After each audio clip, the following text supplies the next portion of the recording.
In ancient times, far beyond the dawn of creation, there existed an unfathomable entity, dwelling at the edge of the sea. This being possessed immense power, surpassing the might of countless celestial beings. With merely a thought, it could create and annihilate the heavens, cycling through eternity. It was indescribable, ineffable, unfathomable, unimaginable, imperceptible, and immortal. Legend has it that this entity did not belong to the heavens, transcending the earthly realm, meditating in an unknown, timeless void, or perhaps seated at the root of the great Tao, contemplating the mysteries of the eternal unknown. Yet who is this being? What is its name? Where does it hail from? No one knows, nor can anyone decipher. Remarkably, such a being was ultimately defeated in the ultimate battle by our sect's first ancestor, the Infinite Emperor.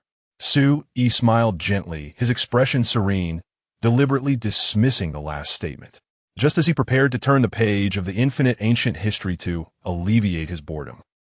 Suddenly, Ding loading, analyzing, sea of offerings, sea of destiny, azure sky, mountains and seas, northern Xian continent. Load successful. Ding, you have awakened the celestial simulator. Indeed, a fortunate twist of fate. Su-Yi murmured softly, exhaling slowly as he closed the ancient text with care. An image from a year ago involuntarily surfaced in his mind. It was the day of the awakening ceremony for martial aptitude. When Su-Yi awakened, the cosmos trembled, and martial phenomena appeared in all directions. The awakening pillar exploded in an instant. Phenomena. In the east, the true martial form emerged, the sword shattering yin and yang to transform into the five elements. In the west, the true form of the Buddha manifested, observing the infinite essence of life. In the north, the shadow of a divine king appeared, subduing malevolent forces and vanquishing myriad races. In the south, wise beings from all tribes turned the divine mill through the nine heavens. Phenomenal phenomena. An EX-grade talent awakener possesses the potential of an emperor, unparalleled in the realm, subduing all worlds and overwhelming the heavens. Su-Yi beamed with joy. My fate is determined by me, not by heaven. Yet, just as the ceremony concluded, an eerie constellation emerged in the sky, and he inexplicably traversed realms, awakening in this bizarre world. Northern Xian continent, Li Prefecture, Infinite Peak. As for the reason, the only certainty is that his awakened talent is EX-grade talent, posthumous duplication. Posthumous duplication. After death, one can replicate the talents and physique of the enemy that caused their demise. Quite perplexing. Some utility, but not much. Contemplating this, Su-Yi felt a surge of frustration, unable to comprehend why he had crossed over. His parents were both sovereigns, his family affluent, bound by marriage pact, and he possessed remarkable talent. The only piece of good news was that he had brought along a book during his transition. This book was something he had fortuitously acquired before crossing over. However, it was merely a wordless tome. Its cover was aesthetically pleasing. Upon his arrival in this world, he was taken back to the Infinite Sword sect by its leader, becoming an outer disciple. His days were uneventful, until today, when he finally awaited the turning point of his destiny. As cultivators, we ought to roam freely amidst the heavens and the earth. A flicker of surprise coursed through Su-Yi's heart as he took a deep breath, attempting to meditate. The simulator. In the next moment, a transparent interface materialized before him. Life simulator. Holder. Su. Origin. None. Permission. True life form. One free simulation available. One free simulation per month. Shall we begin the simulation? Yes. No. Su-Yi frowned slightly, his finger poised to select yes when an inexplicable unease surged within him. A vague sense of foreboding washed over him, as if he could hear a whisper in the ether. Do not panic. First examine that book. Well, then let's investigate this book. He retrieved the tome he always carried, opened to the first page, and his gaze froze. Words, materializing out of thin air. The text bore a striking resemblance to his own handwriting, albeit slightly less fluid. It was still penned with a fountain pen. It is worth noting that in the North Xian continent, all texts are inscribed in the mystical script, predominantly using brushes. This sudden familiarity caused Su-Yi's heartbeat to momentarily falter. evoking thoughts of his family back on Blue Star. The pangs of homesickness struck once more. What was happening? With a hint of confusion, he continued to leaf through the pages, soon encountering a line on the first page. Thank heavens, you foolish past self, for opening the diary before the simulation. I have deduced that you have a 50-50 chance of reading the diary first or launching directly into the simulation. However, the Master holds boundless power, and the will of the unseen will dictate all. Did it just call me foolish? Su's lips twitched slightly in annoyance, unable to suppress a retort. Yet, his expression soon grew grave. A brief introduction. Do not inquire about my identity. For I am you, and you are me. I am your future self, or more precisely, the version of you that was not exiled for Blue Star. There are certain matters you need not know just yet. You must remember one thing. You cannot return. Su's pupils constricted, his breath quickening. Whether you choose to believe it or not, I merely offer you a piece of advice. You are well aware that you have no choice. Indeed, it is truly my handwriting, or rather, the remnants of another self. He continued to peruse, and in the ensuing passages, his future self delineated 3 crucial points. First, within 8 years, you must find a way to escape the great world of mountains and seas. This should not be difficult for you. With the simulator, you can simulate every 6 months. Second, upon encountering higher dimensional beings, you must steer clear. Any contact may lead to unspeakable horrors. If you do encounter them, cease the simulation immediately. Third, after the 9th simulation, you must not continue. Otherwise, the consequences will be beyond your capacity to bear. Remember, each opportunity may be your last. After 9 simulations, you will be able to turn to the next page. Fadevet, Sui. If you have not escaped the vast world of mountains and seas within 9 simulations, it signifies your destiny is not intertwined with the myriad realms.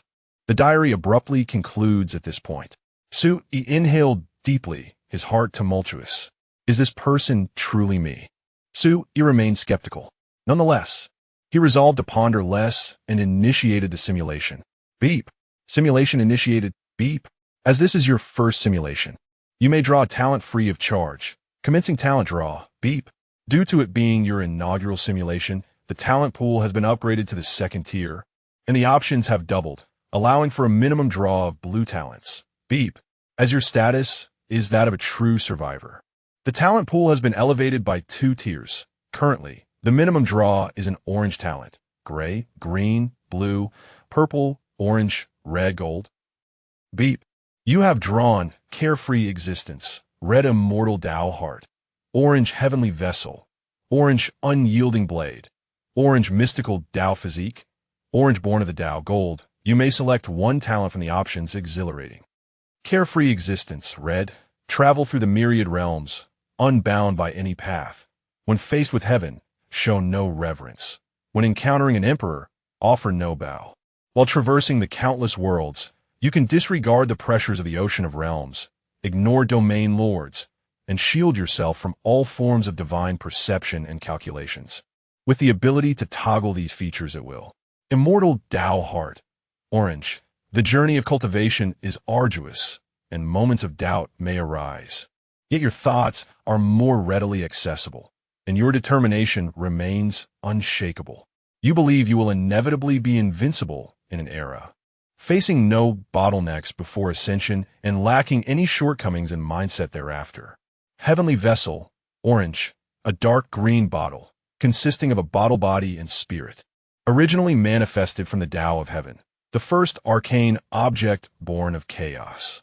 It encompasses not only the myriad laws of the Tao, but also remnants of chaos, possessing the extraordinary ability to seize the very fabric of creation. Unyielding Blade, Orange. In your moment of near death, you may unleash a single full force strike at the peak of the 4th tier, quasi-red Dust Immortal, manifesting in the form of sword principles. Mystical Tao Physique, Orange.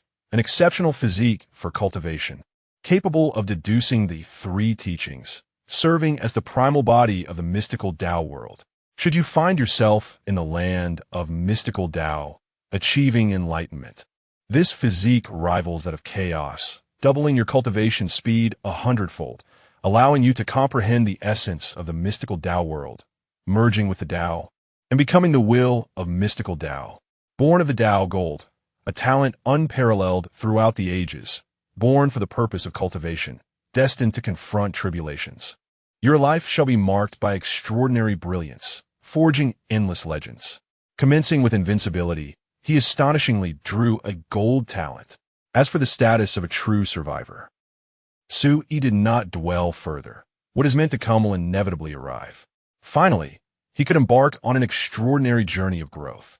He had grown weary of this low-magic world shrouded in fantasy. Beep, beep, you have chosen the talent. Born of the Tao Gold, talent selection complete, commencing simulation. The transparent simulation interface trembled slightly, and lines of text materialized. Life simulation commencing. On the first day, you discover that your diary cannot be opened. No matter the effort, not a single page can be turned. Yet you paid little mind to it, for the day had been tiresome, and you soon succumbed to a deep slumber. Upon awakening the next day, an inexplicable sensation lingered within you, as if you had transformed overnight. Though the precise nature of this change eluded your grasp, whether it was the world that had shifted or your own heart that had evolved remained a mystery, enveloping you in an uncanny feeling. By the third day, you inadvertently discovered that your memory had become astonishingly acute. Every written word and spoken phrase you had encountered was now vividly retrievable, as if imprinted in your mind. You commenced perusing the sect scriptures, realizing that no matter how intricate the doctrines, a single reading allowed them to be firmly entrenched in your memory. Perhaps you were destined for the path of cultivation in this realm. On the seventh day, you noted that your recent fortune seemed excessively favorable.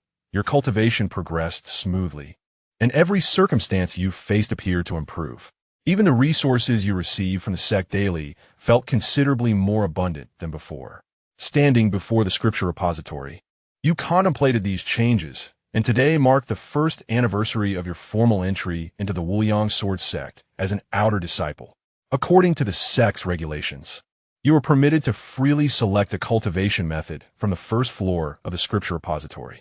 As you strolled into the repository, rows of neatly arranged bookshelves greeted you, filled with a plethora of cultivation manuals, making it challenging to make a choice. Just as your gaze wandered aimlessly, an old, weathered book suddenly captured your attention. It stood in stark contrast to the surrounding ancient texts, clearly more tattered than the others. You reached out to retrieve it, and, the moment you flipped open the cover, an overwhelming shock coursed through you. The characters inscribed on the pages were in simplified Chinese. In the Baishan continent, all texts were written in the ancient script. Yet here you had discovered a tome in simplified characters. At that instant, your heart raced wildly, and your mind was flooded with countless possibilities.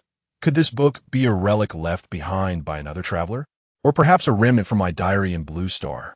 As you slowly turned the pages, 5 powerful and robust characters caught your eye. Wuxiang Bodhi Method.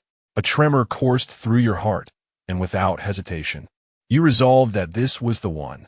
Cradling the book, you prepared to leave, but as you passed by an elder of the scripture repository, he halted you.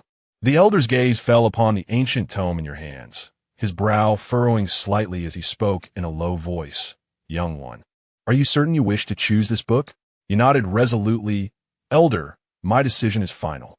The elder regarded you with a complex expression, letting out a soft sigh. This book is inscribed with ancient Tao patterns.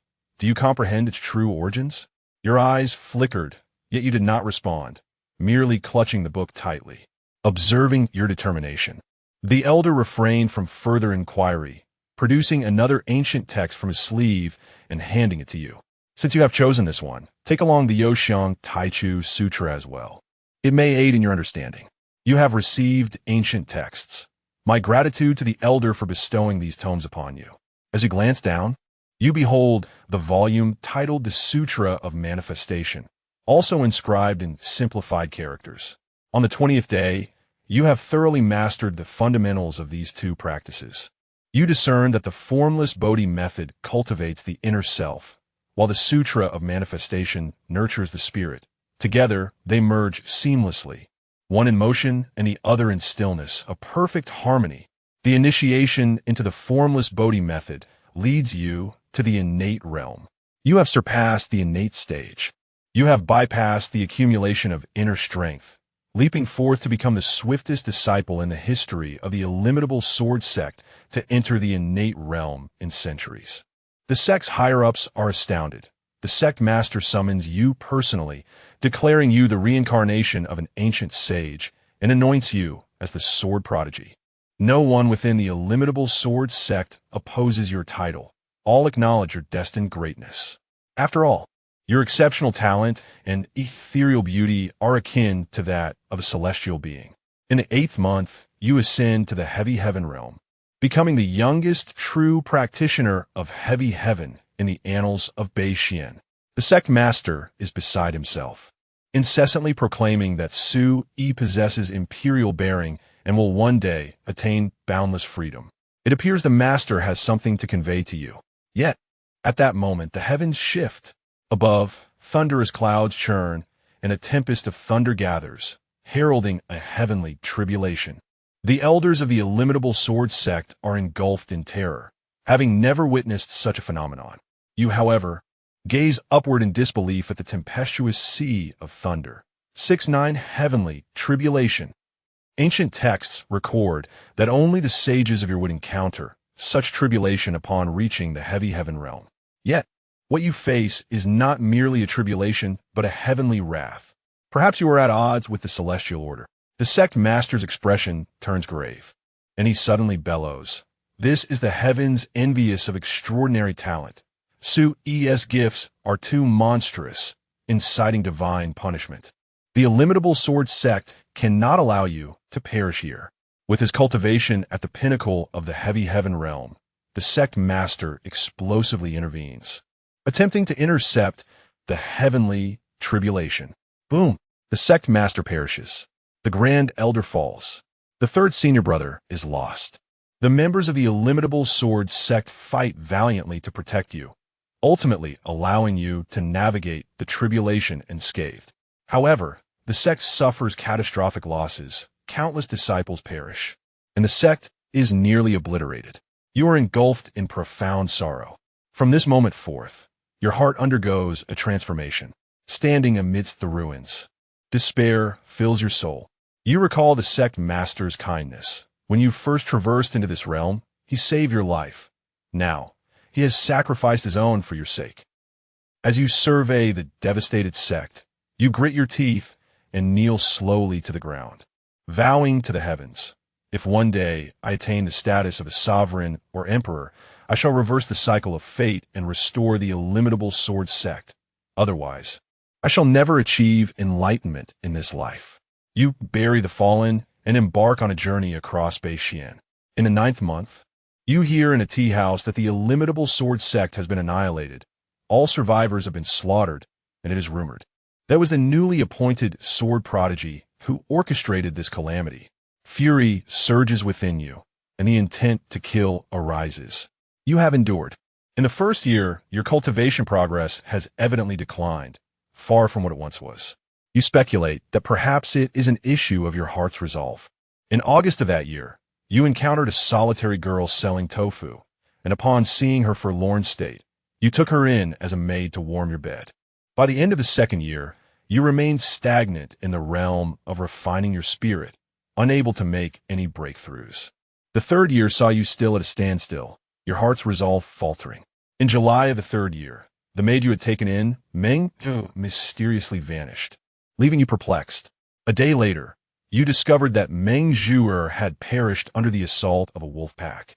Still guarding the wild fruits she had gathered for you until her last breath.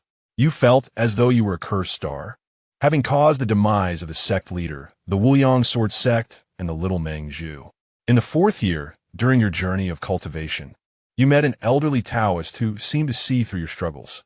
With a light chuckle, he remarked, "The essence of the Tao is both void and non-existent. Why should one be bound by obsession in this life?" He continued, "The Tao follows nature.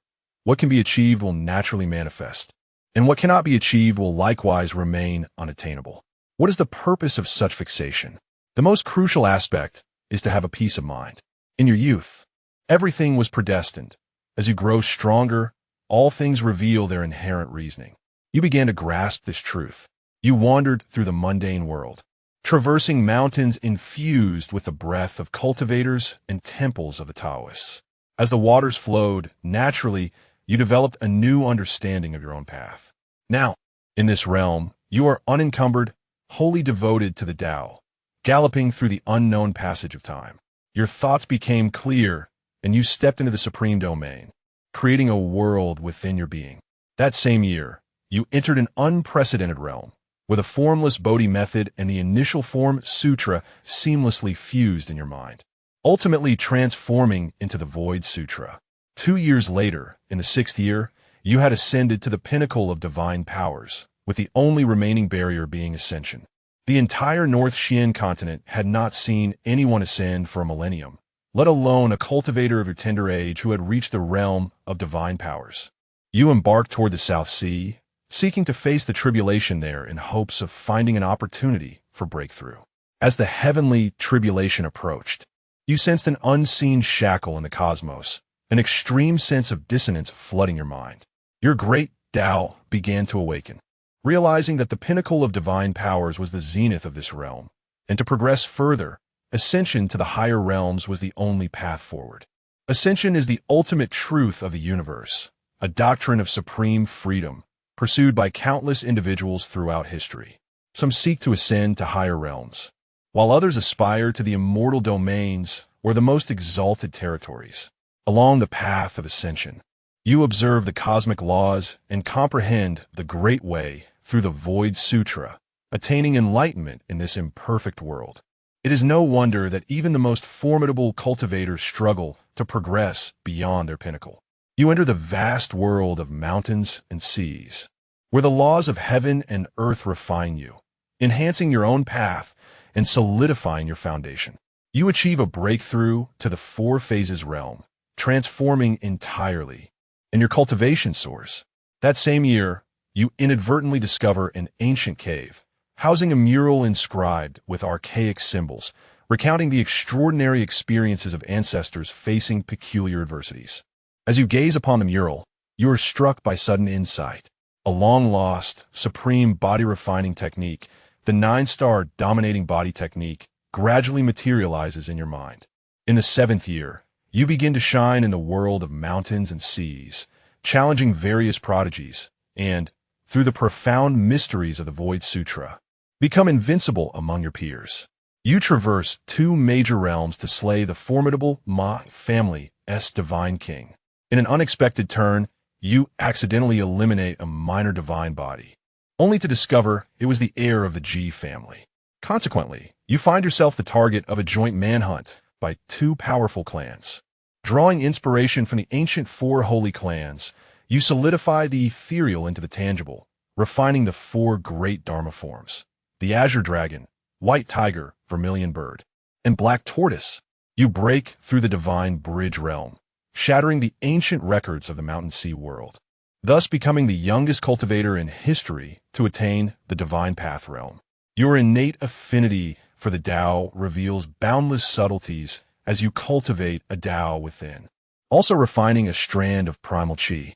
To your astonishment, you manifest a primal Tao body, a feat even the great emperors of antiquity could only hope to achieve in their twilight years. In the 8th year, you are slandered by the myriad phenomena sacred ground, accused of clandestinely learning their supreme imperial techniques, and they dispatch law enforcement elders to capture you. With a mere smile, you dismiss their accusations, and with a wave of your hand, you crush a Nirvana realm elder. This act sends shockwaves throughout the entire Mountain Sea world. Enraged, the myriad phenomena sacred ground issues a kill order, and your wanted posters cover the land, with all wishing for your demise. You embark on a perilous journey, facing life-threatening challenges that nearly lead to your downfall. That same year, an unprecedented anomaly strikes the Mountain Sea world. Overnight, the spiritual essence of heaven and earth vanishes without a trace. This extraordinary phenomenon renders cultivators unable to survive, leaving only the divine to safeguard their elixirs, barely maintaining their vitality. However, The path of cultivation is utterly sealed, as the divine gates falter and peculiarities emerge. Forced by circumstance, major sacred grounds and clans unite to form the Mountain Sea Alliance, attempting to counteract the encroaching anomalies. Setting aside past grievances, you join forces with various factions, taking to the front lines in relentless combat. By the 9th year, your divine bridge reaches perfection as you face the Divine King Tribulation.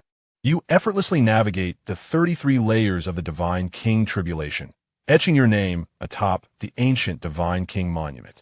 You ascend to the Divine King realm, mastering the Divine Path, and become a new generation leader, commanding the Mountain Sea Alliance in the battle against the strange incursion.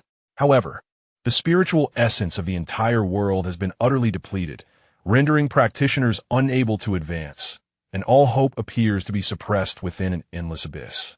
The heavens and the earth may be barren, yet the great way persists. You are destined to arrive, unmatched in your cultivation. You comprehend the cycle of life and death, establishing a solid foundation.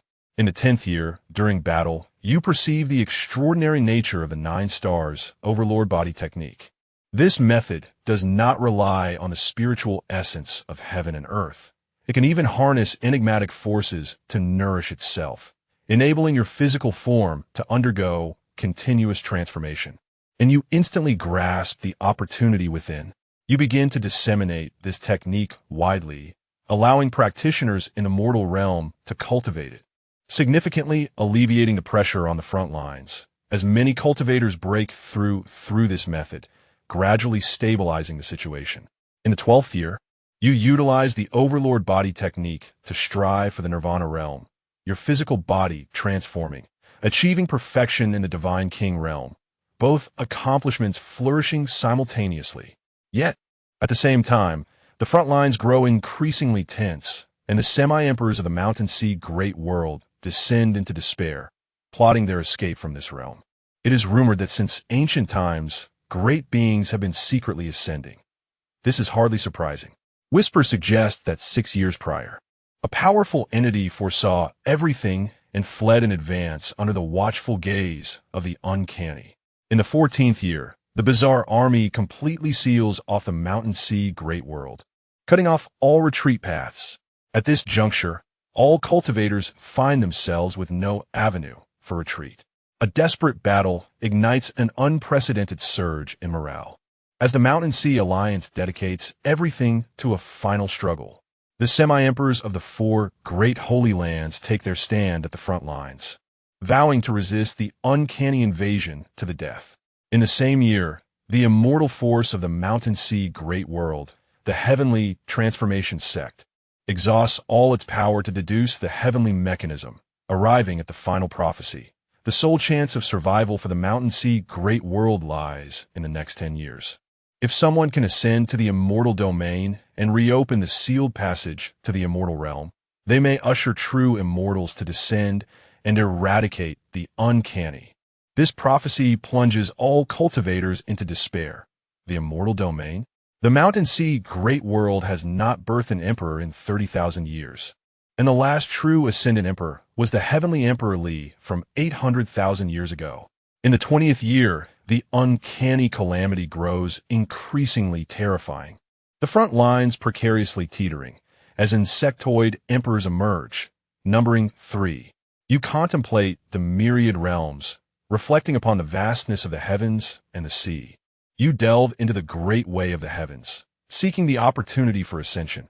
However, you are acutely aware that your path has been too smooth. Without undergoing true nirvana, it will be difficult to comprehend the method of transcendence. You resolve to disperse your cultivation, to descend to the mortal realm. You reconstruct your cultivation system, forging a new path, embodying the formless, the realm of form, the formless domain, the illusory realm, and the immortal realm. In this process, you create the supreme method, the untamed scripture. You discover that the 9 stars overlord body technique is merely a flawed version or has reached its end. You find yourself unable to cultivate it, even feeling some aversion. With a mortal body, you enter the Divine King realm in 7 days. reach the pinnacle of the semi-emperor realm in 49 days, and on the 50th day, you attain the path to emperorhood. You are the heavenly emperor, destined to suppress all adversaries in the world. In the 21st year, you reach the pinnacle of the illusory realm, with one foot poised in the immortal realm, discovering the opportunity for ascension. You harness the celestial powers of the realm, unleashing 3 powerful strikes. The first strike cleaves through the enigmatic barrier, establishing a connection to the heavens. The second strike annihilates the source of the mystery, eradicating its very essence. The third strike reshapes the laws of the universe, revitalizing the spiritual essence. You tread upon the starry river, breaking through the dimensional walls, ascending to the celestial domain. With resolute determination, you murmur to yourself, "Having reached this point, I shall ascend further." Bathed in celestial light, you slowly open your eyes, and with a sweep of your consciousness, you affirm that you are indeed in the celestial realm described in ancient texts, filled with rich spiritual energy, perfected laws, and a harmonious symphony of myriad pathways. It is, without a doubt, the legendary paradise. Yet at that very moment, an unforeseen attack slices through the air. Death. A man emerges from the void, exuding overwhelming demonic energy. His form a stark contrast to the surrounding celestial aura. Alarmed, you realize that he is a demon. However, his strength pales in comparison to yours. You have stepped into the realm of celestial semblance, rivaling the prowess of a half-step mortal celestial. With a mere flick of your hand, you obliterate him. In his storage space, you discover a celestial token, guardian of the Crimson Continent. Without further contemplation, you press onward. As you traverse this vast expanse, you soar for over 300 years, yet encounter neither human nor beast. Life is exceedingly scarce. You suspect this place may be a forbidden zone of the celestial realm. Though you seem to be flying, you are in fact manipulating the laws of space to fold dimensions, while also employing the laws of time to accelerate your movement. After 580 years, you finally arrive at the first celestial city of this realm. The majestic city stands tall, like a heavenly palace atop the world, radiating boundless divine brilliance. You reflect, pondering the ineffable nature of the celestial path. Merely reaching a single celestial city has consumed over 5 centuries. This realm is vast beyond measure. However, just as you are about to step into the city, the grand formation within suddenly activates, and several true celestial beings ascend, hurtling toward you with murderous intent. You furrow your brow in confusion. Why does the celestial city regard you as an enemy? Is it because I am not a native? Unwilling to confront the city head-on, you make a decisive retreat. Chapter 3. Encountering the king without bowing. The true fate is lost for 510,000 years. Your solitary seclusion has witnessed the passage of countless epochs. Now, you have achieved perfection in the realm of celestial form, officially stepping into the realm of earthly immortals. Yet, a peculiar sense of alienation lingers in your heart. For some unknown reason, you feel an overwhelming rejection from the entire celestial domain. You begin to introspect, striving to uncover the source of this disquietude. After 600,000 years, you remain devoid of any discoveries. Everything appears to be in order.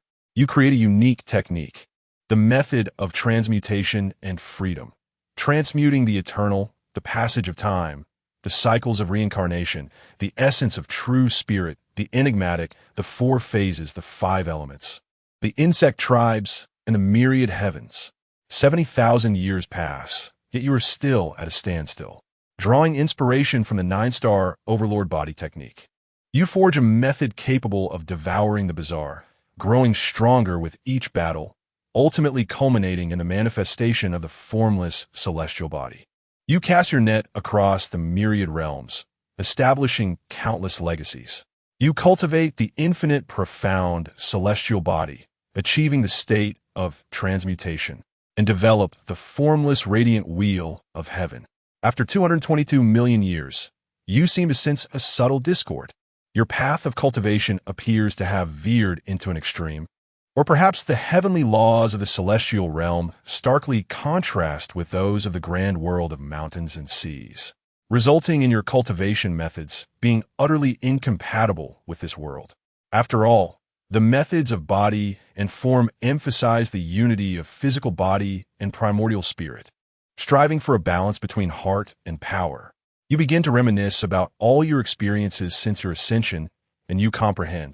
Your great fortune is continuously dissipating, as if it has been plundered by others. You create the great fortune technique. In the realm of earthly immortals, none can rival you. Even the quasi-immortal kings may find themselves in conflict with you. You decide to enter seclusion once more. 1,081,000,000 years later, you break through the quasi-immortal king stage, attaining the supreme law, transcending the myriad realms. You traverse the cycles of time, and even against true immortal kings, you stand ready for battle. 50 million years hence, you re-enter the celestial city, only to discover that this time, the immortals no longer harbor hostility towards you. Your heart stirs as you walk into the celestial city. However, you soon perceive an even more bizarre phenomenon. Whether mortal or immortal, upon encountering you, they immediately kneel in reverence. You attempt to restrain your cultivation, even suppressing your aura to that of a mere mortal. Yet still, none dare to meet your gaze upon sighting you. They kneel in worship, their faces etched with terror. A chill inexplicably envelopes you. You follow the king in yellow into battle against the bizarre, possessing unmatched potential. Time flows differently in cultivation. After 100 million years, you open the fifth realm, where divinity resides just above your head. In that moment, you ascend to the realm of immortal kings, completely surpassing all beings within the celestial domain. Everyone who encounters you performs the act of kneeling in reverence. Even those of equal rank among the immortal kings bow before you. You are the King of Kings, hailed by all beings as the formless true king. You wage war across the heavens, utterly vanquishing the bizarre, transforming the heavens into a sanctified realm. Until one day, while frolicking with your wife and children, your divine consciousness roams the heavens, and you inadvertently encounter a young boy. The youth is truly remarkable. You gaze into the past but find no trace of him. Glimpse into the future, yet see no form, as if he exists solely in this present moment, and he has not even knelt before you. You find yourself beside the boy, your brow slightly furrowed, and you inquire, why do you not bow before the king? Are you not afraid of losing your true fate? The boy's face is etched with terror, his body trembling uncontrollably as he stammers You, great worm, there's a worm. In the depths of his eyes, you behold a bizarre vision, a worm, a mystery. To him, you appear as a worm? How could that be? You furrow your brow, probing within yourself. In your perception, everything seems normal. The boy's voice quakes with fear as he exclaims, the greatest worm is you. How can you not know? You dismiss his words with disdain, your resolve unwavering. You fix your gaze upon the boy, and a royal voice resonates. Why do you say this? The boy's eyes widen, a hint of a fearful smile curling at the corners of his mouth as he replies. You have never truly seen yourself. You respond gravely. Do you comprehend what you are saying? In your homeland, there exists a fable. The boy slowly narrates a tale about people in a cave who have never witnessed the true world. All they see are the shadows cast upon the wall, believing the shadows to encompass the entirety of existence, unaware that everything is an illusion. A shiver courses through you, your expression shifting dramatically as you ponder deeply. Is it so? You close your eyes in concentration, your spirit delving into the essence of your being. So it is. So it is. You unleash a heart-wrenching wail to the heavens, shaking the entire celestial realm. Cultivating the Tao, pursuing the heavenly path, striving for invincibility, and ultimately becoming a mere worm. You gaze upon your wife and children, who once radiated tenderness, now rendered grotesque. What am I? Have I always been this way? Or have I transformed into this? You step back, pondering, what am I truly? You take the drastic step of slaying your beloved family, murmuring, filthy worm. I was born to pursue the Tao, destined to face tribulations. A life adorned with brilliance, crafting endless legends. Yet, whose tribulation was I truly fated to endure? You laugh maniacally, descending into madness. exuding an unfathomable, murderous intent. You raise the entire celestial realm, annihilating the 3,000 great worlds, destroying all those tainted by such entities. You enlighten your heart, grasp the essence of your true self, achieving an unimaginable breakthrough in your celestial, kingly path. Alas, it is all too late. You do not feel joy in your advancement. You return to the northern Xian continent, discovering it remains untouched, one of the last sanctuaries. You arrive at the infinite peak, only to find it has become a sacred ground for cultivation. You retrace your steps, locating the burial site of the infinite beings, sincerely praying for their peace. The cycle has been broken. All worlds have perished. Can they truly find rest? Have they ever known peace? You gather the pure land, severing its ties to the heavens with a single stroke of your sword. You gaze into the distant horizon of the sea, a peculiar smile gracing your lips. This time, I have departed. There is no need for you to take action yourself. You have vanished completely. Ding! Simulation concluded. Simulation evaluation. The enigmatic king of deceit, a practitioner of the Buddhist teachings, remains blissfully unaware of the truth. You were born to cultivate, arriving as fate decreed, leading a life of brilliance, crafting countless legends, establishing an unparalleled system, and rescuing innumerable compatriots, while also indulging in the endless slaughter of fellow practitioners. You are a celestial prodigy of the ages. Current simulation rating. The immortal is the king of immortals. The insect is the king of insects. You may select one of the following options for reflection. First, Immortal King Realm, where deities dwell 3 feet above, hero of the insect clan. Second, Desolate Scriptures, capable of cultivating to a hero of the insect clan. Third, 9-star dominance technique, capable of cultivating to the emperor of 9 heavens. 91st, the Transcendent Devourer is an extraordinarily profound innate Tao body. It resembles a creature with an insect body and a human face. Its eyes located beneath its arms, with the fangs of a tiger and human-like claws, its voice akin to that of an infant, known as the Transcendent Devourer, a man-eater. Acquired for unknown reasons, harmless, suspected to have been replicated. 92nd, the opportunity to attain a complete life experience, with a significant probability of influencing character. The early stage primarily consists of simulation, setting the stage, and unfolding the narrative. Chapter 4, Reciting My True Name, Eternal as Time, in the Realm of Reality. Su Yi sat in meditation, endeavoring to assimilate his memories. His fingers trembled slightly. The simulation was overwhelmingly terrifying.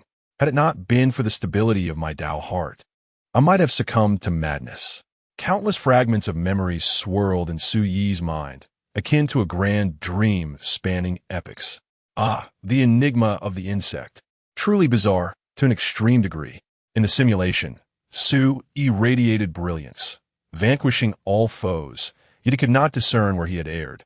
He remained seated on the newly acquired meditation cushion, motionless for an extended period. He beheld the myriad beings of the celestial realm venerating him, witnessed the terror in the eyes of youth, and heard the chilling words that still sent shivers down his spine. The greatest insect is you. The simulation felt vividly immersive, leaving Su Yi momentarily disoriented. He dared not contemplate what would transpire should he choose to experience an entire lifetime. Taking a deep breath, Su Yi's gaze flitted across the options within the simulator. His fingers hovered between deer-penetrating body and 9 stars overbearing body technique. This was indeed an innate Tao body. It was said that those possessing a Tao body were born as saints, and it was marked as harmless. Although the name seemed somewhat ominous, he dismissed the appended suspected replication without further thought, for the events of this simulation had been too manifold, rendering him unable to process them all at once. Yet, the haunting images from the simulation continued to flash in his mind. The insectoid figures, the kneeling beings, the monstrous insect in the youth's gaze. Ultimately, he chose 9 stars overbearing body technique. After all, it was prudent to select a safeguard for the first simulation. A torrent of immense memories surged into his consciousness. In the courtyard, Su Yi practiced his techniques, seemingly traversing countless epochs of refinement. The first profound mystery of the overbearing body path took root and sprouted within him. This ancient practice, which transcended the essence of martial arts, required no spiritual energy, allowing cultivation even in realms devoid of such. He drew upon the laws of the universe, which have existed since the dawn of creation. As long as the great Tao remains unextinguished, the laws shall endure. During the past year at the Wuliang Sword Sect, Su Yi had not squandered his time. Although the martial arts of this world differed from the blood essence techniques of his previous life on Blue Star, they ultimately converged towards the same destination. Recollecting his initial entry into the sect, Su Yi still vividly remembered the scene. After traversing this world and wandering through the mountains, fate led him to encounter the sect's master. Seeing his plight, the master took him back to the sect, where they serendipitously discovered his transparent and unblemished physique. The master was astonished, exclaiming, "I did not expect to encounter a rare, leak-free body in a millennium." This so-called leak-free constitution was merely the result of Su Yi consuming various elixirs since childhood, purging impurities. However, in this realm, such a physique enabled him to absorb the spiritual energy of the heavens and earth at an accelerated pace. The Wuliang Sword Sect upheld stringent regulations. Even someone of such extraordinary talent could only start from the outer sect. He was required to break through to the innate realm within 3 years to gain entry into the inner sect. As of now, Su Yi had achieved the pinnacle of the postnatal 9th level, standing just a step away from the innate realm. Let us first delve into the intricacies of the simulator. Life Simulator. Holder, Su Yi. Origin, none. Authority, Trueborn. Simulation attempts, 1. The Trueborn Authority allows an additional simulation attempt each day. Shall we commence the simulation? Yes, no. Su Yi noticed that he had gained an extra simulation attempt, likely due to the enigmatic Trueborn Authority. A spark of inspiration ignited within him, and he resolved to initiate the simulation forthwith. Ding! Simulation commenced. Yes, no. Expend 1 simulation, attempt a fragment of origin to conduct a talent extraction. Su Yi furrowed his brow, realizing he had neglected to scrutinize the options previously, thereby missing the opportunity for talent extraction. A wave of regret washed over him. Yet he quickly recalibrated his mindset and opted for commence simulation. On the first day, you discover that your diary remains obstinately closed. No matter your efforts, not a single page can be turned. However, you do not overly concern yourself with this, for the path of cultivation is long and arduous. You decide to begin your training in the 9-star body refinement technique. On the second day, following the teachings derived from your diary regarding the 9-star body refinement technique, you embark on the journey of physical enhancement. The foundational principle of the 9-star body refinement technique is the transformation of the ordinary into the extraordinary, emphasizing the training of the legs. This technique corresponds to the innate levels from 1 to 9, refining the entire body. Upon reaching the weighty, celestial realm, one may truly step into the domain of humanity, and upon completing the 9-star body refinement, one shall attain an indomitable physique unrivaled among peers. On the 7th day, you stand before the Scripture Pavilion. Today marks the anniversary of your formal entry, becoming an outer disciple of the Infinite Sword Sect. According to sect regulations, you are permitted to freely select a technique from the first level of the Scripture Pavilion for your cultivation. You intended to seek the Wuxiang Bodhi method as recorded in your diary, yet it eludes your grasp. Reluctantly, you inquire of the elder overseeing the pavilion, who expresses astonishment at your knowledge of this ancient technique concealed within the first level of the Scripture Pavilion. You casually respond that the sect leader had once mentioned it, noting that no one in the Infinite Sword Sect comprehends ancient runes, yet you possess some familiarity. The elder, rendered speechless, directs you to a secluded corner, suggesting you investigate there, as it may harbor the text you seek. As for the book you mentioned, do not dwell on it. That book is currently seeking a person, not a person seeking a book. You ponder the elder's seemingly contradictory demeanor compared to the diary's accounts. Upon reaching the secluded corner, you discover numerous volumes inscribed in simplified characters. Your curiosity piqued. You inquire about the origins of these texts. The elder informs you that they're the diaries of the sect's eldest brother, penned 2 centuries ago. According to this esteemed brother, Their village had been isolated from the world since childhood, and the script of their homeland is indeed this ancient rune. Inquiring about the eldest brother's whereabouts, the elder admits ignorance, only knowing that he vanished following a tumultuous event in the central continent. You gaze upon these texts, your astonishment growing at their titles: The Plum and the Golden Vase, the true classic of the Nine Suns, the divine skill of the Northern Abyss. A total of 9 volumes. You muse inwardly, this eldest brother must undoubtedly be a transmigrator as well. Without further contemplation, you casually picked up a volume titled The Nine Yang Scriptures and departed from the scripture pavilion. Upon returning home, you eagerly opened the tome. The text revealed, I have traversed the myriad realms, leaving this book for the fated. Remember my true name, Amlin.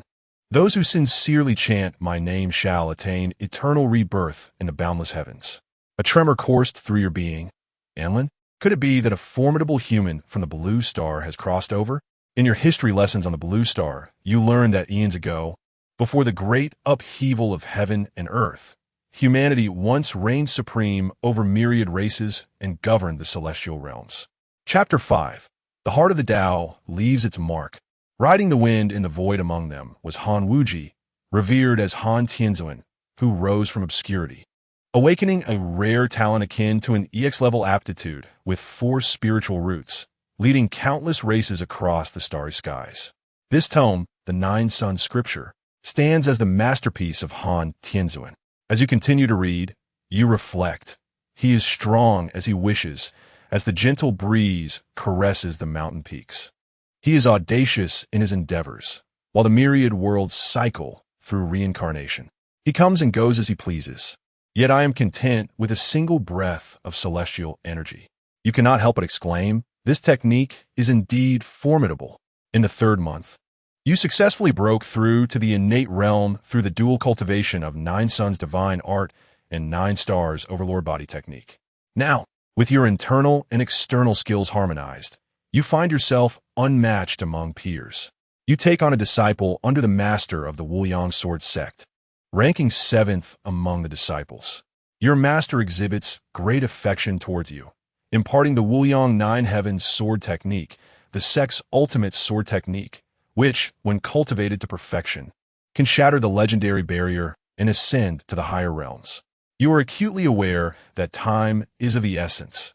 You do not wish to become a mere insect, nor endure the impending cataclysm, and thus seek a way to escape the vast world of mountains and seas. Yet, hope eludes you. Your heart bears the marks of a Tao. In the 4th month, you break through to the 2nd innate level, condensing the Jade Leg Bone, astonishing the region of Lizho.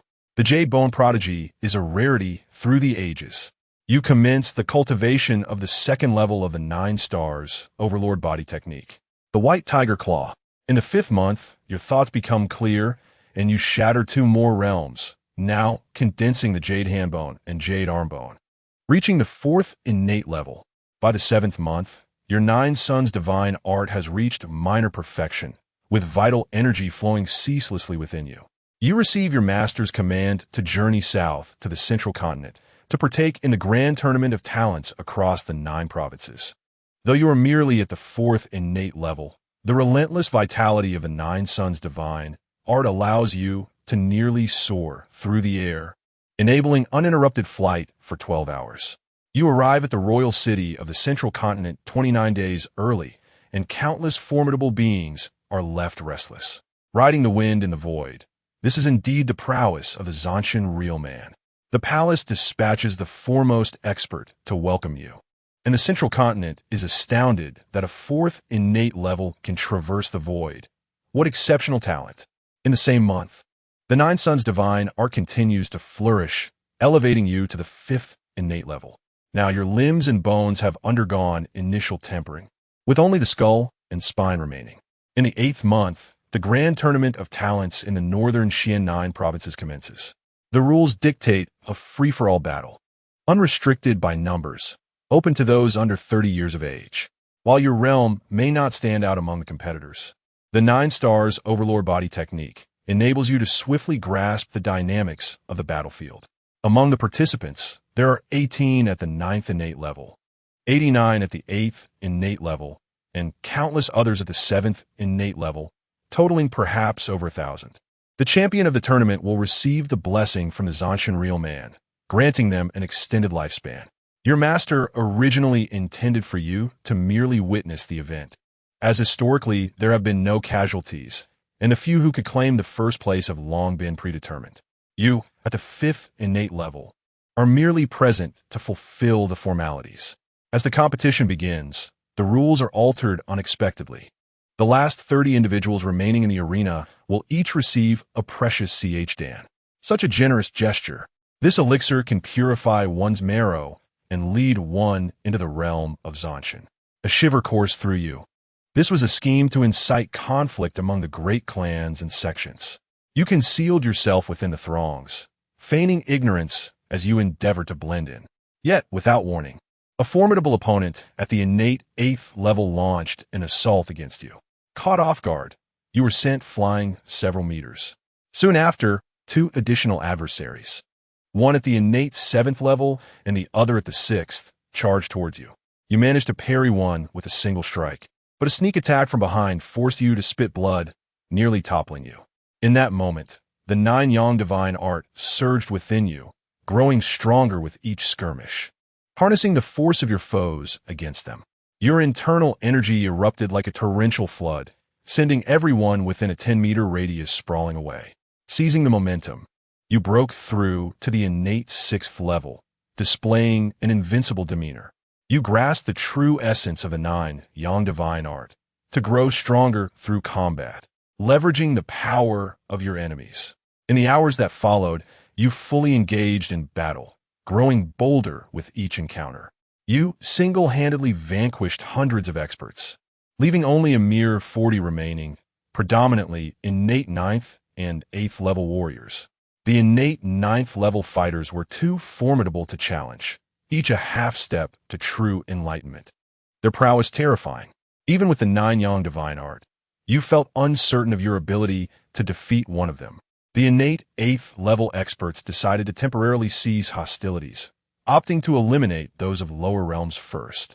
With a cold smirk, you unleashed the invincible body technique from the 9-star dominance technique, striking down 16 individuals who fell, bloodied, and incapacitated.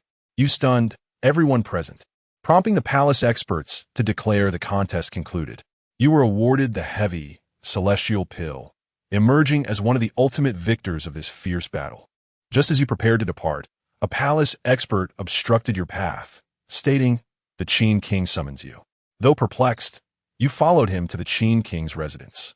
Upon entering, a suffocating pressure from the heavy, celestial realm bore down upon you. The Qin King coldly inquired, 9 Yang internal energy. What is your connection to that person? A jolt ran through you. Who was the individual the Qin King referred to? You hastily pondered 9 Yang internal energy. You realized this might pertain to the enigmatic master who had traversed realms. The Varian Lan, who had left behind 9 volumes of techniques and subsequently vanished amidst chaos in the central continent. You composed yourself and replied, "Your Highness, I do not comprehend what you are implying." With a disdainful laugh, the Qin King gestured and an image materialized. Indeed, it was the portrait of that master. The Qin King scrutinized you, his voice frigid. "This individual once stirred tumult in my imperial city and even slew the city's ancient ancestor. Your ties to him must be profound, having inherited his 9 Yang divine art." A chill gripped you, and you swiftly countered, "Your Majesty, I'm unaware of the person you speak of. I merely stumbled upon the legacy of a certain predecessor." The Qin King narrowed his eyes, evidently dissatisfied with your response. He waved his hand, signaling his subordinates to imprison you in the dungeons for rigorous interrogation. Though confined in the dungeons by the Qin King, you remained unperturbed. The shackles forged from mysterious iron could not restrain you, thanks to the 9 Yang divine art and the 9-star dominance technique. You could leave whenever you wished. However, you choose to endure for the time being, curious about what schemes the King of Qin might be concocting. A few days later, the king personally visits the prison. His tone unexpectedly softened. "Su-yi, I have investigated, and you are indeed unrelated to that individual. However, since you have inherited his legacy, you are destined to be involved. And in the future, You may even face pursuit. Speaking of which, I once fought alongside him. Ah, never mind, it's not worth mentioning. A spark of intrigue ignites within you, prompting the question, Your Highness, what exactly did that predecessor do? The king of Qin sighs deeply and reveals. He conspired with the malevolent forces from beyond, annihilating the Dao lineage, even drawing the attention of the higher realms. You are taken aback by this revelation. You propose a condition to the king. Your Highness, if you would be willing to grant me my freedom, I can seek out this fiend on your behalf and share with you the secrets of the Nine Yang divine art as a token of my loyalty. After a moment of contemplation, the king smiles in agreement.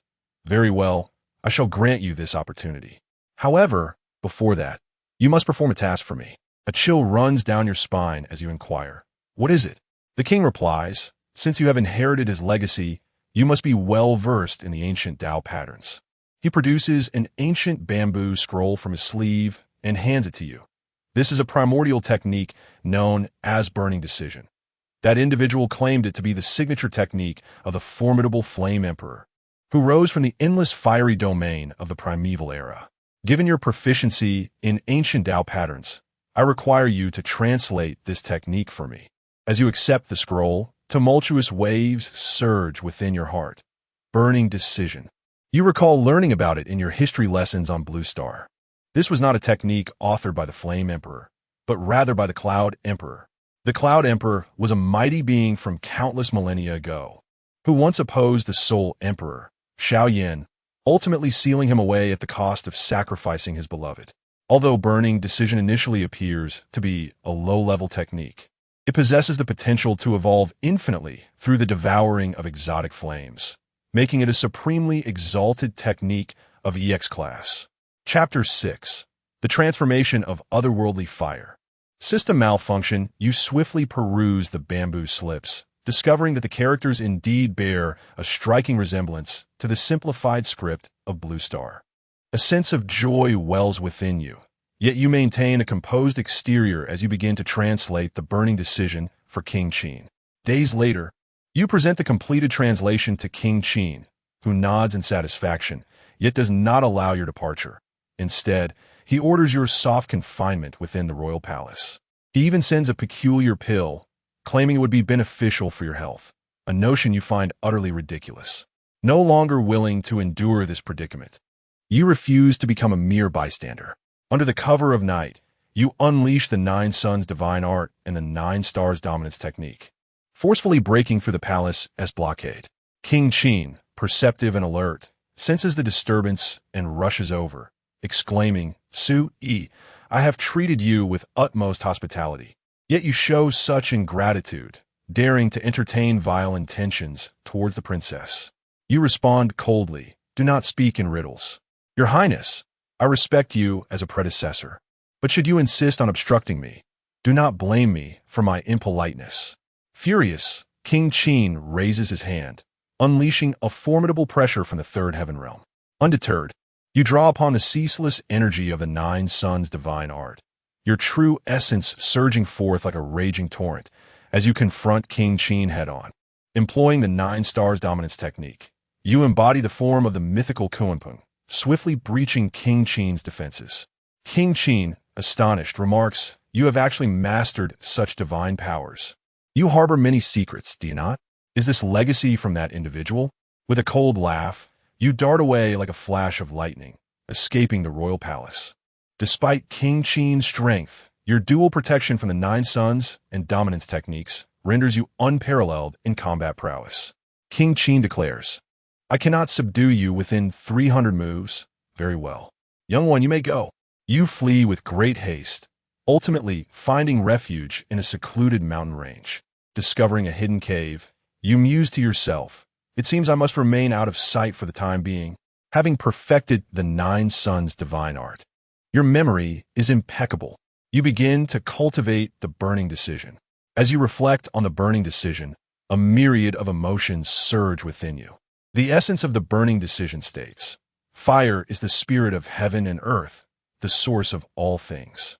The burning decision, grounded in fire, devours otherworldly flames, allowing for infinite evolution, perceiving the myriad of heavenly flames, transforming otherworldly fire into the essence of fire. You swiftly grasp the profound truths of the burning decision and commence your training. Within you, the true essence ignites like a fierce blaze, harmonizing seamlessly with the Nine Suns' divine art, nurturing the supreme flame known as the Nine Suns' divine flame. Gradually, a strand of otherworldly fire begins to coalesce in your hand. Elated, you realize the formidable power of the burning decision is indeed extraordinary. Should you encounter King Qin now, you could undoubtedly defeat him within 300 moves. By the 10th month, you successfully break through to the 7th layer of the innate realm, consolidating your Jade Skull and Jade Spine as you advance to the first level of the burning decision, the dominance technique nearing its completion. Now, only 2 divine abilities remain dormant: your true self and the true dragon incarnation. With your strength greatly augmented, you resolve to journey to the Imperial City of Central Continent. However, the Imperial City is heavily fortified, and you hear whispers of King Qin summoning a formidable ally from the Third Heaven Realm to assist the Wuyang Sword Sect in eliminating the traitor Su Yi.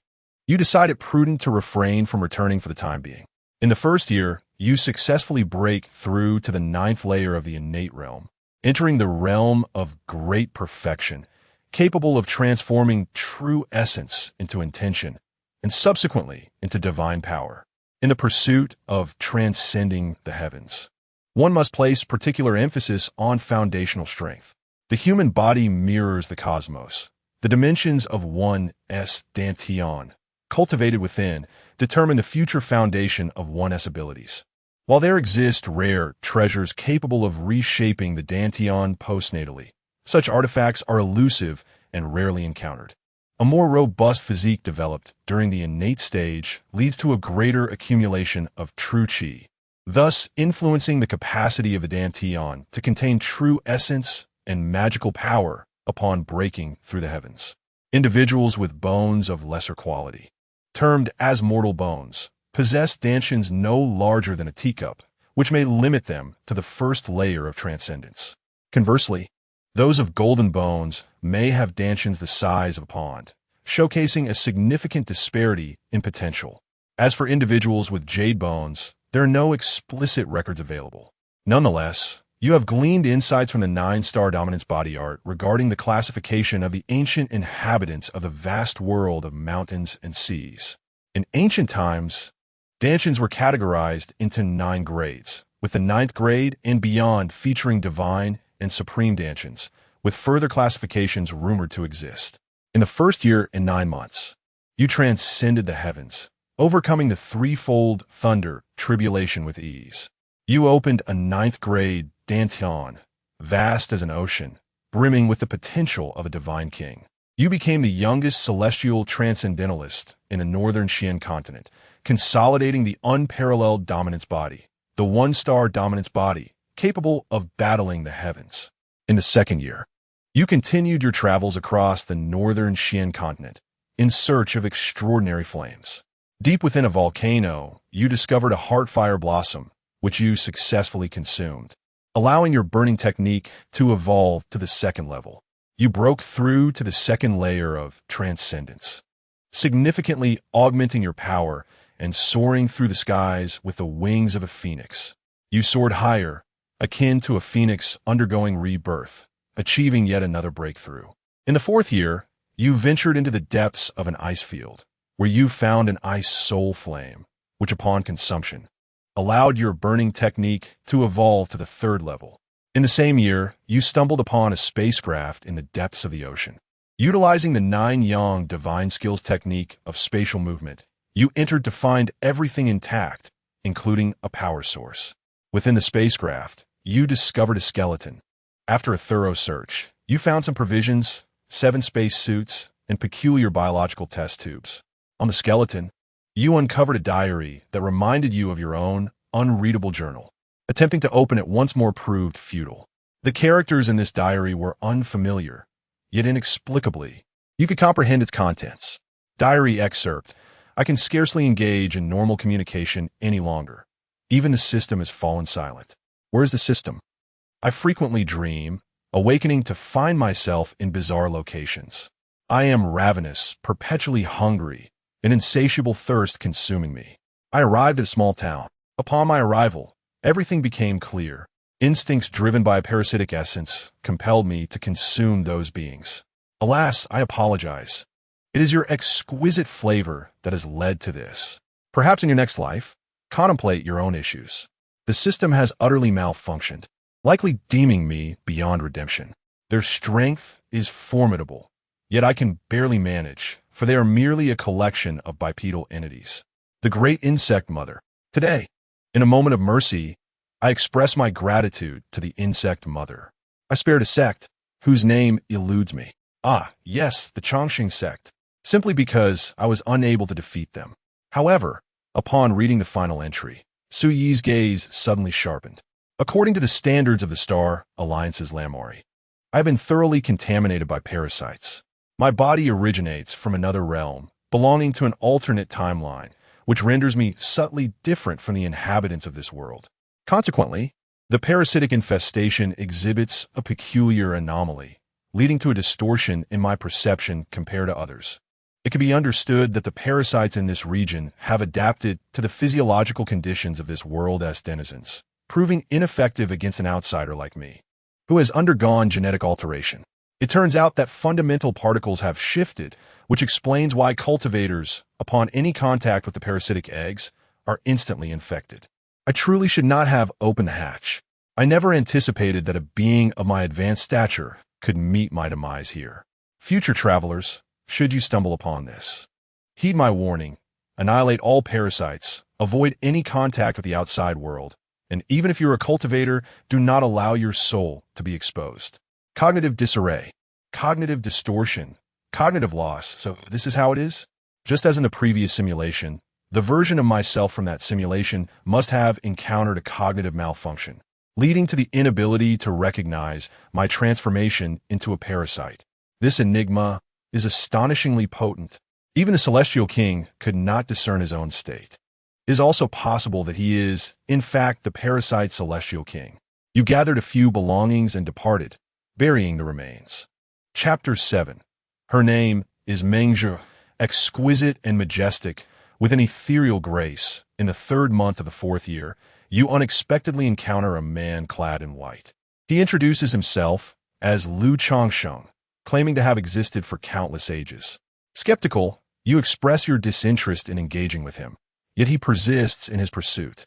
His figure resembles clouds and mist, seemingly merging with the cosmos, exuding an otherworldly aura in every gesture, while a sense of wariness arises within you. You cannot deny that he is no ordinary individual, slightly more attractive than yourself.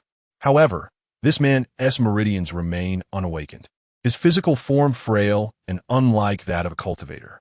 Thus, you dismiss him. After all, it is not uncommon for a few wanderers to traverse this realm. You notice a recent stagnation in your cultivation progress and resolve to extend your meditation and comprehension of the heavenly principles to 10 hours each day. Nevertheless, despite your efforts, the results remain unsatisfactory. A sense of urgency gnaws at you, yet the source of your predicament eludes your understanding. At such a pivotal level as the reaching the heaven stage, grasping the laws of the universe is equally crucial. If mere cultivation were sufficient to elevate one's realm with your mastery of the 3 grand arts, you would have already attained the pinnacle of the reaching the heaven stage. Without comprehending the principles of existence, even a millennium of cultivation would be insufficient to shatter the bottleneck. With only 4 years remaining until the ominous arrival, you find yourself still unable to ascend to the higher realms. You must urgently break through to the divine ability stage and soar to the vast world of mountains and seas to seize a glimmer of hope. A sense of urgency envelopes you, as if an invisible blade hovers above, poised to descend at any moment. Lu Chongsheng continues to grind stone slab, and unable to bear it any longer, you inquire about his intentions. He looks up, his gaze profound as the starry sky, and with a faint smile replies, "I'm grinding the stone into a mirror." Taken aback, you scoff. How could a stone ever become a mirror? Lu Chongsheng, unfazed, counters with a question, "And what are you doing?" Frowning, You respond, "Do you not see that I am meditating to comprehend the Tao?" He gently shakes his head, his tone calm. If a stone cannot be ground into a mirror, how then can you comprehend the Tao through meditation? A jolt of realization strikes you, as the grand principles of the universe flash before your eyes, illuminating your thoughts. How does one cultivate, then? To cultivate from the very foundation. Lu Changsheng answers, "You suddenly awaken to clarity, your thoughts aligning with the principles of the Tao, effortlessly breaking through to the third level of reaching the heavens. Instantly, you bow deeply, speaking with reverence. 'Thank you, Tao brother, for enlightening me.' Yet Lu Changsheng merely smiles lightly. 'Enlightenment? I am merely grinding a stone into a mirror.' Lu Changsheng has unraveled the confusion in your heart, and this insight surpasses a decade of arduous cultivation. Indeed, how could one comprehend the Tao through mere meditation? You reflect, realizing that without Lu Changsheng's guidance, you might still be stagnant. In the 6th month of the 4th year, you ascend to the 4th level of reaching the heavens, your Dantian's accumulation now complete, and you begin the process of refining your soul to enter the Tao. You step into the realm of unity between spirit and flesh, where the martial techniques mastered by warriors can be grasped with a single glance, allowing you to achieve perfection upon practice. Joy fills your heart, knowing that you are now one step closer to the divine ability stage. In the same month, Lu Changsheng unexpectedly invited you to go fishing, to which you reluctantly acquiesced. However, your lack of patience rendered you inept at the activity. Lu Changsheng proclaimed, "I shall teach you," with a fishing rod in hand. His gaze was as tranquil as water, seemingly merging with the universe around him. Although you did not comprehend his intentions, you had no choice but to follow his lead. A year later, you had spent an entire year learning to fish alongside Lu Changsheng. You were oblivious to how swiftly time had passed, and before you knew it, the snowy days had returned. You lamented, "The fish have vanished. What is the point of fishing? I have squandered a whole year. What sorcery have you employed upon me?" Lu Changsheng responded with a smile, "All things in the world can be fished. Why do you fixate solely on the immediate?" Stunned by his words, you were about to retort when you suddenly felt the fishing rod grow heavy in your hands. With a vigorous pull, you surprisingly landed a storage ring. Upon inspection, you performed a blood oath, and an overwhelming influx of information surged into your mind. Huntian Ring, a postnatal spiritual treasure. It could educate 3,000 beings and create 3,000 miniature worlds. The Huntian Ring also possessed the capability to traverse the cosmic expanse, allowing you to ascend to the higher realms without the need for celestial ascension. Overjoyed, you felt as if the dawn of hope had emerged before you. Just as you beamed with delight, you failed to notice that Lu Changsheng had already departed, leaving behind a parting remark. "The time has come. I can assist you no further." The remainder of the journey is for you to undertake. You were taken aback by his words, a wave of inexplicable melancholy washing over you. In April of the 6th year, with the aid of the Huntian Ring, you swiftly accomplished the refinement of soul and spirit, breaking through to the pinnacle of the 9 heavens. It was time to venture into the great world of mountains and seas. You traversed the mountains and seas upon the Huntian Ring, exploring the cosmic skies and uncovering countless worlds. Some existed as continents, others as planets, while some remained concealed within the vastness of space, each serving as a domain of profound laws. Along your journey, you contemplated the stars, invoking the 9 suns' divine art. Drawing in the essence of the sun, you achieved the minor completion of your formidable body. The great sun stretched across the heavens, and your powerful physique reached a small pinnacle. The 9 extraordinary phenomena suppressed the starry skies, your vigor dominating the realms above. Wherever you traveled, mortals would bow in reverence, drawn by the unmatched might of your physique. Alas, it was regrettable that you had only achieved the peak of the postnatal formidable body. Had you attained the innate formidable body, you would have stepped into the realm of perfected physical immortality. In the 7th year, you arrived in the great world of mountains and seas. You found yourself in a place called Bodhi Dao soil, where the laws of this realm were exceptionally refined. You perfected your being with exquisite techniques, filling the voids within you, and your Dantian expanded, perhaps only a step away from the divine grade, Dantian. You wandered through the 3,000 miniature worlds within the Huntian ring, grasping the celestial laws contained within, extracting a wisp of celestial energy, and your cultivation surged tremendously. In the same year, you transcended the realm of divine powers, enabling you to imprint boundless abilities within yourself. You chose to inscribe the Buddha's Wrath Lotus as your first divine power, a technique of exceptional potential, capable of transforming myriad paths into flames, shattering the heavens. You recognized this place as the sacred ground of the Bodhi Emperor, known as Bodhi Dao soil. You learned that the vast world of mountains and seas is divided into 108 realms and 36 supreme domains, along with countless minor and intermediate worlds. Collectively, these are referred to as the 10 Directions Dao universe, encompassing the grand expanse of the mountain sea world. Within the supreme domains, countless forbidden zones and lurking dangers abound. In July of that year, you advanced to the 3rd tier of divine powers, your body housing 3 superior abilities. By August, a sense of urgency consumed you. You could find no means to journey to other grand worlds. You resolved to take a leap of faith, propelling yourself with the utmost force of the Hunyuan ring towards a direction opposite to the upper realm. While you concealed yourself within the 3,000 small worlds contained in the ring. The Hunyuan ring, a postnatal spiritual treasure, though its rank eludes your understanding. You are aware that a treasure capable of nurturing 3,000 worlds is certainly beyond the production of the mountain sea world. You had no choice but to wager everything. For the enigmatic forces could not infiltrate this ring. Otherwise, the day would come when you would meet again, akin to insects in discord. In the 8th year, you continued your flight, counting the days until the arrival of the unknown. Now, you hid within the Hunyuan ring, drifting through the cosmic expanse, striving to seek a glimmer of hope. That same year, you imparted teachings within the ring, guiding beings in their cultivation, referring to yourself as the Hunyuan Dao ancestor, manifesting 3,000 avatars to expound the doctrines across the small worlds. In the 9th year, your journey persisted. The vastness of the universe rendered you insignificant. You preached once more, realizing that prolonged absence of external spiritual energy absorption would lead to the collapse of the small worlds.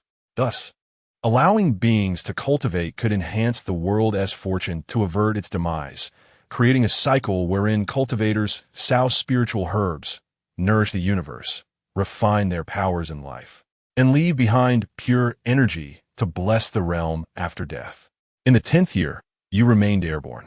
Now, you had ascended to the 8th tier of divine powers, your abilities growing ever stronger. You sensed that upon breaking through to the 4 aspects realm, the Hunyuan ring would undergo a transformation. That same year, you became enamored with a female emperor from a small world, wishing to explore the path of sentient beings alongside her. She was named Meng Zhuer, a figure of unparalleled elegance, her demeanor exuding an otherworldly grace, every movement imbued with imperial majesty. You observed her in secret. This maiden possessed a rare, innate Dao fetus, even in the upper realms. Perhaps she could be cultivated. You sealed a portion of the Hunyuan 3,000 realms fortune within her. Chapter 8. The Ascension of Realms and the Great Transformation of Heaven and Earth in the 11th year. You find yourself with an abundance of leisure, devoid of pressing matters. As a master of the 9th level of divine abilities, the spiritual energy required for your cultivation is akin to an ocean. Within the vast expanse of the universe, you must still rely on resources to sustain the normal operation of the Hunyuan ring. Your hope lies in the merits derived from sharing wisdom and the incense offerings from the divine realm to support your practice.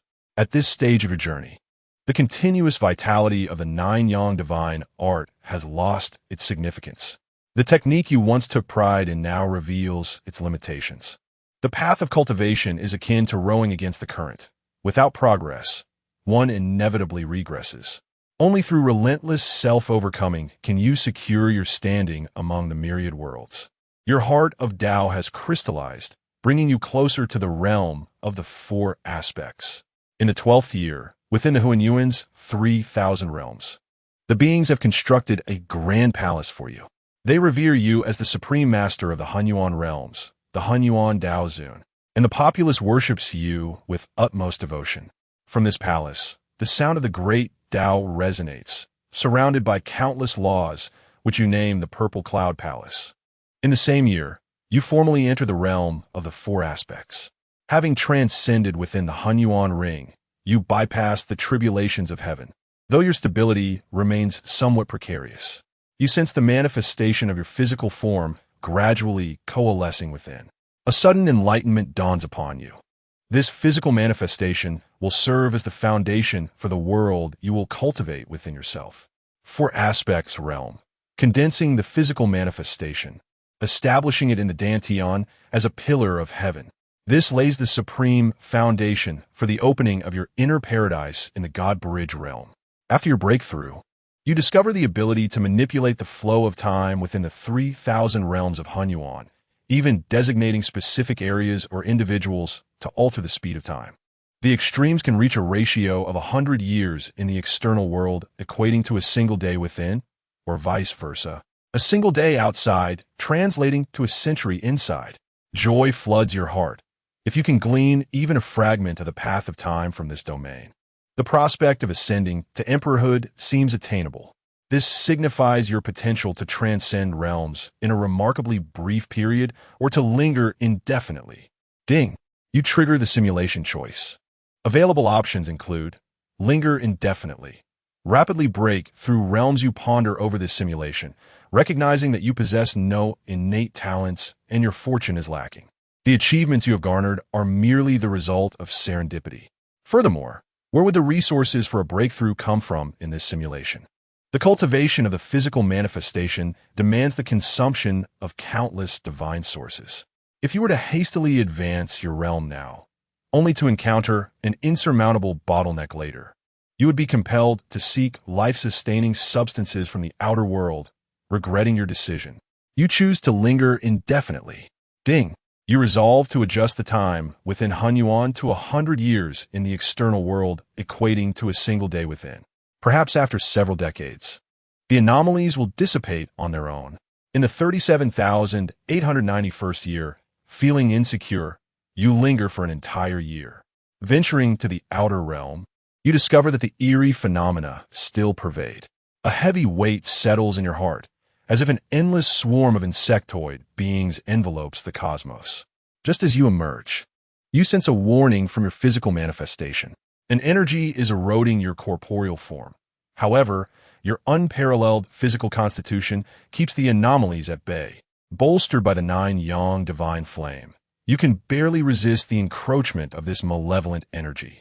You recently refined the Hunyuan ring into your life treasure, and now, the power of incense flows endlessly through your being. You have decided to utilize the star map previously acquired to explore the nearest life planet. A month later, you arrive at a life planet governed by the principles of the blazing sun, known as the Sun Realm. Upon your arrival, a sense of profound disquiet envelopes you. You once had the fortune of befriending a cultivator who ascended from the Sun Realm.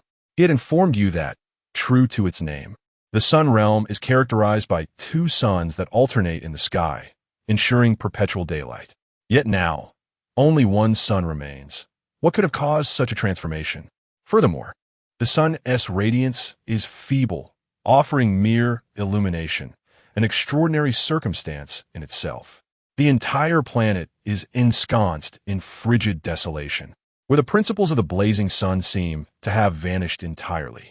In the past, the Sun Realm boasted hundreds of nations.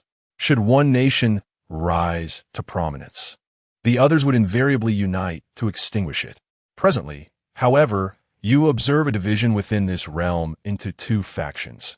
One appears to consist of human cultivators, yet their practices diverge from the traditional methods, seemingly embracing a path of dual cultivation of the physical body and the primordial spirit. The mental state of these cultivators seems rather disconcerting, lacking the demeanor expected of genuine practitioners. After extending a cordial greeting to a minor cultivator of innate realms, you have garnered preliminary insights into this world.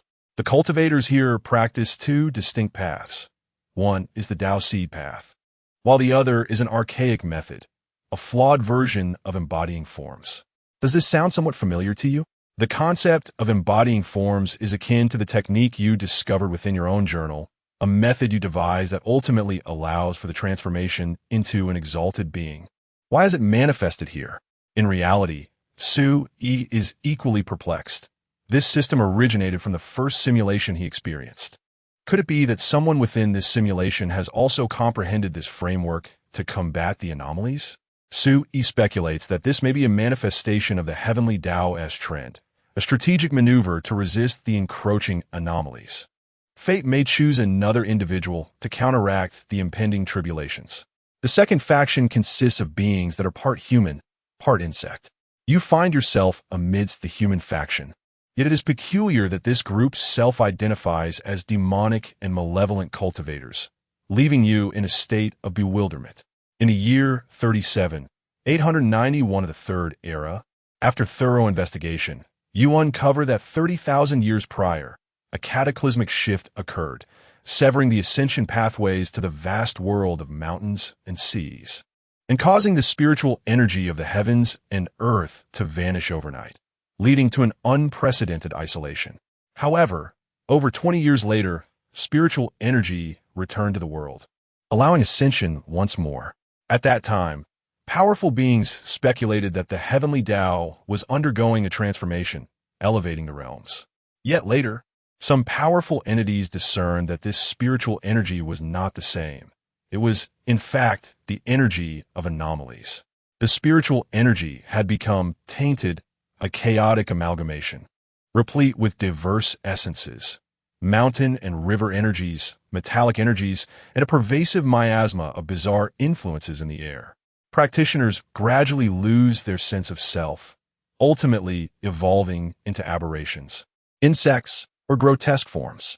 Now, as the spiritual energy of the heavens and earth undergoes significant transformation, ordinary beings find themselves unable to adapt to this capricious energy.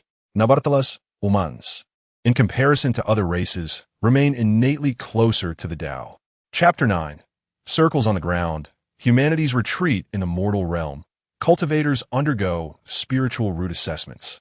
Those endowed with spiritual roots may sow the seeds of the Tao and embark on the path of cultivation. These individuals are often referred to as those with a connection to the Tao. The master opens the door, but the disciple must rely on personal effort. They are acutely aware that in their eyes, there are no pests, only beauty in all things. They define those pestilential eggs as Tao seeds.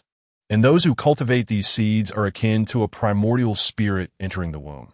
Simply put, it is akin to pregnancy. Through the rejuvenation of the aged, the Tao seeds within them give rise to vital energy. Those who initially enter the path of Tao cultivation may be called Qi refinement practitioners.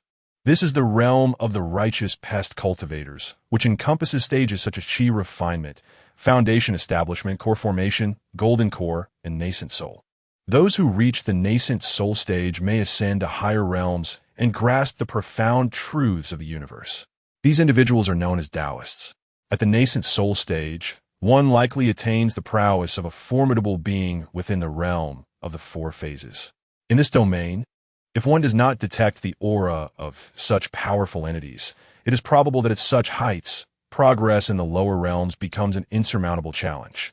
If we assert that practitioners of the enigmatic Tao seed techniques can still consider themselves human before reaching the golden core stage, post-golden core, they transcend humanity. Upon breaking through to the golden core realm, the Tao seed becomes the golden core, and the golden core transforms into the Tao seed, merging into an inseparable entity, thus commencing the process of breaking the core to give birth. At this juncture, the Taoist physical body and spirit are profoundly influenced by the peculiarities of the Tao seed, resulting in a fusion or a sense of repulsion between the Tao seed and the self. Some exceptionally potent Tao seeds, or those meticulously cultivated within their host during the core formation stage, may bloom prematurely. At this point, the Taoist body undergoes a peculiar transformation, gradually evolving into a being that is part human, part anomaly. Speculation arises that this phenomenon might stem from the corruption of the Tao seed by the aberrant spiritual energy, transforming what was once a path to immortality into a distorted monstrosity. Of course, those who can perceive their own transformation are exceedingly rare, leaving ordinary cultivators to remain blissfully unaware, continuing to revel in their gentle slumber, perceiving only what might be dismissed as madness. However, 30,000 years ago, these symptoms were referred to as the death disease, a condition that was all too common at the time. The heavens and earth were often in turmoil, with the upper realms frequently sending down beings, at times enigmatic powers, at others ethereal celestial beings. Some speculate that a great battle between righteousness and malevolence might have been unfolding in the upper realms. The death disease could infect the Tao seeds through spiritual power, causing those afflicted to kneel before the mother of the lifeless worms, expressing gratitude for her immense grace, only to subsequently slaughter all living beings in sight. As the carnage escalated, the physical manifestations of the disease intensified, ultimately resulting in transformation into a worm. Some transcendent beings, possessing immense cultivation, deciphered ancient scriptures to devise a method to temporarily alleviate the death disease, but it proved insufficient.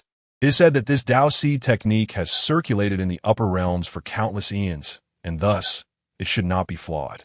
Yet, the current aberrant spiritual energy has instigated uncontrollable mutations in the Tao seeds, even leading practitioners to devolve into worm-like beings. Outside the simulation, you furrow your brow. It seems that the very foundation of this system is flawed. When did the method of the mountains and seas, the path to enlightenment in the grand world of mountains and seas, transform into the Tao seed? The great Tao is 50, the heavens are 49, and humanity retreats into one. Not all Taoists are immersed in the sea of pests. Some practitioners, upon reaching the realm of Jidan, attain an understanding of their true selves. They perceive that all realms are but wormholes, and that sects and schools are merely shells of existence. Those who achieve this insight often struggle with enlightenment, for within the Tao lies a demonic essence. At this juncture, one must either accept their fate or flee. Some extreme beings, often the venerable ancestors of sects, will ruthlessly annihilate any beings that contradict their understanding, leading to their own extinction. These enlightened individuals are known as those who have succumbed to madness, often referred to as demonic beings. The congenial young cultivator you greeted is among their ranks. This group employs ancient methods of embodiment, merging soul and flesh, preventing the ominous seeds of the Tao from spreading throughout their being, thus attaining a state beyond its control. However, this path of cultivation is fraught with peril. A single misstep may result in a backlash from the Tao seeds, reducing them to mere insects. The righteous cultivators subconsciously believe that these demonic beings indiscriminately slaughter the innocent, violating the harmony of heaven, and thus must be eradicated. Their cultivation is profoundly terrifying, utilizing the Tao seeds of righteous cultivators as resources for their dark arts. Some powerful figures from the righteous sect speculate that the root of this turmoil lies in a deadly affliction from 30,000 years ago, which left a lingering psychological scar within all beings. In retrospect, this affliction merely shattered the illusions perceived by the practitioners, allowing them to witness the true world. Once the illusions were dispelled, the Tao seeds, larvae, within their bodies sought to supplant the consciousness of the cultivators. Those who withstand this trial are either demonic beings or resigned practitioners. If one cannot endure, they are deemed irretrievable, to be slain by both sides of the Tao and demonic forces. Demonic beings typically have short lifespans, with their chi refining stage mirroring that of righteous cultivators, and their foundation establishment stage lasting only half as long as that of their righteous counterparts. In the Jidan stage, they may only survive for 5 to 6 years, while a golden core cultivator can perish within mere months due to backlash. As for the nascent soul stage, the signs of demonic transformation are ever present, mirroring the indications of the deadly affliction, leading them to worship the primordial insect mother and engage in rampant slaughter. Within the territory of the demonic beings, One may only observe a solitary golden core cultivator in command, with merely a handful at the Jedon stage. The reason demonic forces can stand toe-to-toe with a righteous sex without faltering lies in the events over 30,000 years ago, when the deadly afflictions swept through the Liang realm, causing the sudden resurgence of celestial energy throughout the Liang star. This upheaval led countless individuals to awaken to their true selves, with a new generation exhibiting extraordinary talents. Some even transcended the formless realm, Divine Bridge, to approach the realm of illusion, Divine King, within a mere decade. Even in the upper realm, a Divine King is a figure of immense authority. Regrettably, this period of prosperity was short-lived. One of the twin suns that once represented the Liang, the yellow sun, vanished without a trace, replaced by a colossal insect.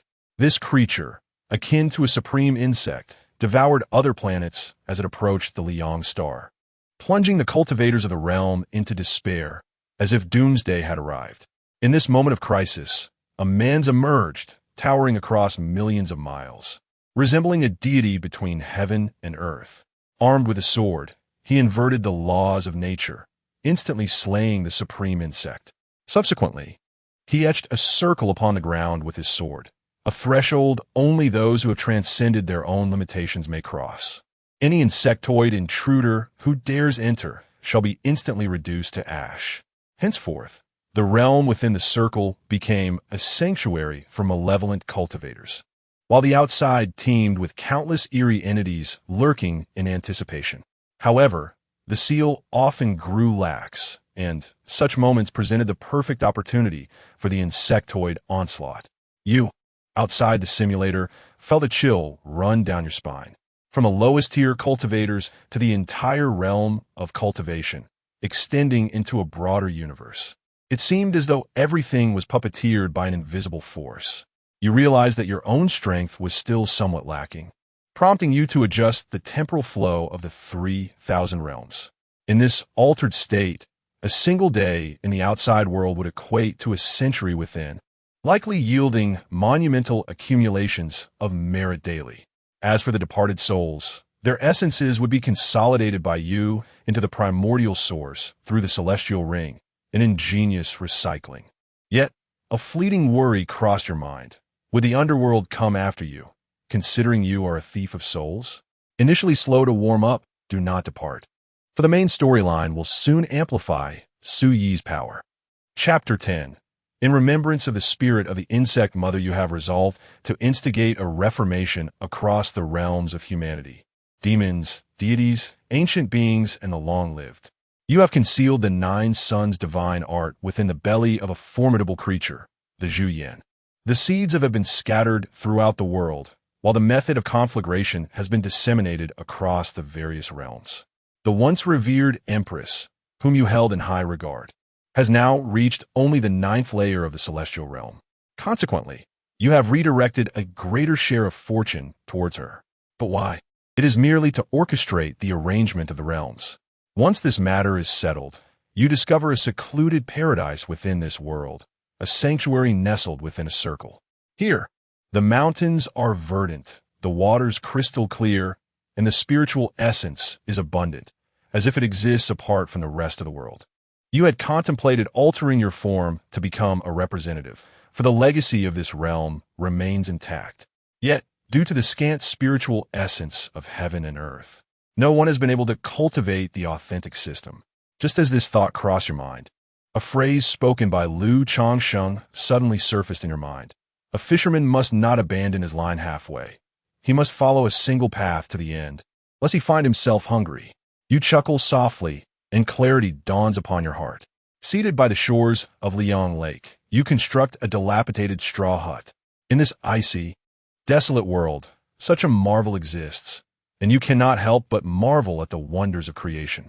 At that moment, an elderly peasant, riding a donkey and accompanied by a child, passes by slowly. Though he cannot comprehend your words, he offers you a warm smile and says, "Young man, are you a new fisherman?" He, prepare to be astonished. This Liang Lake erupts once every 100 years. It is likely to happen in the coming days, so do exercise caution. You inquire of the elder why he is traveling with such a young child in this frigid terrain. The elder explains that his child was tested a few years ago and found to possess a talent for cultivation. Now that the child has reached an appropriate age for training, he intends to send him to the Qingyun sect for cultivation. You exchange pleasantries with the elder, but your mind is already formulating a plan. With a gentle touch to the child's mind, you leave behind a mark, ensuring that as the child matures, the 9-star dominating body technique will automatically manifest in his thoughts. This, too, may be considered a gift to this realm. After the elder departs with the child, you watch their retreating figures, a multitude of emotions stirring within you. You commence your life as a fisherman. On the first day, you catch a large fish, which you bestow upon the nearby villagers. Through this act, you gain insight, utilizing the power of virtue to perfect the dominating body law, your cultivation reaching celestial heights, as if you have melded with the universe itself. On the second day, you achieve the vermilion bird law, flames swirling around you, reminiscent of a divine bird reborn from fire. The realm of nirvana is now within your grasp. You possess the potential of an emperor. The path ahead is boundless. By the 8th day, your skills in the art of fishing have reached unparalleled heights. The fish in the lake have nearly all succumbed to your prowess. The few that remain are sentient beasts, barely clinging to life, sustained by the volcanic energies of the planet. After all, these beasts, with their robust physiques, require not the spiritual essence of heaven and earth. They can survive solely on the essence of sun and moon and the laws of nature. On the 11th day, your 4 manifestations are complete, and the divine bridge has formed, placing you merely a step away from becoming a divine sovereign. You immerse yourself in the art of fishing, your resolve solidifying, as if you have fused with the cosmos. You have not forcefully enhanced your cultivation through merit, but rather have steadily laid a solid foundation, perfecting the path. On the 20th day, you continue your fishing. Now, you have attained the status of a divine monarch, your formidable physique reaching the 5th star, achieving a state of minor perfection. 2,000 years have passed in the world within and the old man who left has returned once more. He inquires, "Young friend, there are no fish in the pond, and yet you waste your time here. What could you possibly achieve with such precious time?" You remain silent, eyes closed, continuing to fish. In the following days, the old man visits daily, bringing you a flask of wine. Though you do not drink, you sense his goodwill. On the 30th day, your cultivation is on the verge of rebirth, as if you have entered a state of profound enlightenment. The old man continues to bring you wine each day, yet you do not drink, nor do you notice his presence, for you have become entirely immersed in the pursuit of understanding. On the 31st day, you grasp boundless truths, gradually coming to understand yourself. You transform once more into a worm. The worm race is true, while the heavens are false. In the 129,600 true realms, all should belong to my worm kin. With a casual strike, you annihilate half of the human race within the circle. You also kill the old man who brought you wine, stating coldly, "This worm is overly pretentious, inviting its own demise." Your primordial spirit is in disarray, your thoughts clouded. Deep within, you mourn for having wrongfully taken a life. You had prepared for certain death, believing it would trigger the restrictions left by that supreme being, yet it did not activate. So be it. Let me contribute further to the human race. You slaughter billions of the outer worm race, your heart devoid of turmoil, as if this were the most natural course of action. On the 32nd day, you weep bitterly, tears cascading like rain, for you finally recognize the enormity of your sins. You have slain countless fellow worms, and guilt overwhelms you. You murmur softly, "The worm race is the true sovereign of these myriad realms. The human race is but a mere insect." You resolve to eradicate all humans within the circle to comfort the spirit of the worm mother. Your conviction grows. The path of the worm race is your ultimate sanctuary. On the 300th day, you achieve the pinnacle of the worm path, yet it signifies an end. Your formidable physique has reached the threshold of great completion, permanently wounded as a worm. You lament inwardly, "Without the treasures of the worm path to nurture me, I fear I may never become a true worm." You continue to fish, but now you are not fishing for immortals nor for gods, but for the supreme worm mother, angling for the true essence of life itself. Countless divine techniques of the worm path and supreme arcane arts flood your mind. From whence do these revelations come? You suddenly understand, as if you were born to know it, with unwavering resolve. You affirm, the path of the Worm Mother is your ultimate destination. On the 400th day, you are reborn as a worm, although you still possess a formidable physique. Your innermost being has undergone a transformation. You show signs of approaching great completion in your physique, and you strive to suppress this, pondering, if my physique reaches great completion, I may never see the Worm Mother again. You dominate all the small to medium worlds within this star domain, advancing steadily towards the greater world. You discover that all the realms you perceive bear the restrictions set by that mighty being, yet they pose no threat to you. Elation fills your heart. The Worm Mother endures. You cease your fishing, realizing you can no longer catch anything. With a cold chuckle, you remark, it seems that the path of fishing is but a trivial pursuit, already suppressed by the great path of my insect tribe. In the 37,892nd year, you observe the flourishing of the 3,000 realms, where even a quasi-emperor has emerged. You intend to disseminate the luminous path throughout this realm, yet some preparations are still required. You extensively introduce external insect spiritual energy into this realm, returning to the Purple Cloud Palace, where you imbue yourself with the laws of time. After all, with a quasi-emperor present, your own cultivation may falter, leading to unforeseen consequences.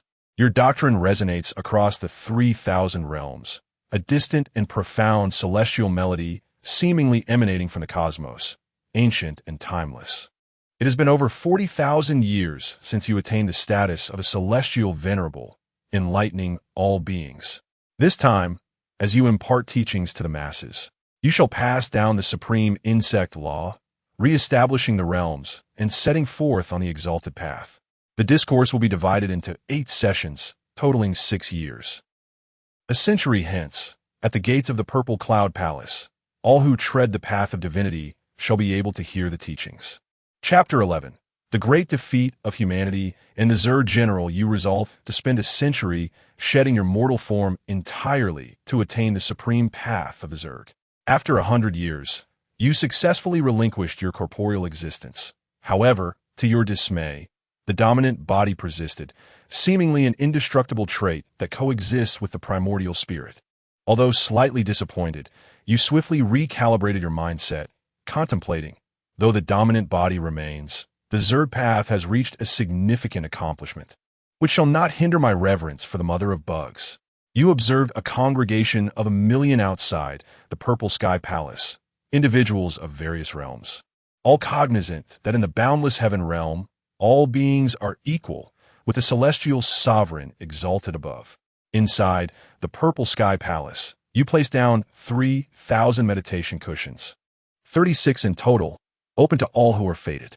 The crowd erupted with excitement, eagerly vying for a place upon the cushions, creating a scene of utter chaos.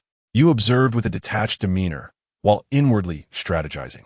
A certain innate novice fortuitously secured one of the 36 cushions, eliciting envy among the onlookers.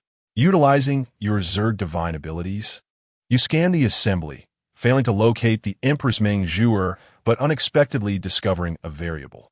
This individual, named Ma Liang, exuded a rich aura of celestial fortune, likely having unearthed a treasure within the boundless 3,000 realms that you had overlooked. His cultivation was moderate at the divine bridge level, yet you sensed an extraordinary essence within him. Another individual, whose aura was finely honed, stood at the threshold of quasi-emperor status, having decisively shaped the ages over the past 40,000 years.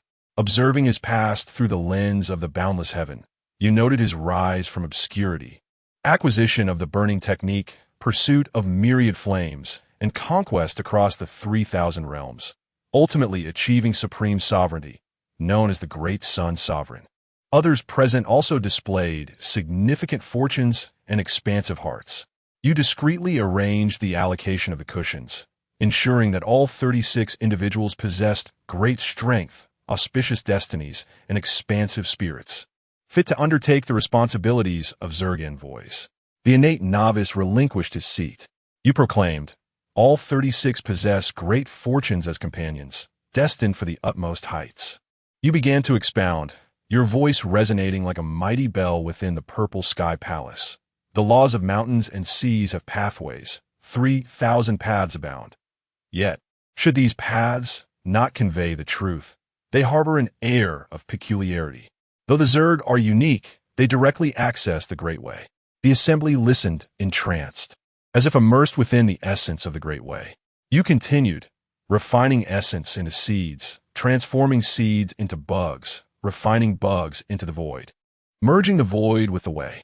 With great freedom, one should plant the seeds of the way, destined to become supreme, true immortals one day.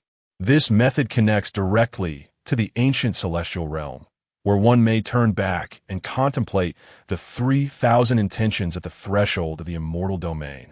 For it is the mother of non-being. Those seated upon the cushions had already been instilled with the seeds of the way, destined to one day yield allegiance to my boundless mother of bugs. Suddenly, a voice reverberated through the purple sky palace. You are not the celestial sovereign of the boundless heaven. That being has perished, and their spirit extinguished. From whence do you come? Your brow furrowed upon realizing was the variable Ma Yang. You coldly retorted, who disturbs the peace? Using the authority of the boundless heaven, you exerted pressure upon the throng, both as a demonstration of power and to quell any malefactors. You coldly declared, in the purple sky palace, silence is imperative. In a startling turn, Ma Yang's cultivation surged dramatically, achieving the pinnacle of the divine bridge, transcending to the realm of the divine kings, reborn. Quasi-Emperor. The great emperor. Someone gasped in astonishment. What? This individual has attained the supreme great emperor status within 40,000 years. On par with the celestial sovereign. You scoff inwardly. The insect master transcends humanity in the same realm. Within the confines of the celestial ring, your unparalleled cultivation as the imperishable emperor allows you to grasp the infinite principles of the universe. How could you possibly fear this individual? You coldly inquire, Ma Yang, what is your intention? If you cease your actions now, I may, considering your formidable status as an emperor, choose to overlook your transgressions. As I ascend, I could even permit you to govern the 3,000 realms. The multitude, filled with reverence, acknowledges the compassion of the celestial sovereign. Even the most reckless of zealots are urged to lay down their weapons. Ma Yang, ever prepared, broadcast to the 3,000 realms, exposing your severance from the cycle of reincarnation, rendering souls incapable of rebirth. He declares, this individual can no longer be referred to as the celestial sovereign. He has allied himself with the outer celestial demons, seeking to overturn the 3,000 realms. The strange essence pervading this world serves as irrefutable evidence of his descent. The crowd ponders for a moment. You erupt in laughter, exclaiming, preposterous. I seek to redeem all beings, yet I shall not extend my hand to the undeserving. You are unwelcome in these realms. In your attempt to expel him from the celestial ring, you find yourself powerless. As you delve into his past, you realize he belongs neither to history nor to the present. A fierce battle ensues between you and Ma Yang, with you holding the upper hand as countless principles surge forth. The powers of the insect path are unleashed, shaking the very fabric of the 3,000 realms. Ma Yang sustains injuries, his disguise faltering, revealing a visage of unparalleled beauty. Disguised as a man, she is none other than the empress to whom you had once imparted boundless fortune. You bitterly reflect, I have nurtured a potential threat. However, all of this must come to an end. Suddenly, a radiant golden light erupts from Meng Zhu, heralding the birth of her innate sacred body, Tao embryo. How could this be? The crowd gasps, recognizing her extraordinary physique, a potential for ascension. Only you are struck with dread. This should be impossible, for you had previously observed her as merely an innate Tao embryo. The conditions for the birth of an innate sacred body Tao embryo are exceedingly stringent. While the chaotic body can have innate and acquired distinctions, the innate sacred body Tao embryo can only arise from the union of the sacred bodies of various realms and innate Tao embryos, never from postnatal transformation. You are taken aback, witnessing extraordinary phenomena. The Wuxiang Bell of the Immortal King, the celestial seed of the Blue Lotus, the resonance of the great Tao's breath. This woman is on the verge of achieving a complete, innate sacred body Tao embryo, and despite your desire to intervene, you find yourself powerless as the innate sacred body Tao embryo repels all anomalies. Once she successfully breaks through, your fate is sealed. You resigned. Flee the celestial ring, altering the flow of time both within and outside, where a century in the external world equates to a single day. You sever your ties with the celestial ring, casting it millions of miles away. Aware that her breakthrough from the celestial ring is but a matter of time, you find yourself without recourse, compelled to ascend to the upper realm in search of the insect nest, seeking the aid of the great insect mother. However, there is no immediate cause for concern. You immerse yourself in the laws of the upper realm within the Blazing Sun realm and ascend to the upper world.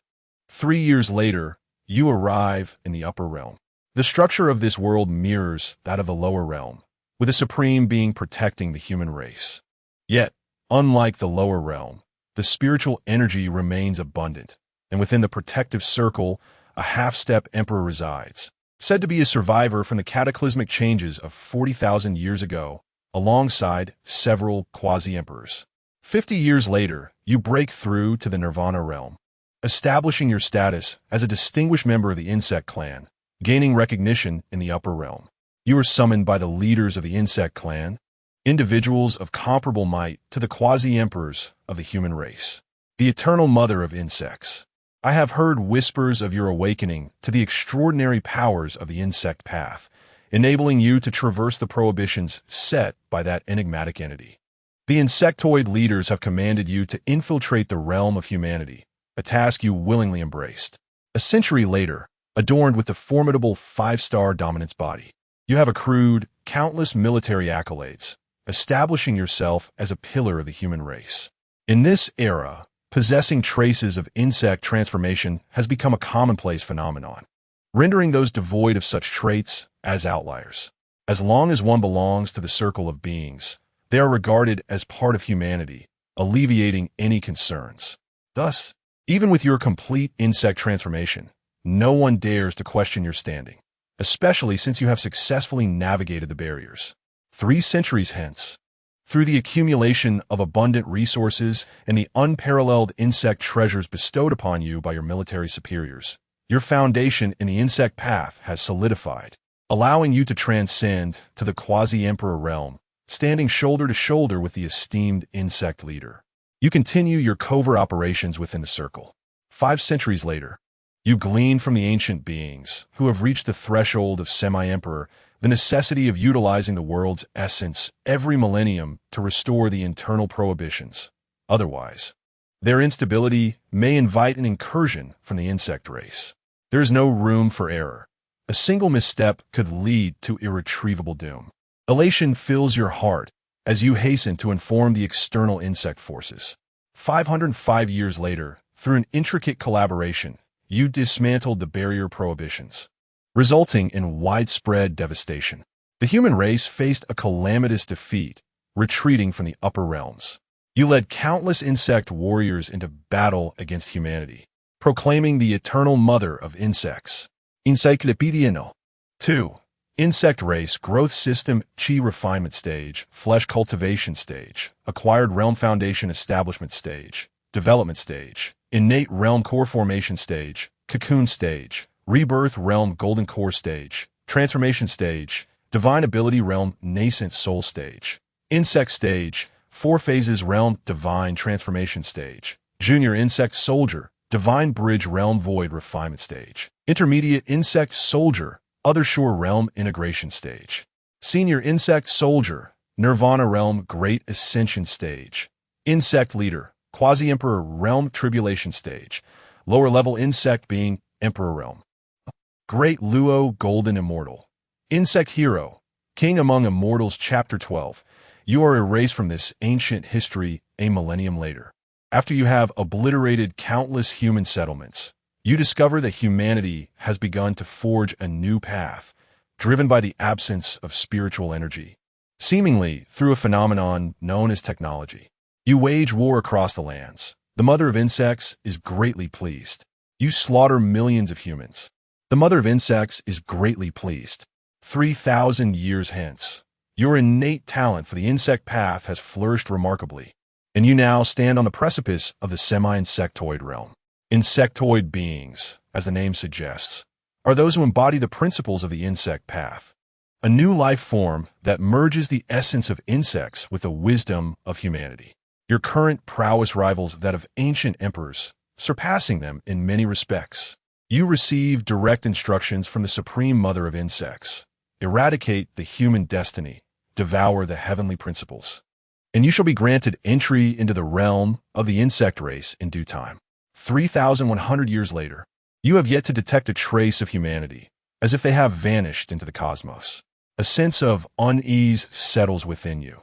Though humanity is weak, they are remarkably resilient, akin to the cockroaches of your race. You begin to suspect that some sinister plot is afoot. 3,500 years later, your anxiety intensifies, and the higher-ups have begun to show impatience. Humanity's escape, if left unaddressed, could lead to unforeseen consequences. In that same year, you receive a message from the upper realms of the insect race. Humanity is counterattacking. The upper realm has fallen. Shocked, you hasten back to the upper realm. Upon your arrival, the sight before you compels you to weep uncontrollably. The territory of the upper insect race has been utterly annihilated, with countless insect corpses piled high, and the statue of the mother of insects shattered into fragments. Heartbroken, you feel you have betrayed the mother's hopes. Consumed by rage, you resolve to invade the human territory and exact vengeance for your kin. You venture alone into the human domain, and a formidable imperial presence descends upon you. An old acquaintance, the Emperor Mengzhu, the young empress you once intended to take into your harem, now stands as a powerful emperor. She gazes at you coldly, her eyes filled with hatred. Today, I shall avenge my brother. The innate sacred body manifests. The celestial king descends from the heavens. You're taken aback, not anticipating her growth to such a formidable level. As a semi-insectoid, you believed you could hold your ground, but she proves to be overwhelmingly fearsome. The laws of heaven and earth shatter, the stars fall, and the insect race is utterly obliterated. You are completely annihilated, no longer existing in this world. You enter the cycle of reincarnation. You stand in an interminably long queue, and after an undetermined span, it is finally your turn. A being devoid of a face, nose, or ears inquires of you. How did you perish? Memories of your past life surge forth. You begin to recount. It seems I was once confronted by someone named Meng. Ding. You have been erased from this ancient history. In this simulation, you have utterly vanished. You are dead. Ding. Simulation concluded. Simulation evaluation. In this lifetime, you fought valiantly, evaded cunningly, survived precariously, and ascended to become an insectoid. In this simulation assessment, the dual heroes of insects and humans, the path to immortality, you may select two of the following options for reflection. 1. Half-step Emperor, half-step insect person. 2. Nine Suns divine art, eternal vitality. 3. 5-star dominance body, minor perfected dominance body. 4. Coordinates of the insect clan's dimensional realm, coordinates from 40,000 years hence. 48. Grandfather's wine, ordinary quality. 49. The path of fishing, unknown, transcending the laws. Capable of certifying the great Luo. You once followed an immortal, slightly learning his fishing method, for which you have greatly benefited. The fishing path involves angling for fish, discerning the Tao, and cultivating the heart. This path may assist you in glimpsing the laws of heaven and earth, comprehending the cycle of all things. 110,000 chance. 50. Innate sacred body Tao, possessing an invincible physical form of the sacred body and the near-pathic power of the innate Tao, similar to the chaotic body. It is a constitution unafraid of the Emperor's law suppression. The perfected sacred body Tao can contend with the red dust immortals. Reason for acquisition unknown. Suspected to originate from Meng Zhuer, suspected replication. Conflicts with dominance body. 71. The primordial heaven ring, a postnatal spiritual treasure endowed with boundless power, capable of slightly comprehending the path of time and fully grasping the laws of time. 72. One may obtain the entirety of life experiences, certainly influencing character. Sui hesitated. The primordial heaven ring possesses significant effects. As a postnatal spiritual treasure, it can slightly comprehend the path of time, even fully grasp the laws of time. However, he only has 2 opportunities for selection, and if he does not choose cultivation this time, he may find himself unable to escape even after 9 simulations. Ultimately, Sui chose the 5-star dominance body and the path of fishing. He longed to select the sacred body Tao, but if he does not acquire strength in this simulation, he would have to start anew. Any unforeseen circumstances could lead to dire consequences. The 6-star dominance body represents a perfected dominance body, capable of challenging an emperor. The 9-star perfected dominance body is the supreme emperor, able to step into the realm of red dust immortals. The path of fishing, bearing the essence of the Tao, signifies its extraordinary nature. In the simulation, the path of fishing had once aided him in unraveling his own peculiarities, angling for supreme spiritual treasures, and even guiding him to find a glimmer of hope in dire straits. Sui had once perused an ancient tome in the Blue Star Library, which recorded the might of the Great Luo. It is said that the Great Luo can reflect upon the rivers of myriad realms, resurrecting others from the cycle of reincarnation.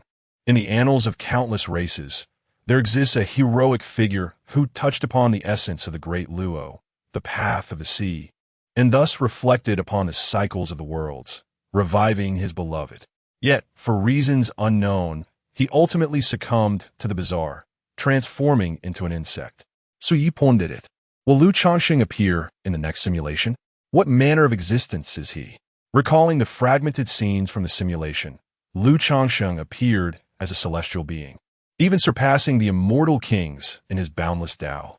As for the mortals depicted in the simulation, perhaps their cultivation is so profound that it transcends the comprehension of the mundane.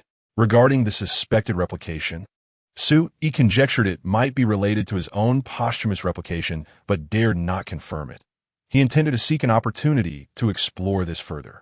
Reflecting, Sui perceives the essence of the dominance body within him. With a single strike, he could shatter this realm. The manifestation of the dominant body soared into the heavens, permeating various realms, even attracting the attention of formidable beings from higher domains. The fishing for the Tao transcends the laws of the universe. Each time one embarks on this fishing endeavor, it becomes a journey of the primordial spirit traversing the heavens. After fishing countless times, the ultimate truth shall reveal itself. Sui, with his unparalleled dominant body, spans both ancient and modern times, leaping beyond the North Xian continent, and discovers a colossal tortoise beneath it, supporting this realm. The strength of this tortoise reaches the divine bridge realm. He feels a slight surprise in his heart, yet soon finds peace. With Sui's current prowess, he is already capable of surveying this realm from above. However, a sense of confusion lingers within him. Having escaped the vast world of mountains and seas, where else can he go? To the immortal domain? Yet, even the immortal domain would ultimately succumb to corruption. Sui resolves to refrain from further contemplation and instead focus on the path before him. Chapter 13. The Vast Universe. The system's ultimate moves Sui stood amidst the celestial realm. Beneath his feet lay the boundless ocean of the cosmos, and above, the star maps of myriad worlds adorned the heavens. He raised his hand and unleashed a punch, the force of which surged forth like thunder, compressing star systems 1 trillion miles away into a 2-dimensional state, resembling a delicate scroll suspended in the universe. This was his dominant fist, a display of unparalleled might capable of shaking the heavens. However, this power was contingent upon his presence in the lower realm. Had he been in the upper realm, where the laws of the celestial path were perfected, the potency of this strike would have been significantly diminished, barely a fraction remaining. Contemplating silently, he invoked the simulator. Life simulator. Holder, Sui. Origin, none. Authority, true life form. Simulation attempts, 0. True life form authority allows for 1 additional simulation attempt daily. Would you like to begin simulation? Yes. No. A flicker of curiosity sparked within Sue. Aside from enhancing talents, what other purposes could this origin serve? How might one acquire it? Just then, the voice of the simulator resonated. Ding! Origin, the essence of all things belonging to the source of the universe. Countless lives pursue their true essence. The simulator can assist the host in refining their origin, storing it, and in emergencies, may temporarily utilize the host's origin. Uses advanced simulation, talent acquisition, simulator upgrades, strengthening one's foundation, inter-realm trading, and deducing various realms. Acquisition methods. Obtainable from planetary cores, minor origins can be acquired from the celestial path of major worlds. Refining the universe, subduing powerful beings, plundering timelines, trading, etc. To his astonishment, the origin harbored such a plethora of applications, particularly the capability to fortify one's foundation, which ignited a spark of intrigue within him. The foundation, also known as the root of the Great Path, is undoubtedly of immense significance in any world. In Blue Star, ancient powers have undergone countless reincarnations to establish a supreme foundation, achieving sanctity in a single day. A faint smile graced Su Yi's lips as he mused. So, the simulator possesses a consciousness of its own. Ding! It has always been capable. Only the host has yet to explore its potential. With a gentle chuckle, Su Yi unfurled his wings like a kuenpeng, his form darting through the cosmos in the blink of an eye, traversing countless light years. He struck forth with a hand, shattering a star within his grasp, transforming it into an unending torrent of energy. Channeling the dominant fist's essence, he absorbed the entirety of the star's energy. Simulator, is this permissible? Su Yi inquired. Ding! Origin 0.0009. Such a meager amount? Su Yi frowned. He continued to traverse the celestial expanse, obliterating countless desolate planets. Yet he deliberately circumvented those teeming with life. After all, he was not a ruthless killer. Origin 0.0007. Origin 0.0016. Origin 0.0010. 5 days later, Su Yi stood before the gates of the Infinite Sword Sect, silently invoking the simulator. Life Simulator, Holder, Su Yi Origin, 781. Points, Authority, True Life Form, Simulation Attempts. 5. True Life Form Authority allows for 1 additional simulation attempt daily. Would you like to begin simulation? Su Yi did not hasten to commence the simulation. Instead, he first proceeded to the Scripture Pavilion. Upon entering, he activated the dominant body technique, observing heaven and earth, allowing his gaze to pierce through the ages as he scanned the rows of ancient texts. His objective was the Void Sutra featured in the simulation.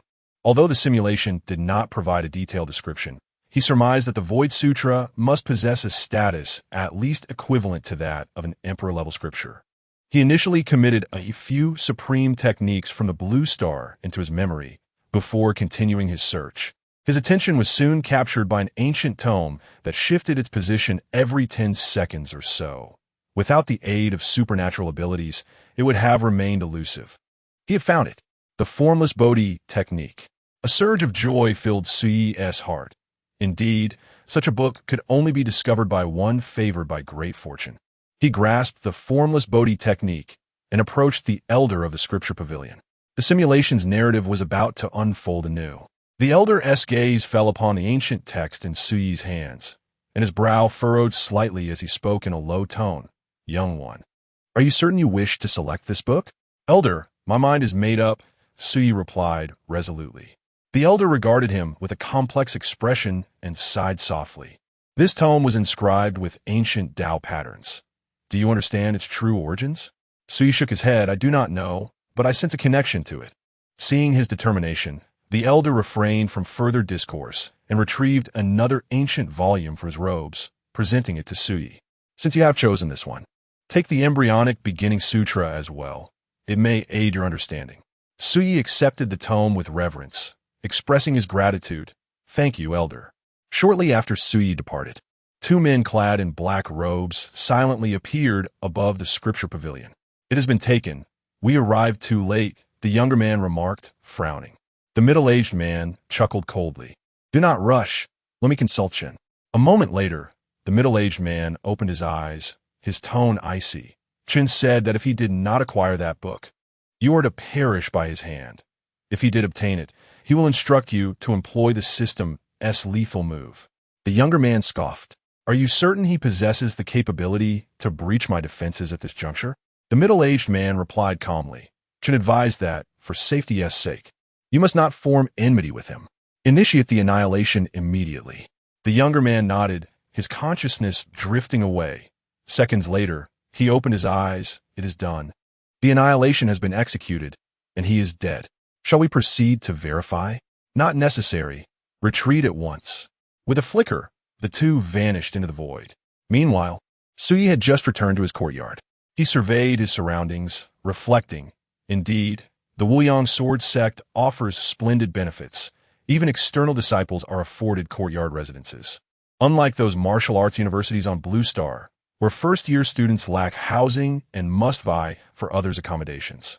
As he prepared to organize the fragmented memories of the simulation in his mind, a chilling aura surged from all directions, sending a shiver through him. Ding! Detection of a curse directed at you.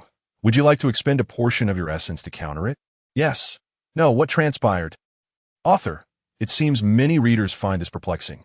Where does one replicate their talent? For spoilers, check the comments. Chapter 14. The Birth and Demise of All Things. The Edge of the Boundary See, without a moment's hesitation. Sui Chos, yes. Ding, Origin 1, currently defending. Cursed information, rule annihilation. Annihilation successful, timeline erased, 5-dimensional transcendent entity, serial number 009, analyzing source. Ding analysis successful, Northern Xin continent, Wuyang Sword Sect, above the Scripture Pavilion, now vanished. Would you like to continue deep analysis? Consuming 10 Origin? Yes. No. Taking a deep breath, Sui selected no. He was profoundly shaken, his body drenched in cold sweat. This was the closest he had come to death since his birth.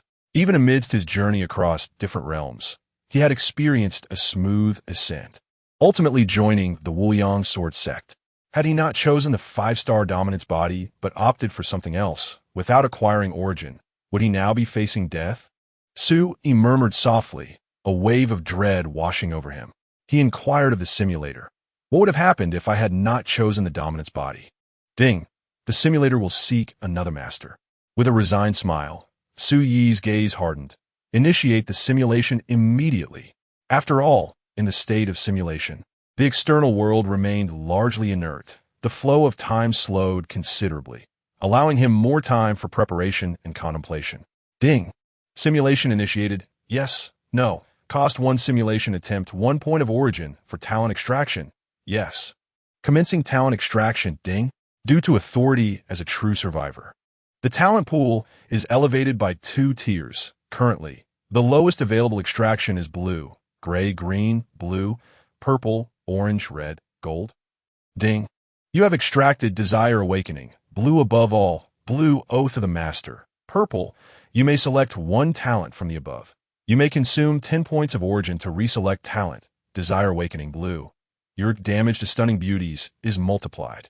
The stronger the desire, the higher the multiplication, up to a maximum of 100 times, effective only beneath the Emperor level. Above all, blue. To you, Emperors are akin to ants. You may annihilate an Emperor in an instant, though this can be executed only thrice. Oath of the Master. Purple. I swear by my Master, transforming into a force for my path of enlightenment. Under the gaze of the Master, I accept the Master's oath, fulfilling its contents. Receiving the Master's favor, violating the oath will incur the Master's displeasure, resulting in death. Sui furrowed his brow, beginning to weigh the pros and cons. Desire Awakening was indeed a commendable talent, yet dealing with the insect race was of utmost priority. Unless this talent proved effective against them as well. Perhaps not. As for above all, it held little allure for him. I shall select Oath of the Master. The description of this talent piqued my interest. Master? Ding! You have selected talent. Oath of the Master. Purple. Talent selection complete. Commencing simulation. The transparent simulation interface quivered slightly, lines of text materializing.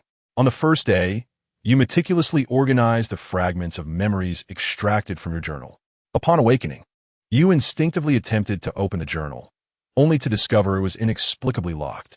Unperturbed, you continued to arrange the myriad supreme techniques in your mind, the Biming divine skill, the supreme dominance of the 8 desolations and 6 harmonies.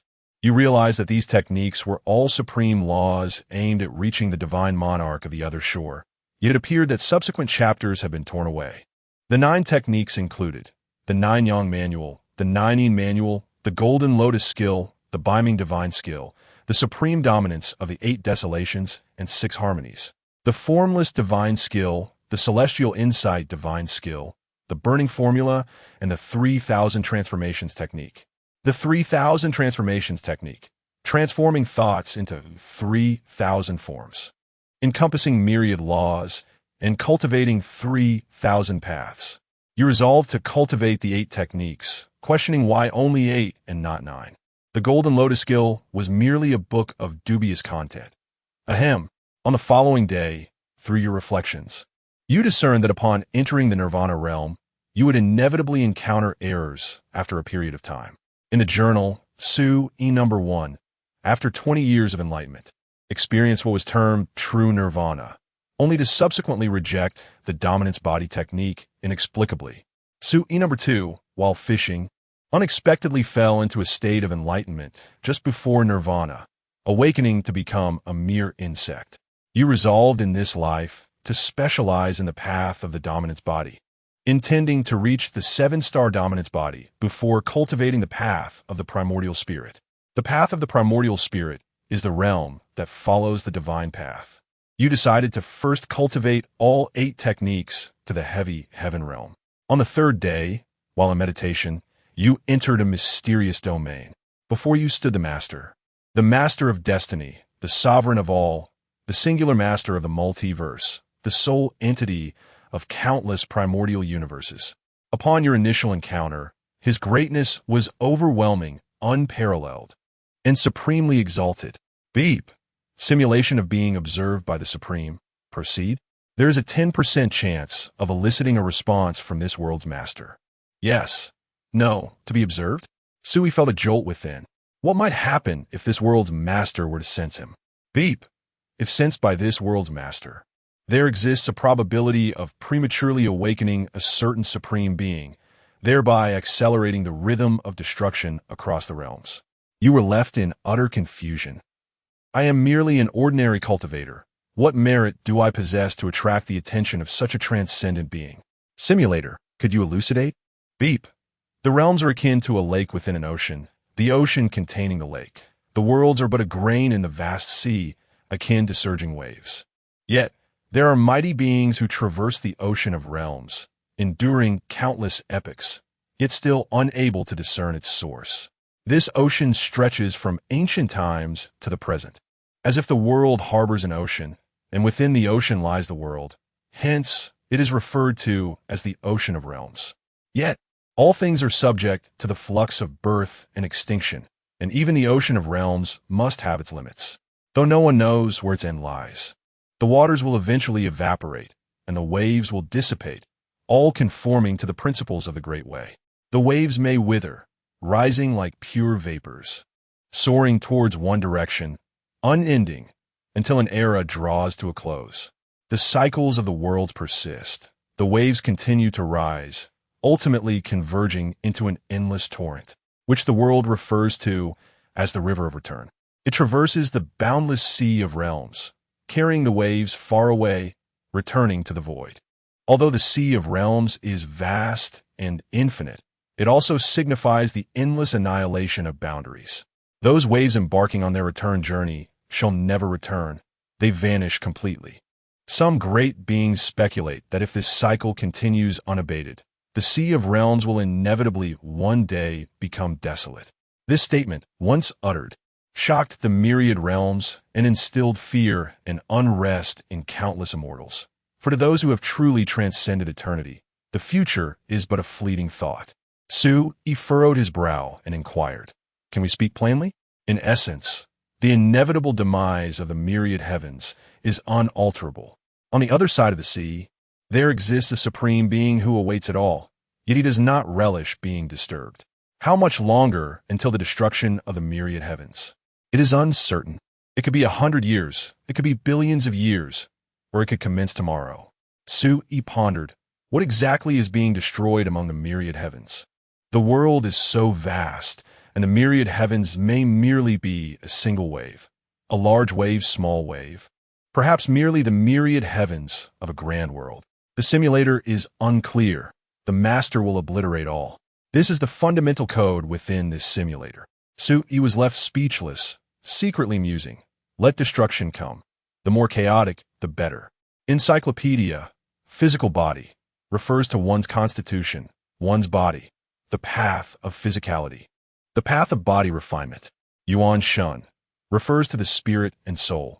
The path of cultivation is the path of the Yuan Shun. The path of the mountain and sea method is the path of the Yuan Shun. The path of spiritual energy is the path of the Yuan Shun. Chapter 15. The eternal spirit and the everlasting flesh. As you stand in the resplendent purple hall, you are struck by the magnificence of the Lord. You have comprehended the Lord's will and express your gratitude, vowing to adhere to the oath of destiny, to eradicate all malevolent beings, and to restore the supreme intent of the Lord. Above you, the resonance of the myriad realms reverberates, while countless wise souls kneel behind you. Outside, innumerable seekers yearn to enter the hall, pursuing the ethereal path of destiny. They prostrate with each step, some glance back repeatedly, while others do not look back at all, traversing the myriad forked paths in search of enlightenment. The Lord connects a thread of infinite power to you, the thread of destiny. Your journey of cultivation henceforth shall be remarkably smooth. Your 5-star dominance body undergoes a transformation, evolving into the destiny dominance body. Your soul is illuminated by the Lord, and your primordial spirit crystallizes, rendering it eternal and your flesh everlasting. As you return to your corporeal form, you reflect on the malevolence of the vile beings, whom you detest with fervor.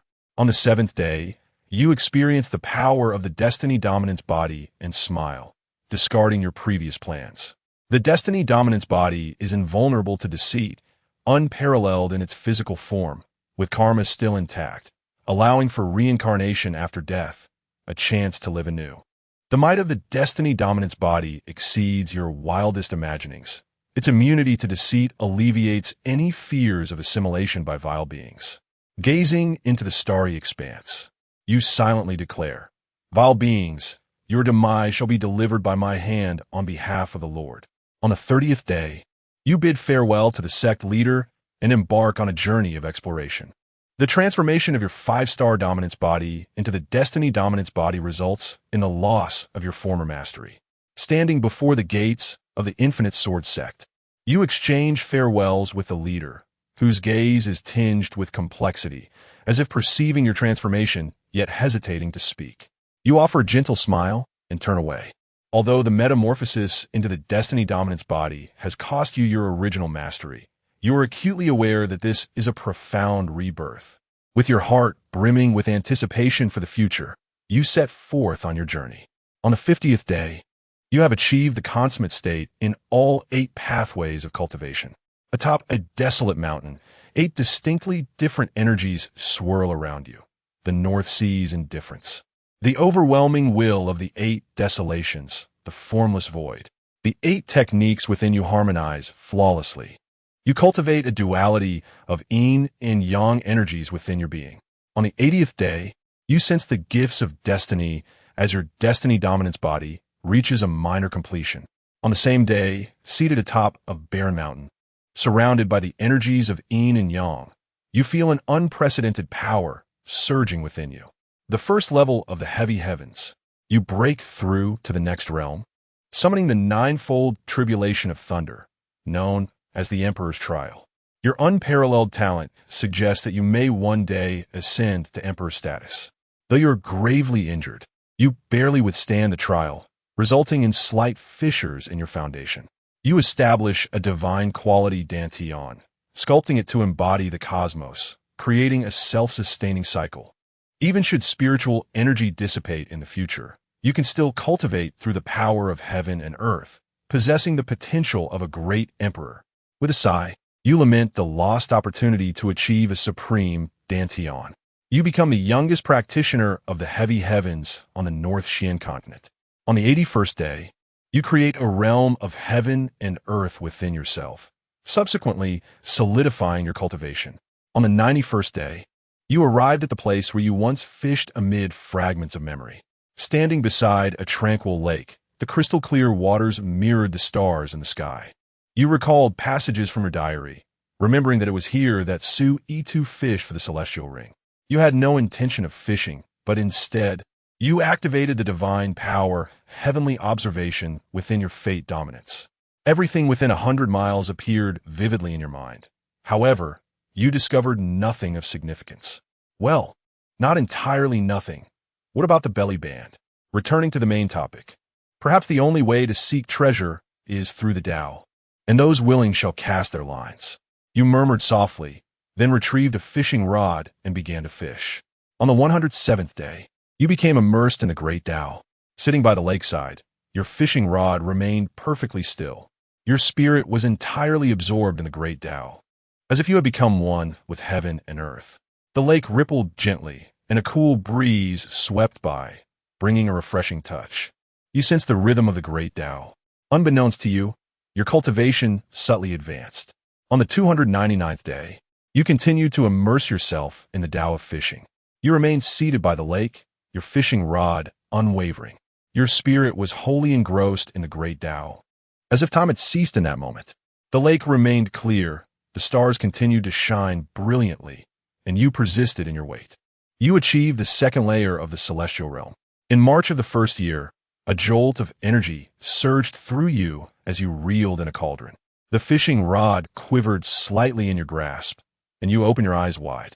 With a gentle tug, an ancient cauldron soared from the lake and landed in your hands. You dripped your blood to recognize ownership, and myriad Tao runes materialized in your mind. The Taiwan cauldron, a treasure of the celestial king. Confusion filled your heart. Why was it different from what was noted in the diary? Perhaps this was the mysterious way of heaven.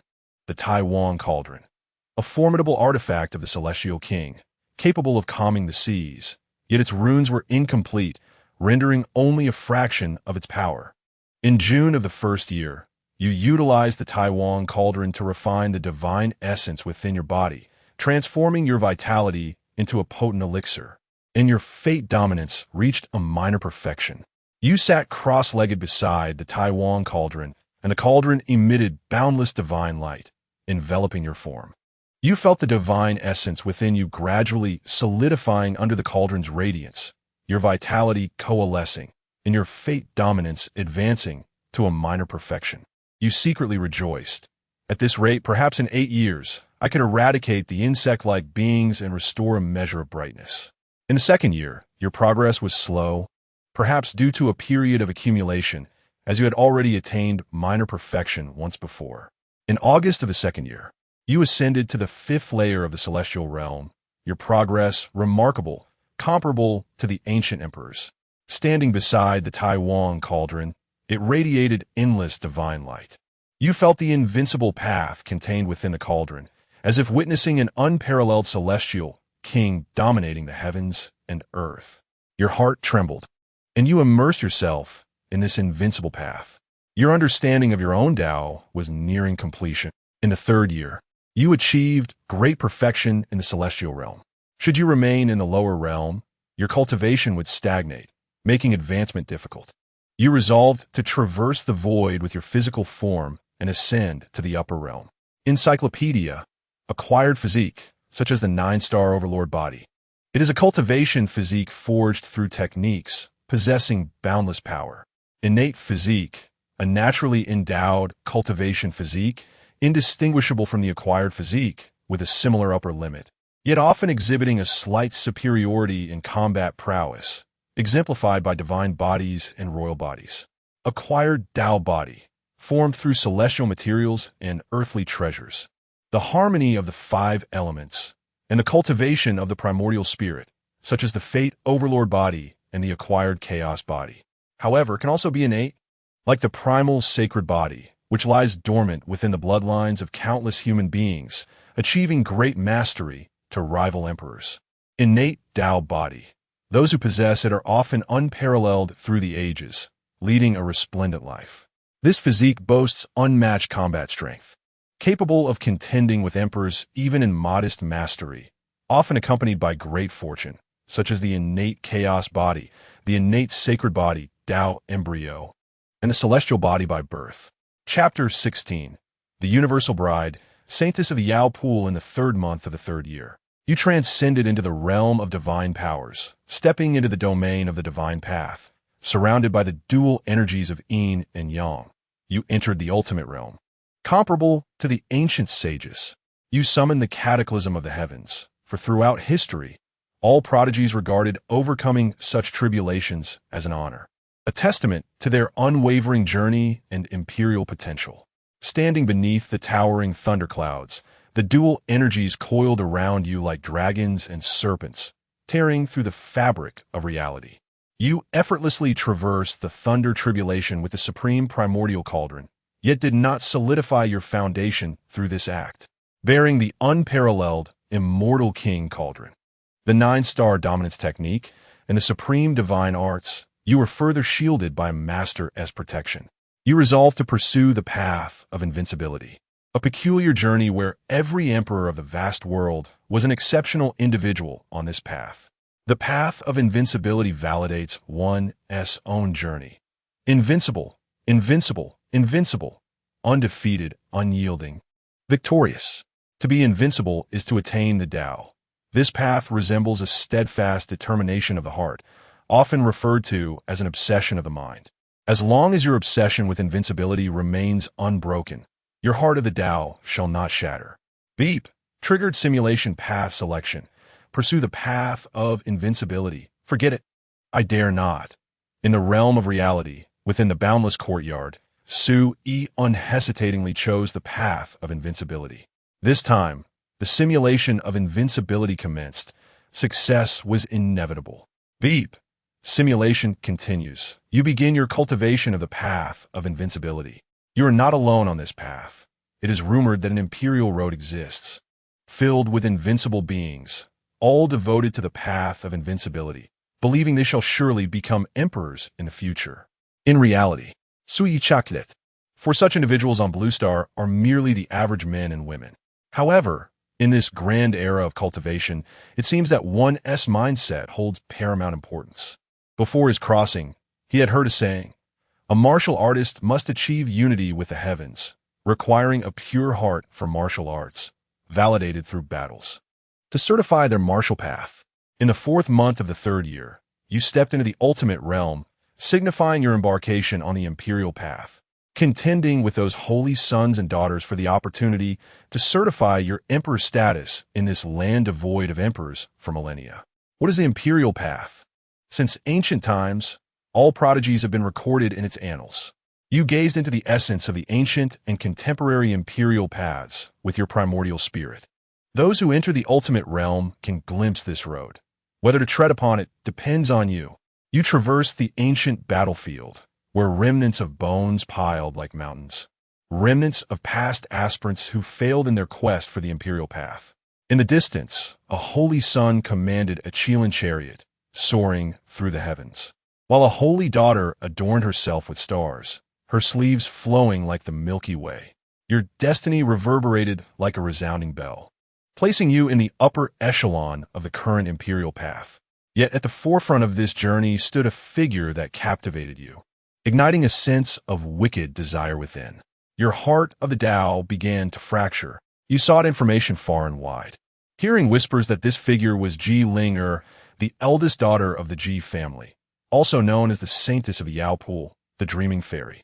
In the 5th month of the 3rd year, you inscribed 3 formidable divine powers within yourself, comparable to the holy sons of great sects. You sat cross-legged within the supreme primordial cauldron, as the chaotic energies within surged and bubbled like boiling water. The first divine ability, the Buddha's Wrath Lotus, was imprinted upon the left arm, causing all insects to vanish in an instant with a mere wave of the hand.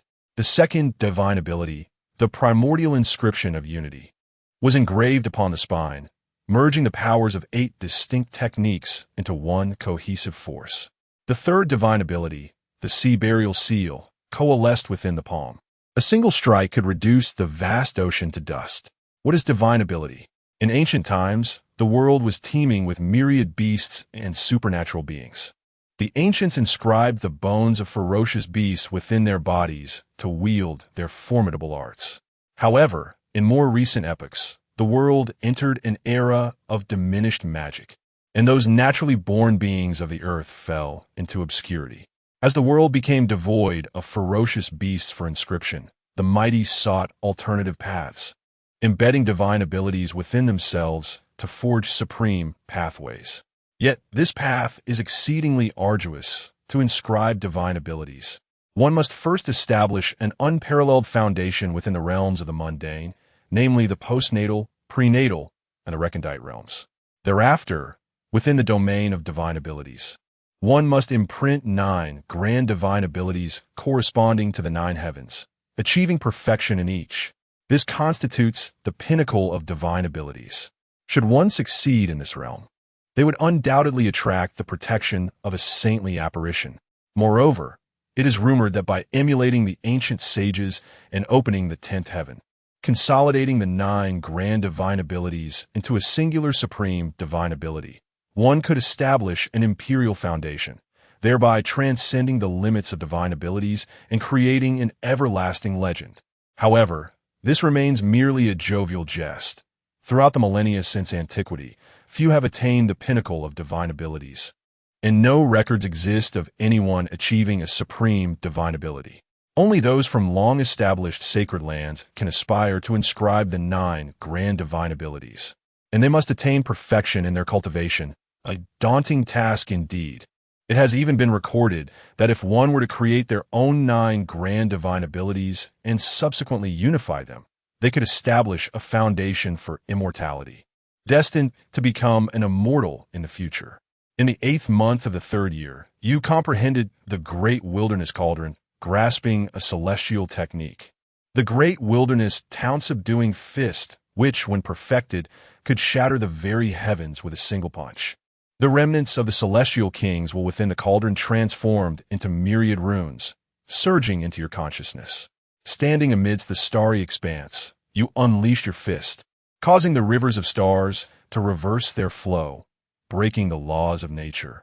As the shadows of 3,000 miniature worlds flickered in and out of existence amidst the brilliance of your punch.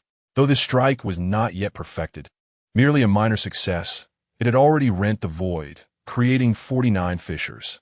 Bear in mind, this occurred in the upper realm, where the laws are remarkably stable. Even a divine king would find it challenging to breach the void with such ease. In the 9th month of the 3rd year, you heard of the ethereal manifestations of the immortal path in the Taiwei domain, shaking the heavens. That apparition spanned the 33 heavens, clad in robes as white as snow, pointing with a sword, causing myriad mournful wails. The very figure of Emperor Li, who had vanquished the supreme beings of the Forbidden Zones 800,000 years prior. His words reverberated through the heavens. In the era of diminished magic, only those of great freedom may inherit my path. 100,000 prodigies stirred at this call, and you traversed the void towards the Taiwei domain. In the 11th month of the 3rd year, you arrived at the ancient secret realm alongside a multitude of prodigies. At the entrance of the secret realm, chaotic energies surged as 100,000 prodigies swept through like a locust swarm. Ancient clan prodigies commanded warships to crush mountains, while the offspring of the demon clan transformed into towering golden rock birds, obscuring the sun. With a cold laugh, you unleashed the brilliance of her destiny sovereign body, and wherever you passed, the void parted to create a pathway, none daring to obstruct you.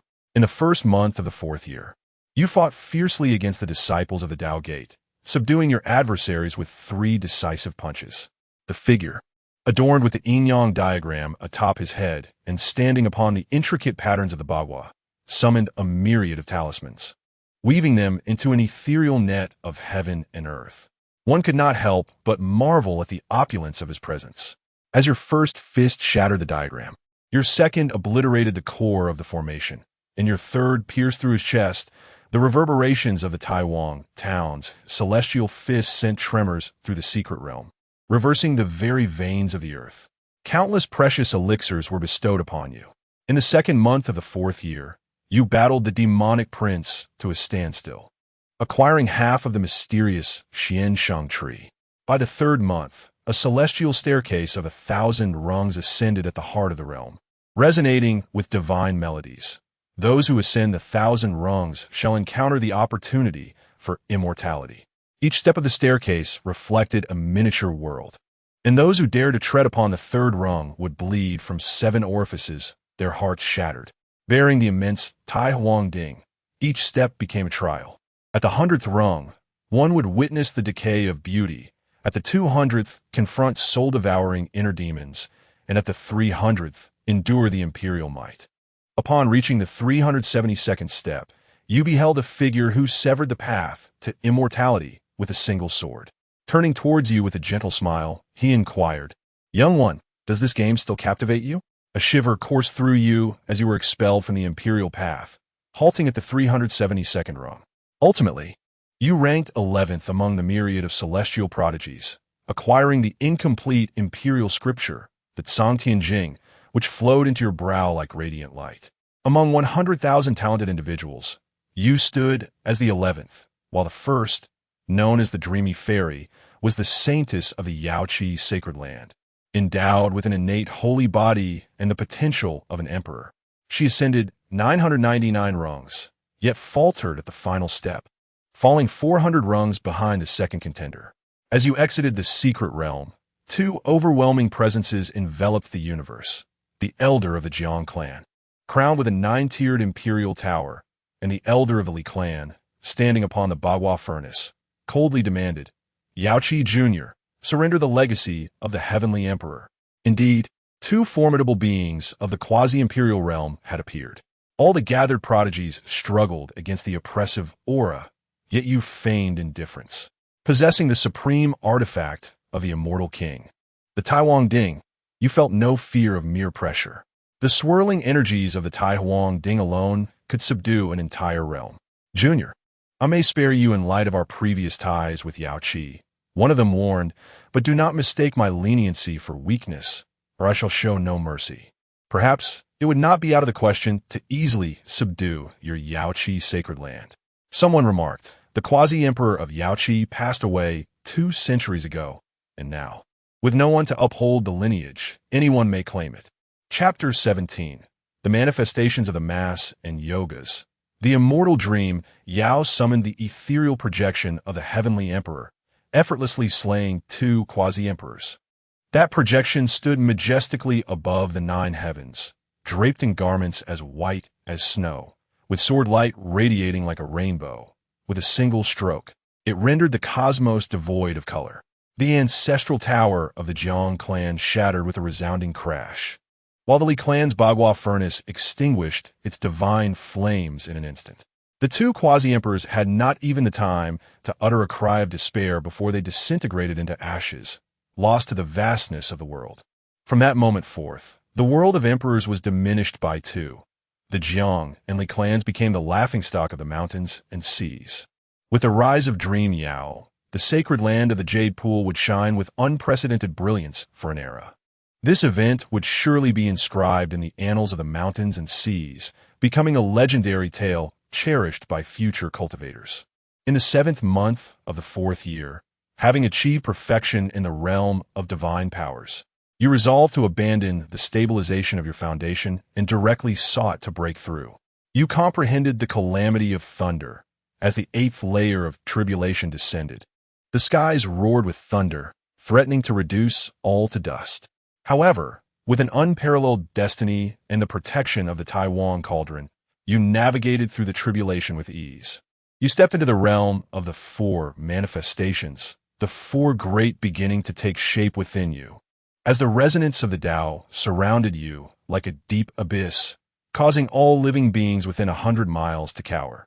In the 9th month of the 4th year, guided by fate, you acquired a fate pearl capable of purifying the worm's essence. You purified your primordial spirit with the Fate Pearl, rendering it as translucent as crystal, devoid of blemish or impurity. Your cultivation progressed significantly, and the four high-dimensional manifested: Asa, Mas, Yogas, and Ketu. You once again entered the ultimate realm, perfecting the four to their utmost heights before condensing your true, with the four hovering behind you, achieving great liberation. With the completion of your four manifestations, you took another step onto the path of the Emperor. This time, your primordial spirit was unparalleled, advancing 5 steps further along the Emperor's path. Gazing ahead, you perceived 8 figures still present. No, 9. One figure had ventured too far beyond your sight. You paid it no mind. In the first month of the 5th year, you made rapid progress. Even the legendary Emperor Li would pale in comparison. You broke through the realm of the Divine Bridge, causing tremors across the realms. The 6-9 heavenly calamity descended, an event perhaps unseen since antiquity. Countless powerful beings watched in secret, eager to witness the one undergoing tribulation. Your destiny's power was on the verge of full realization, and seizing this opportunity, you broke through. With strength, you shook the heavenly calamity, and with the Tai Huang's heavenly fist, you subdued the ancient, perfectly transcending the tribulation. Your destiny's power advanced to a state of half-completion, your physical form radiant and unparalleled. The mountains and seas were astounded. Some speculated you might possess the potential of an ancient emperor, capable of achieving the fruits of emperorhood and attaining a grand realm. This calamity, though but a single character apart from the Thunder Tribulation, was worlds apart. The Thunder Tribulation was the trial of mortals, while the heavenly calamity was the trial of the heavens' jealousy. In the 3rd month of the 5th year, you were once more favored by destiny, fully realizing your destiny's power. All was silent in all directions. Countless beings bowed in reverence, engaging in sincere worship. With the completion of your supreme power, you stood shoulder to shoulder with ancient emperors. The world now bore witness to another fully realized quasi-emperor. Countless powerful beings came to offer their congratulations, and you were honored as the grand ancestor of the Taichu sacred land, bestowed with the title of Supreme of Destiny Calamity. You were rightfully the foremost prodigy, on the brink of achieving perfection in the Divine Bridge realm. Once again, you peered into the Emperor's path, yet found yourself in 2nd place in this era. As you gaze into the distance, the ethereal Dream Yao, the ancient demon child, the holy son of the Sacred Hall, you cast your eyes forward.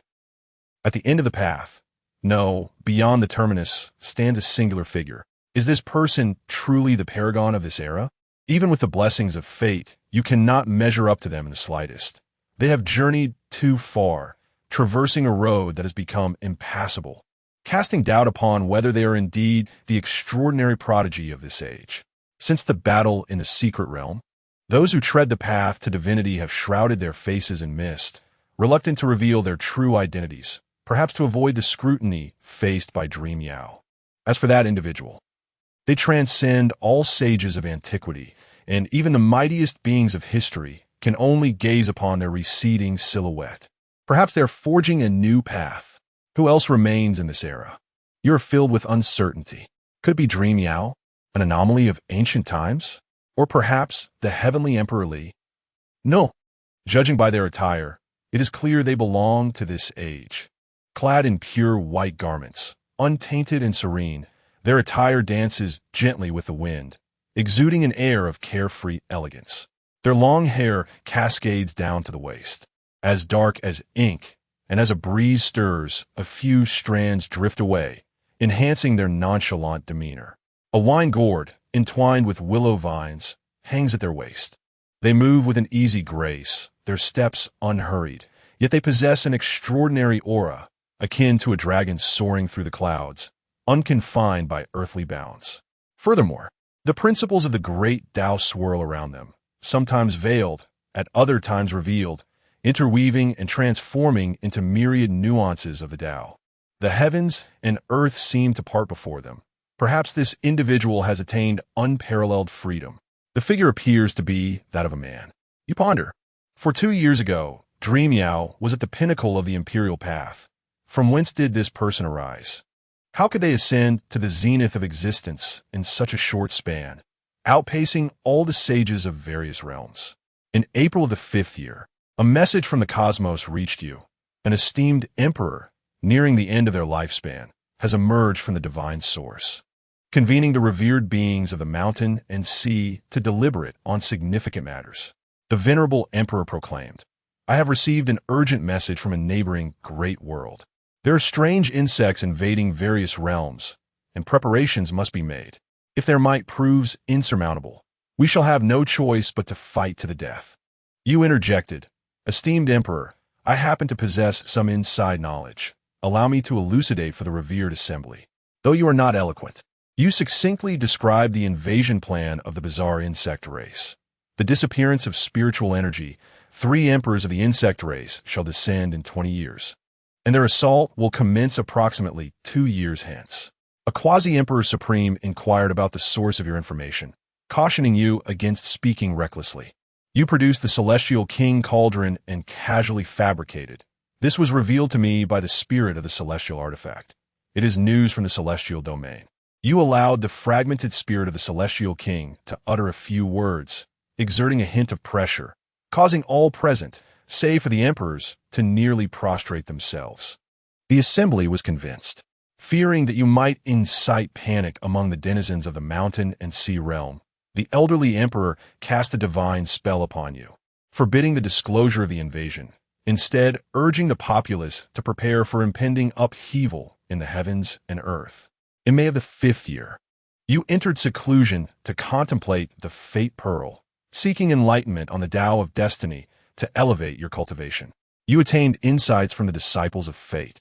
In June of the 5th year, you once again embarked upon the imperial path, yearning for the ultimate pathway. You advance several paces once more, surpassing countless ancient sages, securing your place among the 36 eminent figures of both past and present. Chapter 18. My name is Desolate. Mutual affection in July of the 5th year. You inscribed all that you knew, the characteristics of the insect race, their hierarchical classifications, and the 9 stars overlord body technique within the insect canon. Utilizing your primordial spirit as a quill and the principles as ink, you meticulously documented the vulnerabilities, habits, and classifications of the insects. This calamity was not merely a disaster for the Shanhai realm, but a tribulation that spanned all heavens and worlds. Upon perusing the insect canon, the aged emperor's expression grew solemn. He had initially presumed that this peculiar invasion was akin to previous encounters, merely minor disturbances where the strange beings sought to harvest practitioners from lower realms. To his astonishment, it turned out to be a war of annihilation. For your master, you would spare no effort, for this was your solemn vow. In January of the 6th year, you achieved the completion of your divine bridge, enduring the God-King tribulation. As the tenfold God-King tribulation descended, you stood beneath the clouds of calamity, your fate emanating a brilliance akin to gold, with the Taiwan cauldron levitating above your head, suppressing all laws. You shook the heavens with your might, shattering the ninefold God-King tribulation with the Taiwan's heavenly suppression fist. The final tribulation transformed into a true celestial phantom, wielding an immortal artifact to strike at you. With a cold laugh, you retaliated with a single punch, extinguishing the true celestial and restoring tranquility to the world. You successfully traversed the tenfold God-King tribulation, a feat rarely seen throughout the ages. Even among the ranks of emperors, your name would be remembered as a God-King endowed with the perfected overlord body. Who could possibly rival you? The ethereal figure of the dreaming fairy? With your innate immortal artifact, a single cauldron could shatter myriad laws. You stood as the preeminent figure of your era, effortlessly incapacitating the dreaming fairy with a casual strike, reverberating through the Shanhai realm. In March of the 6th year, you orchestrated a grand design across the heavens, uniting with the celestial mechanic to establish a grand spirit gathering formation throughout the realms. Prominent families pooled all resources from the cosmos, while the sacred lands were tasked with dispatching practitioners to merge the middle and minor worlds within the universe into the Shanhai realm, thereby augmenting its fortunes. The powerful emperor sought to invite the supreme beings of the Forbidden Zones to join forces against the impending threat. In April of the 6th year, you were assigned to the Desolate Domain, where a group sought to exploit the ancient teleportation array to clandestinely cross into the immortal realm and escape the Shanhai. With your perfected overlord body, your vital energy resonated across the realms. A single punch shattered the entire formation. The Shao and Shi clans were imprisoned, likely to be sacrificed as vanguards in the strange war. In July of the 6th year, you attained the pinnacle of the God-King realm, ready to enter Nirvana. Graced by your Master's favor, your physical form shimmered anew, and your primordial spirit underwent a baptism as you began to endure tribulations. You commenced the tribulation, overcoming the 6-9 heavenly trials, once more shaking the Shanhai. It is noteworthy that the realm beyond the Divine Bridge had evaded sight since ancient times, making it exceedingly rare to encounter supreme beings of unparalleled might. You valiantly faced the heavenly tribulations with your overlord body, emerging unscathed. As the true emperor of Nirvana, your current primordial spirit cultivation allowed you to fully unleash the formidable powers of the perfected overlord body. In August of the 6th year, you encountered a mysterious practitioner. He demanded the release of his family, and upon inquiring who they were, he claimed they belonged to the Shi clan. With a disdainful chuckle, you retorted, "You think you can simply demand their release? What do you take me for?" You unleashed the oppressive might of your overlord body, unparalleled in Nirvana, radiating an aura comparable to that of an emperor. Yet, the mysterious practitioner, with a mere flick of his hand, inflicted severe injuries upon you. You realized that his attacks could suppress your overlord body's recovery from injuries. Truly terrifying. The assessment of this individual's bone age suggests it likely does not exceed 20. He inquires if you shall release or restrain him. With no alternative at your disposal, you acquiesce. Contemplating, you ask him his name, to which he replies, "I am called Huang." Eagerly, you question whether he is the unparalleled prodigy of the Imperial Path. He chuckles and responds, "Is the Imperial Path the only realm in your eyes?" You assert, "One day I shall catch up to you, until I stand over you." However, Huang calmly states, "Those who have fallen to me have never been regarded as true adversaries. I grant you time to pursue, until you are but a distant memory." Your resolve wavers. In the 6th year of September, Huang prepares to ascend to the immortal realm. You taunt, "Why do you not remain in the mortal realm to combat the anomalies? Are you afraid?" Huang laughs, "The heavens are vast, and greater foes await me there. This realm is yours for now." With that, he is drawn into the immortal domain. In the first month of the 7th year, all is in readiness as you undergo your rebirth amidst worldly tribulations. By March, guided by the Master of Fate, you transcend the heavens. In April, you are reborn amidst the flames, your corporeal form radiant, your primordial spirit unmatched. In May, you extend an invitation to the enchanting Dream Yao to visit the 3 Lifetimes Mountain. Affection blossoms between you, leading to a shared cultivation of the Tao. You obtain the Tao, experiencing another rebirth that greatly enhances your prowess. By July, you find yourself fishing once more. Yet this time, you are not fishing for bait, the Tao, or fate, but for your true self. You delve into the principles of fire, reincarnation, and time. In August, your fishing continues. The impending arrival of the insects heralds the dissipation of the spiritual essence of the mountains and seas, yet you remain steadfast in your endeavor. In March of the 8th year, the insects arrive, and the spiritual essence dissipates, but you persist in your fishing. Your vital energies press against the confines of reality, creating your own domain. By May, you sense the call of your master, yet still, you continue to fish. The master's bestowal grants you profound enlightenment. The master bestows upon you 8 strands of vital energy. He gives you a primordial heavy water, capable of transforming all anomalies. You acquire the true name of the master, a treasure of infinite value. Azathoth, the blind and foolish god, the primal source of chaos, the lord of demons. Shub-Niggurath, the black goat of the woods with 1,000 young, goddess of darkness and fertility, the deity of life, the arbiter of fate. Nyarlathotep, the crawling chaos, faceless god. the messenger of Azathoth's will.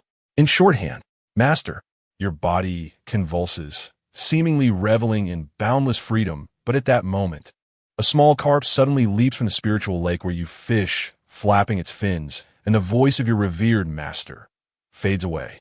Chapter 19. The innate one Qi and the chaotic 5 elements in the second month of the 9th year. Meng Yao sought you out, yet you could not respond. For you were in pursuit of the supreme Tao, your primordial spirit immersed in the art of angling. By the 7th month of the 9th year, an extraordinary defeat transpired. The supreme beings of the Forbidden Zone awakened en masse to confront the impending threat, simultaneously devouring the essence and blood of the insect tribe. The insect tribe, with its entirety composed of materials for refining weapons, provided blood that could enhance the physical body. In the 3rd month of the 15th year, due to the scarcity of spiritual energy between heaven and earth, body cultivation began to dominate. The 9-star body technique became widely known, practiced by all. Moreover, prodigies improved upon this technique, creating the 24-star Great Sun Divine Body, the 7-star Sword Body Technique, and the Yin-Yang Body Technique.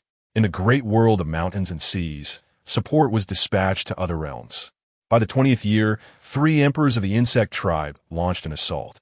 The great world of mountains and seas, in conjunction with other realms, united against the enemy, ultimately annihilating the 3 insect emperors. Humanité commençait à contre-offensive, ushering in a new era of cultivation. The 9 great emperors suppressed the heavens, countless perfected bodies emerging. In the 7th month of the 30th year, you remained engaged in fishing. Meng Yao, feeling the pangs of loneliness, committed numerous misdeeds. Her cultivation soared. In the 3rd month of the 32nd year, you continued to fish. Meng Yao indulged in further transgressions. These misdeeds resulted in your physical body becoming increasingly withered. Meng Yao's cultivation continued to ascend. She reached the Emperor realm, and the insect tribe was entirely obliterated. In the 9th month of the 33rd year, you fished. Meng Yao's transgressions had become innumerable. Your physical body was on the brink of desiccation, and Meng Yao provided you with some restorative medicine. In the 7th month of the 48th year, you were still fishing. Some began to speculate whether you would ever awaken again. Humanity now reigned supreme across the heavens. Who cared for the insignificant insect tribe? Meng Yao persisted in her misdeeds. Her obsession with you reached an unprecedented level, even transforming into her path. Meng Yao ascended to immortality. In the 5th month of the 55th year, you grasped a thread of the Tao's seam, your primordial spirit entering within. Your consciousness was on the verge of dissipating, for you lacked a vessel to sustain it. In this place, you found yourself immobile, your primordial spirit seemingly non-existent, as if it had never existed. You were but a manifestation of intent within this cosmos. A sudden inspiration struck. You formed a Tao body from the essence of fishing, allowing movement in this realm. However, this exertion drained your primordial spirit, proving unsustainable. You discerned that this realm appeared devoid of time, space, and even laws, as if it were a time before the heavens were opened and chaos had yet to be divided. You realized that you could conjure existence from nothingness. You endeavored to create a corporeal body for humanity, yet swiftly dissipated. In a moment of enlightenment, you understood that this place lacked energy and matter. Everything was composed of a profoundly mysterious Tao rhythm. You began to comprehend this Tao rhythm. As you disassembled this rhythm, you discovered that it formed a certain substance, one that seemed flawless and perpetually vibrant, capable of infinite division. You have fashioned a corporeal form from this substance, a body of the human race. Upon its creation, you discovered that this figure spontaneously coalesced into a state of chaos and continues to ascend, reaching the 9th level of the Quasi-Emperor and the 2nd level of the Great Emperor, 8 levels. True immortality. Within this body, the cosmos itself began to evolve. The chaos entity is unparalleled, and should it not fall midway, it is destined to attain immortality, perhaps even aspire to the realm of the celestial king. However, this body cannot endure for long. It ages almost instantaneously, then vanishes. You remain perplexed. You continue your research. though the passage of time is uncertain. Perhaps merely a fleeting moment? You deconstruct this flawless substance once more, forming a positive matter and a negative matter. Contemplating deeply, you eventually bestow upon this perfect substance the name of innate primordial energy. The name seems familiar to you. You designate the positive matter as yang and the negative matter as yin, recognizing that they cannot exist independently. Thus, you aptly name them the dual energies of yin and yang. As you further split the yin and yang energies, you discover that continued division results in the emergence of entirely different substances, not akin to yin and yang. These newly formed materials bear a striking resemblance to the mysterious yellow energy within the Great Desolation Cauldron. You attempt to split once again, this time yielding what appears to be the energy of the 5 elements. After countless divisions, you acquire myriad forms of energy. Yet, despite their diversity, none can forge a vessel capable of containing your primordial spirit. What use are these countless energies if they cannot prevent the gradual assimilation of your spirit? You surmise that in due time, you will completely fade away. A sudden thought strikes you. What if these opposing, balancing energies were to be recombined? For instance, merging the yin and yang energies into one, or blending the black and yellow energies within the mysterious yellow energy. Would disrupting the balance yield new substances?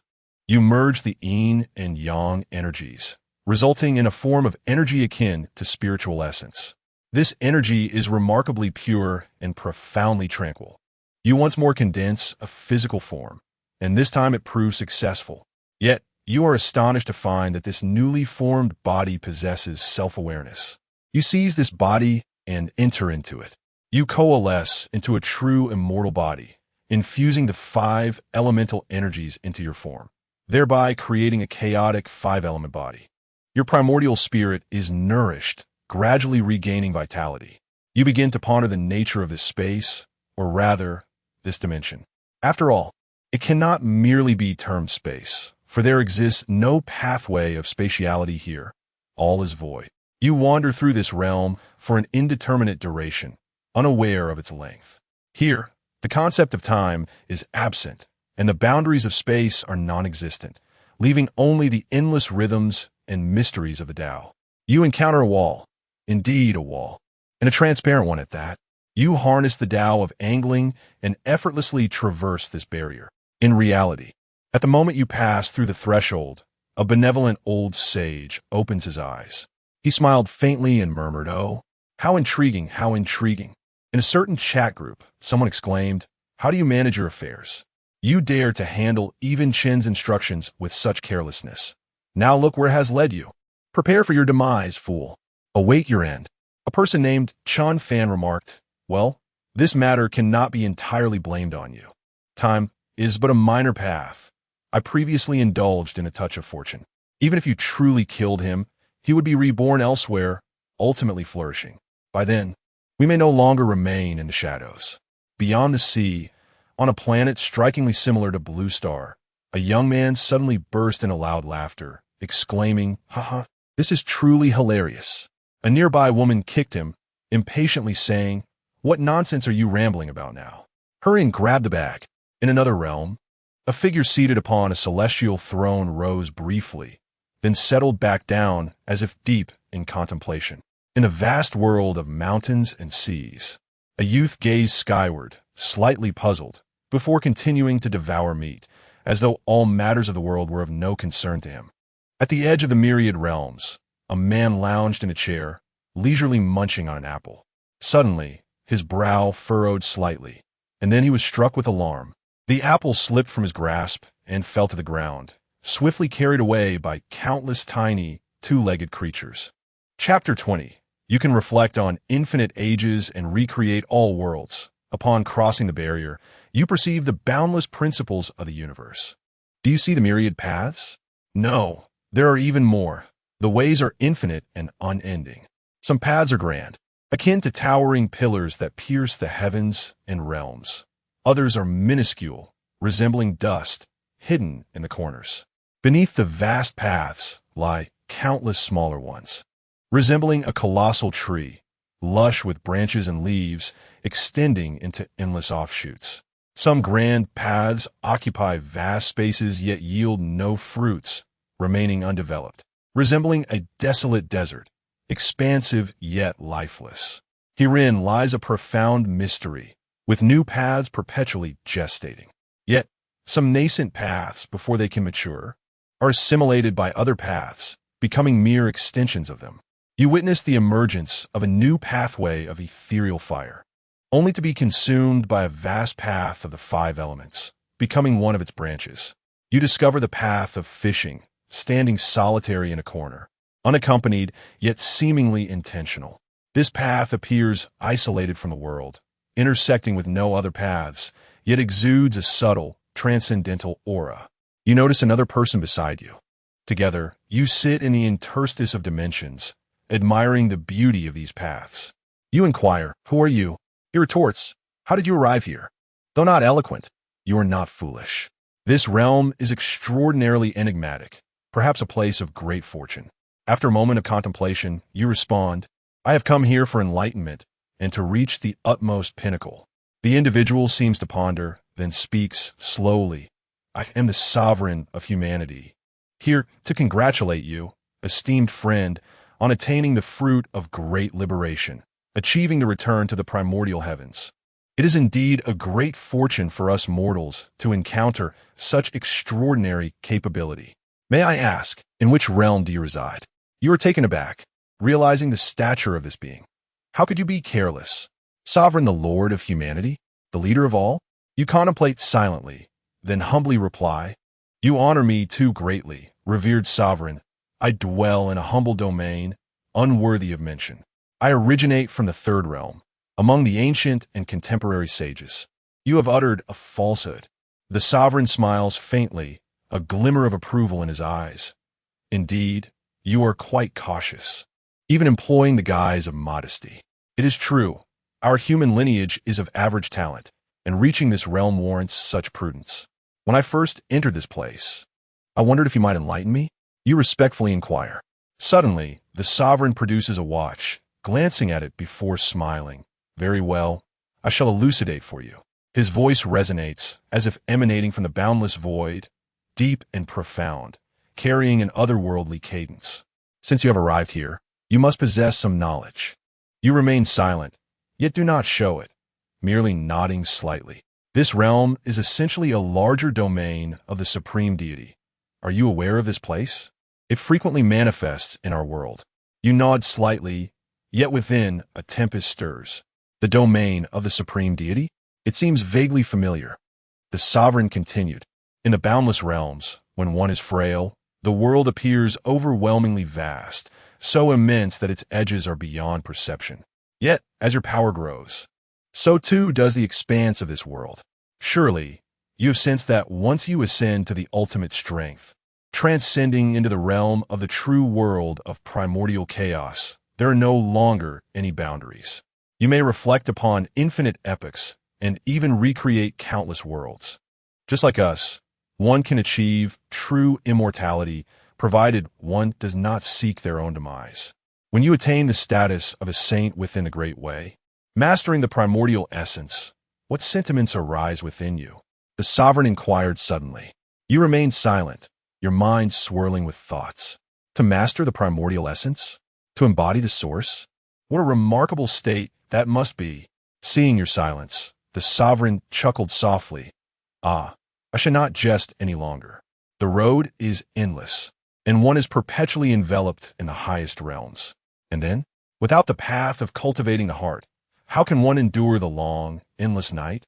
Ultimately, one may succumb to everything, grow weary of existence, and begin to court death, endlessly cycling in an infinite succession of lives." At this point, the sovereign fell silent, a complex expression flashing in his eyes. "You could not help but ask, my friend." The sovereign waved a hand dismissively. Never mind. Let us speak no more. To say too much invites retribution." You queried in confusion. "At our level of existence, is there still retribution?" The sovereign nodded. Indeed. This is the true path of higher dimensions. Our starting point is far too low. It seems we must continue to pursue the ultimate essence of the way to fully comprehend it. Your heart was shaken, as if a new door had swung open. The path of higher dimensions? A starting point too low? You sat side by side with the sovereign, continuing to admire the breathtaking scenery of the boundless way. The great way flowed like a galaxy, each thread imbued with infinite mysteries and possibilities.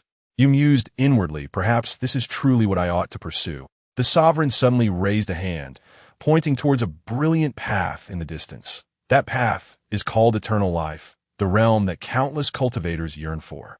Following his gesture, you beheld a road that words could scarcely describe, radiant and dazzling, yet utterly unattainable. After a moment of silence, you asked, "What is your path, my friend?" The sovereign smiled gently. "My path is named all beings. I wish to pave the way for humanity and guide all sentient beings." You seem to glimpse the endless phantoms of beings behind the sovereign, each representing a world, a civilization. You and the sovereign continued your discourse, as if time had lost its significance in this place. You spoke of the great way, of the myriad heavens, and of the infinite dimensions. Eventually, the sovereign rose and said, "My friend, though this place is splendid, it is not meant for prolonged stay. It is time for you to return." You nodded. "Thank you for your guidance." The sovereign smiled lightly. "No need for thanks. We shall meet again." You stood up, activating the path of fishing, and returned within the barrier. Encyclopedia number 3. Dimensional realms. 1-dimensional matter, 2-dimensional superstrings, 3-dimensional space, 4-dimensional time, 5-dimensional, 6-dimensional. The 4th dimension, the realm of immortals. The eternal ones who grasp the essence of time.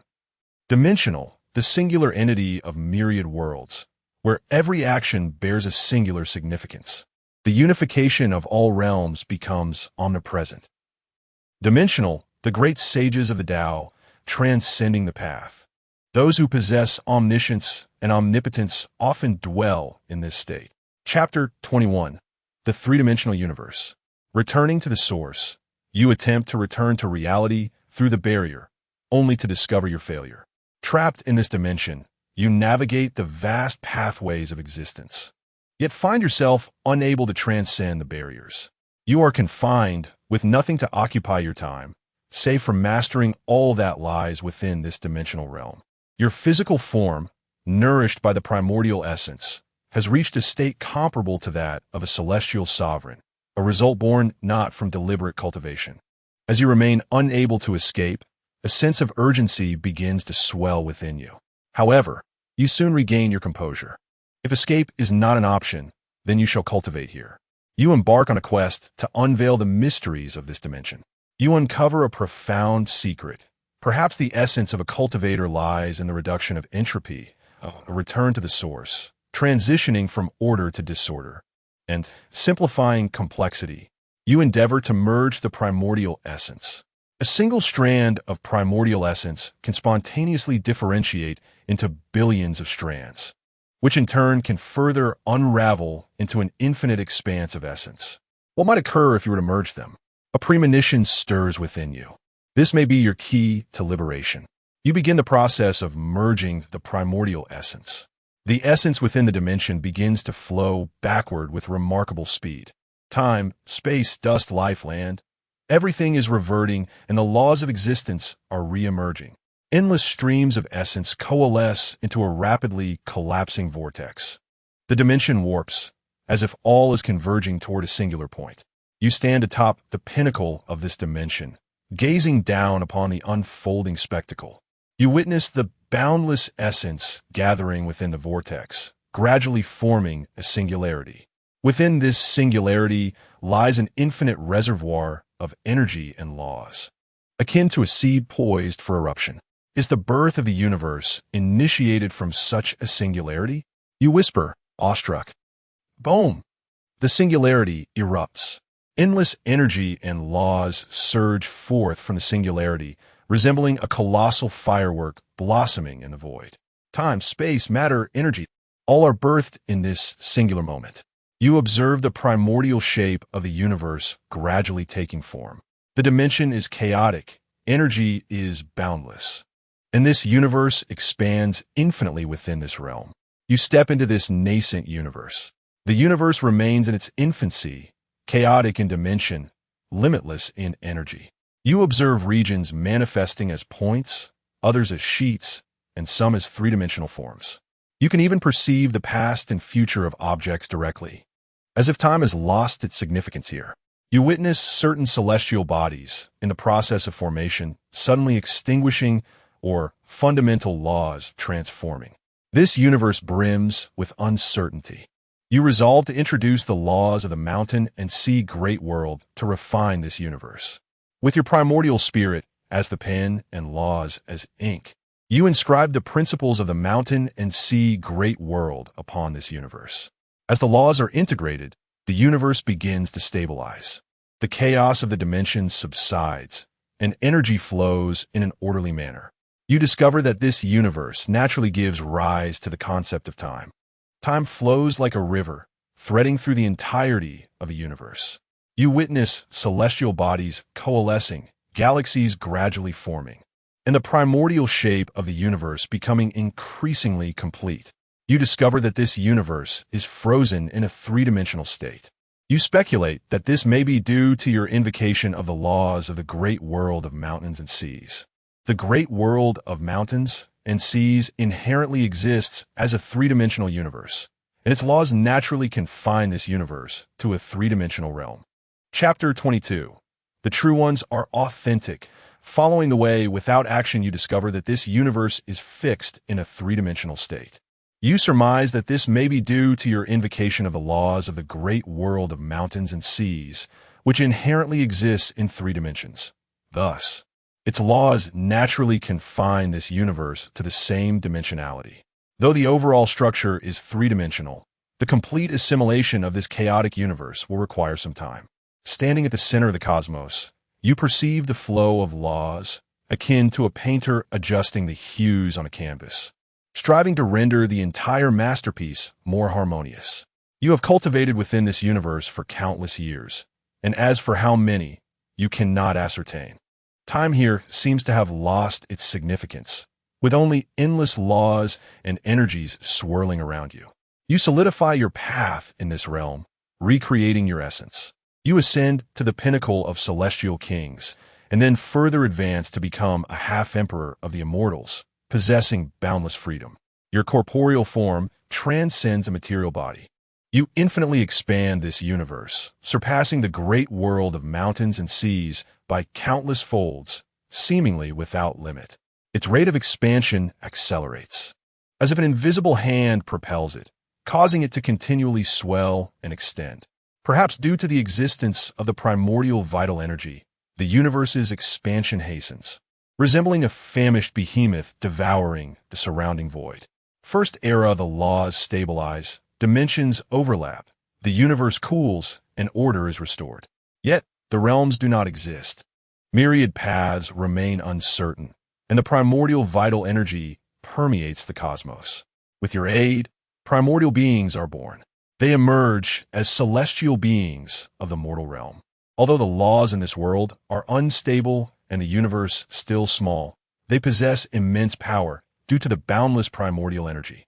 As you observe these primordial beings, your heart swells with emotion. They resemble stars within the cosmos, flickering with faint light, yet harboring infinite potential. You envision the future of the universe, witnessing countless beings thriving in this expanse, forging their own civilizations. Second era, the realms are in tumult, and the universe can no longer be called a universe. It is so vast that its laws transform. New universes are birthed within the cosmos, akin to seeds taking root and sprouting in the soil of the universe, growing into towering trees. The primordial vital energy within the great universe begins to dwindle as the speed of material formation surpasses that of primordial energy generation. You stand at the edge of the universe, sensing the flow of energy, much like a farmer observing his fields, watching the crops grow day by day. You elevate to the highest state, pushing your corporeal form to the ultimate realm. Your primordial spirit, hindered by incomplete laws and the absence of paths in the realms, finds it difficult to progress. Standing at the pinnacle of the universe, you gaze down upon the entirety of creation, yet a tinge of regret lingers in your heart.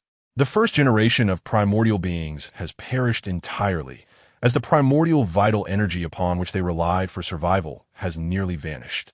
The remaining few have fled the great universe, eking out an existence in the dimensions.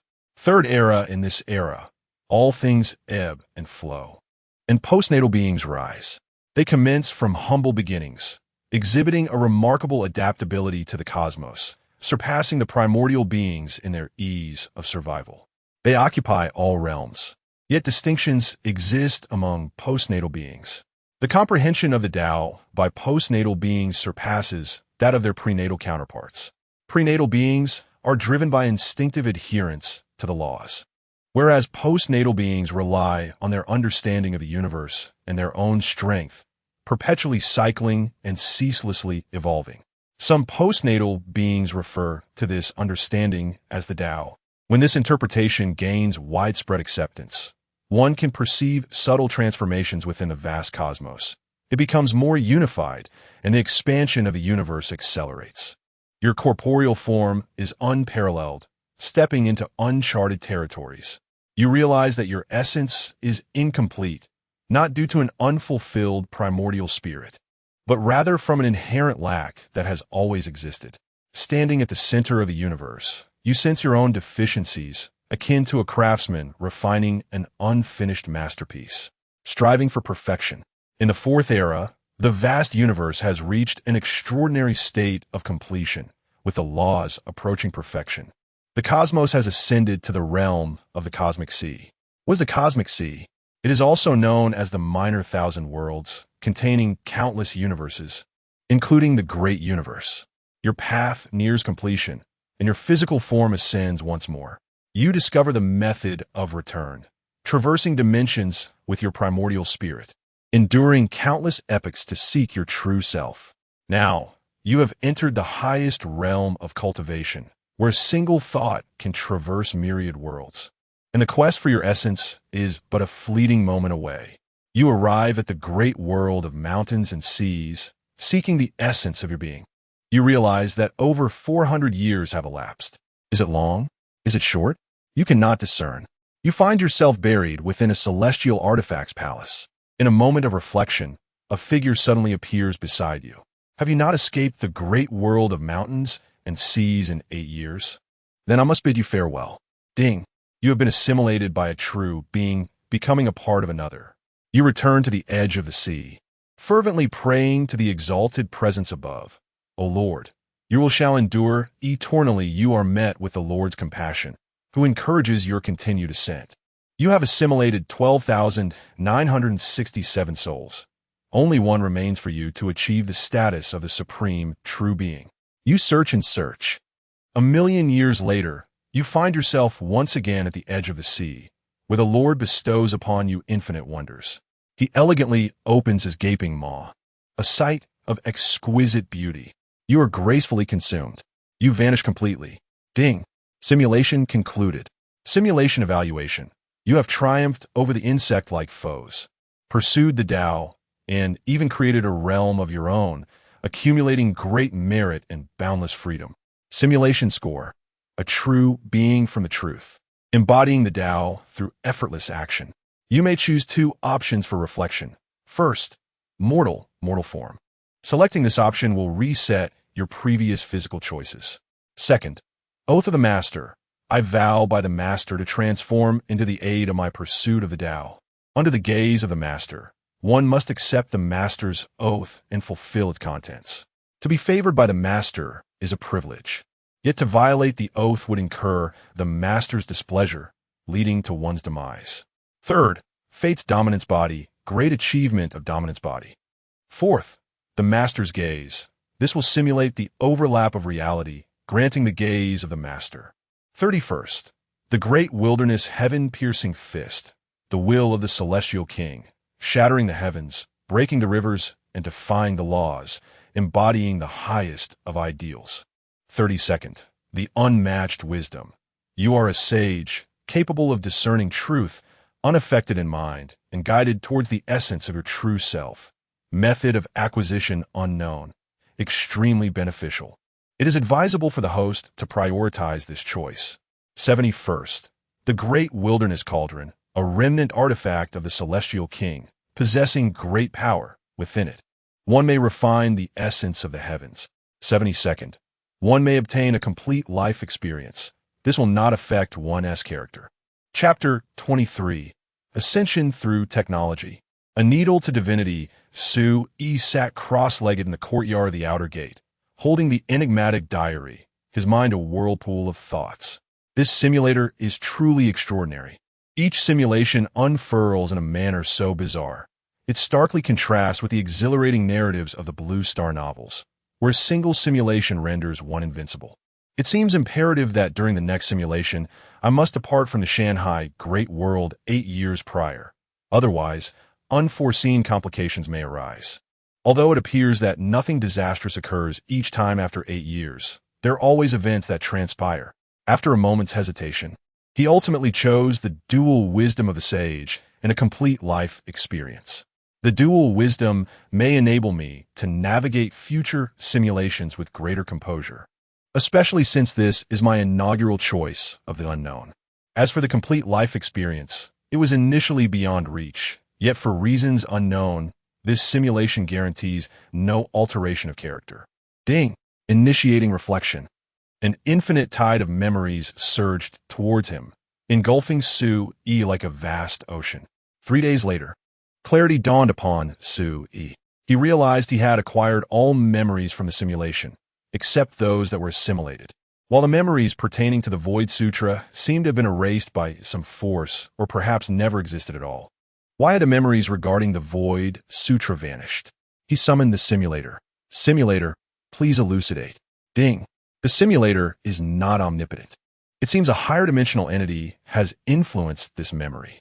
Indeed, the waters are growing ever deeper. This product of a certain tier transcends the simulator's capabilities. Su-Yi reminisced about his experiences in the dimensional space, feeling as if he were recalling a past life. Would he ever be able to re-enter that dimensional realm? The master of humanity. What manner of being is he? He suspected that the individual who had obliterated him prior to the simulation and the one who had assimilated him at its conclusion might very well be the same entity. As for the dual wisdom of the sage, Su-Yi felt no particular sensation. Perhaps it has already taken effect. He summoned the simulator once more, accessing the panel. Life Simulator, Holder, Source, 681. Points, Authority, True Survivor, Simulation Attempts, 7. True survivors can increase simulation attempts daily. Shall we commence the simulation? Yes. No. Su-Yi gazed at the number of simulation attempts, reflecting quietly. 7 already? They are of no use. At that moment, a ripple of thought coursed through him. The diary, the diary, the diary. He opened the diary. The first page still contained the writings of Su-Yi from Blue Star, yet the second page had transformed. On the second page appeared a chat group interface, reminiscent of the chat groups from Blue Star. Su-Yi scrutinized the messages within the chat group. At the top, no. 100,000 source stones for law programming. No deception. Guaranteed to teach and ensure mastery. Sworn by the Great Way. No positioning. Those who have used it all speak highly of it. Number 2. 9 yuan heavy water, capable of penetrating interdimensional barriers. Currently, 800,000 barrels available. 1 drop per source. Buy more, receive more. 9 yuan heavy water can be divided into 9 paths of 8 yuan heavy water, 81 paths of 7 yuan heavy water, and so forth. Su-Yi continued to flip through the pages, discovering that this resembled a trading platform, abundant in offerings, even featuring a trading world. Below, a button beckoned. Su-Yi clicked the button. 77. Fellow cultivators. I have traversed into this realm of cultivation for 30,000 years, achieving the great ascension stage and enduring 49 tribulations. Yet I remain unable to ascend. What shall I do? 1008. Too weak. I have practiced for 1,200 years and have now entered the realm of terrestrial immortals, enjoying long life and longevity.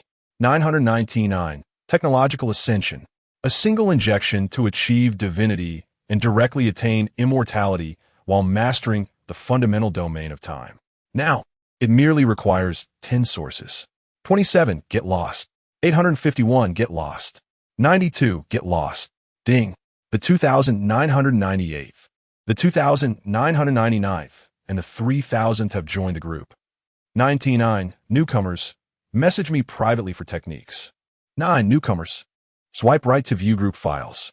Realizing there was a delay, Su-yi almost mistook himself for an outcast. He clicked on the group files to examine the contents. The Great Unity of Realms. The members of this group are Su cultivators from different dimensions, diverse multiverses, and various timelines existing apart from your world. Where there is Su, there lies profound mystery. The group files also contain some trading information, basic techniques, and details concerning the sea.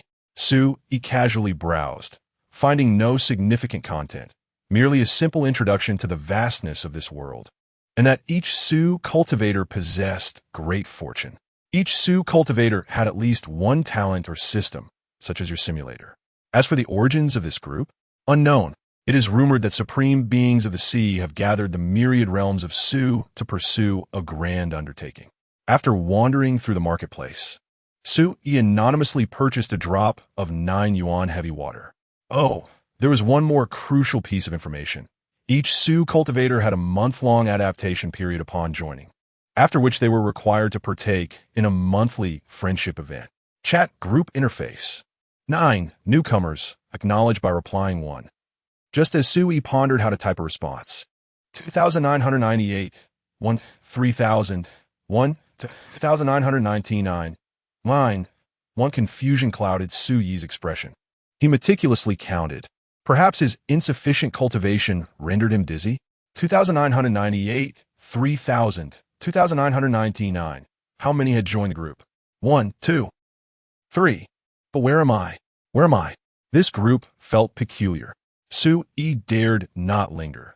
The journal imparted an unsettling sensation, an indescribable malevolence. Forget it, he thought. 3 days later, Su-yi contemplated the Void Sutra for 3 days, and indeed, it was profound. Entering the void, the innate realm. This Void Sutra could only be comprehended in reality and during the first simulation. Yet subsequent simulations eluded understanding, for reasons unknown. The scripture of nihility describes a realm known as nothingness, where the boundaries between the external and internal dissolve, achieving profound freedom. It is likely a scripture of the celestial sovereign level. Perhaps even, ahem, the secrets of heaven must not be divulged. Su-yi spent another 3 days plundering the essence within the universe of mountains and seas, leveraging the myriad imperial wills and Tao insights gleaned from his simulated memories. He successfully acquired over 100 points of essence. It is noteworthy that he is still in the lower realm. He summoned the system panel. Onlifes simulator holder, Su-yi esenge, Yuzyedinji. Points, authority, true survivor, simulation attempts, 13. Begin simulation? Yes. No. Su-yi dared not wager on what might transpire after 9 simulations, nor did he comprehend the necessity of fleeing the grand world of mountains and seas. Would escaping to the adjacent world alleviate his predicament? Perhaps it was an error in the calculations of his future self from Blue Star, or perhaps his cultivation was insufficient, rendering him incapable of glimpsing the distant future, leading him to believe that escaping the mountains and seas would eliminate danger. Throughout his life, Su-yi harbored a strong aversion to riddlers, yet he had unwittingly become one. Now, each simulation required careful planning. For the previous 3 attempts had been inexplicably perplexing, with his cultivation only reaching innate levels at this point. Su-yi wished to attempt something within the simulation to achieve his goal. He purchased a diary, inscribing certain information within its pages, then activated the simulator. Taking a deep breath, begins simulation. Chapter 24, The Divine Ranking of All Realms, The Oath of the Spirit Master, Ding. Initiating simulation, yes, no. Consume 1 simulation attempt, 1 point of essence for talent extraction. Yes. Commencing talent extraction, ding. Due to the authority of the Trueborn, the talent pool is enhanced by 2 grades. Ding. Essence exceeds the specified amount. Would you like to invest more essence to elevate the quality of extractable talents? Add 1 extractable talent, very well. Ding. Consuming 100 points of essence. Currently, the lowest extractable quality is purple. For talents to be extracted, gray, green, blue, purple, orange, red, gold. Ding! You have extracted primordial sacred body, purple oath of the spirit master, purple immortal root, purple double eyes, red. You may choose one talent from these. You may consume 10 points of essence to reselect a talent. Primordial sacred body, purple, of ancient origin. Its true name is unknown, existing since before the creation of the world, reaching its zenith only in the primordial era, hence the name primordial sacred body. This physique is stronger in prosperous times and weaker in the decline of the law, also known as the indestructible golden body, radiating golden light like the sun. A punch can shatter laws, blood like molten lava, bones akin to divine iron, standing on the battlefield like an indomitable war god. Oath of the Spirit Master. Purple. I swear by the Spirit Master, transforming into the power that aids my comprehension of the universe. Under the gaze of the Spirit Master, I accept the oath, fulfilling its contents, and receiving the Spirit Master as favor. Should I violate this oath, the Spirit Master shall be displeased, leading to my demise. Immortal root. Purple. Bearing the immortal root, the path to immortality is within your grasp. Prior to ascension, cultivation is as effortless as walking on flat ground, with bottlenecks as fragile as paper. Cultivating an unblemished foundation leads to the accomplishment of flawless feats. Double eyes, red, the ancient double eyes, reputed to pierce through all illusions.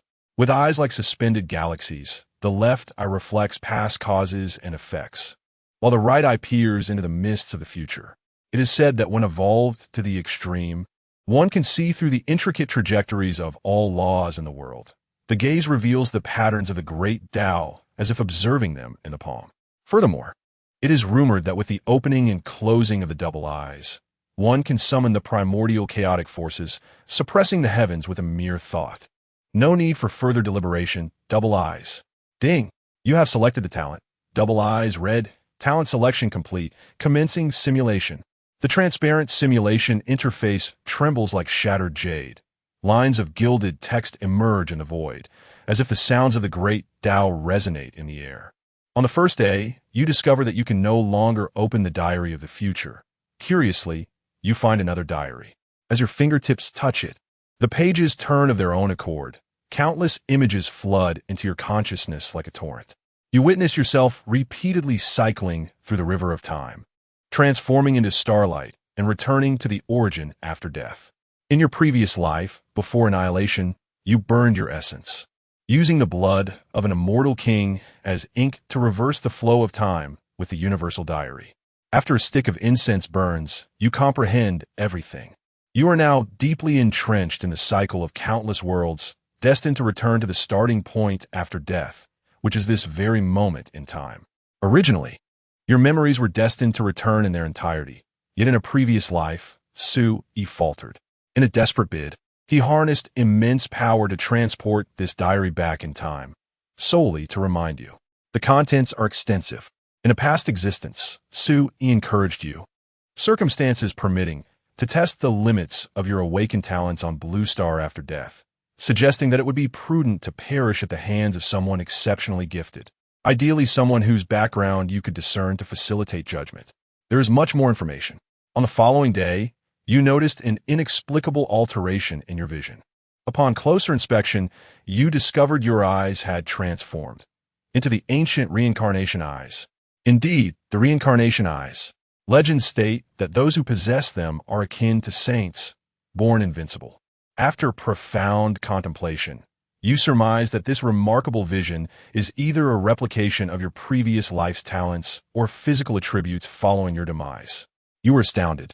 Such an EX-level talent bears considerable merit, especially one as exalted as the reincarnation eyes, which can indeed be replicated. According to ancient lore, during the primeval era of Blue Star, a being with reincarnation eyes reigned supreme, leaving an indelible mark throughout history. With these eyes, he initiated the primordial age, weaving luminous runes and orchestrating divine chains of order. He annihilated countless races, single-handedly extinguishing their splendor, before ascending to an unknown realm, achieving eternal renown. On the third day, you discovered yourself practicing an unfamiliar technique, devoid of any recollection. You began to introspect, realizing the singularity of your reincarnation eyes, which enabled you to perceive the rules of order. Your memories gradually resurfaced, revealing the void scripture, an ancient text that has existed since the dawn of creation. You were taken aback. Were it not for the reincarnation eyes, you would likely have to restart your cultivation. By the 10th day, the invincibility of the reincarnation eyes became evident as your cultivation advanced exponentially. You established a supreme foundation within the innate realm, using laws as your skeletal framework and the patterns of the Tao as your flesh, ultimately attaining the most formidable innate prowess throughout history. Your memories from a previous life remained relatively intact, and with such a foundation, it seems plausible that in this lifetime, you might rival that individual. On the 18th day, you ascended to the reincarnation realm. You found yourself above the infinite sword sect, undergoing the unparalleled heavenly tribulation, the 4-9 heavenly calamity, unprecedented in history. Upon witnessing this, the sect leader was taken aback, proclaiming you to be the reincarnation of an ancient sage, endowed with reincarnation eyes, destined to achieve eternal greatness. An elder, skeptical of the sect leader's claims, merely smiled faintly. You tempered your body through the heavenly tribulation, rendering it more resplendent. Infused with a trace of the laws of thunder, you forged the cycle of 4 symbols, transcending the confines of a mere dantian, entering a realm of true celestial caverns. You opened the heavens and the earth, embracing unparalleled freedom. Your name shall echo through eternity as you glimpse the divine rankings of myriad worlds. Chapter 25. The Emperor among Immortals. The Emperor among Kings on the 20th day. Your foundation is solid, and within you lies an infinite expanse of celestial realms. Your inner power surging ceaselessly. The sect leader approaches you, suggesting that perhaps you could be the one. This is knowledge known only to the leaders of the past, sought solely to find an individual capable of restoring the glory of the Wuliang Sword sect. He inquires if you are aware of the illustrious history of our sect, to which you confess ignorance. He continues, revealing that the Wuliang Sword sect once basked in unparalleled splendor, having produced an emperor. An emperor? You ponder. Is he referring to the supreme realm of the great emperor? No, not the great emperor, but rather the immortal emperor. What defines an immortal emperor? It is a being transcending the immortal kings, the emperor among immortals, the emperor among all kings. Boundless are the emperors. Your heart surges with tumultuous waves, rapidly discerning truth from falsehood. The sect leader presents an ancient box, its material unknown, suffused with an aura of profound mystery. While he may not recognize it, you do. This is the essence of the 3 origins, a substance born from your meticulous dissection of the yin and yang energies for the 38th time, possessing the singular trait of evolution. You have already been convinced. Such an aura cannot be easily fabricated. Yet, it seems utterly absurd that an immortal emperor's sect has descended into this small world. The leader proposes, given your cultivation, you can surely discern the might of this essence. Do you wish to know more? In truth, you still fall short of the conditions laid out by that eminent figure. It is not merely a matter of deficiency, but rather an indication of your cultivation being insufficient. Originally, I intended to share this with you once you attain the divine passage realm. The leader mentions that the ideal candidate was Enlon from 300 years ago. However, he ascended to a higher realm before he could realize his potential. Ah, what a pity. You remain speechless within. So, do you wish to accept this destiny? I can assure you that the legacy contained herein will pique your interest. The leader has treated you with great kindness, and out of respect for him, you must bear this consequence. Even though you are acutely aware of the might of an emperor, at such elevated levels, the significance of time becomes trivial. This consequence may very well resurface in your life as the river of time flows once more. Ding! Choice triggered. Accept the consequence. Decline. After much contemplation, you ultimately decide to embrace this consequence. As you previously stated, perhaps this world ought to be a bit more chaotic. You take a deep breath, nodding slowly to signify your acceptance of this fate. Ding! Simulation continues. Seeing your resolve, the leader begins to recount. in epochs long past. When heaven and earth were first unveiled, and chaos began to separate, the seas gradually expanded, forming endless worlds. At that time, there existed a being whose origins were unknown, and the reason for his existence was a mystery. He was born an immortal, effortlessly attaining the title of immortal emperor. Yet, when he sought to advance further into higher realms, he discovered that this world was vast beyond comprehension, so immense that it would take him countless years to take that next step alone. Thus, he adopted an alternative method, one he had learned from a distant place. He severed his infinite self, relinquished 3,000 thoughts, and retained only his true essence. From that moment on, he became the singular supreme being.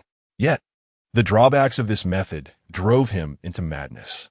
Indeed, a transcendent figure, surpassing even the celestial emperors, succumbed to insanity. Our protagonist, the infinite celestial emperor, bearing the boundless Tao body, remained invincible along his path, vanquishing all foes and ultimately achieving the title of emperor among immortals. As he traversed the realms, upon reaching the ocean's edge, he encountered the deranged supreme power.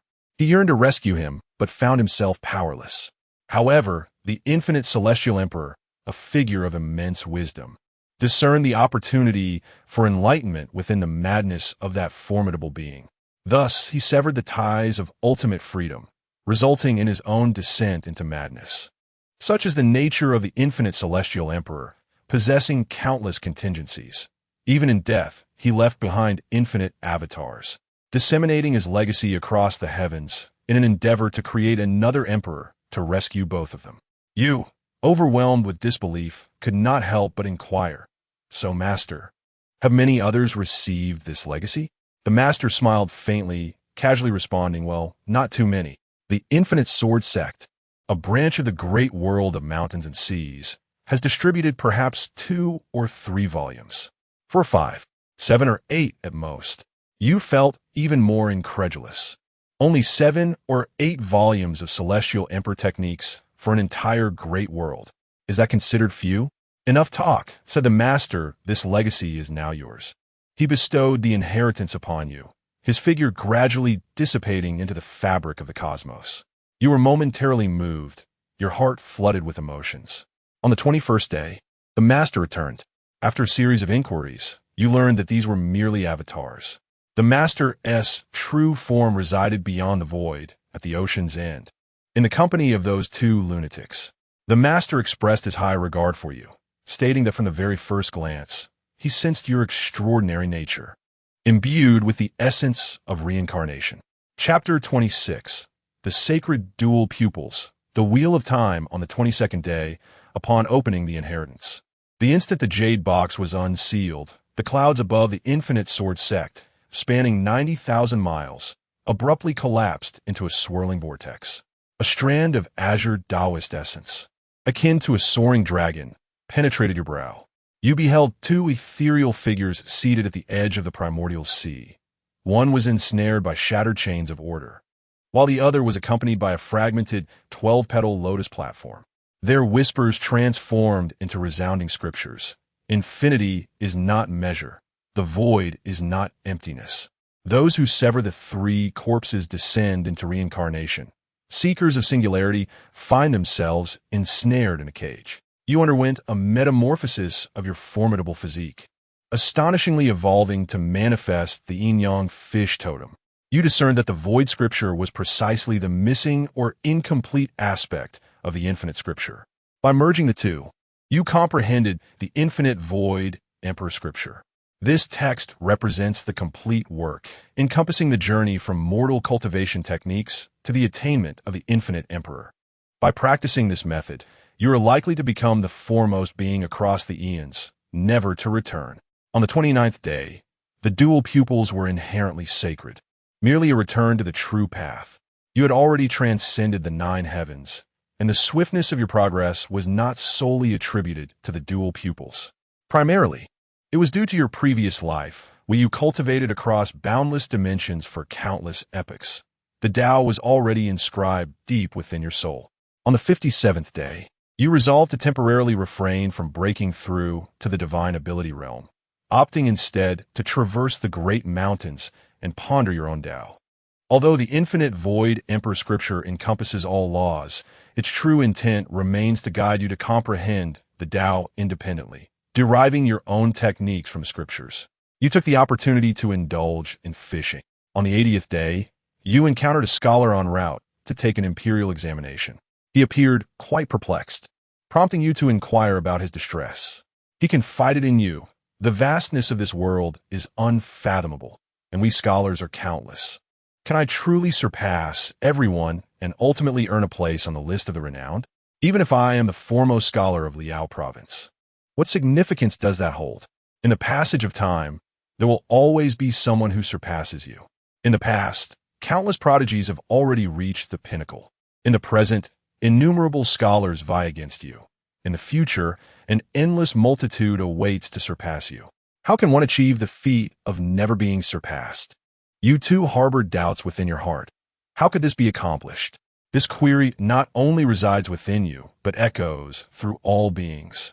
And it is even a question for those two who stand at the zenith. You sensed a certain resonance, your foundation growing increasingly solid. On the 88th day, you returned to the spot where you had previously fished, employing your dual pupils to scan the surroundings once more, yet finding nothing anew. You resumed your fishing. On the 109th day, you continued to fish, immersed in this boundless Tao. Your cultivation remained at the 9 heavens, yet a subtle transformation seemed to have occurred. On the 153rd day, while fishing beneath a waterfall, your dual pupils reflected the threads of 3,000 laws. The waterfall flowed upwards like a galaxy. The fish transformed into the spirit of the Kunpeng. This was not an illusion, but rather a result of your inadvertent enlightenment through the Tao. On the 280th day, you still engaged in fishing. Your cultivation appeared to transcend the 9 heavens, yet it also seemed as if you remained within its confines. In the 3rd month of the first year, a jolt of realization coursed through you as you finally reeled in a spear. Upon its emergence, your unique vision sensed a subtle current of energy, and you followed it back to the dimensional realm, swiftly retreating, for the time was not yet ripe. This spear, untainted by the mud of the mundane, radiated an aura that eclipsed even the 2 precious artifacts nearby. Surrounding the weapon was a breath of causality. You attempted to acknowledge it by shedding your blood, yet found it in vain. Even as you concentrated your vital essence, it proved futile. Observing the spear with your unique vision, you discerned its intricate laws were beyond comprehension. Through your profound insight, you unraveled the restrictions, allowing your essence to mingle with the spear, successfully claiming it as your own. In that moment, you grasped its essence and learned it was named the Godslayer Spear. This formidable weapon was born of the fated cycle of destruction, its true form being a congenital sacred artifact. Fearless of causality, it could sever ties without consequence. A true primordial treasure. Is this akin to a random draw? Su Yi outside the simulator couldn't help but jest. Such a fine weapon. You felt the nascent intelligence of the spear, and an elation blossomed within your heart, envisioning its potential to become your life's companion. The might of the Godslayer Spear exceeded your wildest imaginings, as though it were crafted specifically for you. As you gripped its shaft, the path of time intertwined with your being, significantly amplifying your soul's essence. By the 6th month of the first year, you transcended the limits of the heavy heaven domain, stepping into the ultimate realm, unlocking the day of Li Xian Huang Tian. This level of mastery was already on par with the formidable beings of the first stage of divine abilities. It mirrored the primordial laws described in the Infinite Void Emperor Sutra, an unparalleled doctrine lost to the tides of time eons ago. With a newfound clarity, you recognized that such realms were unattainable for ordinary practitioners. Only a being like you could carve out such extremes within the heavy heaven domain. By the 8th month of the first year, your path to enlightenment reached its zenith, utterly devoid of further avenues for growth. Utilizing your dual celestial talents, you broke through the divine ability realm, triggering the 6-9 celestial tribulation, astonishing the heavens above. You realized your formidable physique had begun to lag behind the times. A minor mastery of your unique vision could vanquish immortals, yet your advanced physique barely held its ground against the might of emperors. You resolved to enhance your physique. The unique vision belonged to the cycle of reincarnation.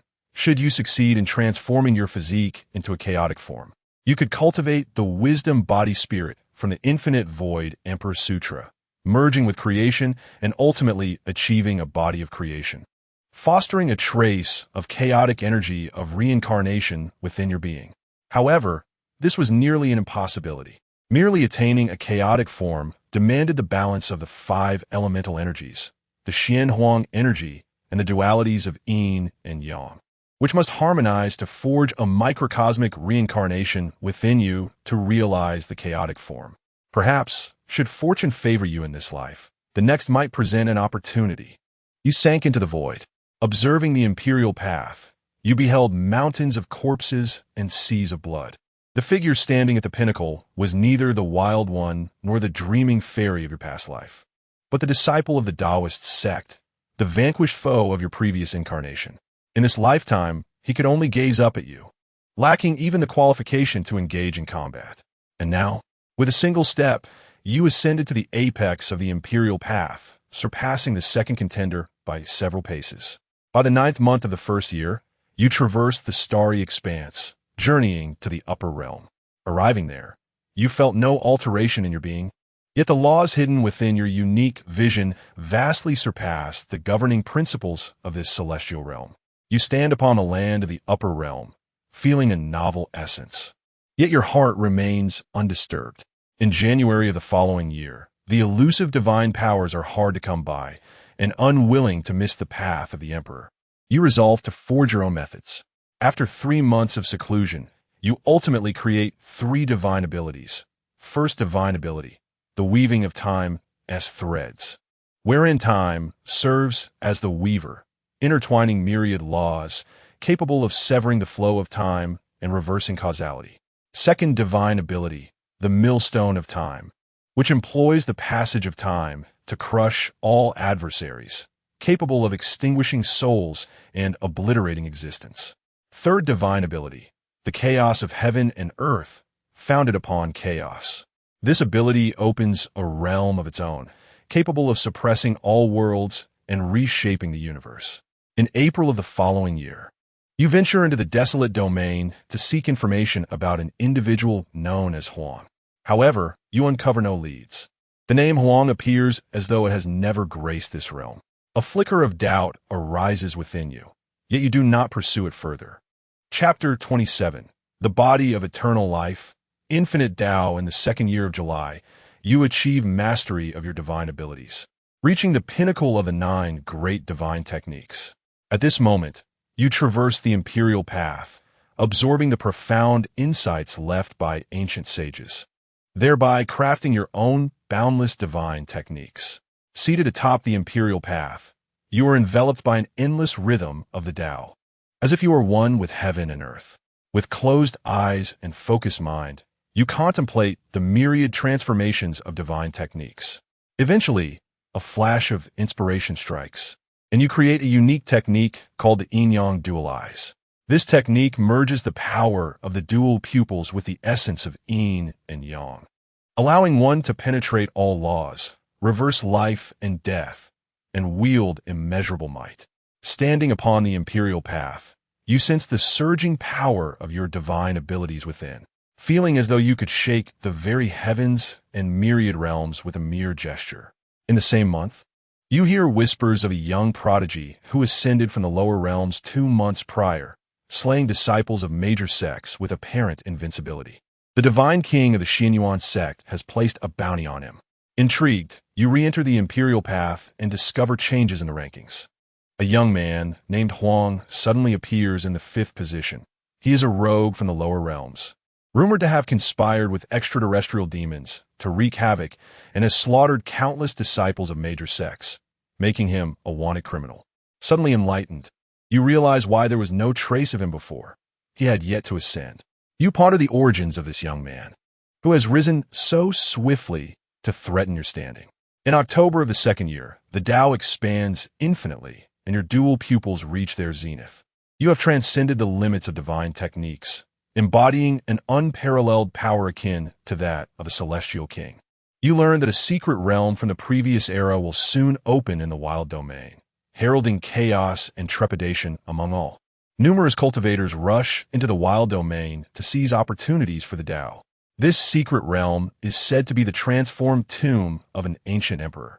And although its scale pales in comparison to the celestial emperor's secret realm that will open over a year later, it is still formidable. It opens in 4 months, accessible only under the 4 phases.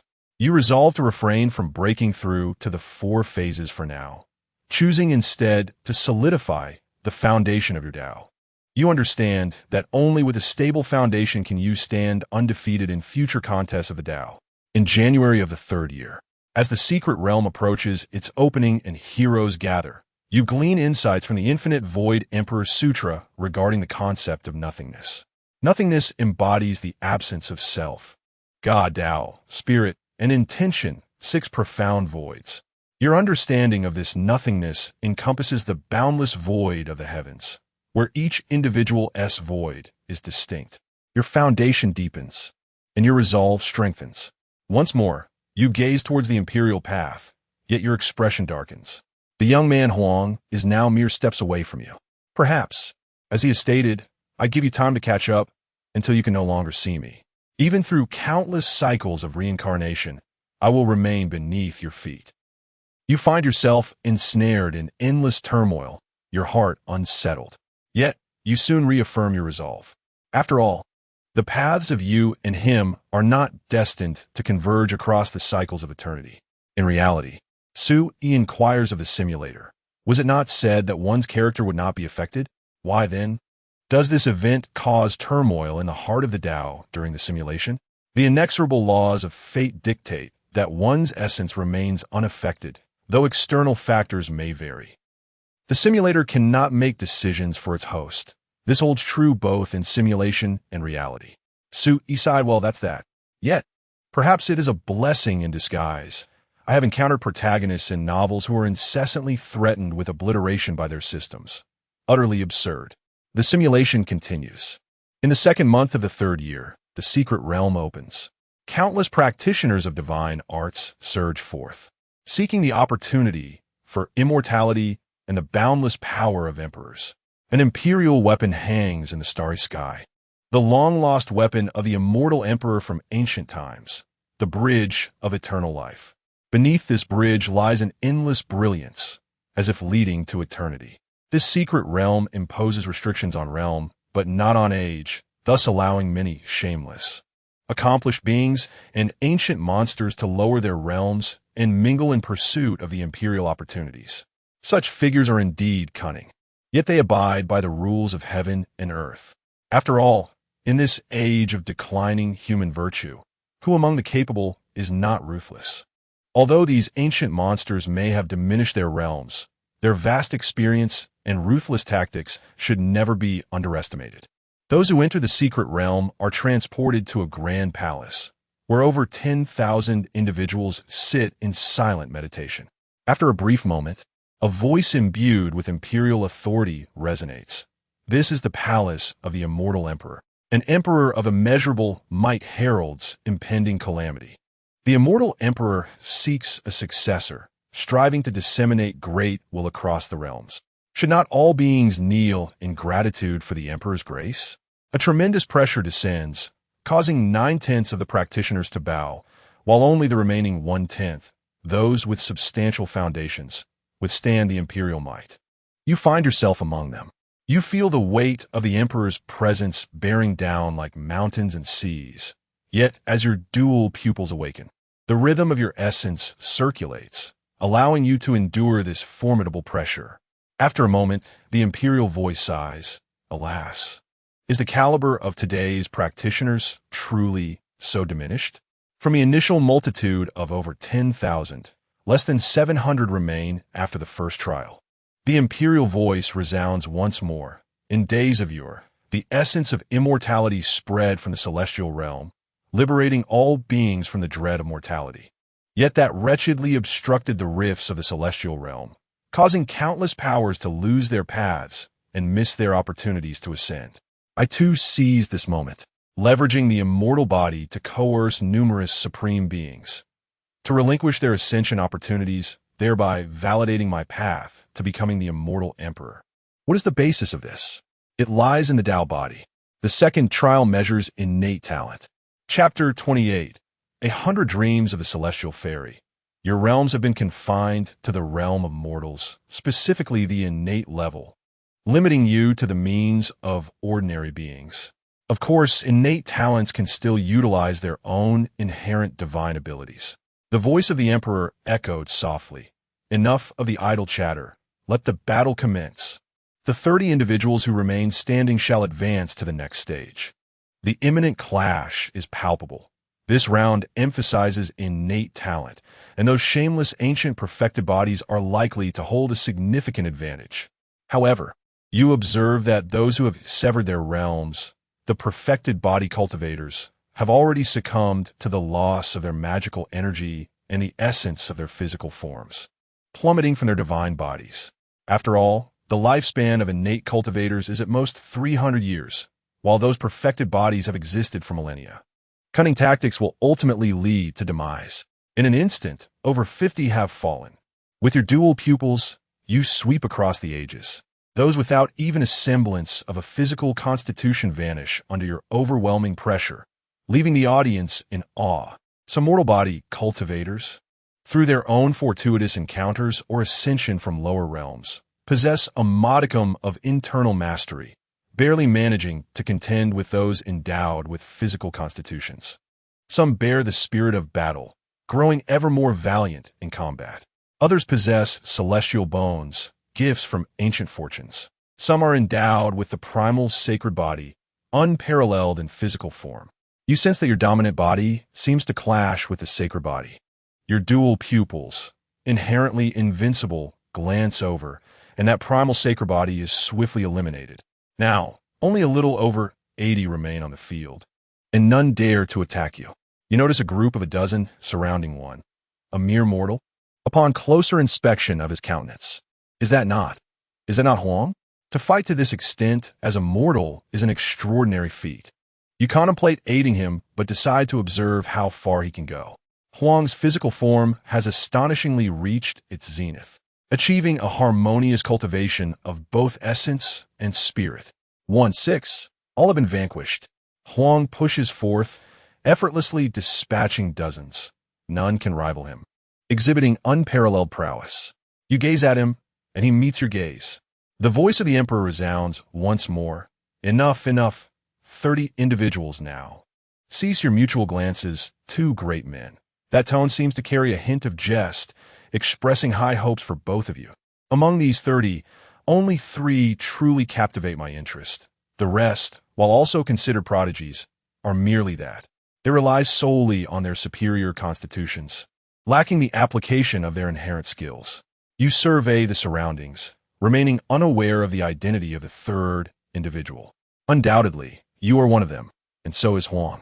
The remaining 30 shall pair off, entering a most intriguing realm called the Yin-Yang realm, a place that will test the integrity of your Tao hearts. You and Huang are designated as a pair, stepping into the Yin-Yang realm. The voice of imperial authority echoes again. Proceed forward. The first 2 to reach the end will see one of them receive the legacy of the esteemed one. Such a rudimentary scheme of discord is ineffective against prodigies such as yourselves. You continue onward, undeterred by who leads the way. You repeatedly shatter illusions with your dual pupils. Some trivial illusions, such as the 100 dreamy fairies, you scarcely acknowledge. Yet, what perplexes you is that Huang appears to navigate through this with far greater ease, seemingly unaffected in the slightest. This cannot be. How could you, possessing the dual pupils, be so impacted, while an ordinary being like him remains unscathed? You and Huang arrive at the final challenge. This trial is somewhat formidable, seemingly a reflection of one's own Tao heart. You glance back, witnessing countless ancestors standing at the pinnacle. You gaze to your sides, competing with the celestial path. You look ahead, perceiving an endless multitude of beings awaiting their surpassing of you. You ponder deeply, what is the solution to this predicament? To your eyes, all that you see is an illusory landscape, while to me, it is as if nothing exists. Suddenly, a resonant voice echoes in the void. Enlightenment dawns upon you as you look forward, where Huang stands ahead. You speak, "Thank you, fellow Taoist, for illuminating my confusion, yet I wonder, why would we, who share no kinship or relationship, be intertwined by such a singular opportunity?" Huang smiles indifferently. "I am here waiting for you.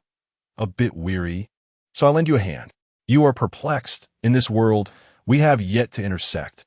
Why wait for me?" "But I know you," Huang replies. "Despite your confusion, you proceed forward. You inquire, are you not concerned that I may be a malevolent being, ungrateful and eager to seize opportunities?" Huang laughs heartily. "If it is yours, it is yours. If it is mine, it is mine. No one can take away what is meant to be. You, as you reach the destination, all have arrived, leaving only the two of you. A pang of guilt strikes your heart. I apologize, I have burdened you." Huang shakes his head. "No, you have not burdened me. Rather, you have rekindled hope within me for this world." Your confusion deepens, yet Huang says no more. The voice of the emperor resounds once more. "All right, everyone is present. The remaining individuals may pass through and depart." Someone remarks, "The Tao Gate is expansive, and it seems the emperor and the prince shall ascend the clouds. These two lead all others, reaching the finish line first. Who knows who will ultimately acquire the opportunity?" "Ah!" The emperor's voice rings out. "The one with dual pupils and the ordinary friend shall remain. The rest may head to the treasure hall to claim an item and depart." Dissatisfaction arises. On what grounds?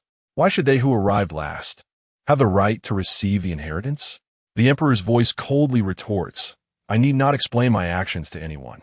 You two are retained, while the others are promptly escorted out of the secret realm." Chapter 29. One Void, One Truth. The Ascendant has achieved. Before you, an ethereal figure embodying imperial essence materializes. Its voice deep and commanding, resonating as if from the annals of antiquity. The rarity of true companionship is precious. Both gain and loss are intertwined. "What is thy name, young friend?" Huang lifts his gaze slightly, his demeanor tranquil as he replies, "I am known as Huang." The ethereal presence ponders for a moment before nodding slowly. "Huang. Yes, excellent, very well. And you, the young friend ensnared in the confines of the ultimate path?" Ding! A choice has been triggered. Please select a name. Be aware that this name shall be observed by countless mighty beings entwined with fate. Su Yi's heart jolts. He did not anticipate that selecting a name could invoke such a choice. After a brief contemplation, since he is named Huang, I shall adopt the moniker of Zhen. Su Yi's online alias on Blue Star is Zhen, symbolizing that all his endeavors resonate with the authentic achievements of the real world. To put it simply, he was rather disinclined to concoct a new name, so he opted for his Blue Star moniker, which retains a sense of familiarity. The simulation continues.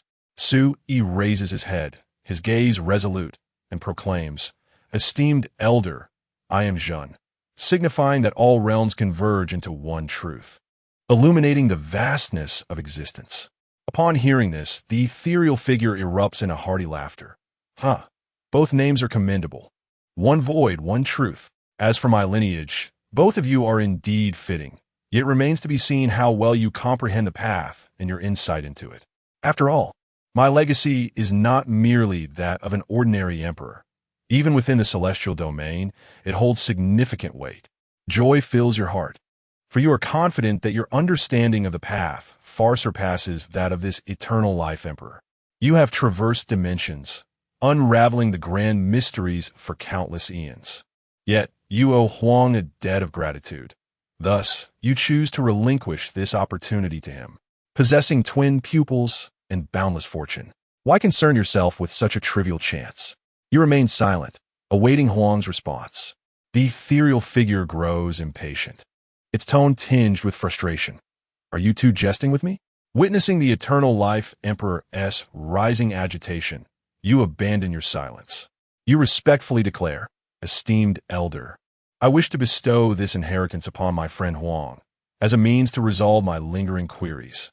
The eternal life emperor turns his gaze toward Huang upon hearing this. Huang opens his eyes and simply states, "No." You are rendered speechless. The eternal life emperor is equally at a loss for words. The atmosphere becomes painfully awkward. The Eternal Life Emperor snorts disdainfully. Truly unfathomable. Since you do not desire this inheritance, so be it. With that, he abruptly implants the legacy into your mind, subsequently transporting both of you away. Upon arriving in the outside world, numerous cultivators lurk, eager to seize the opportunity. As you and Huang materialize, someone bellows, "Surrender the opportunity." You let out a cold laugh, summoning a primordial weight of water with a flick of your hand, tearing through the void and swiftly escaping with Huang. Once in a safe location, you can no longer contain your curiosity and inquire of Huang, "Why were you silent earlier?" Only to respond with no. Huang, in resignation, explains, "The Tao lacks substance. It resides solely within the heart. When the heart holds the Tao naturally exists. What need is there for explanation?" You find yourself at a loss for words. Though you feign firmness, waves of emotion surge within you. He had elucidated a truth you had long grasped. Yet it was a comprehension forged over countless epochs within the dimensions. Little did you anticipate that he would attain such clarity at this tender age. Unable to contain your curiosity, you countered, "Why then do you speak of no Tao?" For seekers like us, the essence of our pursuit is indeed the Tao. The Tao can be termed as the Tao, yet it transcends the ordinary Tao. If it is not acknowledged as the Tao, then it is the Tao of the non-existent. He retorted, "What Tao do you cultivate?" You replied, "I cultivate the imperial Tao, boundless and void. Presently, I have reached the first realm of nothingness, achieving perfection wherein all is empty. This is the domain of the Buddha's path, and I am on the verge of stepping into the realm of emptiness. And you, my friend?" He offered no response, but suddenly summoned his powers and struck you with a single palm. Caught off guard, you staggered back several steps, fists clenched, ready to engage, declaring, "If you wish to strike, then do so." Yet he calmly inquired, "Do you now hold a fist, or is your fist merely a hand?" You found yourself at a loss for words, unable to respond. He continued, "Since you proclaim all is empty, how can there be suffering? To see the unseen, to hear the unheard, and to know the unknown is the essence of truth." Should the Eternal Emperor grasp this wisdom, he would likely ascend to the celestial realm, achieving the status of an immortal king. A sudden enlightenment washed over you. Your resolve crystallized, and your heart brimmed with profound emotion. You owed him a debt of gratitude, and with sincerity you expressed, "Thank you, my friend, for enlightening me once more." You felt a sense of acceptance, lamenting the triviality of your own realizations over countless ages. You replicated the teachings and bestowed a copy upon him, which he accepted. Internally, you chuckled, thinking you truly did not value it. Before departing, he remarked, "Seeing you as genuine brings me great joy. I offer a reminder. Understanding within the false leads to enlightenment, while cultivation within the true yields the best results. Do not confuse the essential with the trivial." This statement may not have been directed solely at you, but perhaps at your future self, or even your past self. Perhaps he had discerned your capacity for infinite rebirth.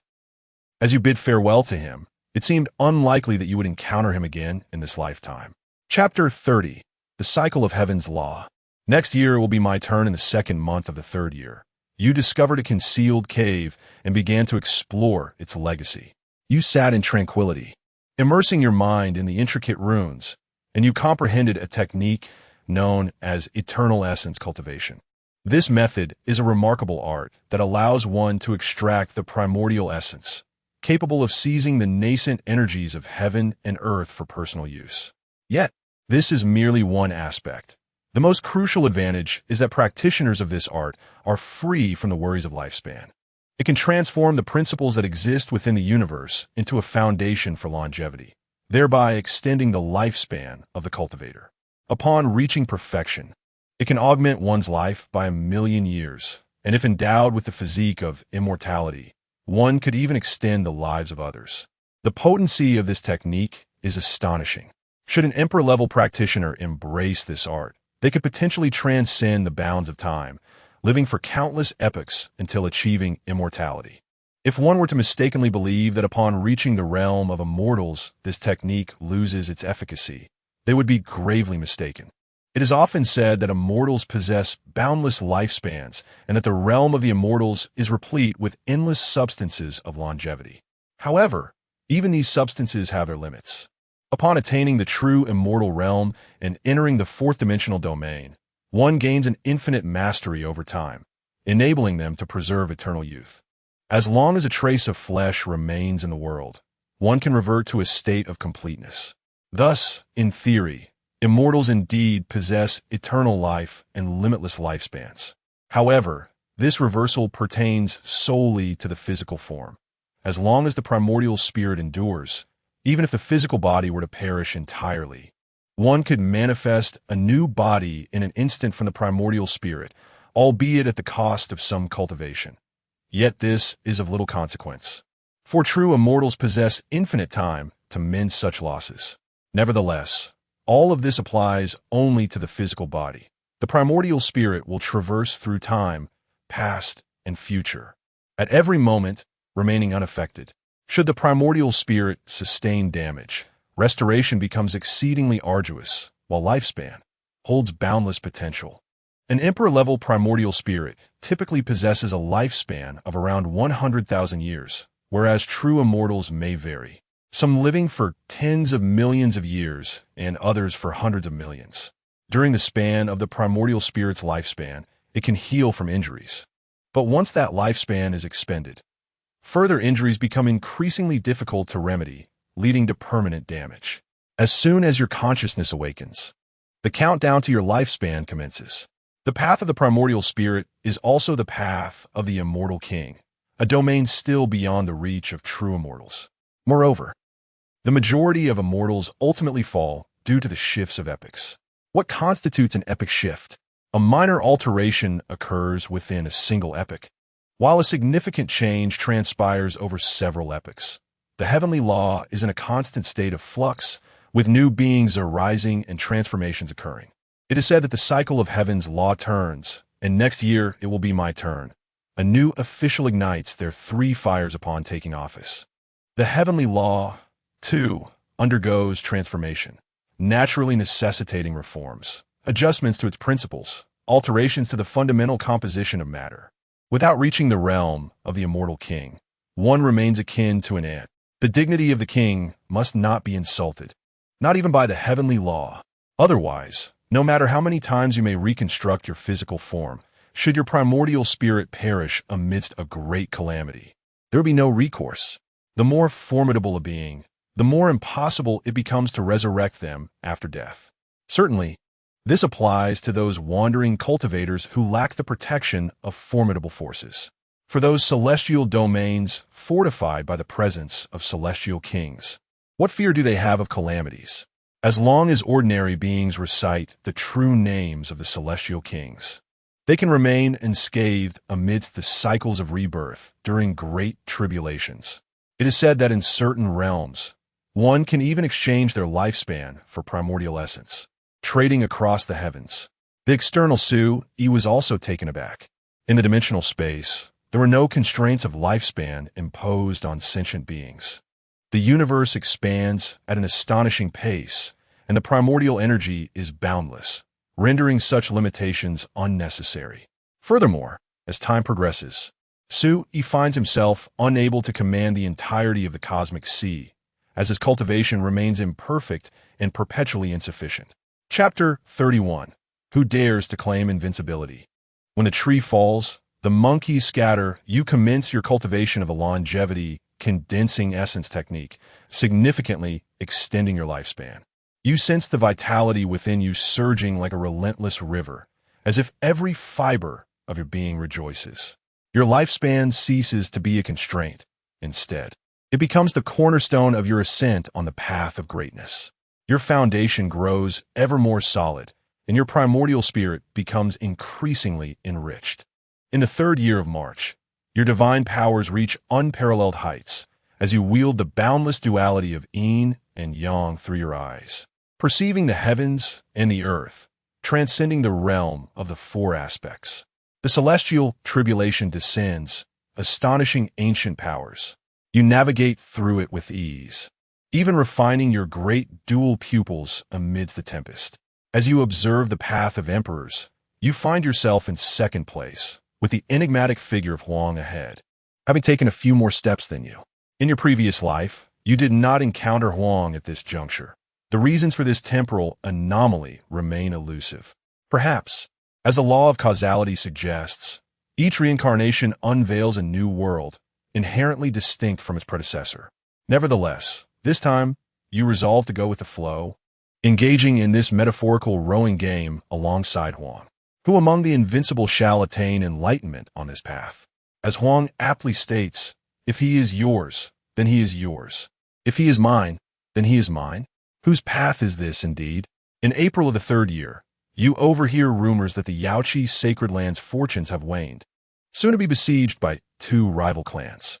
A twinge of regret stirs within you. The Yaoqi Sacred Land has thrived for hundreds of thousands of years, rich in heritage, particularly due to the unparalleled presence of the dream Yao Fairy. The tragic fate that now befalls it is truly lamentable.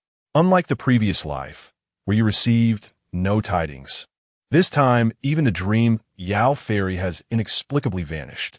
By May of the third year, you consolidate the manifestation of the Celestial King, rendering yourself virtually invincible. Yet, you find yourself a few steps further from Huang. A sense of resignation touches your heart, yet discouragement does not take root. You comprehend that the path to greatness demands perseverance. A fleeting victory or defeat cannot dictate the ultimate outcome. Your resolve deepens. In July of the third year, you prepare for the ancient secret realm, hoping that Huang does not appear. Your dual pupils are on the brink of a minor breakthrough, signaling the merging of your eyes. When the moment arrives, a mere glance from you could bring even the highest sovereign to despair. The power of the dual pupils is inherently unmatched. Your formidable physique approaches a state of great accomplishment, allowing you to challenge even emperors. Should you acquire the emperor's law manifestation within the ancient secret realm, it may propel you to even greater heights.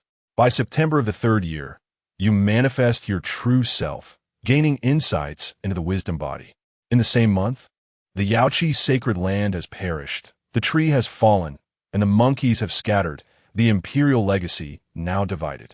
As for the female cultivators, the transformations in this life, compared to the last, are indeed monumental.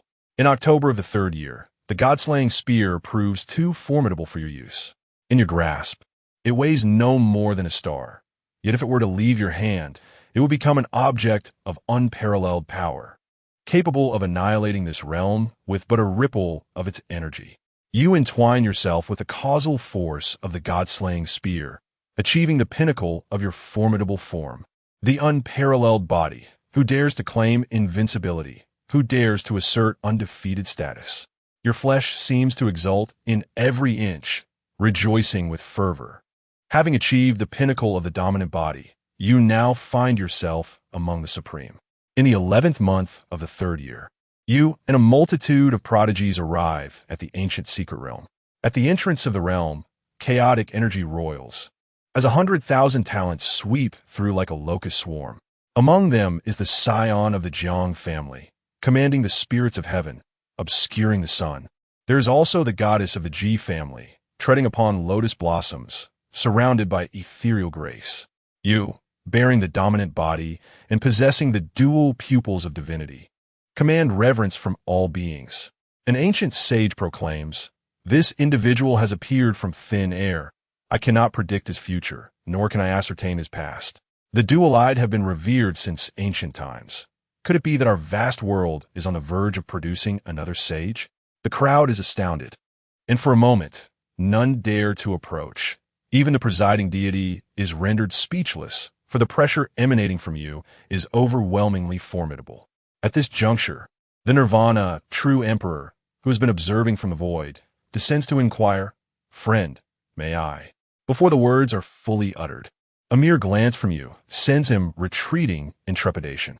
You have perfected the dominant body, though it is a postnatal physique, an embodiment cultivated through effort. It pales in comparison to those innate divine bodies destined for greatness. Yet, at your tender age, such achievements are exceedingly rare, likely unparalleled in millennia. Indeed, only those under 30 may enter this ancient secret realm. Moreover, endowed with dual pupils, your true combat prowess likely renders you invincible among your peers.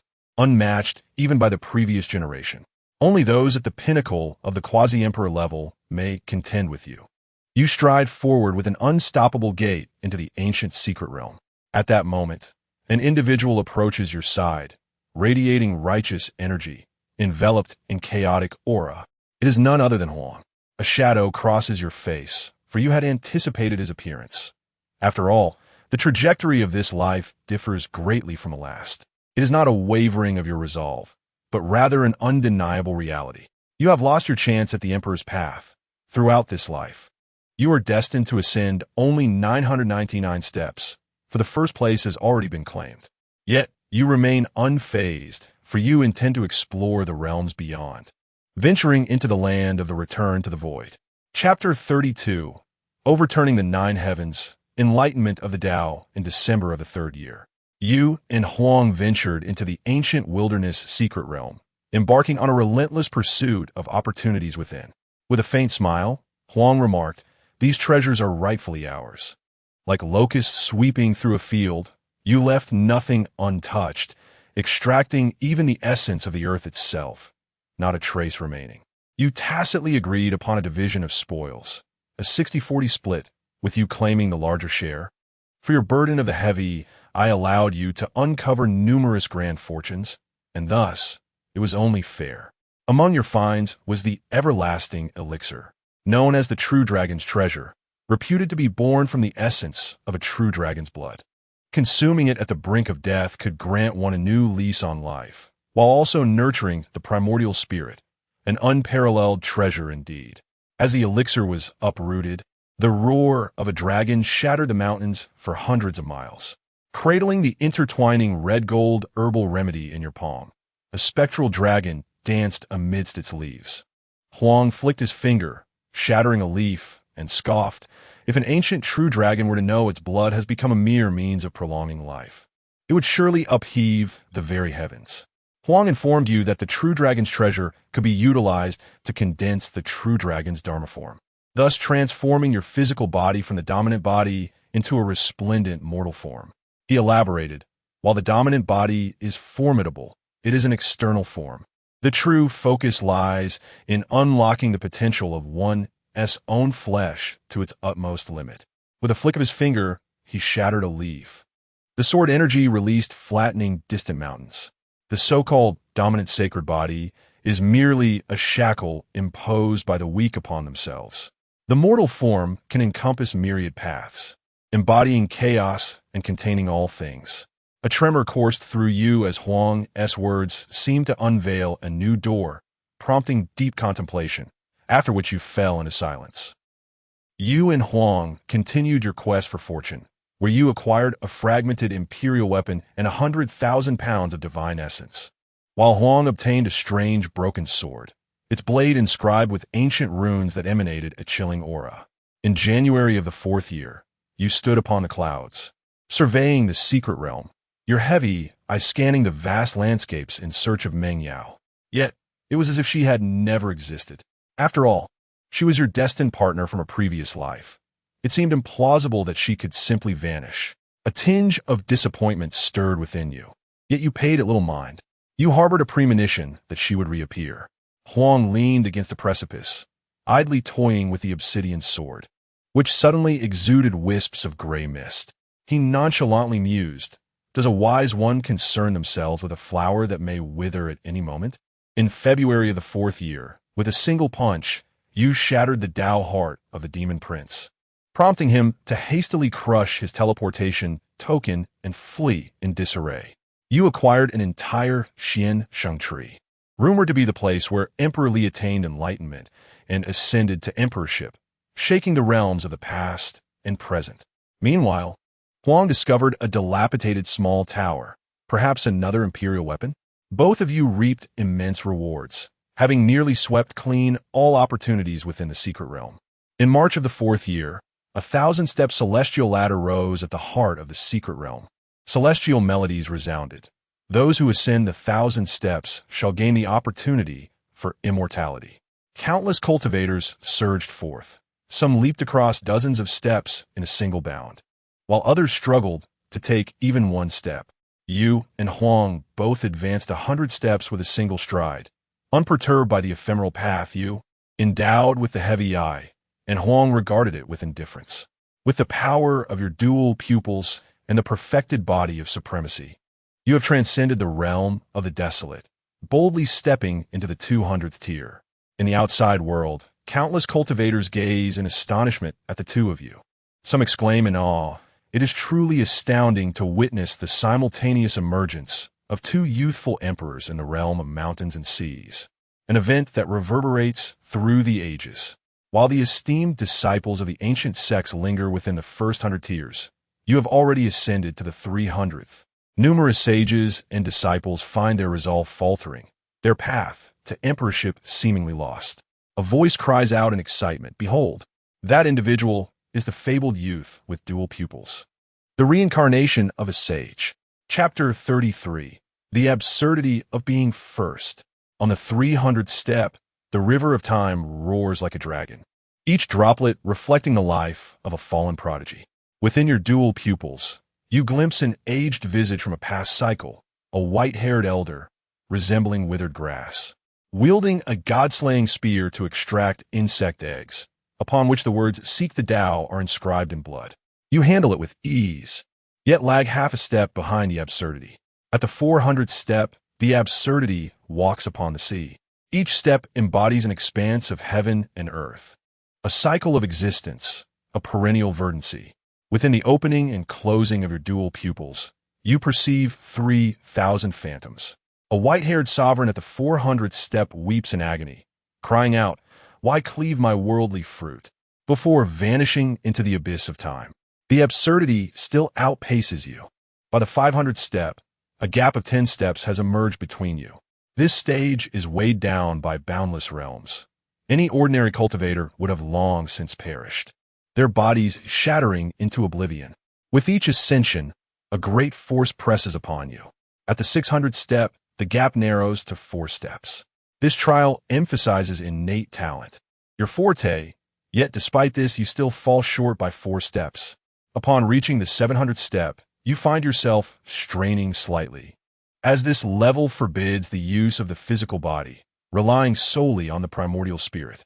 Though your primordial spirit, honed through countless cycles, surpasses that of ordinary beings, you still feel the weight of pressure. An immortal king, with immense will, interrogates your primordial spirit, causing your sea of consciousness to surge with memories of myriad lifetimes. The fisherman of the heavens, the blood-soaked warrior of the starry river, and the esteemed Su Shao from the blue star. At the 800th step, the silhouette of the absurdity merges with the firmament, awaiting you at the finish line. By the 900th step, you exert yourself further, employing your innate divine power to augment your being. Yet, you realize that this 900th step imposes a dual trial upon both your heart and body, demanding the relinquishment of all. Only the pursuit of the Tao fruit remains. At the 923rd step, your physical form is no longer resplendent. At the 957th step, you descend from the realm of divine powers. At the 969th step, you lose all 5 senses, relying solely on your primordial spirit. At the 987th step, the dominance of your body fades into oblivion. At the 992nd step, your cultivation dissipates. At the 995th step, your dual pupils are rendered entirely blind. At the 996th step, you empty yourself of all, driven only by the urge to move forward. At the 997th step, your corporeal form is immobile, relying solely on your primordial spirit to advance. At the 998th step, your consciousness begins to fade. At the 999th step, your lingering awareness seizes the Tao, crawling forth with its aid. You find yourself filled with doubt. Where is the Tao? Where is it? You are on the brink of surrender. Countless thoughts swirling in your mind. Is this how your life must conclude? You have yet to behold the towering master. You have yet to achieve invincibility. Your family still resides on the blue star. What else remains? Just as you are about to concede, a mysterious voice resonates. I am here. I await you. I have always been here. Your heart jolts. Who could it be? Is it the absurdity? You press onward, for this 999th step stretches longer than all preceding steps. You question yourself once more. Why must you continue forward? Would it not be better to remain here? What is the significance of the Great Path? And how does it compare to the countless moments spent with your ethereal companion from past life? Have you forsaken the unbounded sword sect? How shall you express your gratitude to the sect leader who aided you? Do you remember the years you spent fishing in your previous life? Have you forgotten your parents? Do you wish to return to the Blue Star? A voice whispers in your ear.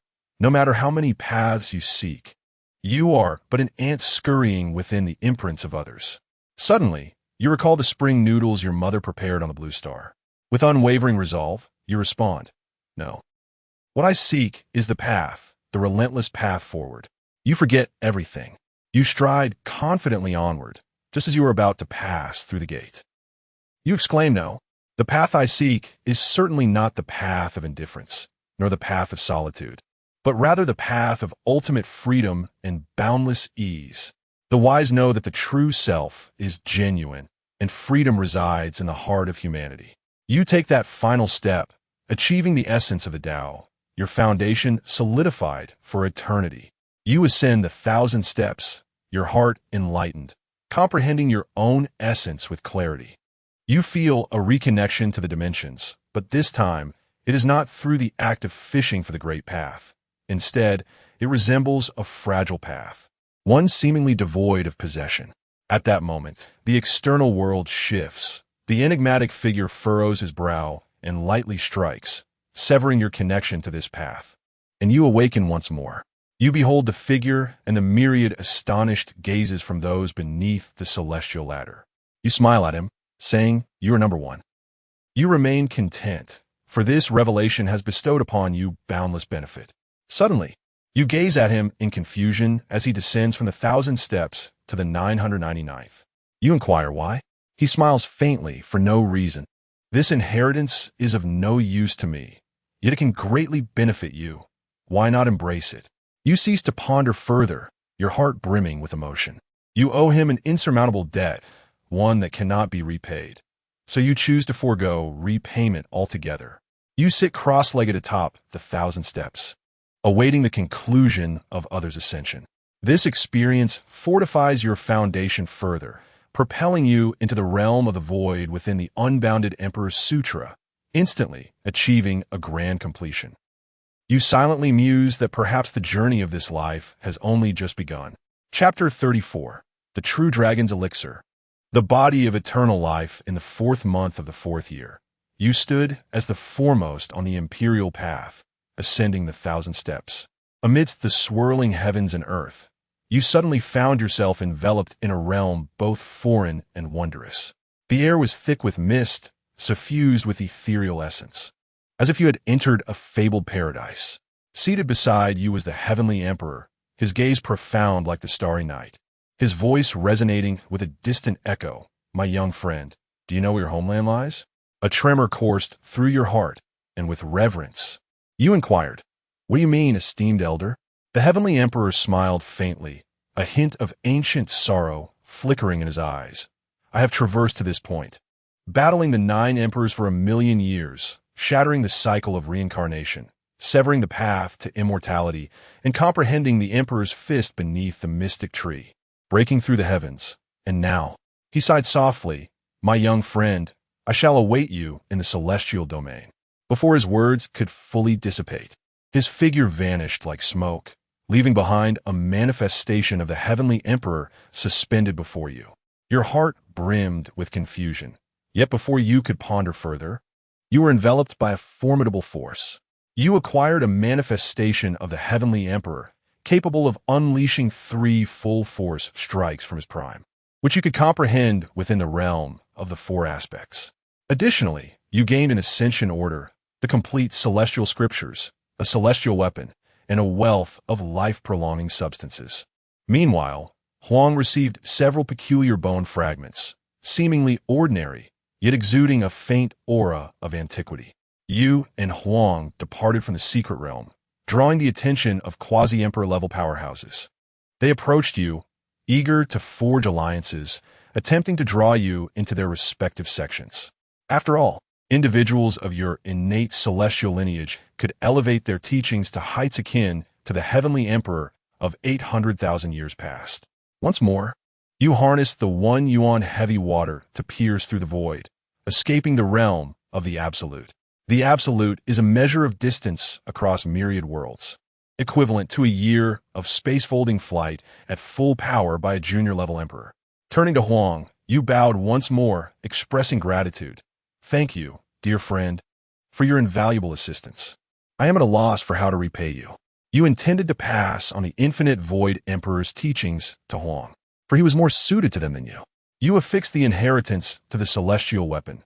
The Celestial Emperor's law, known as the Supreme, could only embody 5 or 6 parts of its profound essence within the weapon. This was more than sufficient for Huang. You bestowed the Celestial Weapon upon him, and he accepted it with delight, a flicker of inscrutable light dancing in his eyes. In the 6th month of the 4th year, you achieved perfect harmony within the 4 aspects. You consumed the True Dragon's elixir and performed the 9-star dominance body technique.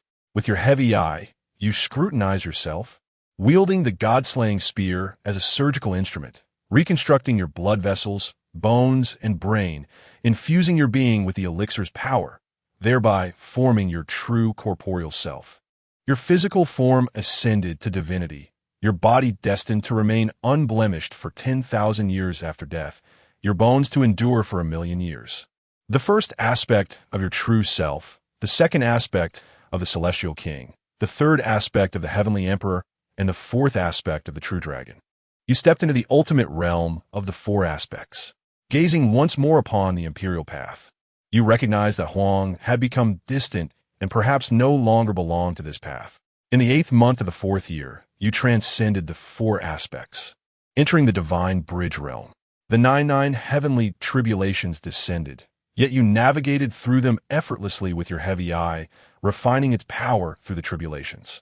Your heavy eye underwent a transformation, signs of unification manifesting within your dual orbs. This signifies that the dual pupils are on the verge of maturity.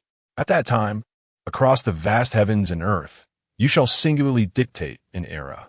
As for the insect race, though their strength remains uncertain, you have witnessed insects slaying insects, and spirits vanquishing spirits.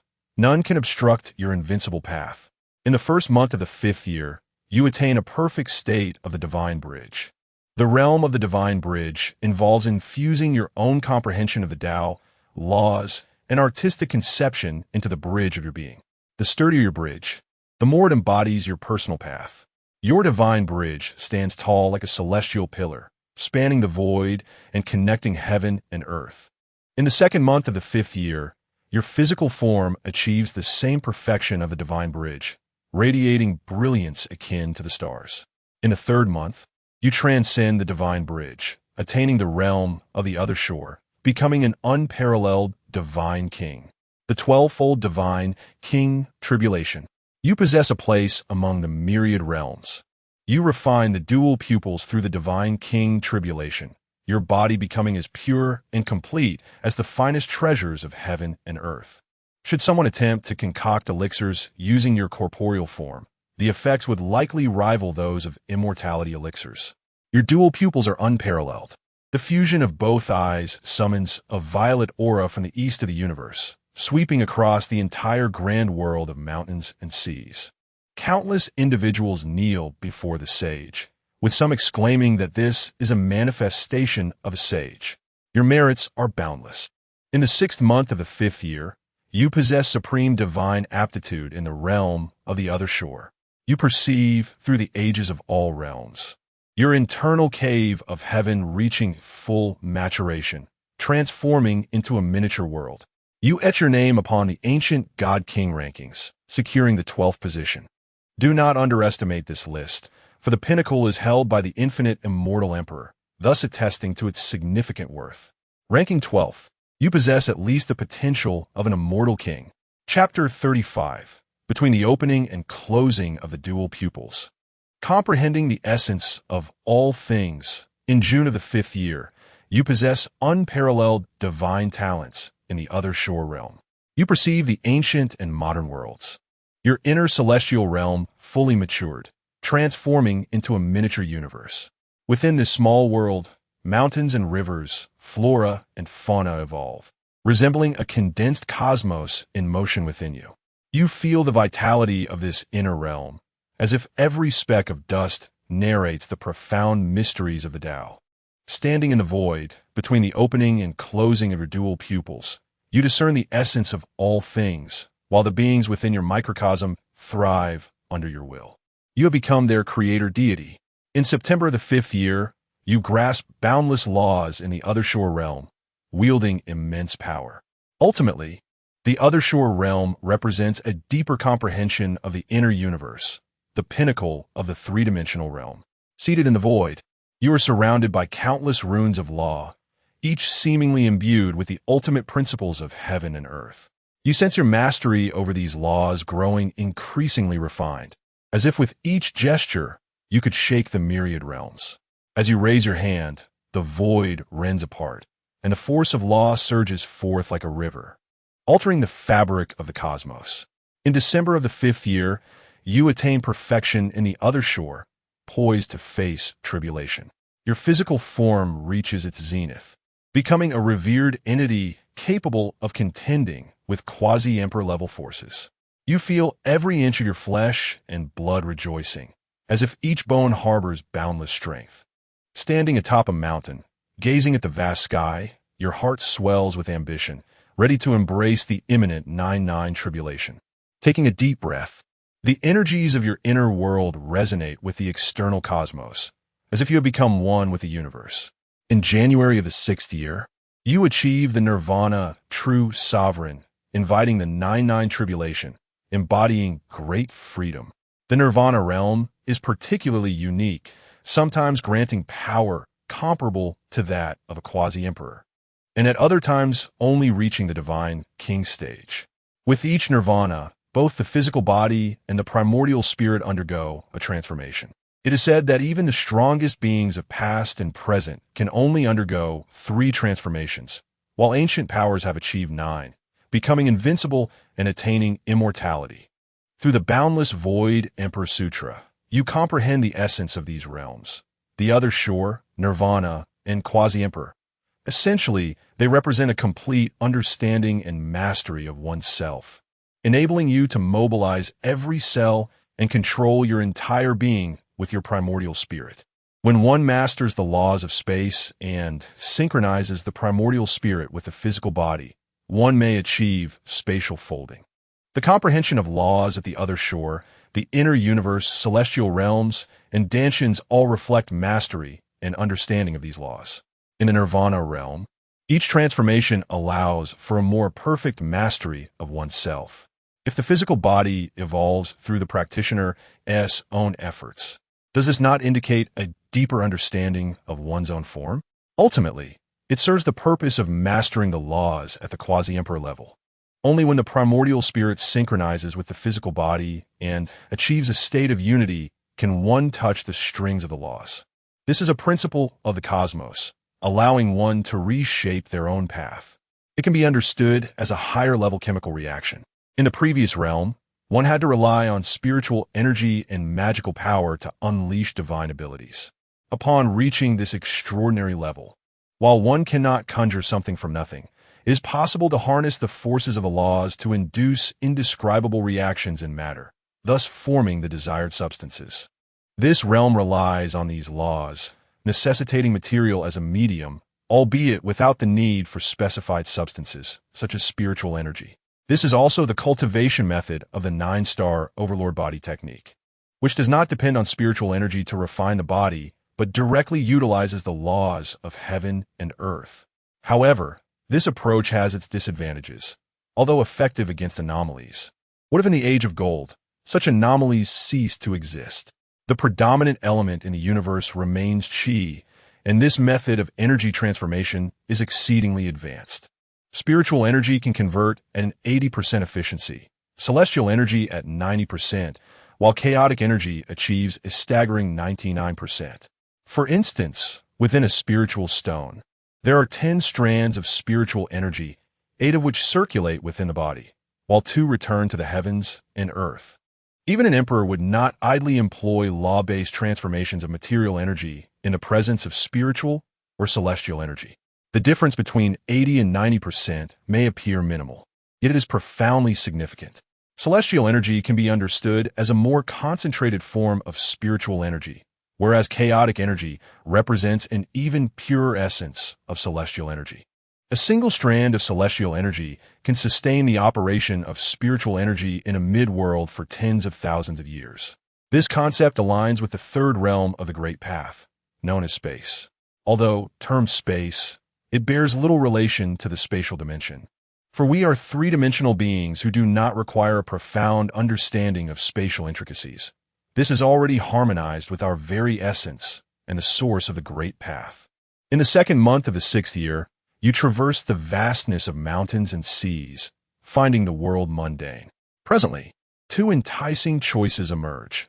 Remain in the vast world of mountains and seas, becoming a supreme emperor and vanquishing endless insects, or ascend to the celestial realm, achieving eternal life. Perhaps wandering through the heavens, exploring the return to the void, and comprehending the infinite cycles of life and death. Then you have triggered a simulation choice, from which you may select: remain in the mountains and seas, wander through the heavens outside the simulator. Su-yi contemplated for a moment before selecting wander through the heavens. Life is meant to be an adventure, forging one's own path.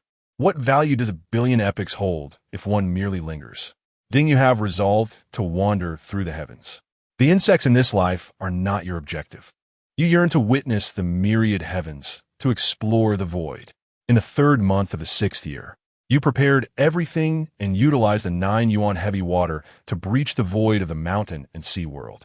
Standing in the void, you gently traced your divine spear through the air, causing the space to tear asunder like fabric, revealing the pitch-black entrance to the void. Stepping inside, the scenery before you shifted dramatically. The land of the void, an expansive and boundless cosmic sea. Here, there is no spiritual energy, no celestial energy. Only the eternal laws of the Great Path persist, as if everything has been stripped of its Ade, leaving only the purest essence of Tao and law. You felt the essence of the void, your heart filled with awe. In this land of the void, the ocean of the universe, countless vast worlds abound, each one akin to a star, suspended within this infinite expanse. With your dual pupils gazing intently, you discern that the laws governing these vast worlds are each distinct. Some burn with fiery intensity, while others are frigid as frost. Some teem with vibrant life, and others lie in silent desolation. Yet, they remain tantalizingly distant from you. Although this place lacks spiritual and celestial energy, it serves as an exceptional realm for grasping the laws. Within the void, you contemplate these principles, your unparalleled dual pupils making the laws seem effortless to comprehend. You delve into the laws of space, the essence of fire, the grand cosmic laws, and the principles of the void. You sense your mastery over these laws becoming increasingly refined. This marks your inaugural escape from the vast world of mountains and seas, and your heart swells with unbridled ambition, as if all constraints have been shattered, granting you the freedom to traverse the cosmos. You once again reach for that diary of your future self, attempting to unlock its secrets, only to find it remains resolutely closed. Perhaps the time has not yet come. Chapter 36. You wander the mountains and seas. No longer amused by the mundane world, you have traversed the desolate realms, encountering no living beings along your journey. Time in this void is inconsequential. You remain unaware of how long you have wandered. The place is indeed enigmatic, yet aimlessly wandering without coordinates is imprudent. You should consult the venerable emperor of the grand world of mountains and seas regarding the coordinates of other realms. Your explorations continue. Amidst the endless void of the desolate realm, you serendipitously discover a vast world, a universe. This realm is enveloped in a gossamer membrane, resembling a crystalline droplet suspended in the cosmic sea. With your keen gaze, you discern that this membrane is not an ordinary barrier, but is intricately woven from countless fine runes of law, akin to a colossal spider's web that isolates the entire world from the outside. A surge of inspiration courses through you as you grasp the god-slaying spear, its tip entwined with the breath of causality. A gentle thrust causes the membrane to rupture as if it were mere parchment, revealing a pitch-black entrance. As you step into this world, an intangible force suddenly presses in from all directions, as if the weight of the entire realm bears down upon you. Frowning slightly, you channel the infinite void Emperor Sutra, ethereal shadows manifesting around you, as if you merge with this expanse. The power of the celestial laws sweeps over you, yet it cannot pin down your presence, as if you were merely a wisp of breeze in this domain, leaving no trace behind. From your miniature world, you casually summon a creature that is half pig, half cow, a spirit beast nurtured within your inner realm. Though it holds little practical value, it is indeed vibrant with life. You cast this creature into the air, and it is instantaneously flattened, as if an invisible hand has pressed it into a mere sheet of paper. This paper-like creature drifts in the air, its thickness less than a strand of hair, yet stretching to a size of 100 meters. Observing closely with your keen vision, you notice its flesh has been drawn into fine threads, with the intricate patterns of blood vessels, bones, and muscles starkly visible, resembling a bizarre anatomical illustration. A sense of shock envelopes you. The creature is not entirely perished. A flicker of spiritual essence lingers within, sustaining its life force, but it is evidently on the brink of death. You extend your hand, releasing a pure stream of spiritual energy into its being. The paper-like creature quivers slightly, as if struggling, yet it cannot revert to its former shape, remaining suspended like a colossal sheet in the air. Contemplating within, you ponder the peculiar laws of this realm, capable of compressing living beings into mere sheets while not entirely stripping away their vitality. Peering into the essence of this world with your discerning gaze, you find a spatial structure here starkly contrasts with the external world, as if forcibly compressed by some obscure power, giving rise to these peculiar celestial laws. You descend beneath this sheet, only to find naught. No, it cannot be said that there is nothing. Rather, it is an ineffable sensation. This place seems to lack complete laws, missing portions of the spatial laws, as if everything has been compressed into a flat plane. An epiphany strikes you, and you suddenly grasp the concept of two-dimensional. This is a two-dimensional realm. This is a two-dimensional universe. Even in a two-dimensional universe, it exists within a realm of three-dimensional space, a truly indescribable situation. Upon meticulous observation of the flattened bovine, you discern signs of improvement in its condition, prompting you to continue infusing it with spiritual energy. Utilizing your unique ocular ability, you perceive that although its flesh has been stretched into exceedingly thin strands, the spiritual energy within it continues to circulate, sustaining its vitality. You might seize the opportunity presented by the laws of this realm, compressing your being, which serves as an exceptional chance to refine both your physical form and spiritual essence. You consume countless precious elixirs to hone your corporeal body, while simultaneously employing your keen vision to decipher the laws governing this two-dimensional universe. You uncover that the principles of this realm starkly contrast with those of the external world, where space has been compressed to its utmost limits. Despite your formidable strength, capable of challenging an emperor, your corporeal form and spiritual essence remain somewhat deficient, preventing you from attaining perfection.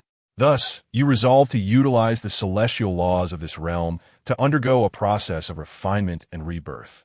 As you traverse a complete cycle, your unparalleled vision propels your thoughts to the swiftest of conclusions. A complete cycle represents the unit of distance across myriad realms, equivalent to the distance of primary four-dimensional being. At full power, traverses in a year, which translates to approximately 10 billion light years, or roughly equivalent to a single complete cycle. Delving deeper into this cosmos, your physical form begins to decay, resembling a mere amalgamation of flesh. You reconstruct your being through your spiritual essence, achieving supreme rebirth, as both body and spirit undergo transformation. Reaching a new pinnacle, you sense an ever-growing power within, as if every inch of your flesh rejoices in exuberance. You undergo your first rebirth. Continuing your journey, you notice that this realm appears devoid of the concept of time. It is an incomplete spatial universe, where time is chaotic, rendering the past inaccessible and the future elusive. Everything exists solely in the present moment. You reflect on the reality that without attaining the status of an immortal king, one remains akin to an ant, incapable of creating in the void, self-formulating laws, or altering existing ones, and can only resist the dictates of celestial order. Should a powerful immortal king venture into this realm, they might effortlessly manipulate the vast world. You persist in your pursuit toward the source of this realm. After traversing yet another complete cycle, your physical form has reached the brink of collapse, and your spiritual essence teeters on the verge of dissolution, compelling you to undergo rebirth once more. You experience your second rebirth. The transformation of both body and spirit culminates in a new elevation. After traversing one complete cycle, then two, you undergo rebirth yet again. Countless paths intertwine around you, signifying your supreme qualifications. You undergo your third rebirth. Your unparalleled vision reveals what appears to be a fluctuation of life, prompting you to investigate further. You discover a middle world, or perhaps a flat supercontinent. The nature of these beings eludes your understanding, yet you grasp a corner of this flat continent and draw a line upon its surface. To your astonishment, the continent undergoes rapid transformation. You sense the presence of energy fluctuations. You sense that they seem to be conveying some message to you. Utilizing your supreme insight, you deduce that they are imploring, "O great and ineffable being, please guide us to ascend to a higher plane." Yet, you pay them no heed. To you, this assemblage of creatures is insignificant, even inferior to ants, and you find yourself unable to communicate with them. It is not out of malice or an unwillingness to assist the feeble, but rather that your power is far too formidable for this realm. With your keen vision, you survey this continent and observe that the forms of these beings are exceedingly bizarre, unlike the previously encountered flat creatures of porcine resemblance. They appear to resemble the structure of electronic devices from the blue planet, adorned with an array of peculiar symbols, long and short lines, reminiscent of virtual entities. Programmed beings akin to the sentient minds of the blue planet. You continue your journey, having already delved deep into the cosmos. You have undergone 4 rebirths, surpassing the ancient sages of yore. Chapter 37, Nirvana 9 times, Diary Chat Group. You have arrived at the core of this vast world, where the laws of heaven and earth are utterly terrifying. Were it not for your exceptionally brilliant physical form and the protection of your dual pupils, you would have long been crushed into a mere pulp. The scene before you is profoundly shocking. A celestial being, whose body radiates unparalleled brilliance, is suspended in the void, surrounded by countless runes of the great Tao, each seemingly imbued with the ultimate truths of the universe. This divine form exudes an endless pressure, the mere aura of its death forming an entire universe, distorting the surrounding laws into a shattered state. With your dual pupils, you gaze intently, discovering that every inch of this celestial being's flesh appears to be forged from the great Tao, crystalline and transparent, emanating an eternal brilliance. Your heart is filled with awe. This formidable entity was at least of the immortal king level during their lifetime, perhaps even having touched the realm of the emperor among immortals. Otherwise, how could a mere mortal twist the laws of the great Tao and death, creating such a terrifying domain? What sort of existence was this powerful being? What led to their downfall here? And why did they leave behind such a fearsome shell? You continue to fly forward, only to find that you can no longer fold space. As you draw closer to the corpse, the laws of space begin to warp. Now only a few miles away from the remains, you traverse several dozen meters, entering Nirvana once more. Nirvana 5 times. Pressing on, you comprehend the ethereal shadow of this powerful being, grasping the path of great refinement. This path seems to be a branch of the Tao of artifact forging. Nirvana 6 times. Nirvana 7 times. You are now less than 100 yards from the remains. The space here is extremely compressed, with the laws virtually non-existent. You must rely solely on your primordial spirit. Nirvana 8 times. You advance further, achieving the supreme state. Nirvana 9 times, accomplishing eternal glory. You reach the pinnacle of Nirvana, possessing unparalleled divine talent. the foremost person of past and present. You observe the remains of this powerful being through your dual pupils. This great entity is immortal even after death, standing resolute through countless epochs. You realize that it is not this being that distorts the laws, but rather their remains, which consume the laws to sustain themselves. Truly terrifying. Such a powerful entity must have nearly reached the realm of the Emperor among immortals. You notice the influence of your past life gradually diminishing. You are in the process of achieving your own identity. You continue to fly forward. Everything is indescribable, far too bizarre. You hesitate to proceed, for a king must not be insulted, and even a fallen immortal king should not be taken lightly. With a heart full of reverence, you decide not to delve deeper into the exploration of this immortal king's shell. You employ the 9 elemental heavy water to break through space and escape this two-dimensional world. Outside the simulation, a single drop of 9 elemental heavy water can be used so many times. It seems the purchase was truly worthwhile. Sui rejoices. This 9 elemental heavy water is indeed wondrous, having aided you countless times in the simulation. Sui plans to explore the chat groups within the diary thoroughly once the simulation concludes. You continue to roam the vast ocean of the cosmos. The cosmic sea is immense, and after countless years of wandering, you have discovered but a single two-dimensional world. In the depths of your mind, you ponder that in the next incarnation, one must first acquire coordinates. Otherwise, in this vast universe, seeking a target is akin to searching for a needle in a haystack. You continue your travels across the celestial realms, traversing between countless great worlds in search of those secrets concealed deep within the oceans of existence. Time is inconsequential in the realm of return. One day, amidst a desolate starfield, you uncover a colossal remnant of creation. This relic resembles a floating iron citadel in the void, its surface adorned with ancient runes and fissures, as if it has endured the passage of countless epochs. It is likely that this relic has existed here for at least an era. With your profound gaze, you discern that this remnant is boundless. Comparable in size to a star domain, its scale far exceeding that of ordinary worlds. You resolve to enter and explore its mysteries. Employing the spatial principles you have grasped, you compress distance and step into the interior of the remnant, where the scenery shifts dramatically before your eyes. Here, a self-contained realm unfolds, akin to a miniature universe, complete with an intricate internal circulation system. You perceive an unusual energy pervading the air, neither spiritual essence nor celestial aura, but a form of energy you have never encountered before. This energy is remarkably pure, undeniably devoid of any sinister nature. Peering with your profound sight, you discover that this energy is comprised of myriad particles of life essence, as if it were a highly concentrated product of living beings. You are left in wonderment. This life essence serves as the energy source, sustaining the last vestiges of operation of this remnant. What are these particles? How can they sustain such a vast creation? As you delve deeper, you find the internal structure of the remnant to be exceedingly intricate, resembling a vast labyrinth. The walls are adorned with shimmering runes, each imbued with profound principles of law.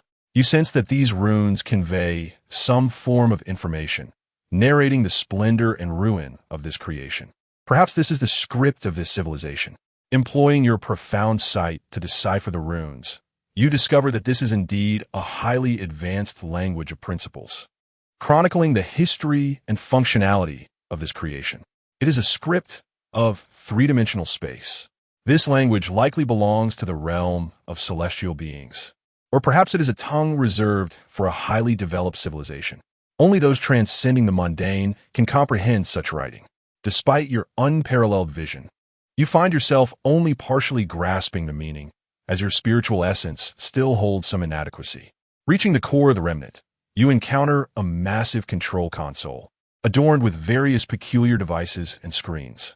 You peer into the console, astonished to realize that its material has endured for an entire era. After such a duration, it can still maintain the fundamental operations of the entire creation. You attempt to activate the console, channeling pure energy into it, and suddenly the screens illuminate, displaying text that eludes your understanding.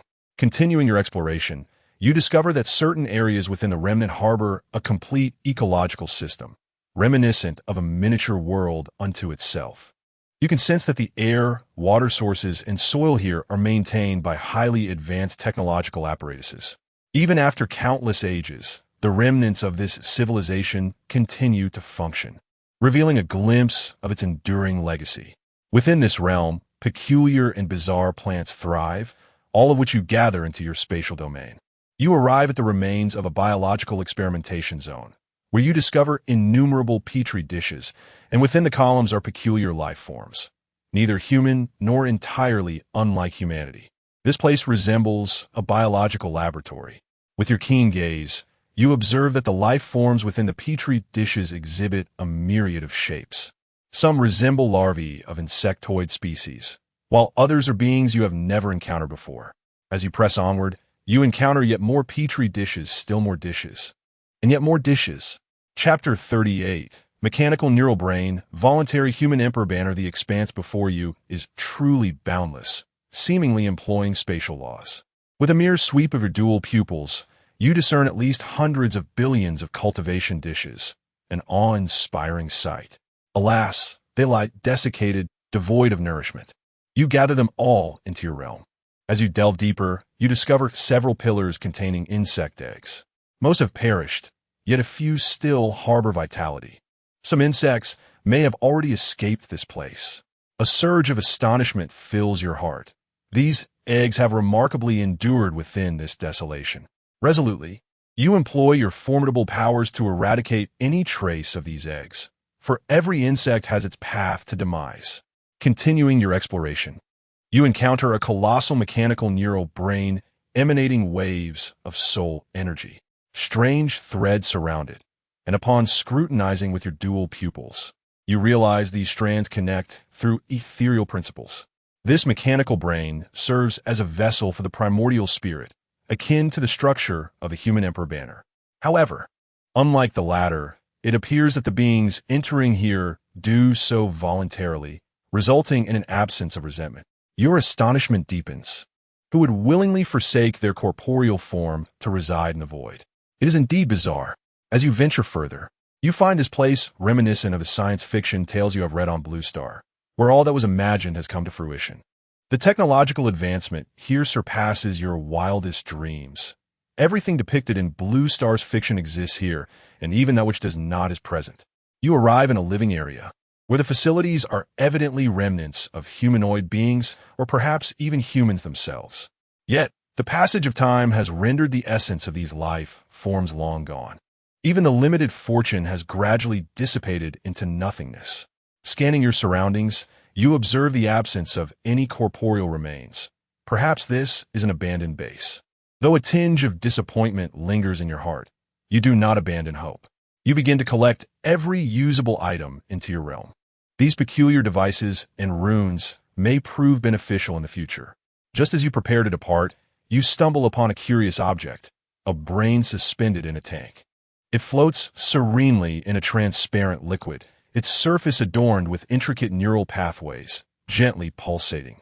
Gazing intently with your dual pupils, you discern that this brain possesses a faint glimmer of life. A wave of astonishment washes over you. How can this brain endure through such an expanse of time? It is utterly unfathomable. Even celestial beings would succumb to despair after such an eternity. You attempt to channel spiritual energy into the brain, sensing a slight tremor. Yet the fluctuation is too feeble to clearly comprehend its intended message. Carefully surveying the laboratory, you note its exceptional preservation compared to other areas. The walls are unblemished, and the equipment remains intact, as if time itself has paused here. Peering with your dual pupils, you discover that someone once connected all the nutrient supply tubes from the biological cultivation dishes to this brain. Perhaps this connection is what has allowed the brain to survive until now. Within this brain may lie an astonishing secret. For what other reason would it be so meticulously preserved? As you trace the source of the nutrient conduits, you uncover their connection to a still-functioning microcosm. Peering through your enhanced vision, you discover a plethora of bizarre beings inhabiting this miniature world. They lack civilization, merely existing by instinct. with the remnants of their deceased being repurposed to nurture the life within this realm. Remarkably, this small world has endured an entire epoch without perishing. Thus, the beings here are relics of a bygone era. Continuing your exploration, you observe the diverse forms of life. Some resemble larval creatures, while others are entirely unfamiliar to you. With your intensified gaze, you discern that these beings possess life-extending substances within them. Though slightly different from the matter of the present age, from a fundamental perspective, they are indeed valuable for prolonging life. At that moment, you sense the consciousness waves emanating from the brain in the vessel gradually intensifying. Chapter 39. The Super Divine Civilization. The brain in the jar. At this moment, you sense the consciousness waves emanating from the brain in the jar gradually intensifying. With the continuous infusion of your spiritual energy, the awareness radiating from the brain becomes increasingly potent, as if it is endeavoring to communicate with you. A thought crosses your mind. Perhaps this brain wishes to convey something important. As you survey your surroundings once more, you discover an object resembling a speaking tube connected to the brain in the jar. Upon scrutinizing it with your enhanced vision, you discern that this object is also composed of indestructible material, capable of enduring an entire epoch without deterioration. This apparatus appears capable of transmuting the brain's consciousness into signal waves or other forms of information. Observing its structure, it may indeed serve as a conduit for spiritual communication. A revelation dawns upon you. Perhaps by supplying power to this laboratory, you could activate this communication device and hear the voice of the brain. With keen insight, you summon a delicate bolt of lightning using the principles of thunder, carefully directing it into the laboratory.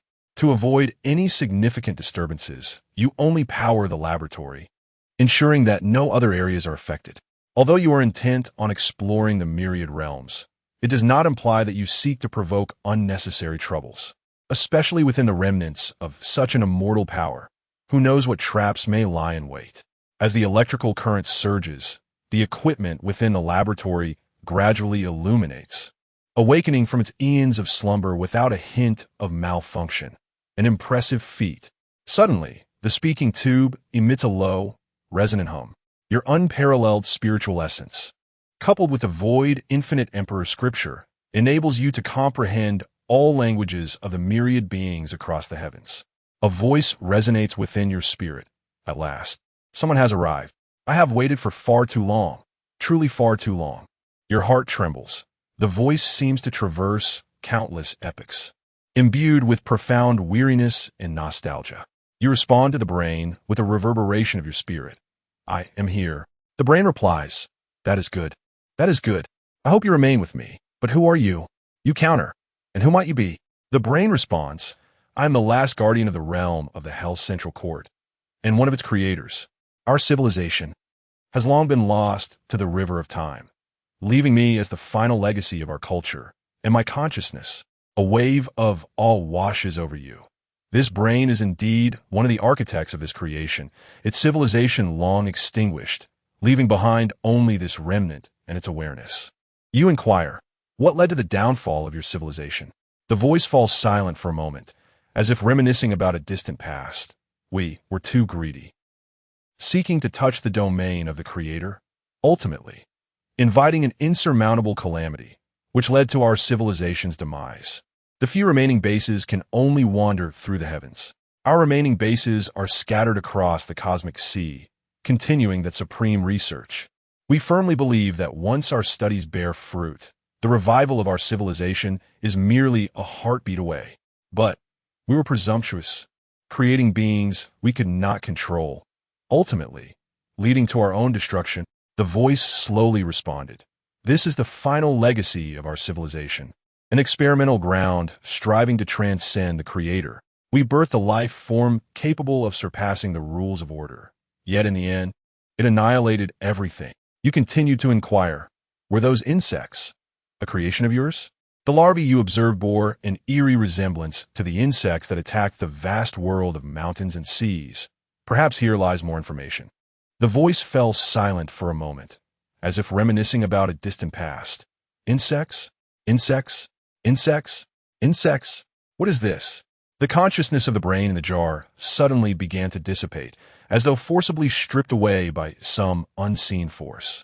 A surge of alarm coursed through you, prompting you to utilize your divine powers to preserve this consciousness, transferring it from the brain in the jar to the God-slaying spear. At the level of the God-slaying spear, such treasures could harbor not just one spirit, but potentially thousands, akin to the Emperor's banner. You reassured this guardian of civilization. His consciousness gradually stabilized within the God-slaying spear, and the voice resonated once more. They're the most terrifying. When we came to this realization, all have become insects. No, not everyone. Those like me, who remain merely as brains or exist in a virtual realm, are exempt. Yet, they are but a minority. The rest cannot contend with those bizarre insects. Chapter 40. The Dual-Eyed One. Historically the strongest, as the consciousness of the mind wanes, fragments of memory flicker like a candle in the wind, appearing and disappearing in the void. You cease to inquire further, for the purpose of this journey is to traverse the myriad realms, accumulating experiences for the next life. Discovering valuable coordinates of grand worlds would indeed be ideal, yet thus far, you have only found this remnant in the two-dimensional universe. You meticulously excavate the valuable items from the remnants of creation, even securing those remains imbued with indelible properties into your inner world. Though the precise use of these materials remains unclear, they are undoubtedly of celestial grade, far from mundane. With these tasks completed, you harness the 9 yuan heavy water and set forth once more, as droplets carve a resplendent galactic trail through the emptiness, continuing your voyage across the vast cosmos. Uncertain of how much time has elapsed, it seems as though the river of time has solidified. You persist in your journey. You retrieve a long-preserved sacred herb and consume it. Your physical form is nourished endlessly, brimming with vital energy. This herb, resembling an infant, transforms into magical power coursing through your meridians. Your body now rivals the perfected sacred physique. Fortuitously, you heeded the words of the desolate, transforming your constitution into its true self. Otherwise, you would still be striving to break through the 6-star dominance required for divine origin. The golden medicinal power surges through your limbs and bones. You aim to transcend to the nirvana realm within the ruins of return, striving to breach the quasi-empire domain. In truth, this is a desperate measure. The laws of this place are incomplete, devoid of spiritual energy, and lacking the suppression of cosmic laws. Who would wish to establish a foundation in such an unstable environment? In an instant, the laws of heaven and earth surge wildly, forming 9 rings of path around you. The imperial might is unparalleled. Achieving imperial status is an arduous endeavor. You attempt to invoke the supreme laws of the mountain sea great world to summon a heavenly tribulation, only to discover the ruins of return are too stable for such a possibility. The calamity clouds dissipate as swiftly as they form, torn apart by an invisible force of law. In this realm, devoid of spiritual energy, heavenly principles, and tribulations, you break through the quasi-empire boundary. Should anyone witness this, they might utter, "A decade wood cannot be carved." Although the breakthrough is achieved, the absence of heavenly tribulation leaves your physical form insubstantial and your primordial spirit unstable. Lacking spiritual energy for refinement, you can only rely on the medicinal power to barely cleanse your being. Moreover, without the laws of heaven, your foundation is slightly precarious. Minute cracks appear upon you, resembling fragile porcelain on the brink of shattering. Should no remedy be enacted, this path may be irrevocably lost. You lament your miscalculation, resorting to the dual eyes to connect with the laws of the ruins, gradually honing your path fruit. As time flows, the stars shift and rotate. Unbeknownst to the passage of countless years, you exhaust all resources to perfect your physical form, and with the dual eyes, compensate for the deficiencies in your foundation. After all, the dual eyes themselves embody a realm, containing complete laws of the great path, consistent with the ancient epics. Thus, your foundation becomes even more solid. Your quasi-empire realm ultimately reaches the pinnacle of the path fruit, and your physical form shines with unparalleled brilliance. The dual eyes are, by nature, invincible in the world, reflecting the endless cosmic sea within their depths. You delve into the laws of the ruins of return, and through serendipity, the laws of the dual eyes manifest within you, propelling you one significant step closer to the mastery of the dual eyes. Rumors suggest that the reversible heavy eye can challenge true immortals. A glimmer of golden light flickers in your gaze. Should you elevate the heavy eye to an unprecedented perfection, even the immortal kings might be able to engage in battle. Ancient texts recount the legend of primordial sages who once wielded the heavy eye to slay an immortal king. As you continue to drift through the vast expanse of the cosmic sea, you find yourself increasingly disoriented. You wander aimlessly amidst the void, your physical form slowly withering away in the emptiness.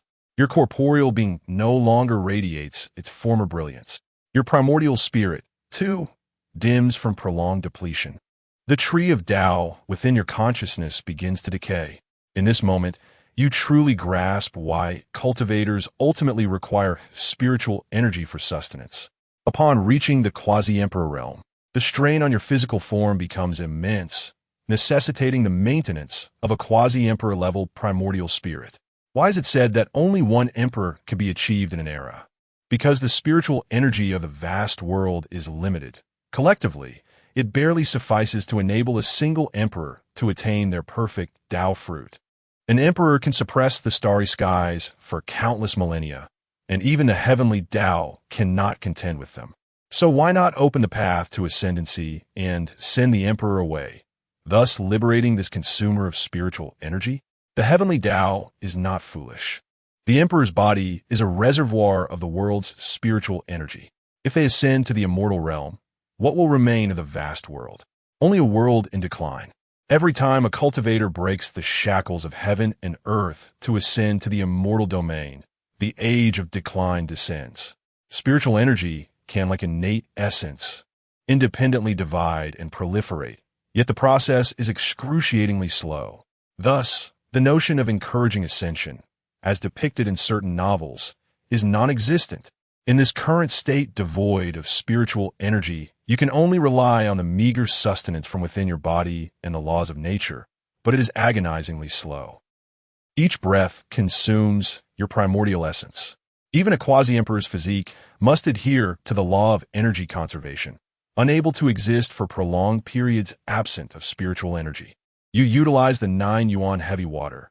This is your final endeavor. When the last remnants of 9 yuan heavy water are depleted, the void emits a lament of unbearable burden. You rupture the fabric of space and plunge into a peculiar universe. Elation surges within you. Although this realm lacks abundant spiritual energy, it possesses something. You observe the heavens and the earth through your heavy eye, gazing into the cosmos. The laws of this realm are profoundly distorted. Those who enter the divine path can achieve immortality. In this realm, even at the level of supernatural powers, one can attain eternal life. The laws here can safeguard the primordial spirits of living beings from decay and preserve their physical forms. You're taken aback, struggling to absorb the scant spiritual energy to heal your wounds. Your heavy eye scans the surroundings and discovers that, although this realm is merely 1/10 the size of the vast world, it harbors countless ancient presences due to its unique laws of existence. You behold the lifeless body of a golden dragon. Its physical cultivation is only at the divine bridge level, yet its essence is akin to an elixir of immortality. You hastily collect it. Most astonishingly, the beings of this realm are inherently intertwined with the laws of existence. Every newborn is enveloped in a thread of primordial principles. With your heavy eye, you witness a 6-year-old child conjuring an iron sword out of thin air. This realm is exceedingly formidable. You must proceed with utmost caution. The spiritual energy in this realm is likely sparse due to the deliberate actions of powerful beings. How many years can an immortal existence truly endure? Chapter 41. Coming from the other side of the sea, bowing with every step in the vast expanse of the starry sky, you cultivate, feeding upon the very essence of the stars. The power of the celestial bodies pulsates in the palm of your hand, as the condensed essence of eons slowly withdraws. transforming into pure streams of energy that flow into your seven orifices. Amidst the boundless star sea, you stand like a towering mountain, resolute in the void, gazing down upon the myriad pathways of the universe. 9 imperial patterns of the sovereign rotate languidly behind you, each consuming the starlight from countless light years around. Suddenly, in the distance, a pitch-black rift in space quietly emerges, resembling a wound carved by a sharp blade, for which a magnificent figure steps forth with measured grace. The air beyond the rift carries an aura of ancient desolation, likely having lain dormant for at least an entire epoch. Wherever that aura traverses, the stars dim, time stagnates, as if even the universe must bow in submission. This embodies the essence of supreme liberation, a pinnacle of understanding, attainable only by a formidable being who has suppressed the cosmos for countless ages, thus birthing an invincible spirit. A mortal stands amidst the void, his eyes reflecting boundless sorrow, as if the very heavens mourn with him. His blue hair cascades like a waterfall, each strand entwined with the traces of time. His golden eyes mirror the ancient vicissitudes, while his simple hemp robe is embroidered with the patterns of years gone by. I have shattered the chains of kings to become an emperor. But what of you? You're no longer here. His voice, though soft, reverberates through the cosmos, each word laden with the grief that transcends epochs. Emanating the aura of an exalted being, he stands as the very center of the universe, twisting even the starlight around him. Unbeknownst to you, you remain absorbed in your cultivation until that voice pierces through your protective divine light. O seeker of immortality, I have come from beyond the sea, merely to await her return from the cycle of reincarnation. I have now found her. Could you assist me in finding the path home? Your heart trembles. You fail to perceive his presence. The essence in your consciousness quakes violently, cold sweat instantly soaking your back. Had he intended to launch a surprise attack, you would have already perished. You maintain an ever-vigilant awareness of your spiritual essence, alert to any living being encroaching upon this vast expanse of millions of miles. This individual-esque cultivation seems to transcend the heavens and earth, so profound that even the most refined perception cannot detect him. Moreover, who is he? How can he claim to have come from the other side of the sea? You force yourself to remain calm, activating your spiritual gaze to discern this entity. Using your profound vision, you scrutinize him. His magical prowess appears feeble, his physical form frail, akin to that of an ordinary mortal. Yet, the age of his bones indicates he has lived for at least 1,000,000 years. This individual is terrifying. O mortal, perhaps your insights are limited, rendering you incapable of recognizing true destiny. The aura of his essence is steeped in ancient energy. Upon further examination, it becomes evident that he has lived through at least 4 lifetimes. The marks of reincarnation are clearly visible upon his spiritual essence, suggesting he has recently returned from the cycle of rebirth, a transcendent being of unparalleled might. Above his soul, there are 20 rings of laws, the purpose of which remains a mystery. The rings of Tao rotate slowly, each encapsulating the terrifying power capable of annihilating the great world. You can perceive that the essence of the primordial spirit upon these rings is at least of 1,000,000-year caliber, indicating that this existence's primordial spirit has stood in the world for no less than 20 million years. Why has this individual lived such an extraordinary life? A tempest of astonishment surges within you. Such an entity transcends the boundaries of your comprehension. This being is exceedingly formidable, likely a remnant from the last epoch who escaped the cataclysm. It is probable that they have long since attained immortality. They may have already embarked upon the path of celestial transcendence. This conjecture leaves you momentarily breathless. Presently, within this peculiar universe, one might barely sustain their corporeal form. You observe that their physical body is indeed astonishingly frail, a stark contrast to the formidable primordial spirit. You dare not underestimate them and respectfully bow. I pay my respects to the esteemed elder. The strength of your junior is meager, truly incapable of bearing such a heavy responsibility. Your voice involuntarily quivers, a natural reverence in the presence of such a supreme being. You are sufficiently prudent. Should a reckless individual unmask the mortal guise of such an existence, it could incite their wrath. Alternatively, they might not even recognize this towering entity and act impulsively, only to mysteriously vanish from existence. I have just recently awakened and am in need of assistance. If you possess such intent, that would be splendid. If not, fret not. Your arrival in this universe is already a fortuitous encounter. Their voice is gentle, yet it sends tremors through your primordial spirit. I am willing to serve the elder with utmost devotion. Ha ha ha, young one, do you know who I am? You respond with utmost respect. Your junior has only recently entered this world. Compared to an unparalleled being like you, I am indeed insignificant and likely unworthy of glimpsing your exalted true name. You lower your head, not daring to meet their gaze. You humble yourself, recognizing that every action of such a powerful being carries the weight of sanctity. You have yet to fully experience this life. In your previous existence, you analyze within your journal that the method of regression and rebirth likely has its limits. Thus, each step must be taken with caution, lest you squander this unparalleled opportunity. You must not even entertain thoughts of self-destruction. There are certain cosmic orders that do not acknowledge beings who take their own lives.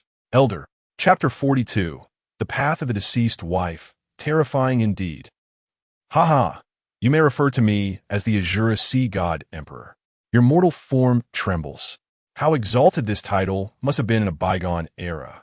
It is said that the Azura was a magnificent being from the ancient epic, comparable to the pinnacle of immortals, possessing boundless freedom. And the sea, the god, the deity of the ocean realm. You have witnessed countless wonders in your past life. Though your physical realm was attained solely through the sheer accumulation of innate energy, yet you have garnered some wisdom.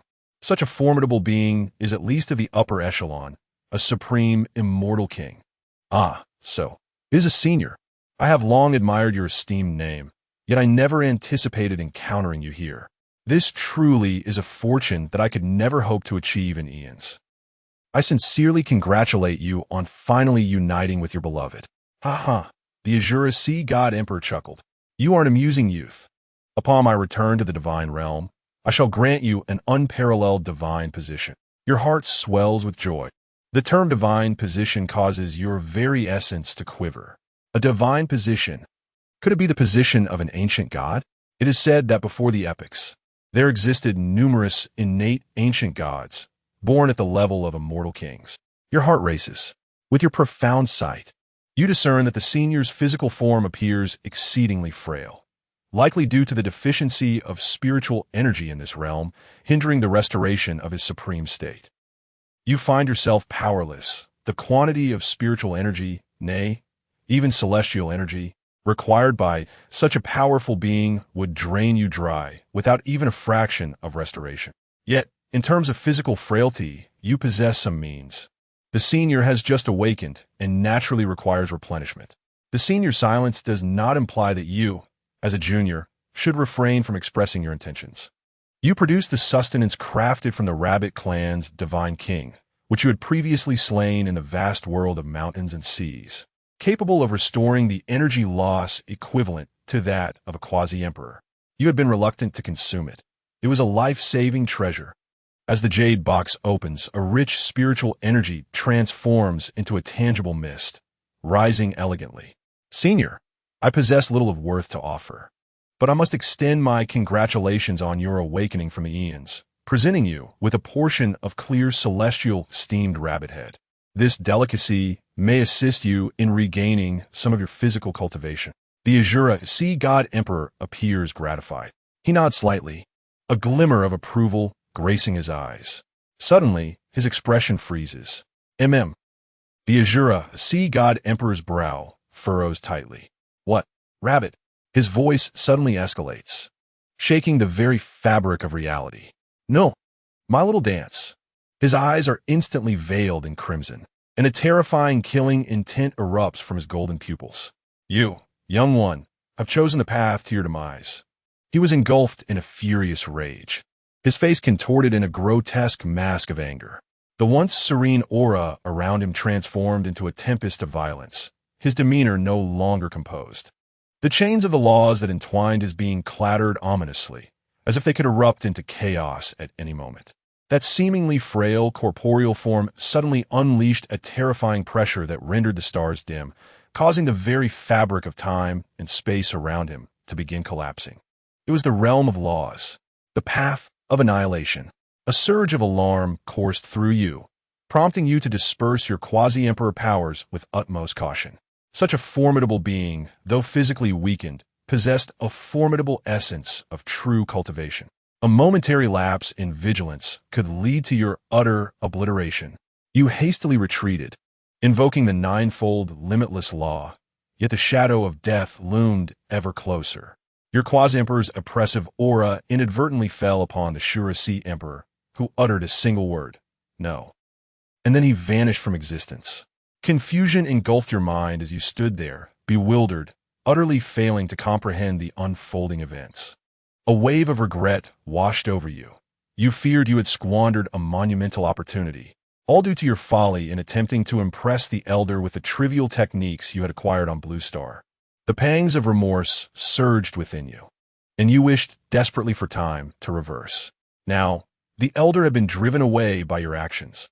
The void returned to silence, as if all that had transpired was but a fleeting illusion.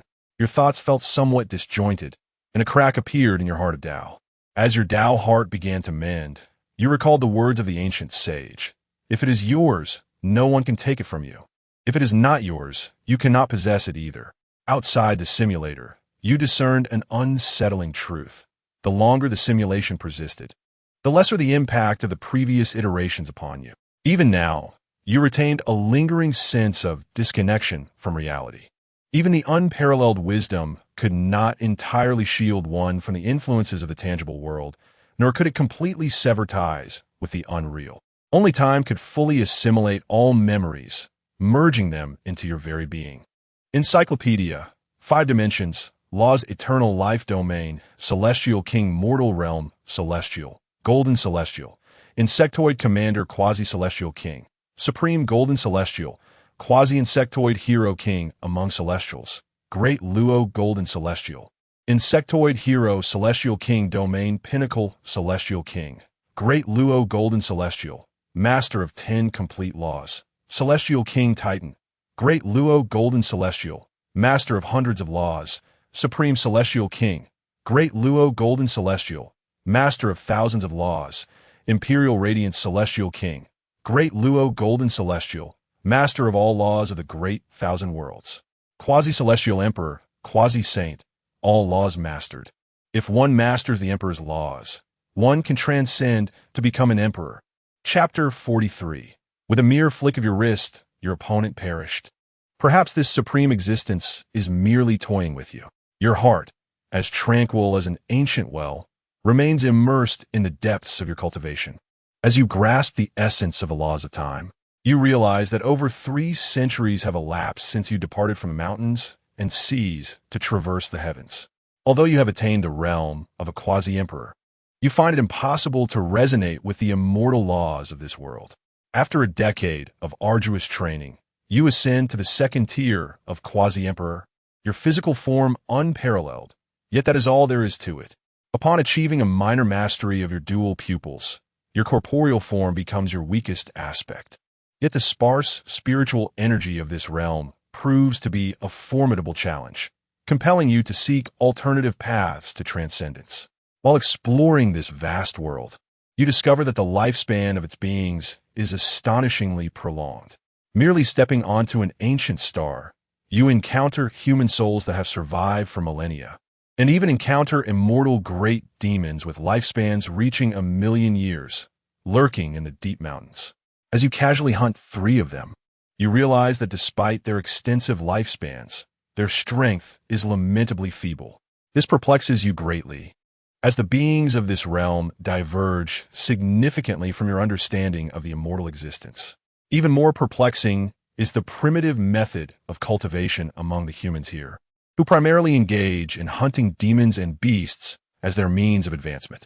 The physical forms of these beings are, in fact, quite delectable, The entire cosmos appears to be mired in a rudimentary stage of cultivation, with none dedicated to the exploration of the potential within the corporeal and ethereal.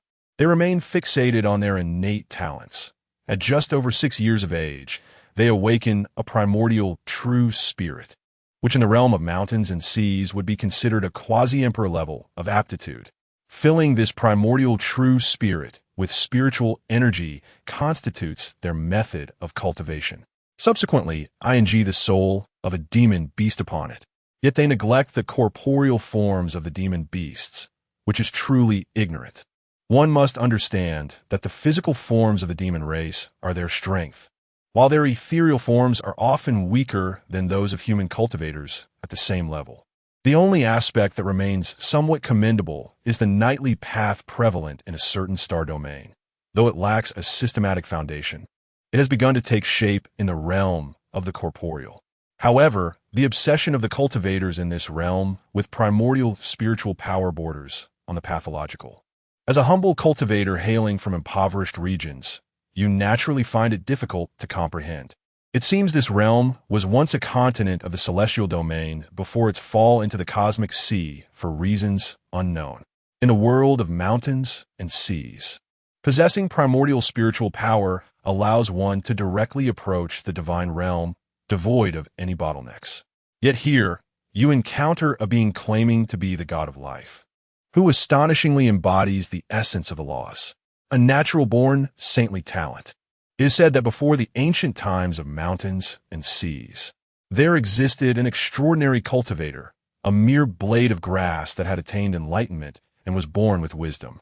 By merely twisting a few times, your opponent perished, unable to withstand the natural fluctuations emanating from your physical form, crumbling to pieces on the spot. This scene left you astounded. A deity capable of traversing the cosmos possessed a physical strength comparable to that of a perfected practitioner of the heavy heaven realm. Although their spiritual essence shone brilliantly, it was as fragile as an inflated balloon, easily punctured with a single thrust. This peculiar contrast reinforced your belief that this realm harbors astonishing secrets. Perhaps it is a breeding ground for some powerful being, who can say? Nonetheless, the spiritual essences of these deities are indeed rare and nourishing treasures. You began to consciously hunt the celestial beings of this realm, devouring their pure physical bodies and spiritual essences. With a small offering each year and a grand ceremony every decade, these entities seem to be a natural remedy for humanity. While the essence of the demonic beasts was even purer, you continued to consume, and although your foundational path appeared unstable, it paradoxically grew more solid, your cultivation flourishing. A century slipped by in the blink of an eye. You have now reached the pinnacle of quasi-emperor, your physical strength attaining the utmost limits of humanity. With a breakthrough to the emperor realm, you could comprehend the laws of the immortal path. However, a new predicament has arisen. Your 9-yuan heavy water has been depleted. Should you fail to break through, you will be unable to shatter the spatial barriers of this realm. Chapter 44. You may call me Taoist Mu in this realm. Achieving enlightenment and becoming an emperor may eternally bind you to the laws of this world's celestial path. After all, as an outsider, you are subject to its constraints.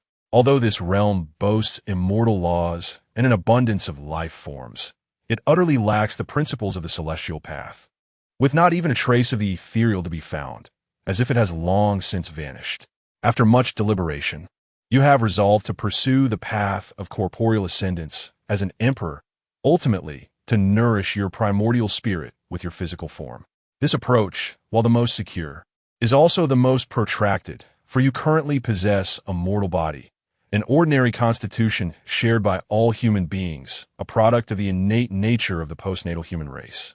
Despite your dual pupils, which are extraordinary, the principle of the dual pupil path pertains to the enlightenment of the primordial spirit and does not align with the corporeal path. A century later, you observe a peculiar phenomenon among the beings of this world. A mere whisper of spiritual energy can induce exponential growth in their cultivation. In other words, their efficiency in utilizing spiritual energy is remarkably high. Common mortals in the vast world of mountains and seas, those who ascend the martial path, can absorb 100 units of spiritual energy and effectively utilize only half, while the remainder dissipates during the operation of their techniques or the tempering of their physical forms. Heavenly prodigies of unparalleled talent, such as those with divine physiques, can absorb 100 units of spiritual energy, utilizing half for their own advancement, while the other half is spent refining their bodies. As for those of the chaotic body caliber, it is unnecessary to elaborate. They require no cultivation, as the spiritual energy naturally flows into their being. Most cultivators in this realm rely on awakening their innate true spirits for their training. Their utilization rate approaches 90%, comparable to the sages of antiquity. The same holds true for demonic beasts, perhaps even exceeding it. You begin to methodically nurture both demonic beasts and human cultivators, planning to harvest them once they reach a certain stage of growth. This cultivation method proves exceedingly fruitful, yielding a continuous stream of pure corporeal essence. Another century passes, and you find yourself unencumbered by concerns. Even if powerful beings conspire behind the scenes, your options have dwindled to none. You seek a secluded spot to fish, both to await the opportune moment and to refine your dual pupils. Perhaps, when your dual pupils reach a minor perfection, you may open the heavens and transcend this realm. After a century of fishing, your primordial spirit approaches stability. 5 centuries later, the foundation of your spirit is unshakable. As your physical form advances further, your dual pupils are on the verge of minor completion. By the time 1,500 years have elapsed, your primordial spirit is pure and flawless, and your dual pupils undergo an astonishing transformation. On this day, a figure suddenly appears beside your fishing hut. A young man clad in coarse linen and wearing a bamboo hat is engaged in a game of chess upon a stone table. Strangely, he has held his pieces for quite some time without making a move, as if awaiting something. Ding! Detection of supreme consciousness observing. Would you like to exit the simulation? Yes. No. In reality, Su-Yi can only smile wryly. This simulator truly knows how to play with the mind. What use is a warning now that a supreme existence has descended? Perhaps it is better to observe the unfolding events with patience. Indeed, let us continue the simulation. 2,000 years hence, you have gained a profound understanding of the path of fishing. In the present, your physical form radiates brilliance akin to the sun, and your primordial spirit is as pure as crystal, although you have yet to officially transcend. Your power is already comparable to that of an emperor. When your dual pupils reopen, the divine light they emit pierces the heavens, illuminating countless realms. The mastery of your dual pupils is nearly complete. It is likely that even true immortals would find it challenging to contend with you. The enigmatic young man remains engaged in a game at the stone table. You remain composed in the face of the situation, taking your seat opposite this being. In such moments, it is imperative to maintain an air of poise. To your astonishment, you observe that he is enveloped by myriad rhythmic emanations of the Tao, the 5 elements, Yin and Yang, the path of eternal life. After settling in, the other party finally speaks, his voice flowing like a clear spring. Fellow Taoist, your path is exquisite, and your intent to fish among the heavens is resplendently radiant. May I ask from which incarnation you hail? You humbly respond, you flatter me. I have journeyed to this place for my 3rd incarnation. You recounted the fabricated information from that time in the dimensional space, having deceived once. You can certainly do so again. You answer cautiously, I am curious to know from whence you come. The young man gently caresses the chessboard, his features obscured beneath the brim of his hat. I beg your pardon, I seem to have forgotten. You share a knowing smile. In the pursuit of the Tao, countless karmic threads intertwine. It is entirely natural. Who among us can truly unravel the affairs of the world? You're in fine spirits. What do you recall? You inquire. I only remember that one incarnation was tumultuous. His fingers absent-mindedly traced the pieces on the board. The 3,000 chaotic demons wreaked havoc. And my past incarnation has come to a halt. Temporarily halted, yet not for long. I must return swiftly. May I know your name? You may call me Taoist Mu. Then you may refer to me as Taoist Su. Su. Taoist Mu suddenly lifts his gaze, a glimmer of insight flashing beneath his hat. Ah, I seem to have a vague recollection. I aided her in evading her fate.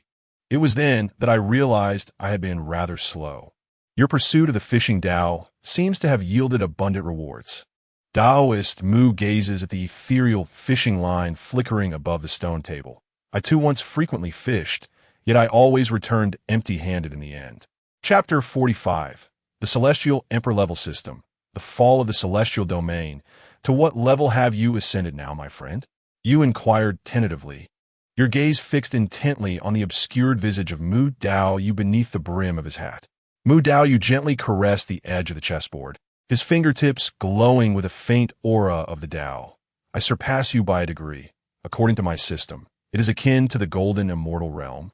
With my Tao fruit nearing completion, a jolt of surprise coursed through you, yet you maintained an impassive facade.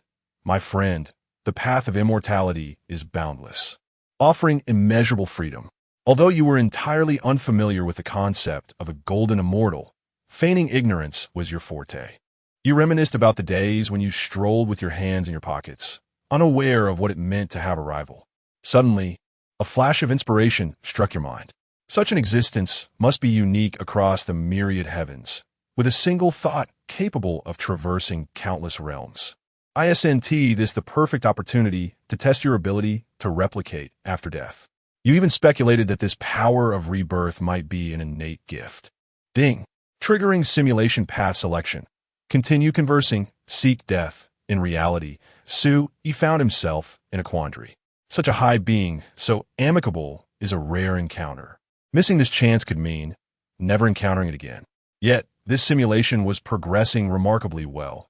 Continuing might lead to achieving an immortal status, or even the realm of kings. Ascending to the celestial domain would lay an unparalleled foundation for the next simulation. Ding! The simulator cannot predict the future trajectory of a supreme being. Each simulation is computed based on the traces left by such beings in the present age. Thus, in this simulation, the celestial domain has already fallen. The celestial domain has fallen? When did this happen? Who was responsible? Insect goodness. Where is Huang? He has ventured to a far-off place to wage war. After much explanation, sui finalmente comprehended. The simulator is incapable of predicting entities beyond its scope. Once it pertains to the supreme level, the simulation becomes inaccurate. It can either not simulate such existences at all, or only detect the most superficial layers of the Tao information. Given this, He resolved to seek death. He was eager to discover the limits of this posthumous replication ability. The previous simulations had not hinted at this tactic. It seemed that the talent of the sage was now in effect. The higher the level of talent, the more subtly it influences reality, no longer merely disrupting the order of fate. Simulation continues. May I request a favor from you, my friend? You asked with solemnity. Mu Dao slightly raised his head. What is it? The Tao of death holds boundless mysteries, and I have contingencies in the cycle of reincarnation. Could you assist me? Ding. You step into the Tao of death, embracing your true self. You completely vanish. Simulation ended. This simulation evaluation, a wielder of the dual pupils, your presence resonates through the ages. The mountains and seas no longer confine you, and this void can no longer obscure your vision.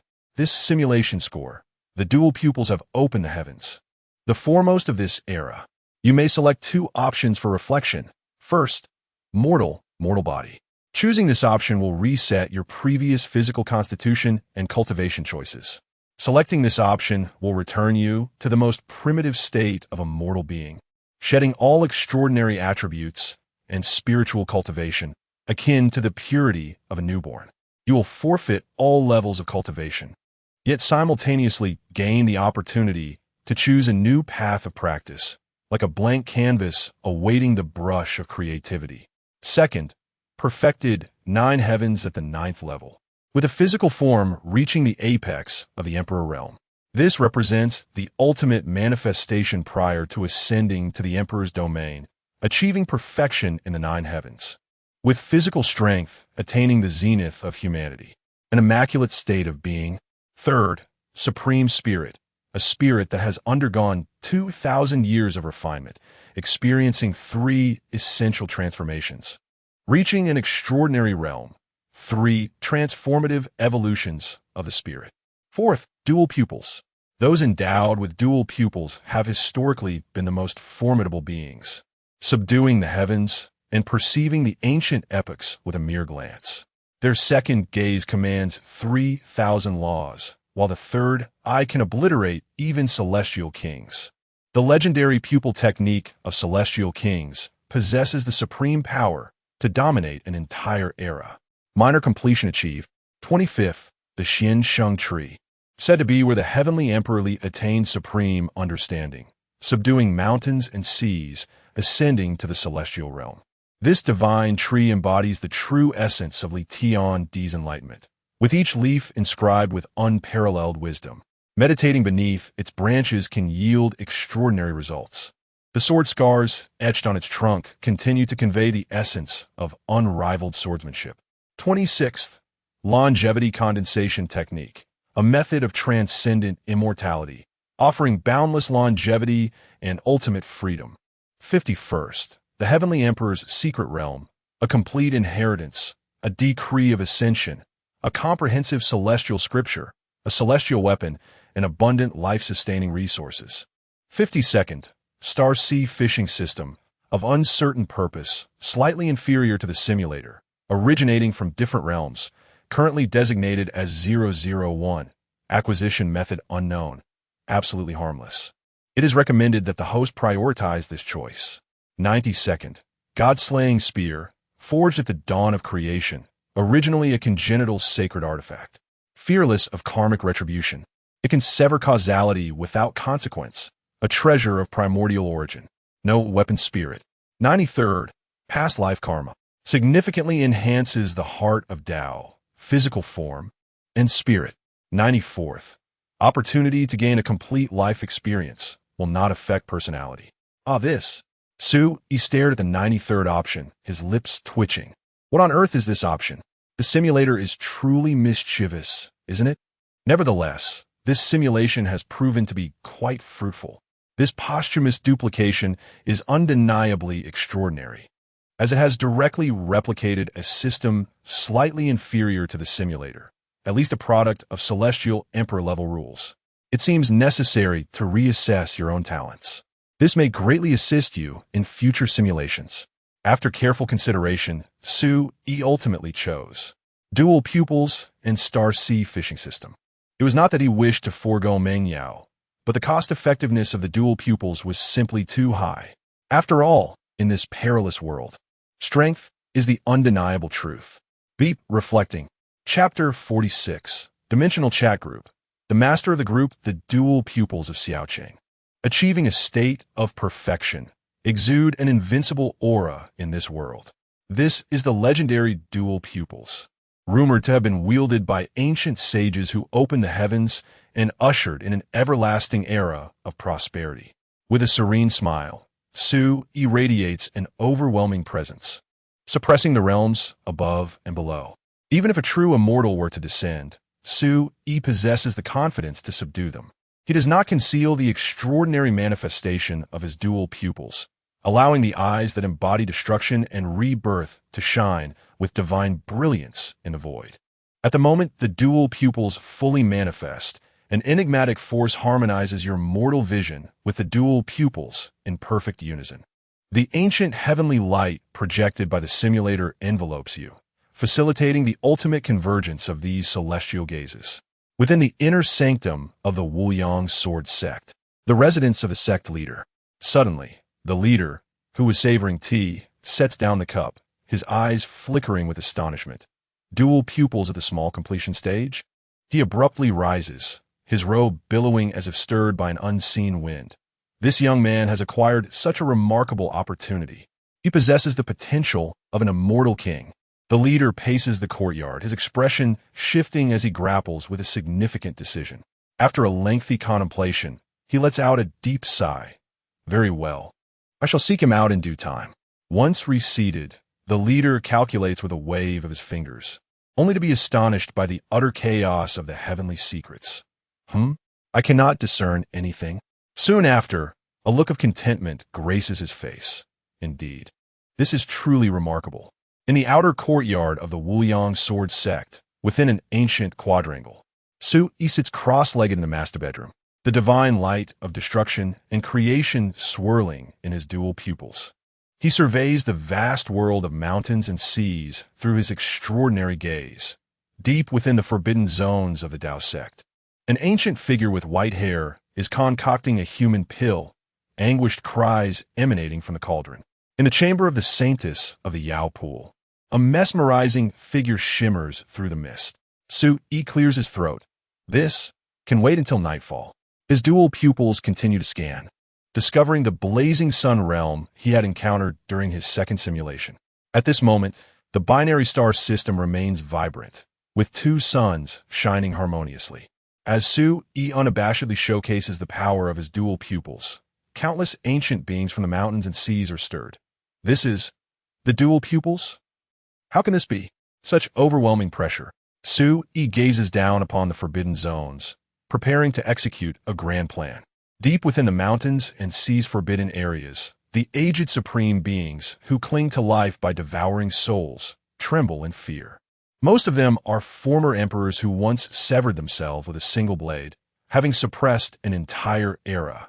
Yet now they resemble mere ants under the weight of the dual pupils' might. Su Yi is not one to revel in slaughter.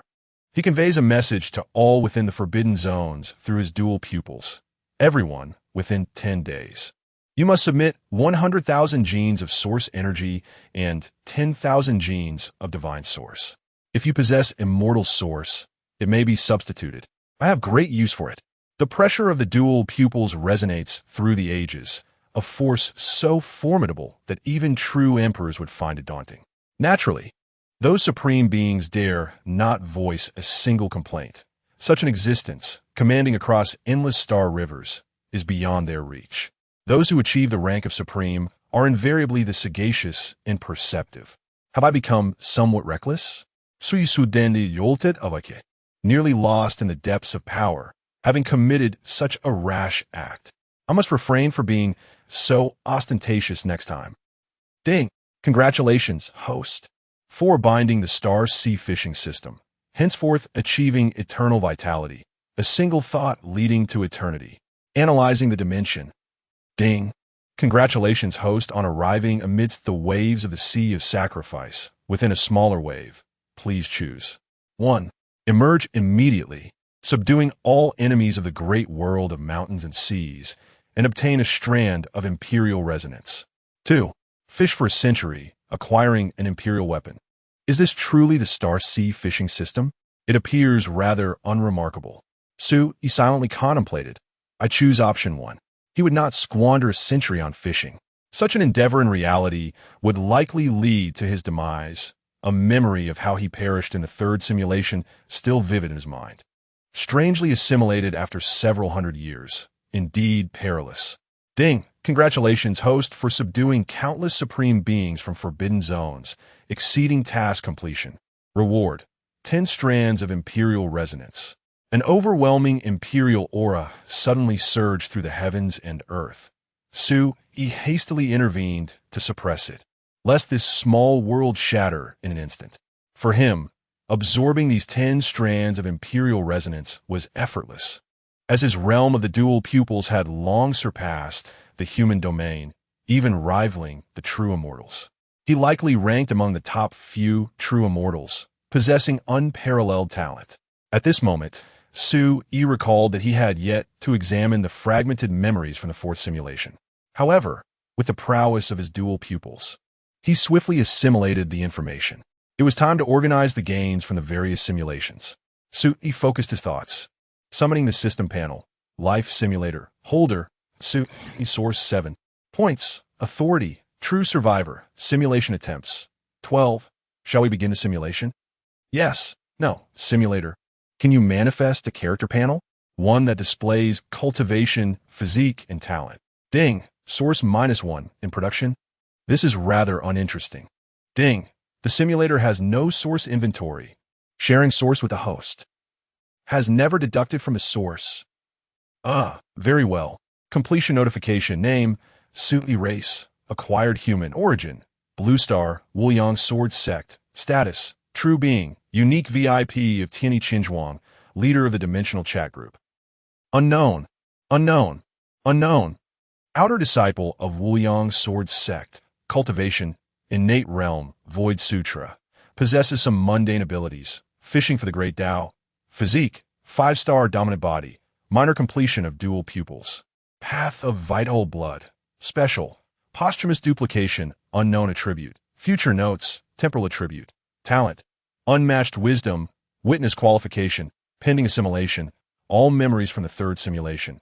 Taiwan Town's Heavenly Fist. Insights on divine skills. Genesis mindset. Dimensional enlightenment. Several laws. One Great Tao. Chapter 47. A form of origin permissions. True beings. Heavenly money house. Exclusive VIP. Dimensional chat group. Group leader. Unknown. Unknown. Unknown. Infinite sword sect. Outer sect disciple. Special. Post-mortem duplication. Unknown attribute. Future notes. Temporal attribute. Talent. Unparalleled wisdom. Witness qualification. Su Yi fell into deep contemplation. Permissions. Is there an error in the simulator? Ding. The simulator never makes mistakes. Su Yi was left speechless. Previously, it had stated that each simulation would yield uncertainties. So how exactly did this true being permission come about? Ding, no comment. Sui could not help but smile wryly. What about the witness qualification? Ding, no comment. He took a deep breath, forcing himself to calm down. He approached the window, gazing at the twinkling stars in the night sky. His thoughts gradually becoming clearer. The pressing matter, he murmured softly to himself, is to return home. No. To attain immortality? The smile of his infinite sister, the engagement with his fiancée, that promised to watch the sunrise together. No, not again with the daydreaming. He turned back to his desk. The true urgency lies in seeking the Tao, exploring the unknown, unraveling these enigmas. Without sufficient strength, all paths are futile. Reflecting on his previous simulation experiences, Su Yi could not help but chuckle bitterly. The first time he became the true king among insects, benefiting trillions of insect spirits. The second time, he inexplicably transformed into a member of the insect race, only to be slain by Meng Zhur. The third time was even more absurd. He was directly assimilated. By whom? Why was he assimilated? Being killed, being obliterated, being erased, he could comprehend. But being assimilated? He rubbed his temples, pondering the unpredictable variables hinted at by the simulator, that inexplicable annihilation, and those two deranged immortal emperors. What is the connection? The truth behind the fall of the immortal domain. 10 days later, in the great world of mountains and seas, upper realm, Qianling domain. Su Yi utilized the laws to break through space, his dual pupils shimmering with boundless divine light. Standing with hands clasped behind his back, his voice echoed through the ages. The 10-day deadline has arrived. Esteemed ones should not disappoint me. In the Tsangming Forbidden Zone, 10 esteemed beings appeared, trembling with trepidation. The elder in a blue robe respectfully bowed. Greetings, senior. We, 10 in number, have prepared millions of pounds of source, hundreds of thousands of pounds of divine source, along with some heavenly materials and earthly treasures, as a token of our respect. In the Taichu Forbidden Zone, 13 esteemed beings arrived to celebrate the senior taking that step, achieving the eternal path of immortality. Esteemed one, this is a humble gift from the 13 of us, solely to commemorate your ascension to the lofty path of immortality. The Alchemy Academy, the land of eternal life. One by one, the Forbidden Zones presented their tributes. Su Yi's dual pupils scanned the offerings. They were all authentic sources, and their quantities were unmistakably clear.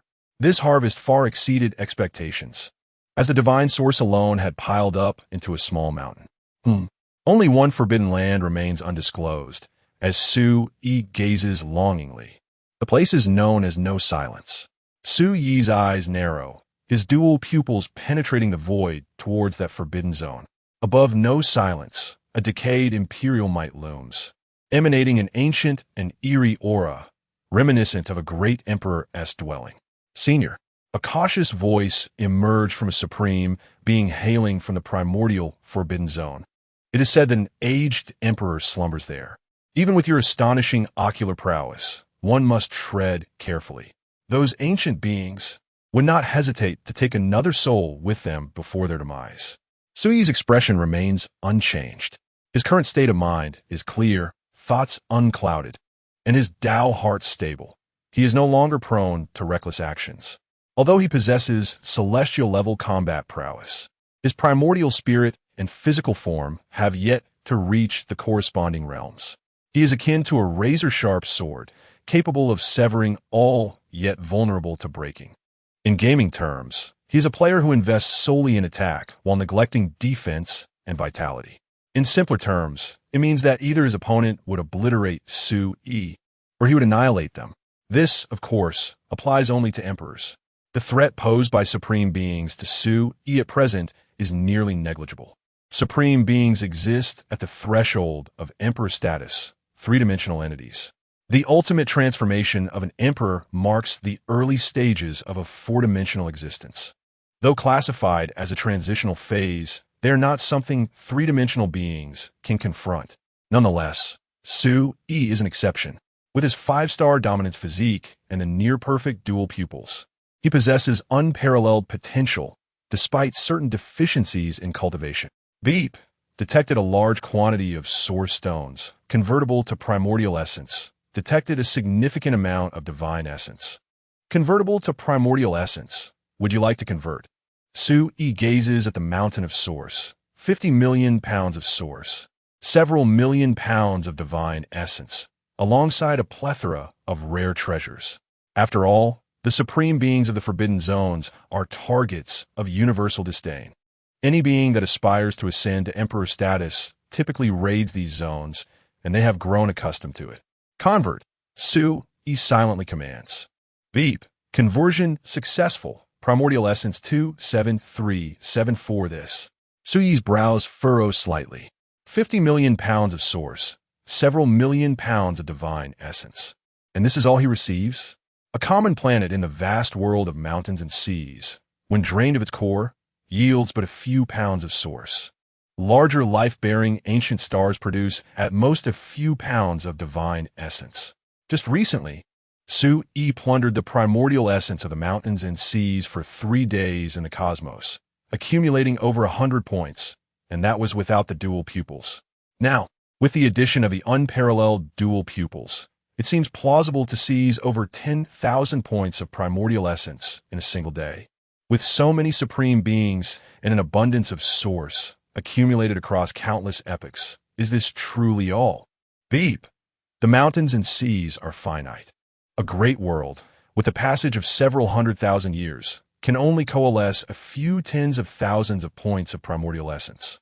The total amount of primordial essence in this realm ranges between 200 to 300,000. These 20,000 points represent 1/10 of the primordial essence of the mountains and seas, with source stones serving merely as a medium, and the heavenly Tao imprint used to lock onto the core of the world's primordial essence. Plundering 20,000 points has already alerted the heavenly Tao. Should the plundering continue, the heavenly Tao may retaliate fiercely. Sui found himself at a loss for words. Very well, he resolved to commence the next simulation directly, choosing to refrain from provoking the seemingly ancient emperor for the time being. This individual was likely the same emperor who had rallied the various exalted beings to resist the insectoid menace in the previous simulation. Sui instructed the exalted beings to return to their respective realms and attend to their own matters.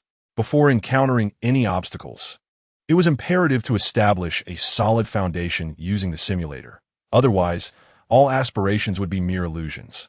Encyclopedia, source, divine source, celestial source, a form of the original essence, dispersed among the realms by the celestial laws to uphold the order of the cosmos.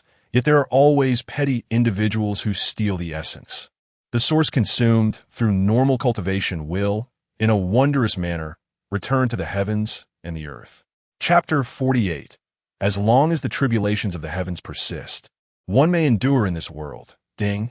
Initiating simulation. Yes. No. Costing one simulation attempt 1 point of origin for talent extraction. Yes. Beginning talent extraction. Ding. Due to the authority of the true survivor, the talent pool is elevated by 2 tiers. Ding. Origin exceeds the specified amount. Would you like to invest more origin to enhance the extractable quality? Add one extractable talent. Very well. Ding. Consuming 100 points of origin. Ding. Origin exceeds the specified amount. Would you like to invest more origin to enhance the extractable quality? Proceed. Ding. Consuming 1,000 points of origin. Proceed. Ding. Consuming 10,000 points of origin. Currently, the lowest extractable golden talent. 6 talents can be selected. Gray, green, blue, purple, orange, red, gold. Ding. You have extracted indestructible through eons, gold ultimate inheritance, gold percentage growth, gold origin rebirth, unknown 3 corpses severing, unknown burdened by imperial mandate, gold. You may choose one talent from the options. You may consume 10 points of origin to reselect a talent. Indestructible through eons, gold literally means enduring through endless tribulations without perishing. Even if the primordial spirit dissipates, it will return at some future point. As long as the tribulations of the heavens exist, one may endure in this world. Ultimate inheritance, gold, the ultimate evolutionary path, the supreme inheritance of existence, imbued with indomitable essence, directly pointing to the Creator. Percentage growth, gold. Your attributes will double every year, with no upper limit. Origin rebirth, unknown. The soul talent allowing selection of all memories from a past simulation, along with the destiny of talents, reversing causality, reversing time, reversing fate. You are the breaker of destinies. Your existence does not belong to this ancient history. Return to the moment of your birth. 3 corpses severing. You may sever your 3 corpses at any time, without any hindrance, without any obstacles, and not necessarily in sequence. The past self possesses skill. The future self possesses strength. The true self possesses heart. Burdened by imperial mandate, gold. You bear the supreme imperial mandate, slashing through all enemies. Along the path to becoming an immortal emperor, countless corpses will fall, but you shall never be among them. You may choose one talent from the options. You may consume 10 points of origin to reselect a talent. This is quite a difficult choice. He found himself in a dilemma. Indestructible through eons, without a doubt, stands as one of the highest tier golden talents. Immortality and invulnerability. Enduring through endless tribulations. Possessing this talent would surely allow one to ascend from the realm of celestial kings to that of celestial emperors with just a bit of effort, making it a supreme pass. Simulator. How do you rate this talent? He inquired of the simulator. Ding. Blue talent. Supreme limit emperor realm. Purple talent. Between the 3rd and 4th dimensions, such as the primordial sacred body, 3rd dimension. The oath of the destiny master, 4th dimension. Characterized by unstable performance. Orange talent. True immortal red dust immortal level, typically rule level, red talent. Invincible immortal king fate, such as the dual pupil, or concept level talent. Golden talent. An existence above the immortal king, immortal emperor level, which represents creation level talent, fate, infinity, concepts that defy rules. The percentage growth is equally astonishing, deemed invincible in the mid-early stages of development. Attributes double each year, rendering one invincible before reaching the immortal king. Suddenly, he stumbled upon a rather intriguing talent. Origin rebirth, which allows one to return to the moment of birth with memories intact. Perhaps this talent could lead him back home. Suyi's eyes sparkled with excitement, coupled with the memories from the first simulation, alongside the golden talent, achieving through cultivation. He had already conceived a title, the rebirth of the immortal king in the city. Without further contemplation, Yi chose Origin Rebirth. Ding. You have selected the talent. Origin Rebirth, unknown, ding. You may choose to retain all memories from the previous simulation. Please select all memories from the first simulation, along with the talent. Ding. Talent selection complete. Commencing simulation. The transparent simulation interface trembled like shattered jade as lines of gilded text emerged in the void, accompanied by the ethereal sounds of the great Tao resonating in his ears. Day 1. You are born. You are a boy. At the moment of your birth, extraordinary phenomena occur. An immortal plays the zither in the heavens, gods and demons fall, and an invincible figure stands above the river of time, gazing down upon eternity. This simulation primarily serves to lay the groundwork for the narrative, which will subsequently accelerate in development. Chapter 49. Interpretations of the Universal Principles. Achieving the laws of the Great Path, the extraordinary phenomenon was swiftly suppressed by the patriarch of the Su family.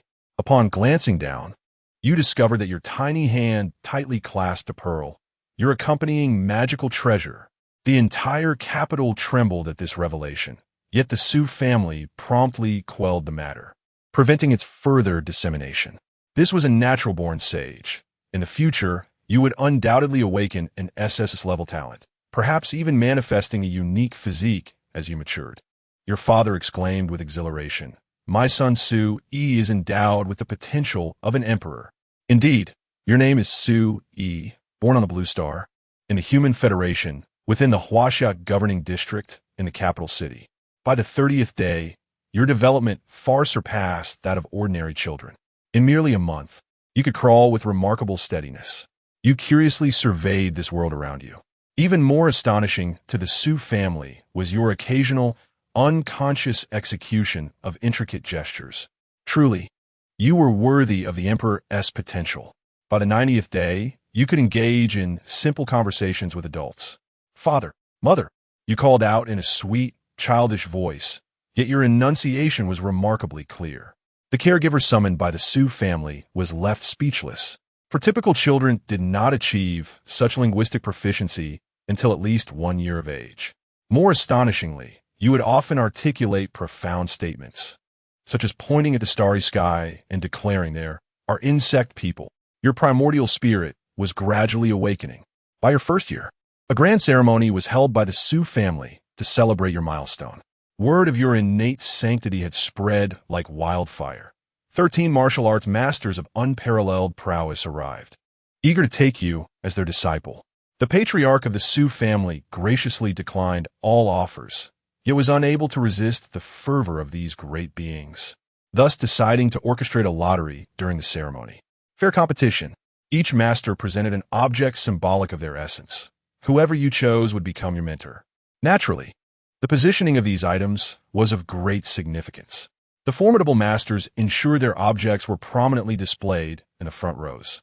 The Su patriarch calculated astutely. The items presented by these eminent figures could not possibly be mundane. Having brought them forth, how could they retract? Yet, these masters remained unfazed.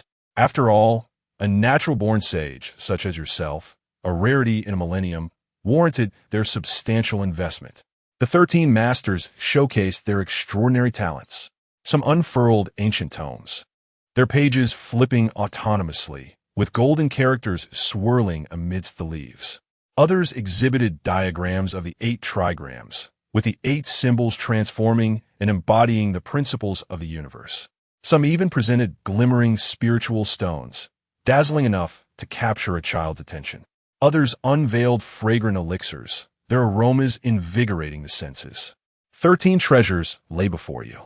The patriarch of the Su family placed you amid these artifacts and kindly said, "Little, choose the one you cherish the most." You blink your large eyes, surveying the array of wondrous objects before you. A chime resonates.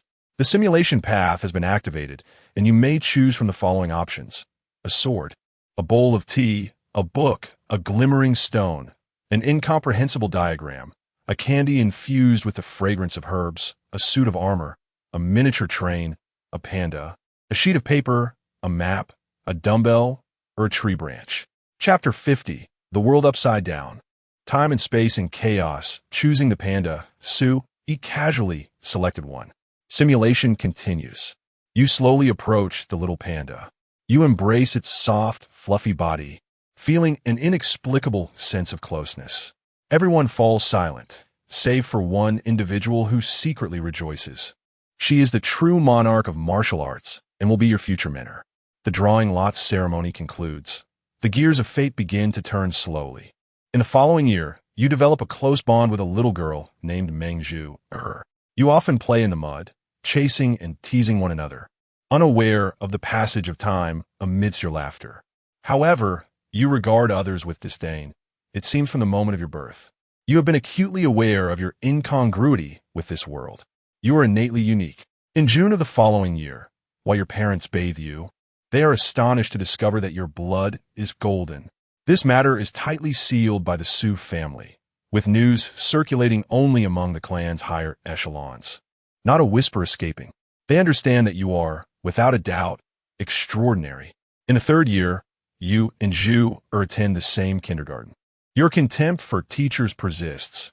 You harbor a strong premonition that your future achievements will be nothing short of astonishing, impervious even to celestial constraints. You often sense that within the cosmos, there exist faintly discernible strings. These strings resemble threads of order, suspended between heaven and earth. And at times you can pluck them at will, stirring the winds and clouds. In the fourth year, you commence the martial arts herbal baths. This is a phase that every youth from a martial family undergoes, intended to strengthen bones and solidify foundations, allowing children to start on a path above the ordinary. Opportunities to meet with Meng Zhu grow increasingly scarce. You do not feel sorrow. Rather, you accept it with grace. After all, a person like you is destined for solitude. One day you accidentally fall at school. In a fit of rage, you strike Meng Zhu across the face. You are reprimanded. A month later, you are still being corrected. In the fifth year, you develop far beyond the norm. Your physique pure and impeccable, having achieved the state of no leakage.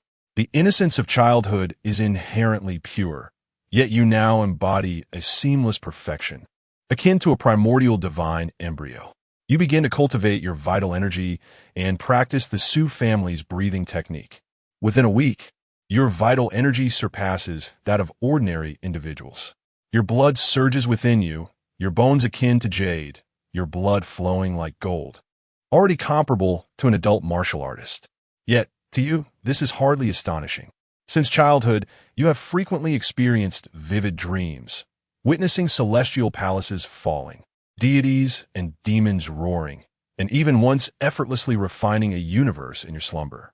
Though merely dreams, the memories remain vivid. In the sixth year, you seem to perceive a mysterious voice calling out to you from afar. You take out your accompanying spiritual treasure. Your father once mentioned that this treasure descended with you, a gift from the heavens. It has remained silent all this time, yet now it trembles quietly. Suddenly, the heavens are turned upside down, and time and space are in disarray. The imperial soul within the depths of your consciousness suddenly awakens. The river of reincarnation trembles, and a supreme being becomes aware. Several adept practitioners of celestial calculations attempt to forcefully deduce the origins of this chaos across the realms. Yet, their hearts shatter and they perish. The might of the Emperor is not to be profaned. Even a mere remnant of its will stirs the myriad paths of existence, causing life and death to oscillate across the heavens. You have been reborn. Consciousness surges like a tide, intertwining memories of past and present within your mind. You return to the moment of your birth, but at the age of 6. You awaken to all your memories. Who am I? In an instant, countless fragments of memory swirl and collide within your sea of consciousness. The supreme immortal king, the perspective of mortals, the schemes of insects. Where are the insects? You suddenly scan your surroundings. Is this the Su family manor? I have returned to Blue Star. No, I have been reborn.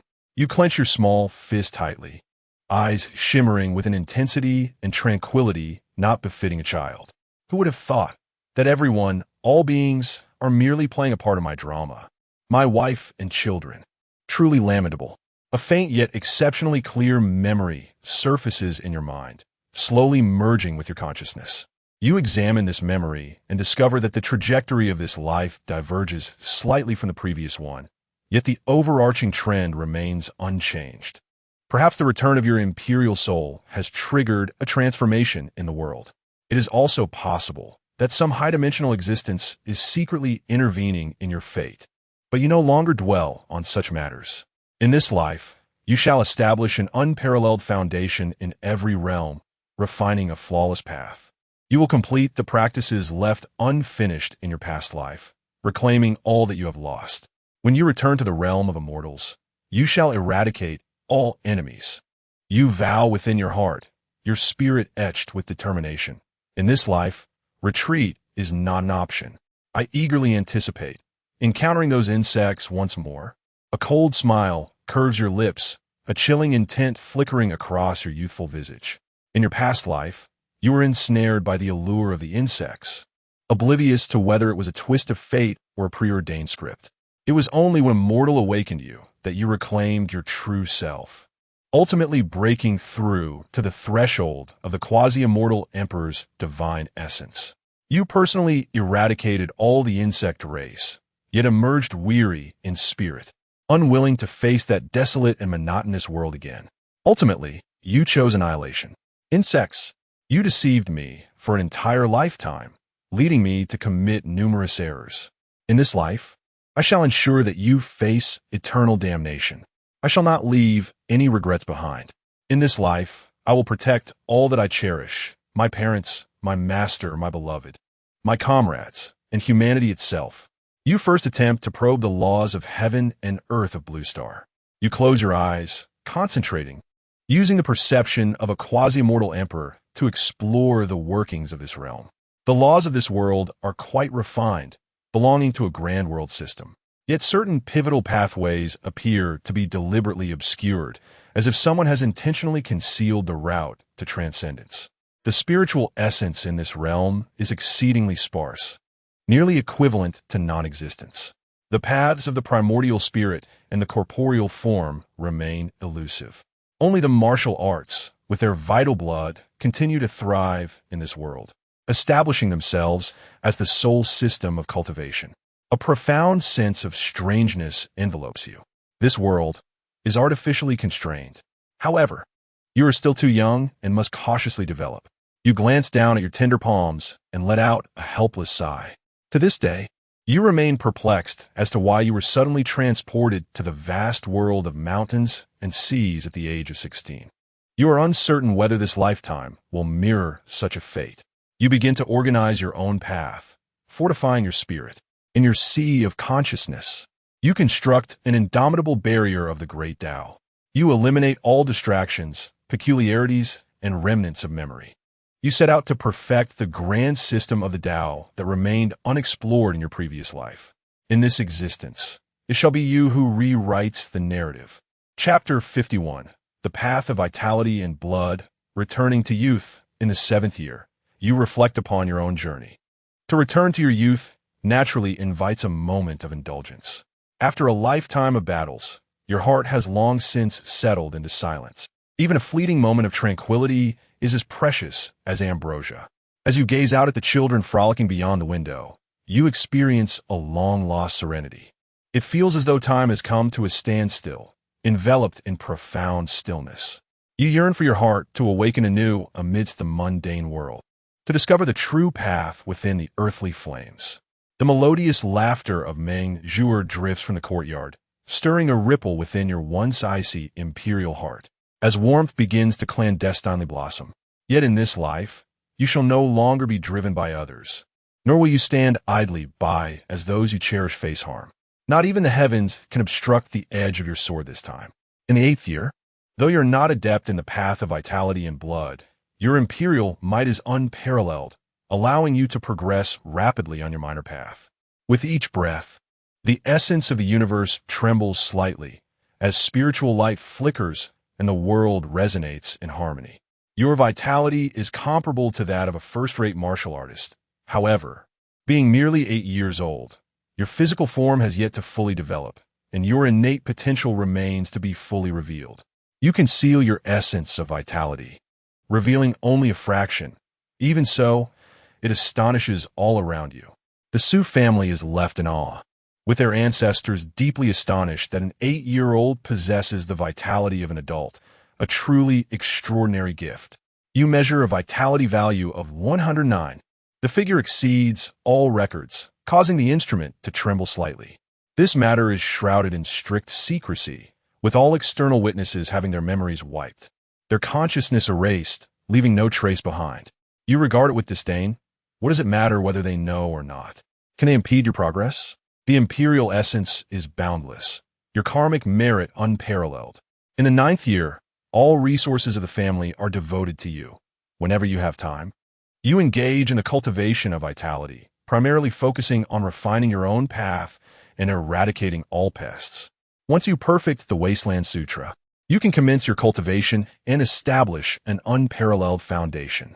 Should you illuminate the path, you shall surely transcend the ages. In your previous life, you attained the realm of a quasi-immortal emperor, transcending all living beings into an unimaginable state, impervious to all laws and incompatible with the heavens. Yet perhaps due to rapid growth, the demons of the heart have infiltrated, and in a moment of carelessness, you have become ensnared in the bizarre, leaving all paths in silence. In this life, you shall not permit even the slightest flaw. In this life, you intend to cultivate within the mundane realm, practicing martial arts, achieving immortality, and vanquishing all foes. If the path is obstructed, then you shall carve your own. In the 10th year, you completely eradicate the path of pestilence and begin your cultivation of the Wasteland Sutra, stepping forth with the method of embodying the law. However, progress is slow. You remain unperturbed, as everything is well within your control. This realm seems intent on suppressing all systems of immortality, as if an invisible hand envelopes the heavens. The spiritual energy is exceedingly sparse. The path is severed, reminiscent of an era nearing its end. Yet the path of vitality and blood is merely a minor path, primitive and untamed, unworthy of such rigorous cultivation. Your primordial spirit still retains a trace of quasi-immortal emperor's essence. Should this essence be exposed, the realm would be obliterated in an instant. Resolving this suppression is merely a trivial matter, yet it seems there is no need for haste. However, you suddenly attain enlightenment. In this world, it appears you may attempt to go with the flow of nature. In your 2 lifetimes, you have yet to comprehend the path of the mundane. In your previous life, you achieved the immortal realm through unconventional means, having never experienced the matters of the ordinary. You resolve to follow the natural course and grasp your true self. You begin to devote more time to reading, frolicking with Meng Zhi, and forging friendships at school, embracing the life of a mortal. As for martial arts and the path of immortality, you shall leave them to fate. Let nature take its course. Everything in this world has its significance, and by following the natural flow, you shall find clarity when the time comes. Perhaps martial arts may not be as unworthy as imagined. It warrants a deeper exploration, albeit not through the lens of an immortal, but as a mortal. Even in martial arts, you will not practice the crude methods of these uncouth individuals. You shall lay an unparalleled foundation in every realm of martial arts, aspiring to attain the true path. In your 11th year, Meng Zhi unexpectedly seems to have lost her wits, likely due to your constant insistence on studying together. Her mathematics grades plummet, prompting her parents to impose a month-long ban on her seeing you. You, however, harbor no worries regarding your studies. Your innate comprehension is unmatched, and now, burdened with a fragmented quasi-immortal emperor spirit, you find that all paths are accessible to you. It can be said that no one in this realm comprehends the art of numbers better than you, even surpassing the latest technological marvels. With a mere glance at the structure, you can understand it. A second glance allows you to extrapolate countless generations of this device. Yet, the aspiration to be a true mortal seems elusive, your prodigious talent destined for greatness. You seal your quasi-immortal emperor spirit, allowing it to manifest only in moments of life and death. Nevertheless, your memory is impeccable, and your understanding of numbers remains unparalleled. After all, your innate comprehension is ever present. In your 12th year, you graduate from elementary school and enter the finest junior high in the capital, Jingwu University, first affiliated middle school, one of the nation's top institutions. In Class 1, the elite gather. Meng Zhi, perhaps due to your influence, is reluctantly placed in Class 12, a class for underachievers. You hope she does not stray from the path, dedicating herself wholeheartedly to serving you, as is her rightful duty in the way of Meng Zhi. At Jingwu Middle School, the curriculum gradually shifts away from purely academic knowledge, with half dedicated to martial arts, practical exercises, and breathing techniques. For you, it is barely sufficient to stave off boredom. In your 13th year, Sue's parents express concern, believing you may be afflicted with autism, reluctant to engage with others, a reserved child. You find this absurd. You are the limitless, immortal king, reigning over the ages, a sovereign among mortals and immortals alike. To share a classroom with an existence such as yours is their greatest honor. To avoid being an anomaly and to swiftly integrate into the mundane world. You befriended a few companions who, like you, hailed from families steeped in martial tradition. The realm of practical combat held little intrigue for you, as it resembled nothing more than a child's play. What purpose is served by learning vague techniques and practicing imperfect martial arts? The true essence lies in countering each move. The myriad laws of nature can indeed be reversed and reinterpreted. Half a year later, when your parents departed for the front lines, you found yourself utterly liberated. Upon revealing your true mastery of vitality and blood to the clan elder, he ceased to oversee your actions. Indeed, he dared not intervene. His authority over you waned, as your prowess was astonishing. At merely 14, you possessed the strength of a third-tier warrior. It is likely that even the greatest martial ancestors would not have wielded such power in their youth. Encyclopedia, Vitality and Blood Realms. First tier to ninth tier, Master, Grandmaster. Celestial Being, Supreme, Martial Sage, Martial Saint, Divine Realm. Ordinary individuals possess vitality ranging from 100 to 150 calories, while first-tier warrior has vitality of 1,000 calories, and a master boasts 10,000 calories. Chapter 52. The Formless True King Pearl, a pre-Empyrean artifact in the 14th year, with merely 2 years remaining until the awakening of martial potential. A millennium ago, the spiritual energy of Blue Star revived, heralding the arrival of myriad celestial races. The human race, devoid of profound heritage, was destined to face defeat. Yet, one individual emerged, known as the Martial Ancestor. He discovered that humanity too could awaken latent talents akin to those of the myriad races. This talent resides within the intrinsic order of every being, and by harnessing this order, one can awaken their gifts. The Martial Ancestor was the first to awaken such a talent, becoming a hero of the human race. He shattered the heavens, awakening the EX-level talent of martial transcendence, and ascended to the divine realm of martial arts, vanquishing the myriad celestial races and reinstating the might of humanity. He expanded the territorial domain of humankind across countless star realms, colonizing innumerable life-bearing planets. The Martial Ancestor was invincible. Before ascending to higher dimensions, he left behind the methods for awakening talent and cultivating martial arts, etching his name into the annals of eternity. After millennia of research, it was found that the age of 16 is optimal for awakening talent. Talent levels are classified as F, E, D, C, B, A, S, SS, and SSS. Regarding higher tiers, throughout the ages, the only confirmed instance remains that of the Martial Ancestor a millennium ago. The sturdier the physique, the healthier the body, the better the awakened talent. This is why numerous esteemed families nurture their children as foundations from a young age. Although their meridians may not yet be formed, any enhancement, however slight, is still significant. You are already aware of the talent you are destined to awaken. The X-level talent, resurrection through replication. The utility of this talent is known to you. In your previous life, you even employed it once to replicate a crimson flame immortal body. Upon reaching the immortal king realm, resurrection after death becomes commonplace. During the immortal king battles, physical bodies have perished countless times, and the depletion of the primordial spirit is boundless. The true limits of this talent remain somewhat obscure to you, as it is intricately entwined with your primordial spirit. You continue to accompany Meng Zhuer in play, infusing her with a trace of the immortal king's aura. With this aura, her awakened talent will commence at a minimum of SSS level. In the 15th year, although you merely practiced at your leisure, your vitality has reached the level of a third-grade martial artist, comparable to some graduates from martial arts universities. Over the past few years, you have been accumulating spiritual energy using the accompanying spiritual treasure, the formless true King Pearl.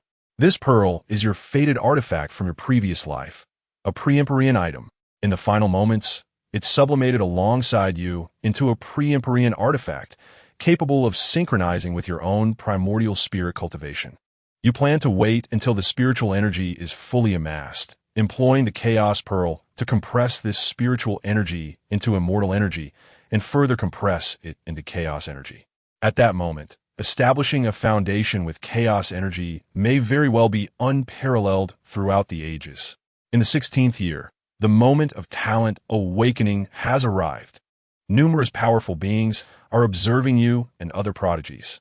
It has been observed that the prodigies of this era far outnumber those of the previous generation.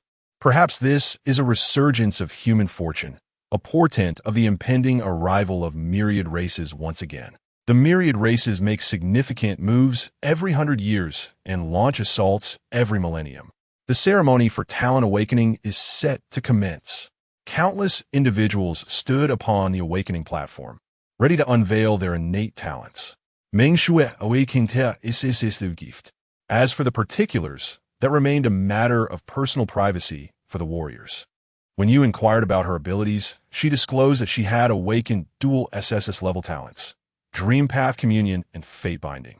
You refrained from further questioning, for it was now your turn to take the stage. In your previous life, it was at this seemingly ordinary juncture that you were shrouded by the shadows of destiny and inexplicably vanished from existence. It was an unforeseen misfortune, as though an invisible hand had erased you from the ledger of life and death, leaving behind an immeasurable void of regret. Despite having reached the pinnacle of cultivation, you found yourself powerless to reverse the myriad threads of fate that spanned eons, vast as the ocean itself. You could not locate your family or resurrect them. Strangely, in this life, your parents did not have another child, and thus, the sister you longed for was never born. Although you could forcefully unravel the threads of fate to bring forth your true sister from the annals of existence, you deemed it unnecessary. For destiny unfolds in its own manner. This notion of allowing things to naturally progress was a profound lesson imparted to you long ago by an aged sage, one that you have cherished deeply. In this lifetime, you have already gained insight into the lessons of your past. To avoid repeating the mistakes of you resolved to temporarily unseal your long-repressed primordial spirit. This awakening was of paramount importance, allowing no room for error. You must be thoroughly prepared. You ascended the awakening platform with deliberate grace, each step resonating with the hearts of the onlookers. In an instant, the heavens and the earth shifted, as if the entire cosmos trembled in your presence. To the east, a majestic manifestation of true martial emerged, as though a deity had descended. It radiated an overwhelming sword intent, slicing through the duality of yin and yang, with the forces of the five elements swirling endlessly, seemingly seeking to encompass the entirety of existence within its grasp. To the west, the solemn figure of a Buddha appeared, embodying compassion and authority, as of a being of immeasurable longevity. The boundless compassion and wisdom emanating from him had the power to cleanse the human heart, inspiring a profound reverence. To the north, the ethereal shadow of a divine king flickered in and out of sight, its powerful aura spreading forth, capable of subduing malevolence and vanquishing all foes.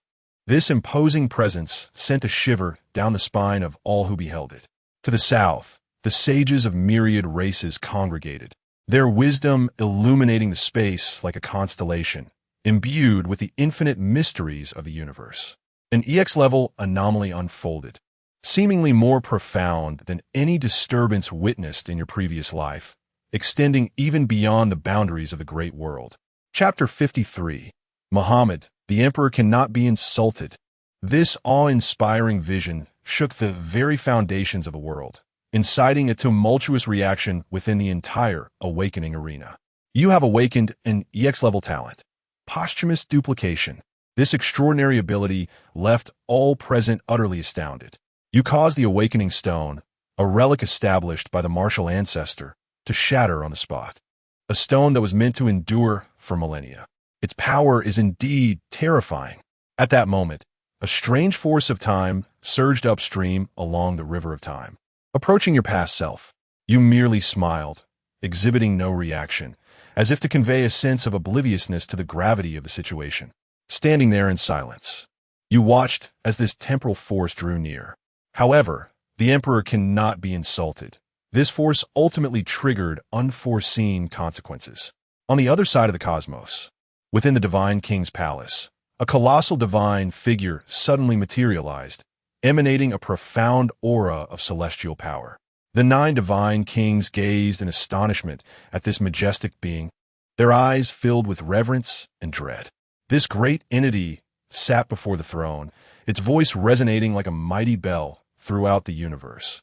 The Emperor cannot be insulted. In an instant, 7 of the 9 divine kings vanished. From that moment onward, it seemed as though the river of time in this realm had been subtly rewritten by the hands of history. Should the beings of this era peruse ancient texts, they would find their understanding woefully misguided. Originally, they believed there were 9 divine clans in existence. But it now appeared that there had only ever been 2 divine clans engaged in a monumental conflict with humanity. These 2 clans seemed to have gained a fortuitous enhancement during their battle, their strength magnified exponentially, rendering them increasingly formidable. Meanwhile, the 2 divine kings who miraculously escaped calamity inexplicably ascended to a higher level of power. Countless historians became frenzied, as the history they dedicated their lives to studying now appeared ephemeral and insubstantial. History had been revised, perhaps under the influence of the heavenly Tao, for after this incident, the suppression of celestial laws dissipated, as if it were a divine judgment on the affair. As tranquility returned, you, as a mere mortal, preferred to remain inconspicuous to avoid attracting unnecessary troubles. Thus, you wielded the power of supreme freedom to alter causality, allowing others to perceive you merely as the prodigious Su-Yi, who had awakened a formidable SSS-level talent, while cleverly concealing the shattering of the Awakening Stone. Moreover, you discovered an intriguing point. The Awakening Stone bore traces of loss. This suggests that the martial ancestor is still alive and perhaps thriving. Returning to the main narrative, the crowd remained immersed in astonishment, particularly at the extraordinary phenomenon of your awakening, which hinted at the possibility of an immensely powerful talent, perhaps even dual SSS levels. Eventually, everything concluded harmoniously, and you participated in the Alliance Grand Tournament alongside Meng Zhu'er. Even SSS-level geniuses must compete in the Interstellar Alliance Tournament to gain entry into the Blue Star Genius Training Camp. Indeed, Blue Star is the ancestral star, the origin of all powers, and its facilities are regarded as the pinnacle within the universe. The talented awakeners from all colonies of the human race gather with great anticipation to partake in this grand competition, where ultimately only the top 10,000 shall gain entry into the Genius Training Camp of Blue Star. Here, they will undergo an extensive education in the ways of celestial-level warriors for a duration of 3 years. Those who emerge from the Blue Star Training Camp typically ascend directly to the ranks of 5th or 6th grade warriors, while exceptionally gifted individuals may leap straight to the 8th grade. The 9th grade represents the highest realm visible to the ordinary populace, beyond which lies a mysterious level that remains beyond their comprehension. The remaining SSS-level students will naturally receive corresponding educational resources, albeit in other Life Planet bases rather than on Blue Star. You have once again sealed the remnants of the immortal Emperor spirit. On the surface, you now appear to be a first-grade warrior, fitting within the realm of ordinary talent. A first-grade warrior is neither particularly strong nor weak, yet you have truly stepped into the 5th-grade warrior echelon, diligently honing your physical form and skeletal structure. You have devised your own method of refinement, skillfully merging the mortal path of the Shanghai realm from your past life with the vitality path of this world, further enhanced by the superior 9-star body technique. Your vitality may indeed be unmatched within the same realm. This past month has been a time of accumulation and breakthrough, allowing the talented individuals to familiarize themselves with their awakened gifts. You could assert that you are invincible within the same realm, and even surpassing 2 or 3 minor realms may pose no challenge. A month later, the Federal Grand Competition officially commences. During this competition, participants are required to adopt pseudonyms to safeguard the privacy of the warriors. After all, outsiders cannot discern the true identities of the warriors. This measure is a precaution against potential interference from myriad races. You resolve that in this competition, you shall not reveal more than 30% of your true strength. Although you have spent much of your time reading and playing with Meng Zhuo rather than dedicating extensive hours to cultivating your vitality, the brilliance of your inner light allows even a fraction of your thoughts to overshadow the ages of this world. In the first match, you face an opponent of the second-grade warrior level. You are not favored to win, for there exists a considerable gap between first and second grades. Nevertheless, you have no intention of fully unleashing your strength to match that of a second-grade warrior. A first-grade warrior suffices to contend with you. You smile subtly, your expression imbued with confidence and jest. Addressing the second-grade junior, you declare, "I will make a single move. If you can withstand it, I shall concede immediately." The second-grade junior bursts into laughter upon hearing this, his face a mask of disdain and arrogance. You, a mere first-grade warrior, dare to think you could defeat me in one move? Even those awakened with SSS-level annihilation abilities need to gather strength beforehand. I am eager to see how you intend to strike. You maintain your faint smile, retrieving a sword from an unknown source. With a gentle flourish of a blade, it radiates boundless sword intent. One stroke cleaves through the air, transforming the heavens and the earth. The second-grade junior has no time to react before he finds himself vanquished. This astonishing scene leaves countless spectators in shock. Those capable of manifesting sword intent at such a tender age must undoubtedly belong to a prestigious lineage of swordsmanship within the cosmos. Is it the illustrious Chun family, with a legacy spanning millennia? Or perhaps the formidable Su clan, renowned across the realms? Could it be a descendant of the Wudong sect, who, despite remaining hidden for eons, has survived from a bygone era? The crowd was left in awe, yet their astonishment was fleeting. After all, the universe is vast and enigmatic, teeming with wonders. Humanity occupies half of the cosmos, with countless formidable beings.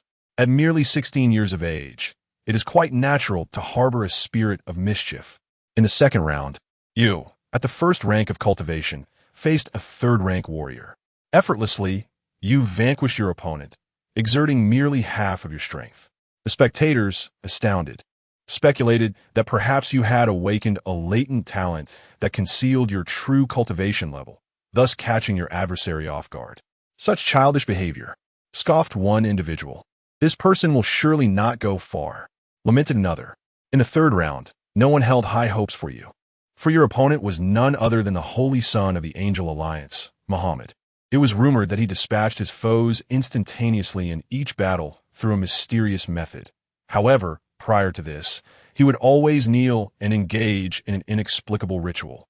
With hands raised and incantations murmured, he would intone, "Allah, Merbu, Ali, Allah." You found yourself perplexed as to why previous adversaries refrained from seizing the opportunity to attack. Perhaps they, too, were wary of this bizarre ritual. The match commenced. Before you could make a move, the referee informed you. One must not interrupt a supplicant's prayer. It is an affront. You accepted this with grace, though a hint of derision flickered within your heart. Once, you too had been subjected to such fervent prayers, but alas, they were merely the utterances of insignificant insects, utterly distasteful. Finally, Muhammad's prayer concluded, and you observed a remarkable transformation enveloping him, akin to a power of virtue, yet distinctly unique. This newfound force amplified his combat prowess by at least tenfold. Chapter 54. The Eruption of Vitality and Blood. Masterful techniques, he launched a sudden ambush, catching you off guard. How could a sovereign be so easily ambushed? You effortlessly evaded, yet this encounter compelled you to exert 30% of your strength. He is indeed formidable, but that is the extent of it. Borrowed power is never one's own. To the onlookers, it appeared as if you had inexplicably advanced to the second tier, leaving their jaws agape in astonishment. Engaging in a physical confrontation, you triumphed over your opponent after 10 exchanges. You shattered Muhammad's invincible legend. You entered the ranks of the top 100. In the fourth round, your opponent hailed from the capital city. You recognized him as Yi Outyin, the prodigy of the Yi family, celebrated as one of the dark horses of this competition, with aspirations of contending for a top 3 finish. A fifth-tier powerhouse. You were slightly taken aback, yet it was merely a fleeting sentiment. 30% of your strength was more than sufficient to handle the situation. This individual proved to be quite a challenge, prompting you to reveal just a hint of your prowess. You casually struck out with a palm, channeling your vital energy as if it were spiritual power, delivering a blow that sent your adversary crashing down. Yi Aoyan was vanquished in an instant. Outside the arena, countless martial artists were left in awe by this spectacle. An elderly man, his hair and beard as white as snow, stood up in shock. Goodness, this young man has just recently ascended to the 2nd tier of vitality and blood cultivation, yet he executed masterful techniques. The eruption of vitality and blood. What a marvel! It must be noted that this eruption is a technique reserved for masters. Under ordinary circumstances, it requires guidance from spiritual strength. Could it be that this young man possesses an innate talent for the spiritual realm? At that moment, someone could not resist interjecting. It is not unheard of for individuals to awaken supreme talents in the spiritual domain. Once, there was an unparalleled prodigy, a martial artist with an SSS-level spiritual talent, who, even at the 7th tier, could unleash vitality and blood, astonishing the entire alliance. Yet, at the 2nd tier, some speculated that perhaps he had awakened not just one talent, but dual talents. Others suggested that only those who had awakened 3 talents could reach such heights at the 2nd tier. In the 5th round, fortune favored you. Blessed by the Celestial Emperor's luck, you astonishingly received a bye, directly advancing into the top 10 rounds.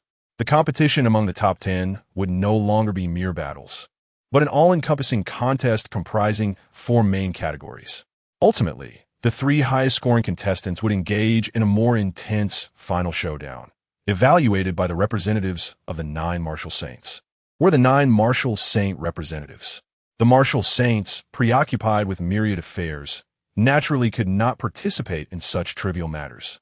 The representatives are typically disciples or relatives of the martial saints, yet this does not imply a deficiency in strength. At the very least, they are martial artists of the celestial realm, capable of traversing the universe. They represent the strongest combatants within the alliance. Upon reaching the martial venerable realm, one transcends the mortal level, no longer classified as an ordinary martial artist. In the 5th round, the talent assessment commenced as the term suggests. You glanced at the 9 individuals seated in the center of the arena, alongside yourself, making a total of 10. Each of them was truly extraordinary. You gaze upon the most formidable figure among them, who seems to possess a clandestine method for concealing his vitality and cultivation. Although your spirit is sealed, your comprehension of the Tao remains intact. A casual glance reveals a 9th-tier martial artist, whose foundation appears remarkably stable, with a physique and bones that are nothing short of exceptional. Observing this individual's spirit, you discern no traces of reincarnation, indicating that he is indeed a person of this era. This individual likely bears an extraordinary fortune, destined to leave an indelible mark on history and astonish both ancient and modern realms. A flicker of astonishment passes through you. However, you have encountered much in your journey. Perhaps this person possesses an EX-level talent. As one ascends to the master realm, a martial artist can project their vitality outward, significantly enhancing their power. Upon reaching the celestial realm, they can traverse the void, resulting in a dramatic increase in combat prowess. Achieving the supreme realm, also known as the martial sovereign, allows one to reach the pinnacle of vitality, capable of shattering stars with a mere gesture. The stark disparity between these realms accounts for the proliferation of celestial-level martial artists, while those of the supreme level remain exceedingly rare. Chapter 55. At the pinnacle of immortality. With my Amlin comes the heavens. One cannot discern a person's innate talent directly from their primordial spirit, unless they stand before you or have perhaps indirectly demonstrated it. The other 8 contestants are all remarkable, each possessing at least 6th-grade cultivation, while you stand out glaringly with your mere 2nd-grade cultivation. Some harbor doubts, suspecting that you have merely stumbled into the 6th round by sheer luck. You find yourself in a slight predicament, realizing that even at 3/10 of your full strength, victory may elude you. Your estimation of the talents in this realm proves to be misguided, yet it is of little consequence. Suddenly, in the center of the arena, a library materializes, accompanied by a voice. This is the library established by the revered Marshal Sade from millennium ago, where you may freely observe its contents without restriction. This will serve as one of your rewards for making it into the top 10, a segment of the grand competition. Within the span of 4 hours, you must enter, master, and execute the martial techniques of your choosing, evaluated by the 9 martial saints based on your comprehension, luck, and strength, all of which are indispensable. The 3 tomes at the pinnacle of a library are of martial saint caliber. Do not overestimate your abilities. The higher one ascends within the library, the greater the grade of the martial techniques. Yet even the lowest tier techniques are of celestial quality. The time begins now. A faint smile graces your lips as your unparalleled insight allows you to summon the 3 tomes from the highest shelf with your blood essence. The crowd gasps in astonishment, marveling at your ability to retrieve objects from afar, a masterful display. Yet, they are equally taken aback by your audacity in selecting martial saint-level techniques, claiming all 3. One among the top 10, a robust contestant with 7th grade blood essence, sneers, "What a show-off. I've seen many like you, a deluded pretender." Unperturbed, you remain calm. In your eyes, this individual has already sealed his own fate. As a supreme king destined to ascend to imperial heights, how could you be so insulted? Observing this, a 9th grade blood warrior speaks up. "Might I inquire if you could share one of those techniques with me? I wish to experience the prowess of the martial saints." You take a liking to him and toss him one of the tomes. He catches it, looking at you with curiosity, and asks, "May I know your esteemed name?" You respond nonchalantly, "Su-E." He nods slightly, "I am Amlin. Thank you for your generosity." This exchange is abruptly muffled to protect the genius from the prying eyes of the myriad clans. The judges, witnessing the interaction, jot down red marks in their notebooks, shaking their heads subtly. They are utterly unaware of the peril they court, though both possess merit. Should they continue to act so recklessly on the battlefield among the myriad clans, they may very well meet their demise. Such techniques are not meant for just anyone to learn. Only the elderly man with white hair raises an eyebrow, seemingly regarding the two with newfound interest. These two possess a certain intrigue. Within the arena, you ponder thoughtfully, subsequently settling into silence. You yearn to perceive with your primordial spirit, yet you have forgotten that it is sealed, rendering you incapable of such exploration. In desperation, you are left to rely solely on your mortal eyes for scrutiny. Others around you commence their perusal of the martial arts tomes within the library. Time elapses unnoticed, and suddenly you find yourself enveloped in a state of enlightenment. After the duration of a single incense stick, your vital energy reaches its zenith, and the fruits of your labor are bountiful. A wave of joy surges within you, not merely from the mastery of martial techniques, but from the resurgence of the long-lost sensations of humanity. It has been countless millennia since you embarked upon the path of immortality, and never before have you experienced such profound enlightenment or felt so distinctly human. You calm your mind and begin to organize the martial skills. This technique, known as martial stability in turbulence, when perfected, allows one to pierce the heavens with a spear, its tip harnessing the power of a black hole to consume all things. After a moment of contemplation, you cultivate this martial skill to perfection, as if everything unfolds effortlessly. Subsequently, you open another martial arts tome. Observing this, the judges outside cannot suppress their laughter, mockingly exclaiming, "How ridiculous! We thought this lad possessed some genuine skill." After merely flipping through a few pages and sitting for less than a single incense stick, he can't maintain his focus? Others begin to whisper amongst themselves, echoing, "Let S rank him last." One judge scoffs, "I believe he should be declared defeated outright. He appears to possess some minor techniques, but is utterly arrogant." At this moment, the elder with white hair steps forward and states, "Patience, let us observe further." The previously mocking judge, upon hearing this, is momentarily taken aback and chooses to remain silent. The elder ponders inwardly. This youth exhibits some talent, as he is able to perceive the profound meanings of martial arts left by the martial sage within the tome, and, through this opportunity, attain enlightenment. It seems he has already grasped the fundamentals of martial stability in turbulence. He sighs softly, feeling a tinge of regret. Alas, youth is often accompanied by impetuosity and lofty aspirations. If only he could calm himself now and continue to immerse in this enlightenment. He might even develop martial stability in turbulence to a minor success. To learn the minor success of a martial sage's technique by the age of 18 would undoubtedly mark him as a key candidate for the Alliance S cultivation program. This singular martial sage skill could serve him throughout his life, perhaps rivaling those with S-class talents. Should he achieve perfection in martial stability in turbulence, it would be akin to possessing SSS class talent. What a pity that this youth chooses to act out of spite. Such behavior does indeed appear rather reckless. The elder shakes his head, reflecting on his own youthful impulsiveness. Your gaze falls upon the remaining martial arts manuscript, and you gently open it to reveal the bold inscription, Great Shift of the Universe. This technique, created by the martial sage of the universe, imitates the ancient sage Han Wuji.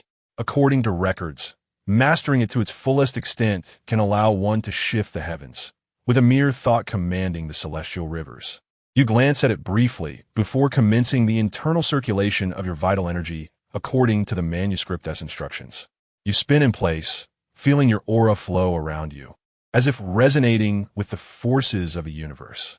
After a moment, you gradually conclude your practice, having mastered the technique. Furthermore, you have refined this martial skill by integrating your own battle experience and unique understanding of power. After all, in your view, while this martial art possesses tremendous might, it ultimately represents merely an application of force. As a sovereign, to lack even this fundamental understanding would indeed be a great disgrace throughout the ages. You gently close the manual and rise to your feet. The crowd gazes at you with expressions of confusion, uncertain of your next intention. A judge whispers. Perhaps he realizes his own inadequacies and cannot comprehend the saintly technique, intending to exchange it for another. At least he possesses some self-awareness. Having only squandered a short while, he may still have time to switch. You stride directly towards Amlin, who coincidentally stands as well. With a smile, you say, I have comprehended these two martial techniques. May I borrow this final one for a brief moment? I shall return it in 5 minutes. Amlin, displaying a subtle smile, responds, There is no need for such formality. I too have just grasped it. I stood up merely to request the remaining 2 from you. Delighted to encounter a kindred spirit. You exclaim with joy, Ah, you are quite to my liking. We shall undoubtedly become martial friends in the days to come. Amlin nods in agreement. Indeed, let me witness your prowess in the decisive battle. You reply with confidence, So be it. With that, the 2 of you share a smile and exchange the manuals in your hands. The judge's table erupts in astonishment. One judge, slightly irate, exclaims, I have served as a representative of the saint for 30 years and have never encountered such audacious individuals. What does it mean to have comprehended the saintly technique? Is it truly so simple, akin to the rudimentary moves of elementary martial arts? Some mutter, he is merely a clown. Even the previously contemplative elder with white hair furrows his brow, pondering. 9th grade vitality cultivation, mental acuity. He squints slightly, attempting to investigate further, yet finds himself at an impasse. How intriguing. Chapter 56. SSS level talent, celestial awareness. Once, in my youth, I was as spirited and formidable as he is now. But alas, time has rendered me old. Yet, I harbor a lingering skepticism regarding whether these 2 individuals have truly comprehended their insights. Take the young man of the 2nd rank, for instance. Although he fortuitously stumbled into a state of enlightenment, he merely toyed with the 2nd tome before closing it without further exploration. Now, regarding the lad of the 9th rank, there lies some subtlety. His 9th-tier cultivation places him among the top 30 in the annals of martial history spanning 10 millennia. If his mental prowess is indeed, as I suspect, then. As for why this 2nd-rank youth possesses no trace of mental energy, yet can perform the extraordinary technique of externalizing his vitality, I had just inquired of a knowledgeable researcher. The researcher elucidated that this might be due to his awakening of the SSS-level celestial awareness or a similar SSS-level chi talent. Individuals endowed with such talents can achieve remarkable effects akin to telekinesis or remote harm without necessarily relying on their intrinsic vitality. While this talent is exceedingly rare, it is not particularly formidable when assessed purely in terms of combat prowess. It can at best be considered of moderate strength. I silently nodded in agreement. That is still acceptable, for this lad's awakened talents surely surpass mere singularity. Returning to the matter at hand, you sit cross-legged and open the tome. This technique is titled The Essence of Tai Sword, an ancient sword classic fortuitously discovered within the relics of the ancient human race. It is rumored that the true level of this martial art surpasses that of a martial saint. Due to the bizarre and mysterious nature of this technique, since its discovery, only one individual has successfully cultivated it, the Sword Saint. It is said that upon reaching the entry level of this method, the Sword Saint wielded an awe-inspiring power capable of slaying myriad deities and demons. Upon your initial glance, you are struck with astonishment. Could this truly be an ancient celestial technique? Indeed, it is a genuine celestial art, a bona fide method of the celestial path. Although it diverges from the cultivation system of the Shanheiji from your previous life, all paths lead to the same destination, belonging to the realm of celestial arts. Upon closer inspection, you discern that this celestial method cannot be simply categorized as martial skills or divine techniques. Rather, it constitutes a complete celestial cultivation system, albeit incomplete, with only the first layer remaining. You find yourself intrigued by how this Sword Saint first grasped this method. In this world, the celestial laws are suppressed, and spiritual energy is scarce. You commence the operation of this technique. Being intimately acquainted with magical power, you naturally do not require the step-by-step approach of ordinary practitioners. You can directly employ the celestial arts contained within. At this moment, the majority of the judges fix their gaze upon you. For a person as audacious as you is indeed a rarity through the ages. In this somewhat tense atmosphere, suddenly a radiant glow emanates from your hands, and a sword, imbued with an air of mystery, materializes out of thin air. One of the judges gasps in astonishment, exclaiming, This is a spatial artifact. Such items are strictly regulated by the Alliance. If it is indeed a manifestation of innate ability, it would be nothing short of remarkable. It is well known that even an A-grade spatial talent is a focus of national cultivation, deemed a precious strategic asset. You maintain your composure, gently forming seals with your hands, channeling the essence of the Wuxiang True King Pearl to invoke this celestial technique. In an instant, the sword radiates an immense brilliance, splitting into 10, which then rapidly divides into a myriad of shimmering sword phantoms. In the blink of an eye, 100 sword apparitions fill the void, their presence imposing and awe-inspiring. With a tranquil gaze, you casually unleash a single strike, the sword light bursting forth in a dazzling display, as if it harbors the boundless power to shatter the resplendent rivers of stars. Indeed, at the first realm of this technique, one can manifest up to 10,000 swords. Upon reaching the realm of 10,000 swords, each blade can engage in a dance of its own, amplifying its might. Given your current prowess, manifesting 10,000 swords instantaneously would not pose a challenge. Yet, it is unnecessary. You are already invincible. Outside the arena, the judges engage in fervent discussions. I admit I misjudged earlier, but this talent is one I must secure. This youth is destined for our Sea Saint Pavilion. There is no one I desire who cannot be obtained. Do not assume that just because your Sea Saint Pavilion has produced a martial sovereign, you can flaunt your power. Beware of backlash. The Ghost Valley sect will also contest for him. Such an exceptional talent must join our Taichu sacred land. Otherwise, it would go against the aspirations of the martial ancestor. Clearly, this youth has awakened auxiliary and mental talents, as well as an understanding of the Tao. Beware of becoming foolish in that brutish club of yours. No, I must inform my master, the Taichu martial saint, of this matter. My Wuyang sword sect also desires this youth. His expertise undoubtedly lies in swordsmanship. He rightly belongs to our Wuliang sword sect. The crowd turns, their expressions laced with disdain. The spokesperson for the Sea Saint Pavilion retorts, "What your Wuliang sword sect should be focusing on right now is preserving the life of your sword saint." The representative from Ghost Valley interjects, "A month ago, your sword saint inexplicably fell into madness during a battle against the myriad clans, resulting in the loss of the border and the capture of 1,000,000 star warriors. Your Wuliang sword sect bears primary responsibility for this." Hearing this, the representative of the Wuliang sword sect lowers his head in shame, rendered silent. As the debate intensifies and the atmosphere grows increasingly charged, the white-haired elder slowly speaks. Why not allow this young friend to choose for himself? After all, this is his opportunity. The crowd contemplates for a moment, recognizing the wisdom in the elder's words, and collectively nod in agreement. Very well, let us abide by the elder's counsel. It is indeed for the best. Chapter 57, Celestial Map Phenomenon. Lotus Vision. You immerse yourself in meditation, oblivious to the external world. Having witnessed the pinnacle of martial arts in this realm, you feel there is no need to learn those rudimentary techniques.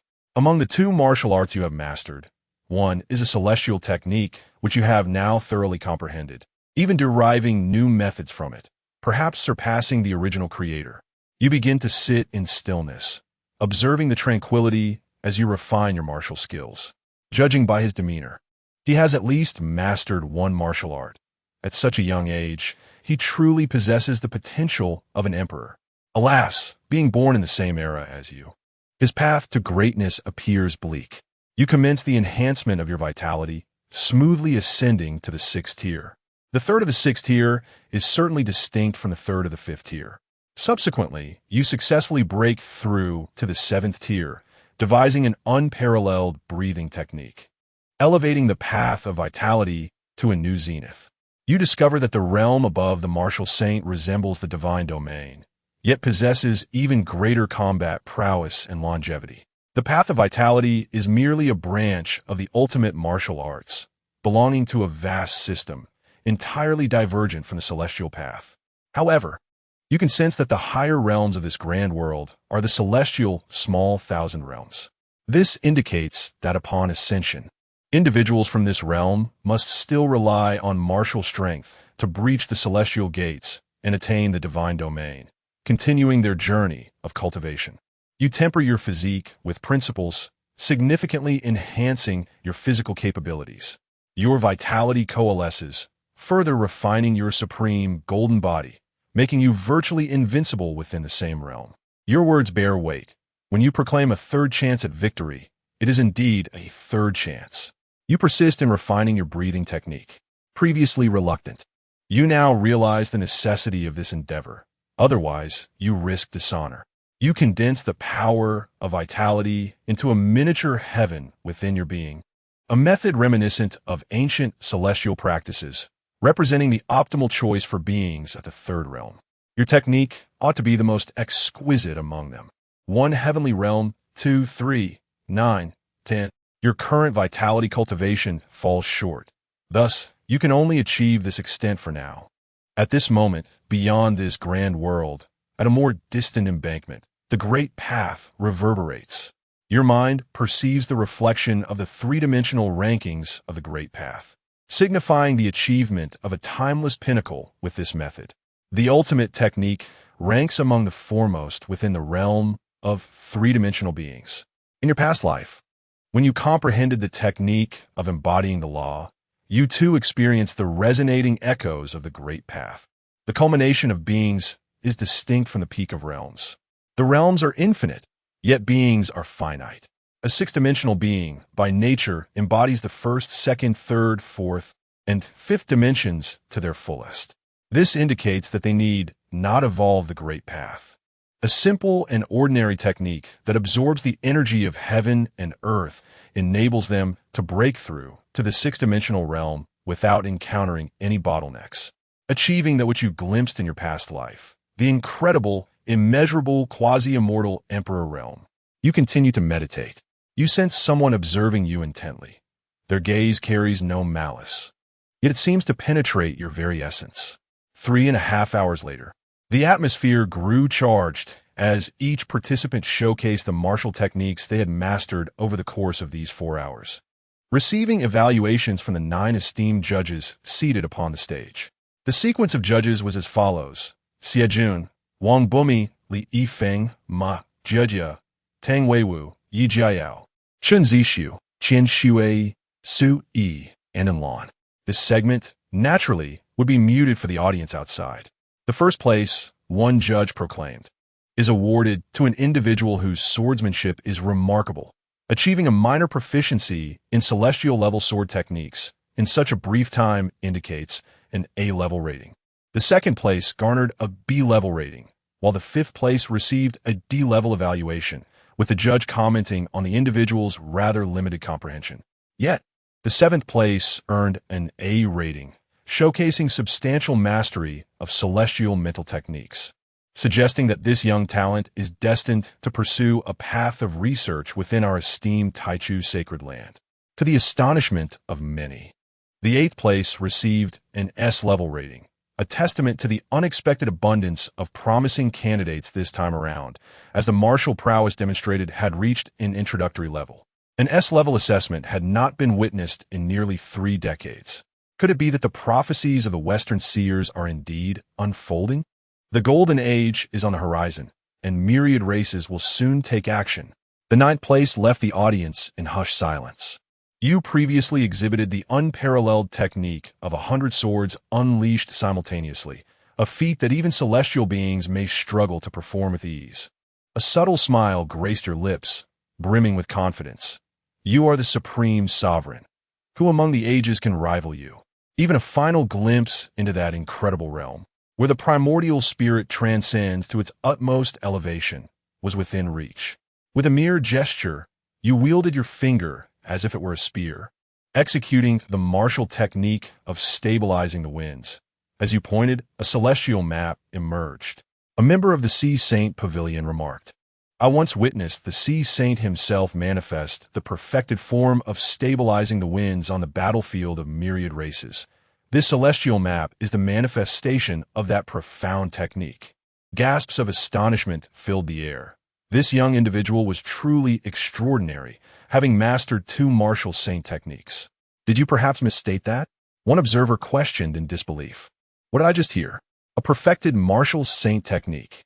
Such prodigious talents could only arise from the tumultuous era thousands of years ago, when there were no restrictions on the Age of Awakening. Some awakened their gifts at 8 years old, while others never attained the privilege in their lifetime. You then performed a dual-handed rotation, gathering the extraordinary phenomena with an enigmatic method, channeling the surrounding celestial energies into your palms. As you released it once more, a lotus-like manifestation appeared, enveloping the entire arena. An elderly man with white hair abruptly stood, exclaiming in shock, "The great migration of heaven and earth, still at the level of grand perfection," proclaimed the representative of the Taichu martial saint. "This is impossible. How could one of his age cultivate such a secret technique in such a short span? Even a standard initiation of the great migration of heaven and earth would take a normal person a lifetime to grasp. Your unparalleled prowess left countless human powerhouses in awe." An SSS-level evaluation, they murmured. The last individual to receive such an accolade was during the youth of the Taichu martial saint. Finally, the last participant, Enlon, also garnered attention. You held great hopes for him, as he had at least initiated a martial saint-level technique. He also wielded his weapon with great skill, seemingly surpassing you slightly. His vitality and cultivation level were indeed higher than yours. The celestial phenomena of the star map. You were momentarily astonished. This young man's talent had reached such remarkable heights. The judges were in an uproar. To witness 2 exceptional prodigies emerging from a single grand competition was indeed a tremendous fortune for our human race. You continued to observe. Enlon skillfully manipulated the celestial phenomena, amalgamating the surrounding elemental energies and his vital force between his palms. Subsequently, he crushed this sphere of energy, revealing a stunning lotus manifestation in the sky, astonishingly measuring 300 meters in size. The great shift of the universe. Another instance of consummate mastery. The elderly man with white hair was once again taken aback, his vitality surging, his complexion flushing with color. This young man is truly a benevolent soul. Thereafter, Anlan invoked an enigmatic technique, with spiritual power coalescing at his fingertips. No, this was not merely an obscure method. This was the essence of the Tai sword. You pondered in bewilderment. How had this young man mastered such a technique? Could it be that he is also a reincarnated individual? Suddenly, Anlan called out to you. Good friend, may I borrow your sword for a moment? Ding! A simulation choice has been triggered. Yes or no? After a brief contemplation, you chose yes. Why? To forge bonds, why foster enmity? You harbored many questions in your heart, yet you finally grasped the reason for your inexplicable journey across realms. It seems it was due to the fear of the myriad race's divine kings, who, fearing your awakening EX-level talent, had expelled you with their formidable might. Chapter 58. Riding with a sword, in the heavens is a scroll, a long sword, swirling with chaotic mist, inexplicably materializes in your hand, its blade faintly shimmering with the appearance of flickering stars. This sword is an artifact evolved from the formless True King's Pearl, its essence forever intertwined with the chaotic pearl that accompanied your rebirth. Though it has taken the form of a sword, it retains the unparalleled brilliance of a quasi-immortal emperor's weapon. The very air quivers in lament as the sword passes. With an expression of indifference, you casually wave the sword, which transforms into a radiant arc of light, piercing straight towards Anlan. What seems like a random strike actually conceals the profound truth of the great shift of heaven and earth, a technique that would injure any ordinary warrior upon contact. You wish to seize this opportunity to inquire about Anlan's understanding of the great shift, curious if he has mastered it thoroughly. However, Anlan remains unperturbed. With a gentle grasp, akin to plucking stars from the sky, he firmly captures the luminous sword light within his palm. Thank you, he smiles, his fingertips lightly striking the sword's body. In an instant, the entire blade quivers as if it were alive, its shadow fracturing into layers. 10 beams of sword light coalesce into a formidable formation.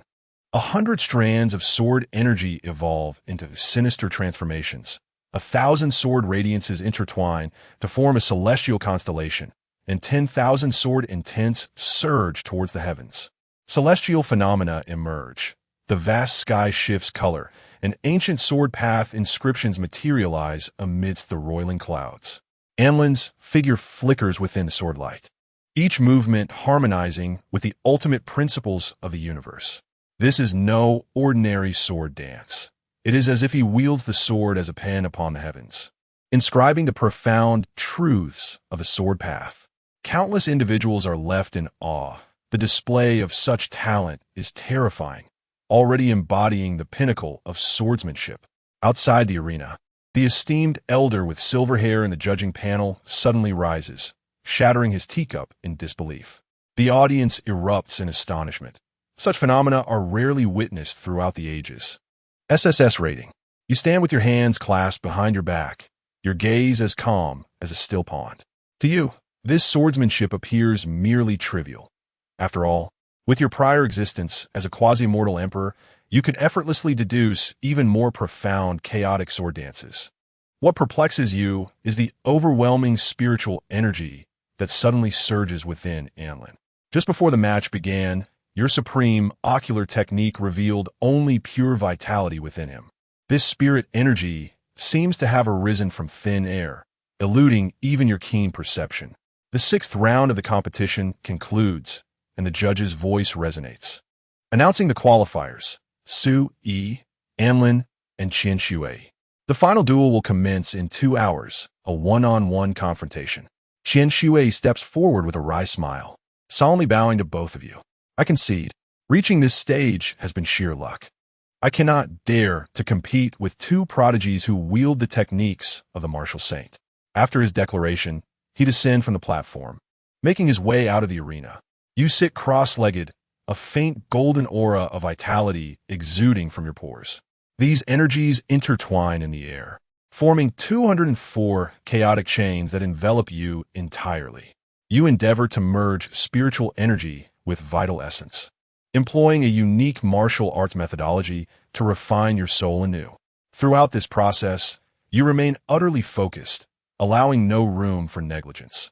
With a resounding crack that reverberates like the ringing of a bell, you transcend to the 8th tier of vital essence. The newly awakened vital essence emanates a subtle purplish-golden radiance, a manifestation of your original method of combining spiritual and vital forces. To reach the 8th tier, one must temper the bones. Thus, you utilize both spiritual energy and vital essence in a dual approach, enhancing your skeletal structure to new heights. As you reforge your soul, it is essential to recognize that even the nascent divine spirit of a prospective immortal emperor remains incomplete. True perfection necessitates the reconstruction of your soul and divine essence to the exalted realm of the supreme immortal monarch. Employing the methods of vital essence, you consolidate your mental power, successfully achieving this synthesis. You discover that your mental energy no longer confines itself to the upper dantian, but flows freely throughout your limbs and bones like liquid mercury. Every inch of flesh and blood transforms into a vessel for storing mental energy, with mysterious dark golden patterns emerging on the surface of your skin, a testament to the efficacy of the celestial storage technique you have devised. This technique revitalizes your internal organs with unparalleled vigor, fundamentally cultivating your essence. Moreover, it enables the manifestation of a divine umbrella, capable of shielding against any probing spells. Theoretically, only innate methods that directly target the source can barely see through it. You nod slightly, acknowledging this as a modest success. After a prolonged moment, you rise slowly, surveying the surroundings. Enlon stands not far off, upon sensing your gaze. He smiles faintly, and as your eyes meet, you are astonished to realize that his cultivation has ascended to the realm of a master. While martial arts master may not signify a qualitative change, their combat prowess is indeed significantly enhanced. You feel compelled to intensify your own cultivation of vital essence, regretting not having devoted even a fraction of your time to training earlier, lest you find yourself facing defeat. Your mindset appears to have grown somewhat mundane. Using your ocular technique to scrutinize his mental power, you furrow your brow slightly. This individual possesses considerable skill and mental energy. A thought stirs within you, prompting further contemplation.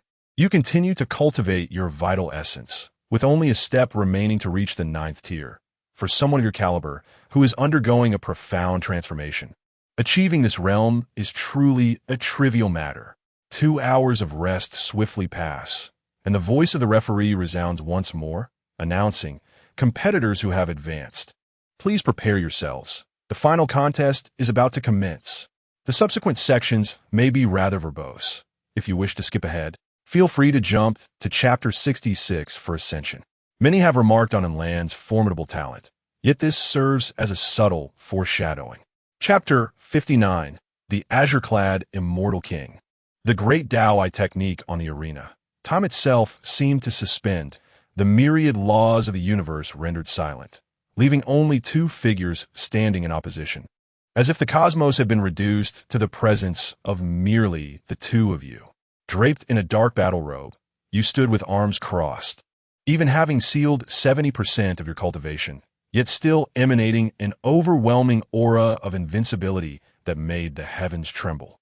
You resembled a dormant imperial sword, its sharpness concealed yet commanding reverence from all beings, while the world dared not disrupt the tranquility. Your thoughts were clear and profound, revealing the demeanor of a sovereign. Even with the essence of the celestial emperor's spirit grasped within your palm, you gazed down upon the universe with disdain, swallowing mountains and rivers with your presence. Opposite you stood a youth named Enlon, clad in white, his countenance striking and his expression almost neighborly in its warmth. Yet the intensity of his gaze, fixed upon you since the moment you ascended the stage, was unwavering, scrutinizing every detail from your toes to the tips of your hair, from your form to the depths of your eyes, bordering on obsession. You furrowed your brow slightly, a sensation of being completely seen washing over you, an experience that even one as ancient as yourself could not dismiss without discomfort. It is said that those who are truly extraordinary often possess peculiar temperaments and inscrutable quirks. Your gaze sharpened. This youth might indeed be one of them. Amidst this charged atmosphere, an elderly man with white hair descended gracefully. With each step, the void rippled like water, his flowing sleeves calming the restless battle intent upon the arena. "You are all the future light of the human race," he said with a gentle smile, his voice resonating like a bell, striking at the core of one's being.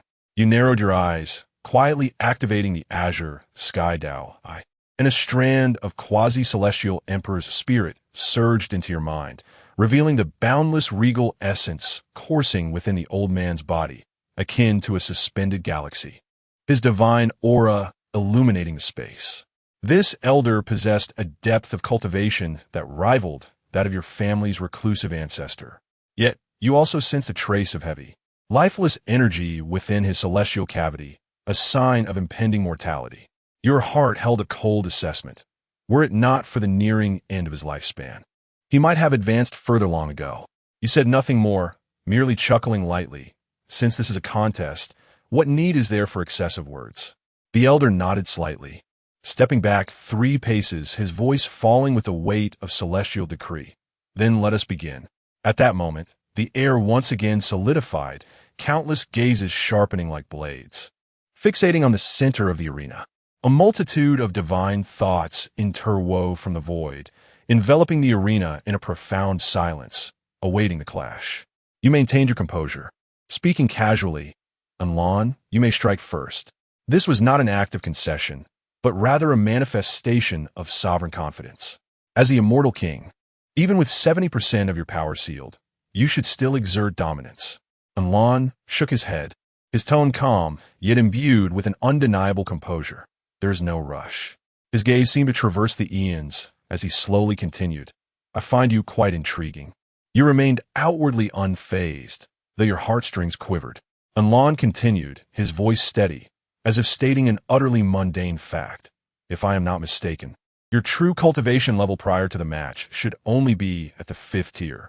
You nodded calmly. Such innate talent, if one cannot discern even this, would indeed be disappointing.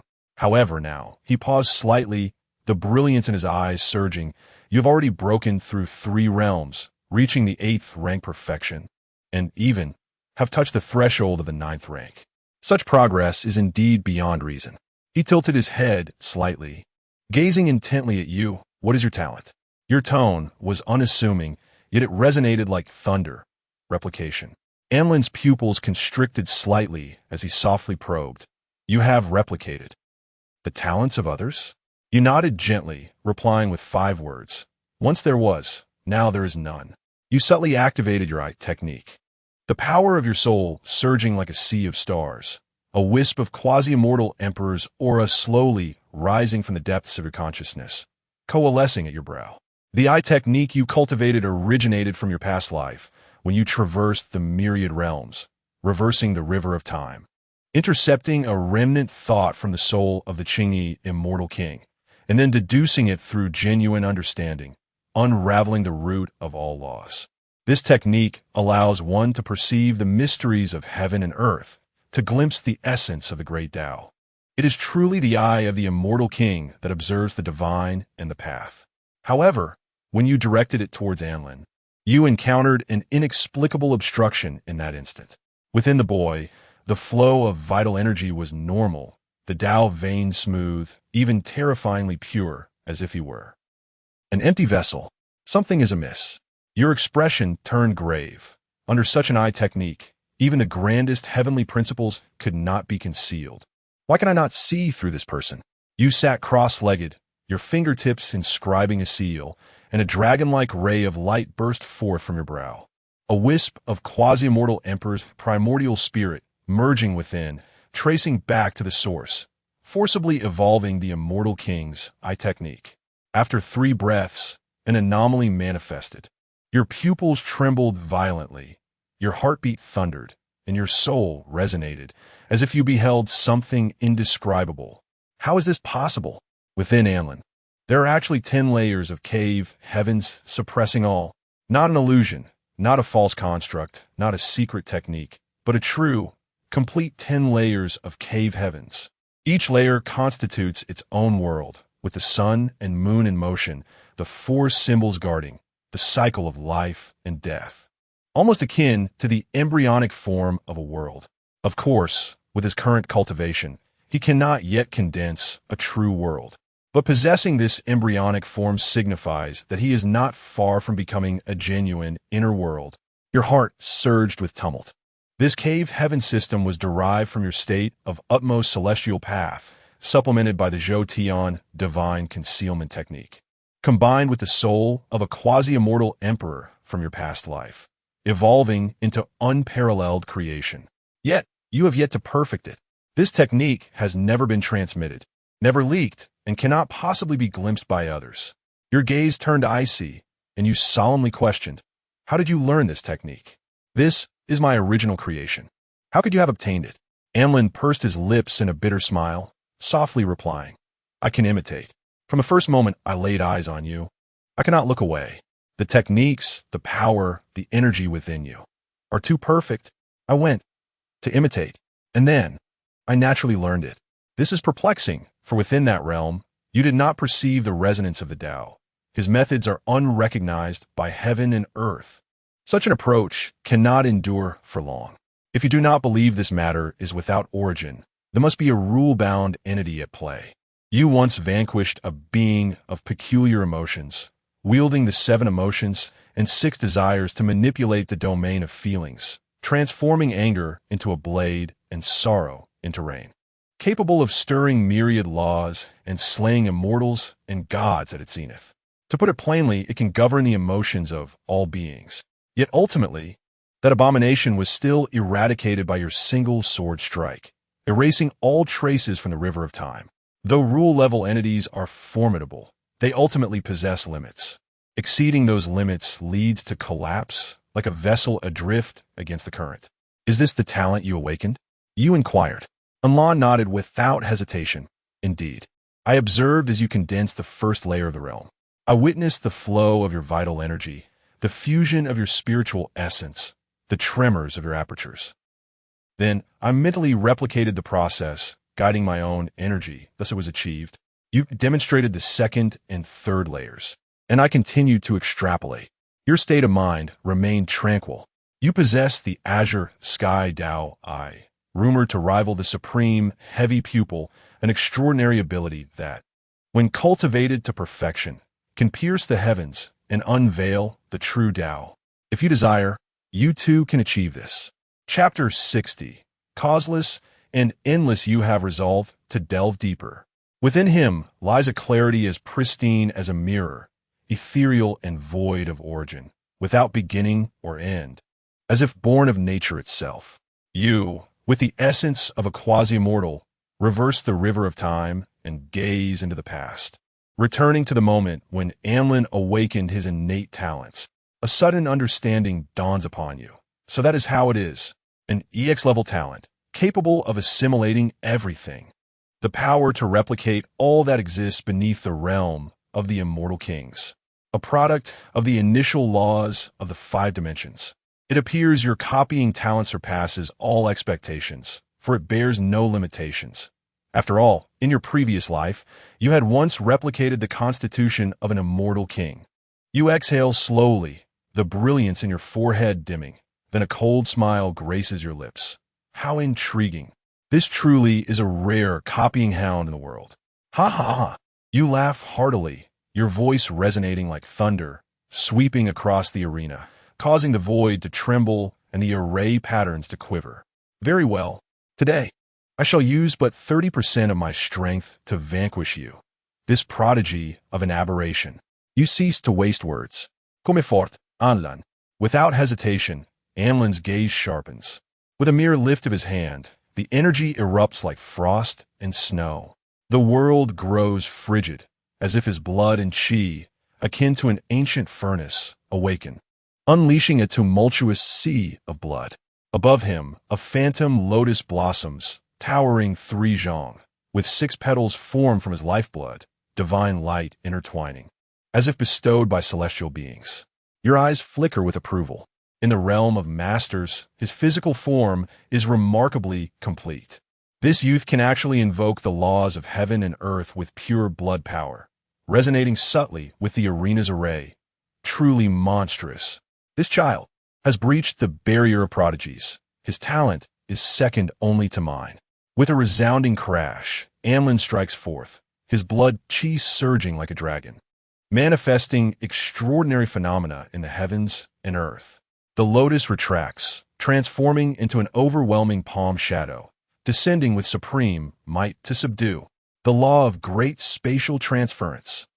You smirk, advancing rather than retreating. Your arms vibrate, a counteracting breath surging forth from your dantian. This is a divine technique based on the primordial devouring technique, augmented by reverse breathing methods, capable of consuming the essence of heaven and earth, reversing external forces and transforming foes into allies. He presses you with the blood chi of a master, while you retaliate with the art of devouring, fiercely counterattacking. Boom! Blood chi floods into your body like a raging tide. Your skin cracks, yet does not shatter.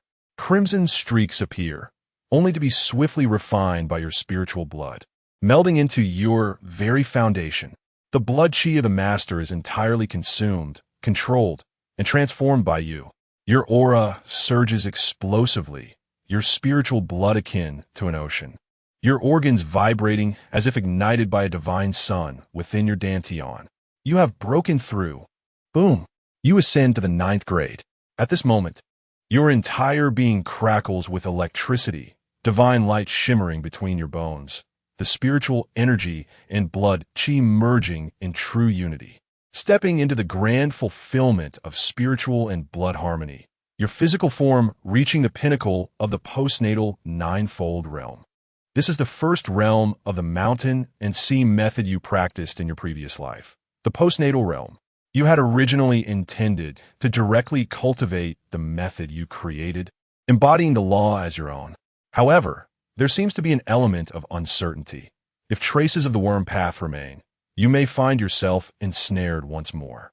To err on the side of caution, you resolve to once again utilize the void scripture to deduce the supreme law and cultivate your own path. Outside the arena, the judges are taken aback.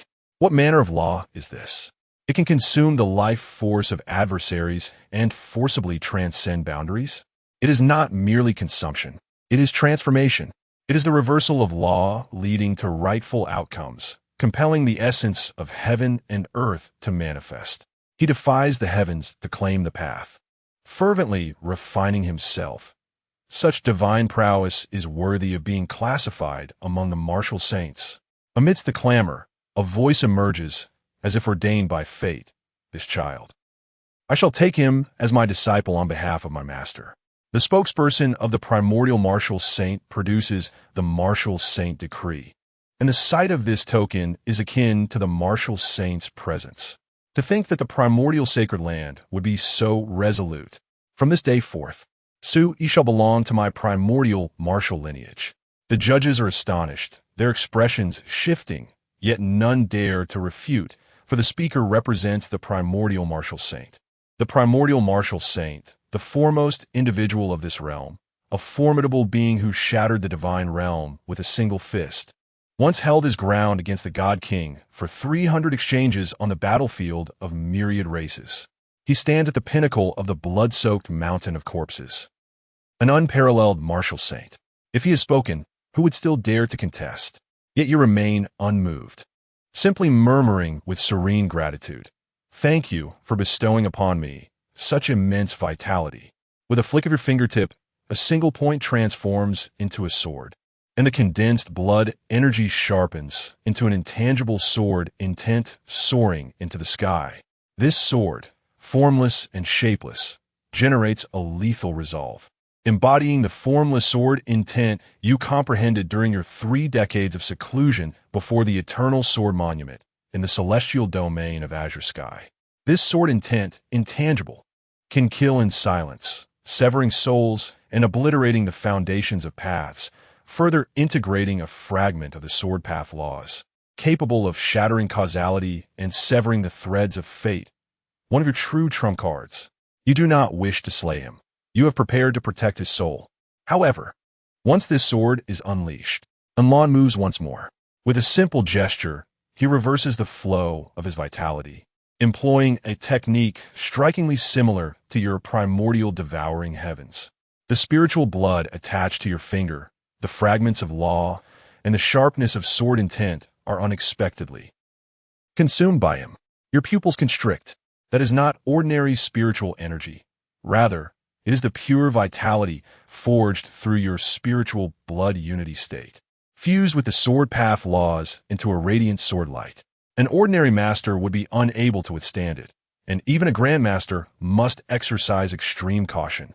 A moment's inattention could lead to madness and soul fragmentation. Yet Anlan remains unscathed. Countless delicate spiritual threads emerge upon his skin, resembling the strings of the Tao, extending from the void, permeating his limbs and bones, as if the heavens have woven a net, sealing off the path of the sword-intense invasion. This is the very technique of law purification you previously employed. I fear you shall be disappointed. He smiles lightly, his palm slightly open, the blood energy resonating softly. Your sword intent is indeed sharp, but I can direct it to the surface, using the muscles and membranes to vibrate and purify it, preventing it from entering the true source, serving only as a means of refinement. As for that enhanced vitality within him, the flow of energy surged abruptly, with spiritual essence once again coalescing and merging with his blood, thereby manifesting the true understanding of the Tao from the celestial cycle technique you cultivated. The method of merging spiritual blood is neither exceedingly difficult nor particularly simple. It is challenging due to the scarcity of spiritual energy in this realm, yet straightforward in that it merely requires replacing the water vapor in the blood with spiritual liquid. But from where could he possibly obtain such an abundance of spiritual energy? Have you truly mastered it? Anlan nodded, her expression serene. Not mastered, rather comprehended. To me, they are one and the same. You remain silent, utilizing the heavenly Tao eye to observe the principles of this place. You discerned that Anlan had not guided you. A slight smile graced your lips. It became evident that this individual had not genuinely grasped the essence of the method. He merely emulated the technique through his extraordinary insight, akin to a student who can only apply formulas in mathematics without the ability to adapt them creatively. It is reminiscent of ancient artificial intelligence, performing calculations strictly based on foundational logic without the capacity for true inferential reasoning. Should he fail to attain a profound understanding of the underlying principles within the cultivation method, reaching a pinnacle in his practice would signify the end of his journey. Chapter 61. The Path of Su-Yi. Connecting heaven and earth. Your curiosity about Anlan is boundless. You inquire about the origin of his existence, yet you are aware of your own self. He pauses momentarily, reflecting earnestly before responding slowly. My innate talent is the ability to replicate everything. He possesses the capacity to emulate all forms of cultivation. From birth, I have been endowed with extraordinary gifts. I have always sensed an immense, enigmatic will within me, as if it were a manifestation of ancient destiny. At times, it feels like the collective thoughts of all beings converge, or like a transcendent entity long absent from the mortal realm, guiding me through the unseen. This awareness has been imprinted upon my soul since the moment of my birth. I have a premonition that you shall be my kindred spirit. You smile faintly, acknowledging this truth. You concede to Anlan's celestial talents. Yet, that is merely the beginning, esteemed immortal king, immortal emperor. Beyond mere comprehension lies a level that cannot be attained solely through imitation. It requires an unparalleled fortune, one that has been cultivated over eons, and perhaps even the aid of a higher order to reach such heights. As for that talent, you refrain from further inquiries, for you understand that truly fearsome talents are never fully comprehended. They stem from the depths of fate and the mysteries of destiny. It is a matter of fate. Every soul traversing the cycle of reincarnation bears a destiny that subtly shapes their future. This is the path of the immortal emperor. Much like yours, you perceive that you carry a unique and challenging fate, one of great stature, which you shall refer to as the fate of cultivation. The Tao shall draw near to you, not by divine decree, nor by the benevolence of order, but rather it is simply destined to be, as the trajectory of the Tao is inherently aligned with your path. You glimpse the corner of an land's fate above his head. You need only to shatter it, and his peculiar talent will unravel effortlessly. It may even result in a drastic reduction of his lifespan, perhaps not surviving a month. Yet, you have no intention of doing so. You shift the conversation, inquiring, what of the spiritual energy within you? Where does it originate? A vast reservoir of spiritual energy converges around him. What method do you employ? Upon hearing your question, Anlan merely smiles gently, raising a hand to point. As his energy begins to unfold, behold, this is a cyclical method I stumbled upon while comprehending the great shift of heaven and earth. The true opportunity arises from you. It emanates from your singular ability to divide one sword into 100, to sever myriad laws, and to wield the path of spiritual law with a mere thought.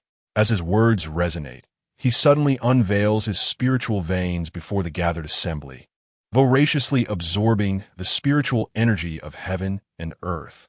The elemental energies surge violently, akin to a whale engulfing the sea, as the spiritual essence dances like dragons and snakes. Merging into his being, your gaze sharpens, scrutinizing intently. At that juncture, Anlan makes another move.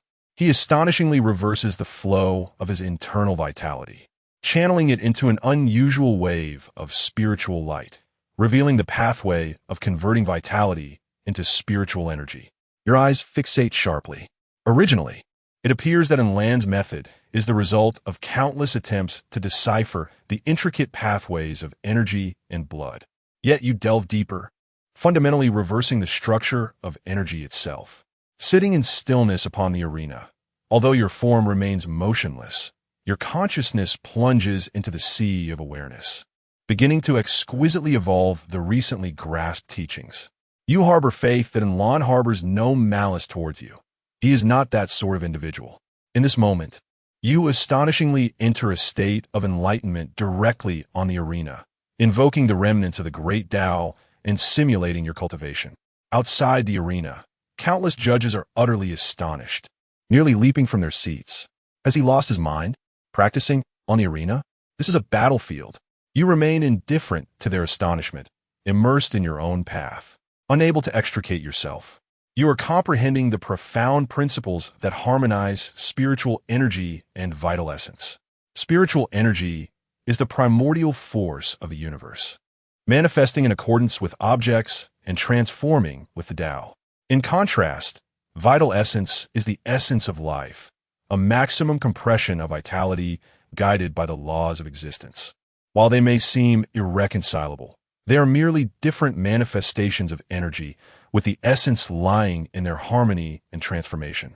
While ordinary individuals cultivate their bodies through spiritual energy, refining their forms, you traverse the extreme path of converting vital essence into spiritual energy, thereby nurturing the former with the latter. Anlan's method involves dispersing vital essence multiple times. Once is insufficient, so he disperses it 2 or 3 times. Each dispersion draws a thread of spiritual energy from the universe, subsequently condensing and evolving the spiritual path. Ultimately, this culminates in a unique transformation of spiritual essence. You perceive more profoundly and see further. You realize that this method is not a mere cycle, but a process of deconstruction, replacing the foundational logic of breathing techniques. The so-called breathing technique merely expels the impurities within the body to regenerate one's vital essence. How do warriors cultivate their vital essence? They rely on meat and nourishing substances, the blood of beasts. Vital essence cultivation demands substantial meat consumption, and the essence of meat originates from living beings, whose every breath is, after all, spiritual energy. Thus, it becomes clear, so very clear, in an instant, you grasp the entirety of this profound truth. There must have been predecessors who attempted similar methods in this world. However, without immense spiritual strength and mastery over the flow of vital essence and spiritual energy, one could never uncover such mysteries. You rise to your full height, raising a thumb in gratitude, exclaiming your thanks. This is the first time in your current and past lives, since embarking on your journey of cultivation, that you express such gratitude. Had you been at your peak, this expression of thanks would have resonated throughout the heavens, blessing your kin and causing the Tao to flourish. Even a mere nod in acknowledgement could evoke resonance among the celestial beings of the 33 heavens, ensuring the eternal cycle of true spirits. Naturally, you would not owe anyone a debt of karma, nor would you explicitly state it. Instead, you forcibly elevate a land's innate fortune, which would have otherwise stagnated at the threshold of martial divinity with your quasi-immortal spirit. This can be seen as a form of karmic repayment. This contest of champions holds no significance for you. Yet, you mention, dear Anlin, should you withstand my strike, your opponent shall concede with utmost sincerity. You have neither enhanced your vitality nor maintained it beyond 30%. With a single strike, you unleashed. Anlin summoned all his strength to defend, but proved no match. This strike encapsulated the audacity of your former self in its prime. It was a mortal's blow. It was a strike fueled by your emotions. Anlin was knocked off the stage. You smiled wryly, realizing it was merely this. Just then, as the referee prepared to announce the result, you softly declared, though your voice was gentle, it resonated throughout the arena, I concede. Your 30% cultivation could not best Anlin. It necessitated the revival of your long-dormant youthful fervor to overcome him. Thus you have lost.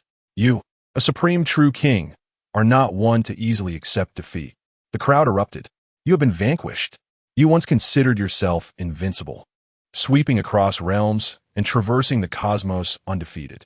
Yet, what you witnessed today suggests, had you and Anlin coexisted in the same era, he might have been a companion or a rival on your path. However, that is a matter for another time. In this lifetime, you shall not succumb easily. You will pursue the path of the Emperor in this realm, with vitality as your foundation, the immortal way as your essence, the divine soul as your seed, and the multitude as your forge. Step by step, you will shatter, penetrate, and tear through the limits of this world, forging a singular path unique to you. Ultimately, you shall tread upon the immortal realm once more, returning to the pinnacle of the universe, achieving an eternal legacy. Suyi shall walk the path of eternity. Slowly, you descended from the stage. Anlin, however, followed closely, his demeanor gentle and his gaze clear, inquiring, "You seen Havel back?" You glanced at him, pausing momentarily before responding softly, "Indeed. Why did you not exert your full strength?" Anlin asked earnestly. You turned back, your tone calm, yet it felt like a blade slicing through the soul, because it was not worth it. My journey has never been about contending with my companions. Anlin's eyes flickered as if deep in thought. He gazed at you for a long while, then suddenly smiled, his expression imbued with an unprecedented sense of relief. At that moment, Chapter 62, is it causality? Can everything be rectified? At that moment, the 9 esteemed judges descended gracefully from the heavens, landing upon the arena. In an instant, the atmosphere stilled, the laws of martial arts trembled, as if 9 ancient wills from disparate legacies converged at this juncture in history. The representative of the sea saint, adorned in a robe adorned with water patterns, bore the weight of the vast ocean, hailing from the sea saint pavilion. The hidden saint's envoy, clad in black with a shadowy blade, his visage obscured, emerged from the Ghost Valley sect. The disciple of the 10 Absolutes martial saint, a messenger from the 100 Battles sect, donned tarnished armor, having fought bloodily through countless battles. The true martial sacred lands representative, a disciple of the Wudong sect, radiated a flowing sword intent. The celestial messenger, beneath a robe of crimson flames, seemed to harbor a burning golden crow, representing the Brotherhood. From the primordial sacred land, the Xianqing Taoist appeared, draped in snowy white, exuding a chilling purity. The envoy of the Western Heaven Saint, seated upon a pure lotus, emanated a holy light, embodying the entirety of the sect. The Sword Saint, clad in gray robes with white hair, stood aside as the gray-clad representative of the Infinite Sword sect. The 9th figure, an elderly man with white hair, hailed from the Shantian sect, the most enigmatic among the 9 martial saints, a being of unparalleled strength. Their appearance plunged the venue into silence, as countless prodigies held their breath, fearing to disturb these titans of martial prowess. Just as everyone held their breath, a cold and serene figure gracefully ascended the arena, clad in a robe as white as snow, exuding a frosty aura. It was Sui, the Xianqing of the primordial sacred land. His voice, resonating like the morning bell and evening drum, sent a tremor through the hearts of all present. In his hand appeared a resplendent golden decree, causing the laws of martial arts to ripple, as if the very fabric of reality succumbed to an irresistible pressure. My esteemed martial saint observes your martial arts. Your foundation is flawless. I hereby convey the martial saint's decree, allowing me to apprentice you. From this day forth, you shall be the true heir of my primordial lineage. Do you consent, or not? As his words fell, the might of the martial saint overshadowed the seas, a divine aura flickering beyond the nine heavens. As if the saints themselves were observing this matter, the patterns of the Tao emerging in response, the heavens resonating in unison. That was the primordial martial saint, the foremost among the nine saints. It was said that he could single-handedly contend against the divine kings of myriad races, a madman of the human race. Yet, he chose to take on an apprentice? Shock, envy, jealousy, madness. Myriad emotions surged at that moment. It was a leap to the heavens. But you remained expressionless, merely gazing at Xianqing with indifference. One glance, akin to observing mere dust. You spoke slowly, your voice calm, yet chilling to the bone. He is unworthy. Boom. Silence enveloped the surroundings. What? What did he say? Did he just declare that Xianqing is unworthy? Or was it that the martial saint is unworthy? Is he rejecting the primordial sacred land? Has he lost his mind? That is the envoy of the primordial martial saint, the foremost sacred land of martial arts. Yet, you paid no heed to the gasps around you. You averted your gaze, feeling a faint stir of annoyance within. You had no intention of reflecting on the past, yet fate insisted on dragging you back. The obsessions of your former life seemed to be quietly manifesting. You lifted your gaze towards the inconspicuous figure clad in gray in the corner. That was the representative of the Wuyang sword sect. You were quite taken aback to discover that this realm also harbored a Wuyang sword sect, stirring a sense of nostalgia within you. Clad in gray robes, hair neatly tied, and wielding a weathered wooden sword, they stood in the most unremarkable position, devoid of any grandeur or attention. Yet, you recognized that aura. Wuyang Sword Dao. So familiar, it was etched into the depths of your soul. That was the insignia of the Wuyang sword sect. A scene from your past life flashed in your mind. On the North Xian continent, atop the Wuyang Peak in Lizhou, you had been envied by the heavens, provoking an unparalleled thunderous tribulation that led to the destruction of the Wuyang sword sect. After sweeping through the celestial realms, you had returned to Wuyang Peak, seeking to reconstruct everything, merely to utter an apology, a silent whisper of remorse for the old sect master. Now, upon encountering the name Wuyang once more, your heart trembled slightly, as if mocking fate or perhaps unwittingly succumbing to some inescapable design. You gazed at the figure in gray, murmuring softly, "Is it possible that there is a Wuyang sword sect here as well? Is this mere coincidence? Or is it destiny?" You furrowed your brow, seething with anger. Could it be that someone is toying with me? Attempting to confuse my martial heart, you suddenly unleashed the resonance of your quasi-immortal emperor's spirit, causing the seas of the celestial realms to ripple. However, you found no discernible clues. It seemed that the Wuyang sword sect had indeed existed in this realm, and you had heard whispers of it during your past life on Blue Star, albeit with little renown. You resolved to investigate further. After a moment of silence, you abruptly turned towards the judges and proclaimed loudly, "I wish to join the Wuyang sword sect." The declaration resonated like thunder. The crowd erupted in astonishment once more. Wuyang? That Wuyang sword sect? Is that the one at the tail end of the 9 sects? A sect that cannot even master the sword, yet claims the right to accept disciples? He actually rejected Tai Chu and chose Wuyang instead? How utterly absurd. Xianqing's expression darkened significantly. teetering on the edge of losing control. Young one, do you comprehend the gravity of your words? Do you realize the significance of the existence you have just rejected? I shall grant you one more opportunity. Kneel and pay your respects, and you may still redeem yourself. Xianqing thundered. Humph. The representative of the sea, Saint, scoffed coldly, dripping with sarcasm. Could this child be a pawn arranged by your Wuliang sword sect? Foreknowledge of the examination questions, merely to salvage a fragment of your lost dignity.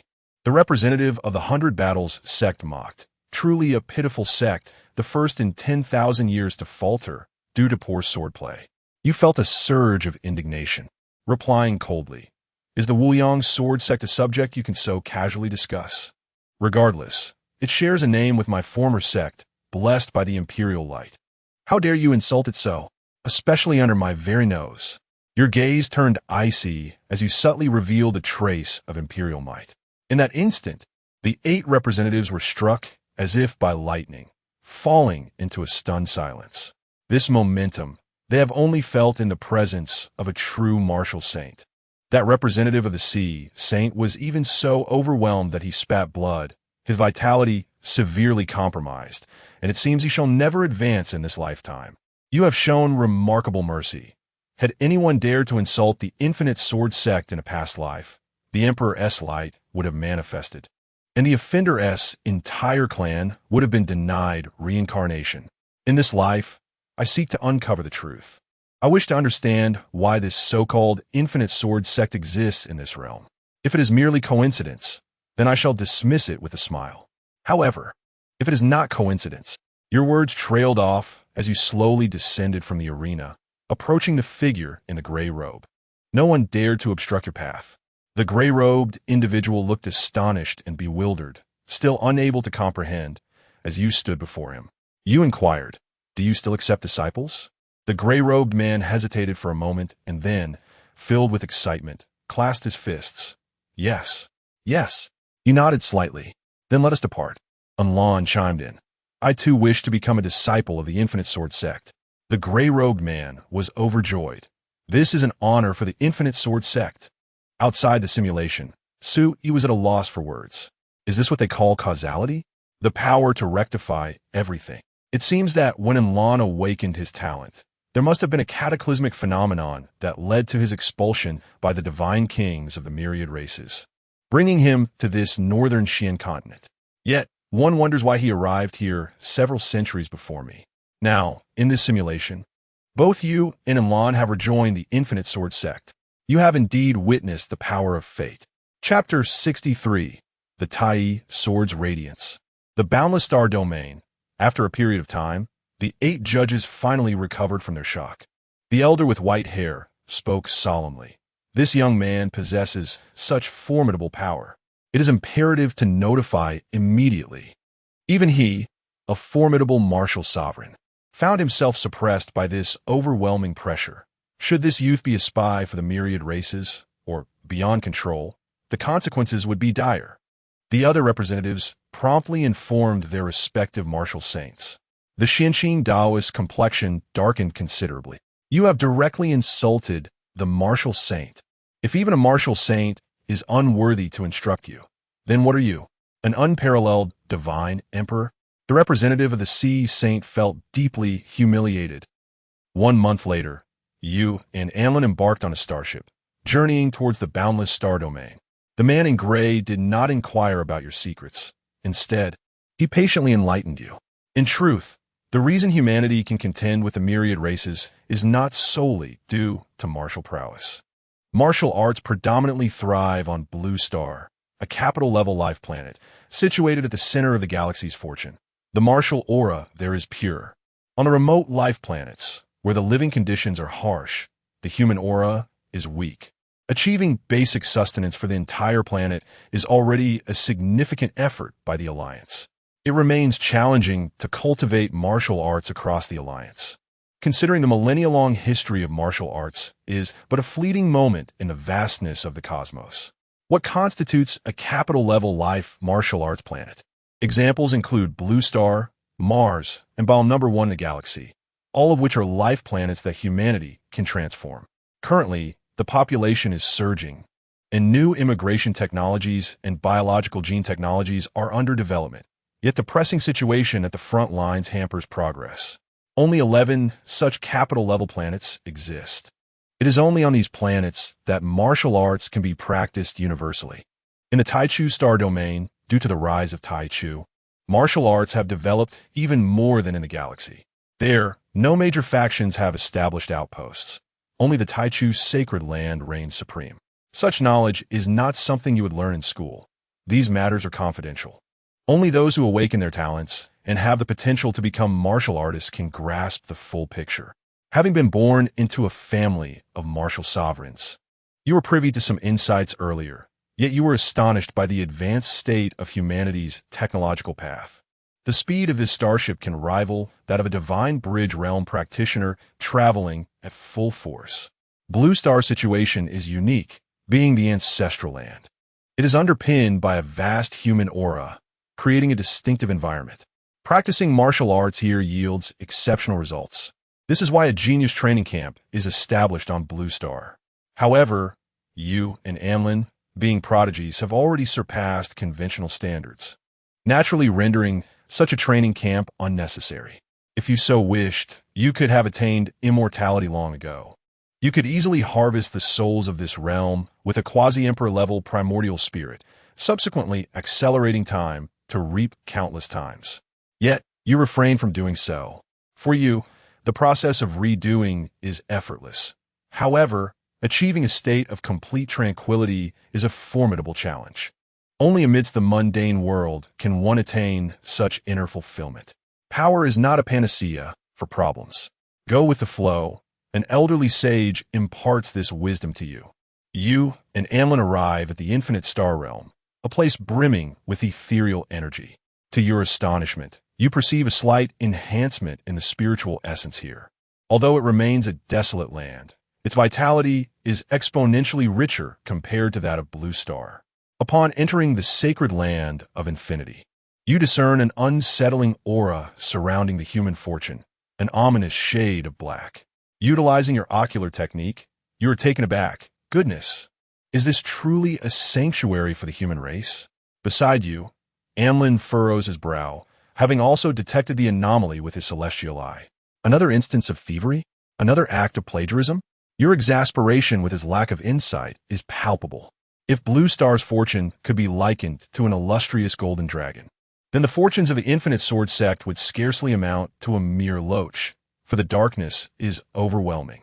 As you traverse this realm, you observe that all the individuals bear a dark omen upon their foreheads. The gray-clad figure, however, appears relatively unscathed, attributed to his formidable cultivation and exceptional fate. Yet, it is disheartening to witness the ordinary disciples of this sacred land shrouded in such shadows. You inquire, has something significant transpired within the Infinite Sword Sect recently?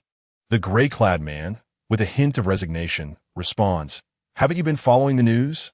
Very well. He proceeds to elucidate the peculiar actions of their Sword Saint.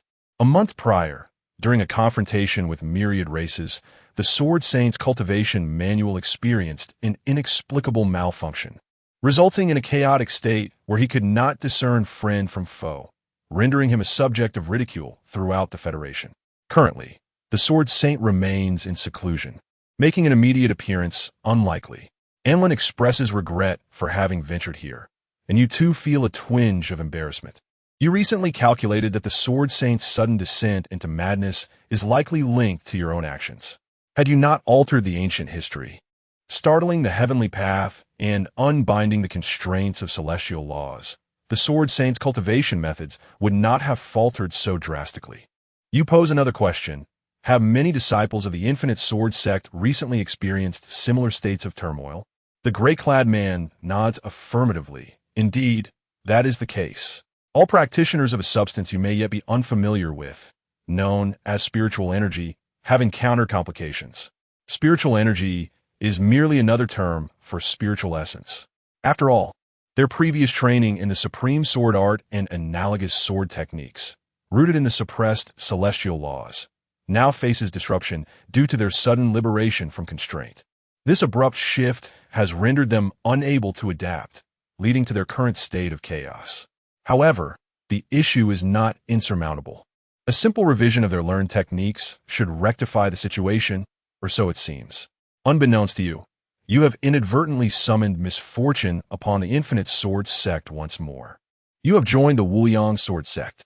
The 9 great martial saint sects are also known by another name, the Sacred Land University.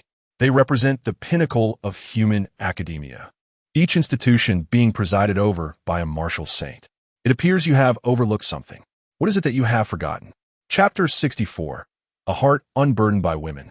The path to the divine unfolds 3 years prior. You and Anlin entered the Infinite Sword Sect, akin to commencing your university journey 3 years ahead of time. The Infinite Star Domain, where the Infinite Sword Sect resides, boasts a prestigious academy divided into a 4-year curriculum. 1 year for comprehending the sword, another for mastering it, a third for observing it, and the final year for wielding it. This entire celestial body is the domain of the Infinite Academy, truly deserving of the title University Star, reminiscent of the sacred places of cultivation from ancient epochs.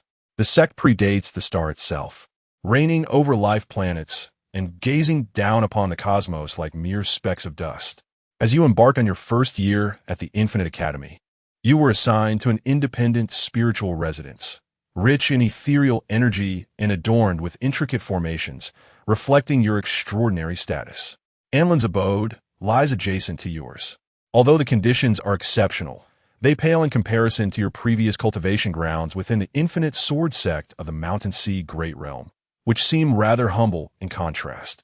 You once practiced atop the 9,000 sword peaks, drawing upon the celestial sword during the day and engaging in philosophical discourse under the starlit night. Thus, your current dwelling lacks that profound sense of Taoist resonance. You harbor no concerns for Mengzhur, for with your emperor-level fate as a safeguard, even if you were to retreat into obscurity for eternity, the Tao you embody would continue to illuminate the heavens, rendering this life resplendent. In your 17th year, you attain the pinnacle of mastery. In this realm, where spiritual energy is scarce, you transcended the innate 9 levels through the Void Sutra, harmonizing both physical and vital energies to achieve unparalleled potential.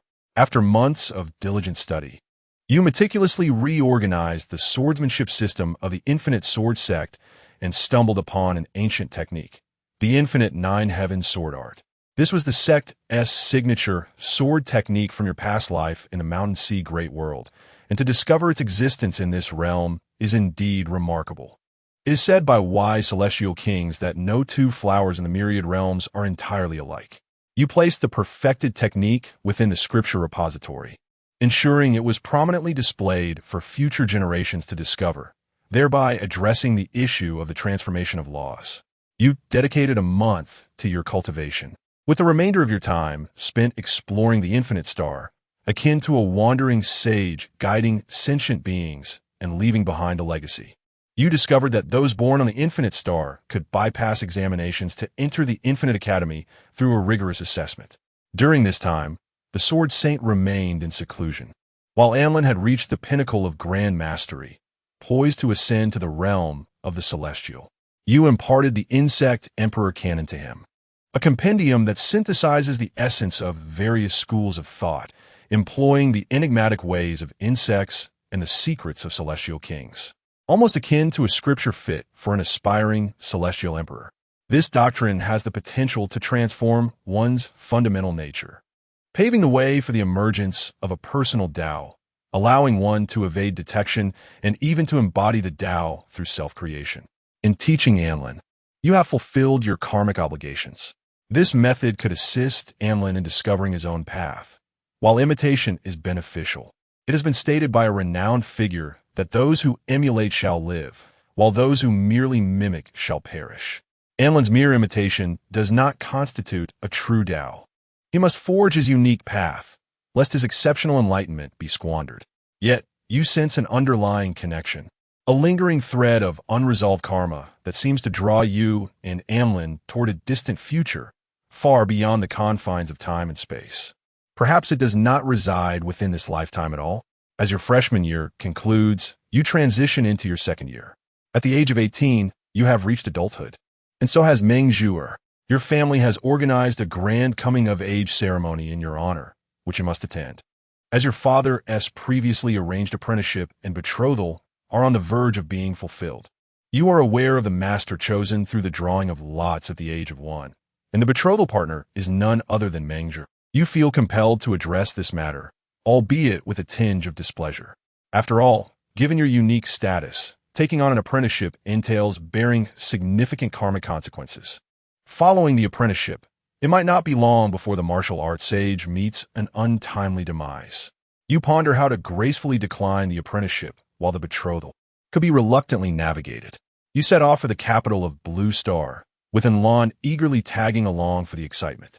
Approaching the realm of celestial warriors, he has mastered the mountain and sea techniques and has now attained a state of innate perfection. He has even integrated the swordsmanship of the immortal arts with the circulatory methods of the Xiantian sect into his being. With the cultivation of 4 distinct arts, his combat prowess rivals that of a martial sovereign. In your view, both the mountain and sea techniques and the qi and blood techniques possess their own merits. In the grand scheme, the comprehensive system evolved over countless millennia in the mountain and sea world undoubtedly holds superiority. The qi and blood techniques of Blue Star, although conceived by the primordial martial ancestor, have been fragmented and pieced together through the ages, drawing from myriad races, technology, and ancient methods, ultimately falling short of the complete path derived from the natural evolution of the heavenly Tao. Upon entering the Su residence, you encounter Meng Zhuer, and an inexplicable joy washes over you, subtly transforming your heart-s state. Enlon, perceptively aware of the atmosphere, discreetly steps aside. Meng Zhuer has blossomed into a graceful young woman, exuding a gentle demeanor, her eyes resembling autumn waters, with a lively spirit evident in her every smile and frown. What astonishes you further is that she has reached the 9th grade realm, securing the 3rd position in the Genius Training Camp. A discontent stirs within you. The top 2 contenders have chosen paths to demise, while your Zhuer is truly unrivaled throughout eternity. Sensing your mood, Meng Zhuer softly remarks, "I do not concern myself with fame or fortune. My only wish is for your well-being. Your heart eases." Yet you suddenly sense an anomaly. The residual Tao rhythm of the quasi-immortal Emperor's spirit increasingly affects you. The boundless resentment from your past life's demise accompanies your rebirth. Should you unleash this imperial grievance, it could very well bring the heavens to ruin. You must swiftly stabilize your own path during the coming-of-age ceremony. Although you are the protagonist, Su's mother, knowing your aversion to public speaking, graciously takes the lead. Everyone regards you with pride, having witnessed your unmatched prowess showcased at the Federal Grand Tournament, where a single utterance of unworthy left 8 judges in awe. The title of young sovereign is known to all. The future holds the promise of at least becoming a martial sovereign, with the attainment of sanctity not being a mere fantasy. Countless martial sovereign factions arrive to extend their congratulations, and even several semi-holy beings come to forge connections. What exactly is a semi-holy being? There are those who have failed to transcend to sanctity after achieving complete martial sovereign status. Their paths are severed, and only 7 such beings exist throughout the entire Federation. The martial arts sage, who is determined during the drawing of lots, has also graced the event with his presence. You find the commotion distasteful and await the conclusion of the ceremony. After the coming-of-age event, Meng Zhuer quietly stays by your side, while Enlon scurries off to sneak glances at the semi-holy beings. The martial arts sage arrives, ready to commence the apprenticeship ceremony. You did not bow down, but calmly stated, "The agreement has changed. Only the betrothal remains." Your celestial spirit stirred slightly as you altered the course of fate, rendering the past a mere wisp of smoke, as if it had never transpired. The true Lord of Martial Arts merely visited your abode, his memories having vanished. In the depths of your being, you sensed an impending crisis. The celestial realm may soon face the emergence of a calamity, as the laws governing the celestial pathways show signs of decline. No longer can you linger in the mundane world. You instructed Meng Zhuer to embark on her travels, bestowing upon her a protective charm of celestial fortune. The betrothal is set for the age of 25, for now. You must devote yourself entirely to your cultivation. Chapter 65. The Collapse of the Stellar Sea, Annihilation of the Races in your 19th year. Your imperial might is boundless. You guide the elder of the Sioux clan, fortifying his vitality, and it is likely that soon the Sioux clan will produce a martial saint. You share familial joy with Meng Zhuer. You perceive a grand conflict brewing in the Guishu Sea, where the very laws of existence are distorted, and even the heavenly way of Guishu cannot intervene. Such beings are at least on the level of supreme, immortal kings. A heavy sense of foreboding fills your heart. This is not a favorable omen. You continue your cultivation, strengthening your foundation. In your 20th year, myriad races launch a massive offensive against the human territories. And flames of war swiftly engulf 3,000 star domains. You and Enlon voluntarily take up arms, rushing to the front lines, gaining enlightenment through the crucible of blood and fire. As the conflict escalates, you are astonished to discover that the collective strength of the myriad races surpasses that of humanity. Ancient alien saints can shatter stars with a single strike.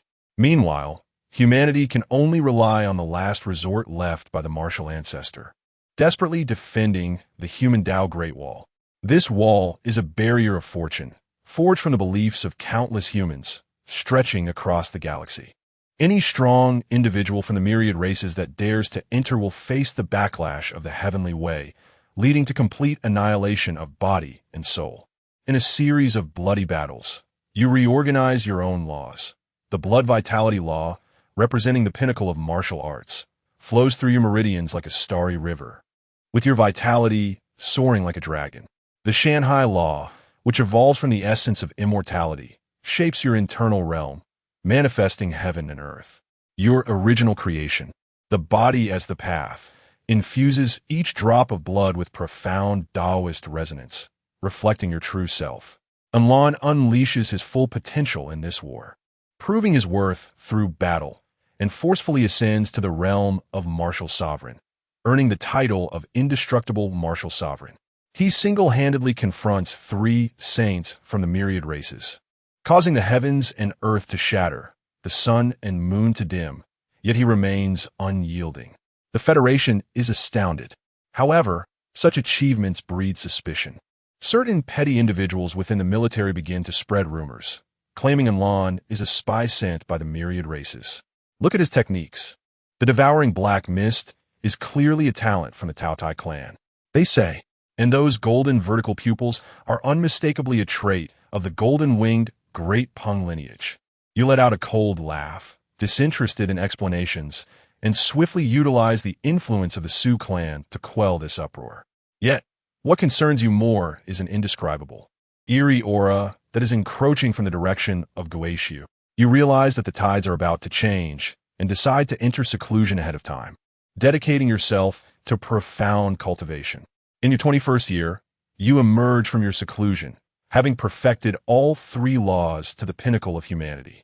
With the essence of a quasi-immortal emperor guiding you, you temporarily imbue the fortune of humanity upon yourself. In an instant, the heavens resonate, the sound of the Tao thunders, and the spiritual light of the universe surges forth. Your cultivation skyrockets. The Shanghai law reaches the pinnacle of quasi-emperor. The blood vitality law breaks into the ultimate realm of martial saint, and your body as the path culminates in a complete ethereal domain, with traces of the Tao emerging. Yet, you frown slightly, murmuring, not enough, still far from sufficient. You promptly began to guide Anlin in his cultivation, assisting him in comprehending the art of fortune plunder. This young man possessed extraordinary talent, and under your mentorship, he astonishingly devised the rudimentary form of the devouring sky technique, capable of forcibly consuming the fortunes of myriad races for his own gain. You further refined this technique, integrating 100 paths to forge a true forbidden art, the demonic devouring technique. Together with Anlin, you ventured into battle, systematically hunting down formidable beings from various races, seizing their fortunes and blood souls. Wherever you tread, the remains of countless races piled high, leaving not a blade of grass to grow. In Anlin's wake, the spiritual essence of the world withered, and the flow of fortune ceased.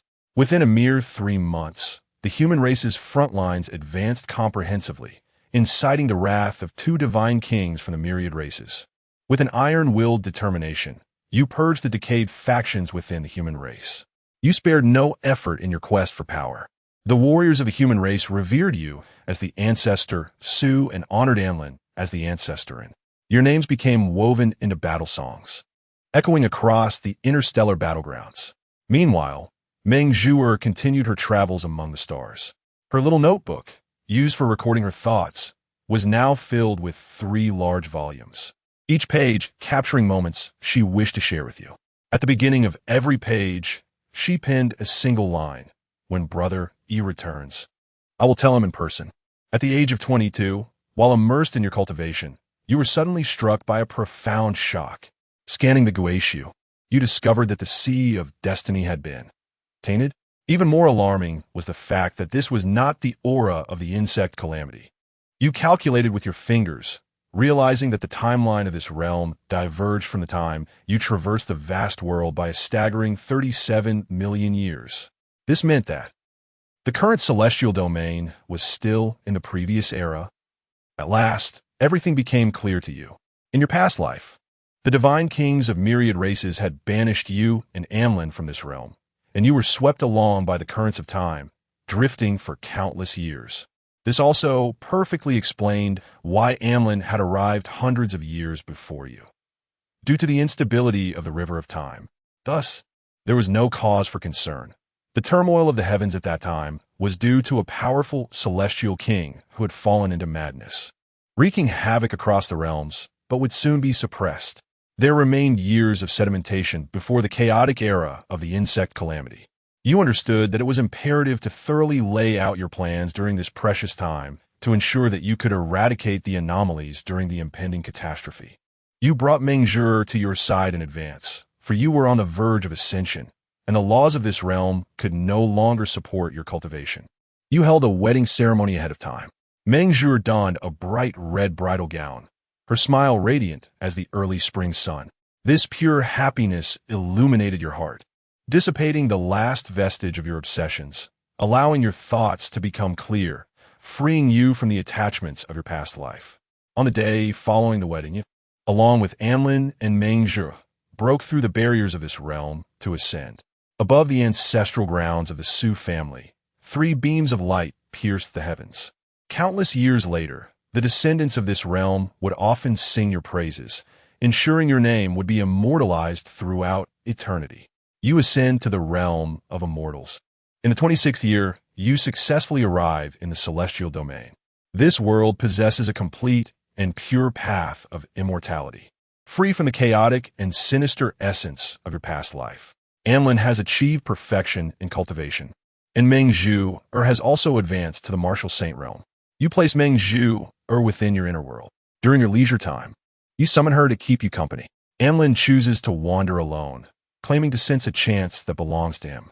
In the 336th year, you flawlessly integrate the 3 major cultivation systems, and the wilderness scripture re-emerges in the world. Your martial prowess reaches divine heights, and your path of immortality culminates, with your combat strength approaching that of an earthly immortal. In the 578th year, you step into the 100-wheel immortal city and learn that this realm of 3,000 worlds is known as the Crownless Immortal Domain, established by the Crownless Immortal King after attaining enlightenment. During your cultivation breaks, you often take out Meng Zhuer's cherished notebook, densely filled with her travel experiences. Each page begins with a note meant for ego. Anlin sends messages back every 100 years. His most recent communication mentioned the discovery of suspicious signs of strange activities.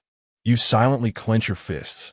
In this lifetime, you are determined to solidify your cultivation at the quasi-immortal emperor level before the emergence of the insect calamity, and then eradicate the anomalies. Progress has been somewhat slow. Hasten your pace, swiftly conclude the simulation, and commence your battle against the insects. Chapter 66. Observing all beings untainted by the mundane in the year 1, 388, you, through the means acquired in your previous life, amassed a wealth of resources, and traversed to the celestial domain of azure sky via a ferry. This realm is where you ascended from the great world of mountains and seas in your former existence, and was the first celestial domain breached by the insect tribe. Your azure sky Tao I reigns as the sovereign of this land, embodying the law of the azure sky, celestial king. In the year 987, you harmonized the three laws, achieving the sublime realm of the celestial of the mundane, attaining the pinnacle of perfection. You emerged from the Tao, reflecting upon all beings, untouched by the mundane, yet you utilized it to fulfill your Tao. This state is an ultimate peak, unattainable by countless sentient beings, even if they exhaust their lifetimes in pursuit. With a single step, you advance steadily, without faltering, your foundation remarkably solid. This symbolizes the completeness of your mindset, no longer requiring alternative paths to enlightenment as in your past life. You traversed all realms, reaching the ultimate perfection at the temporal zenith. You attained the threefold ultimate. You merely reclaimed all that was lost. You commenced the path of reverse living. In your first life, you traversed to the great world of mountains and seas, becoming the celestial king of insects. Though it is a past not to be revisited, it remains a link in time, enduring boundless karmic consequences. You ultimately transcended. In your second life, you returned reborn, vanquishing myriad tribes, forging bonds with Anlin. Ascending at 22, you achieved unparalleled celestial of the mundane at over 3,000 years, embarking upon the supreme path. In your perfected state of the celestial of the mundane, you severed your Tao and re-established your ancient foundations. In the year 19,037, you entered the ultimate hall, living out your third life in the way of the celestial of the mundane. In your third life, your heart held no desires but for dream bamboo, traversing the myriad heavens. The myriad realms possess their own distinctiveness, with countless systems and new orders of the Tao, broadening your horizons. You re-established yourself as the celestial of the mundane, integrating all your experiences into the wasteland scriptures, leading you to once again sever your existence. In the year 997, you manifested your fourth life. Dream Bamboo, having been through a lifetime with you, achieved true immortality and began to meditate deeply on the Tao. You commenced your solitary journeys across the myriad worlds. You started to lay the groundwork across the realms, earning the title of immovable Tao sovereign, your name resonating throughout the worlds. Sentient beings chant your name, enhancing their cultivation and fortune. You have begun to touch upon the means of the celestial king, truly invincible. In this life, you cultivated to the threshold of the celestial king, severing once more. In pursuit of a more perfect foundation, a supreme being once declared, sentient beings are finite, yet the Tao is infinite. Foundations can be infinitely layered. Some possess a foundation akin to a bowl of water, others like the Yangtze River, and some like the boundless ocean. Within lies the essence of spiritual water or celestial nectar, the profundities of which are beyond ordinary comprehension. The boundless ocean, too, has infinite divisions, the sea of the heavens, the sea within your heart, or the ocean of the dimensional Tao. What you seek is the supreme foundation that can elevate you to the status of an emperor among immortals.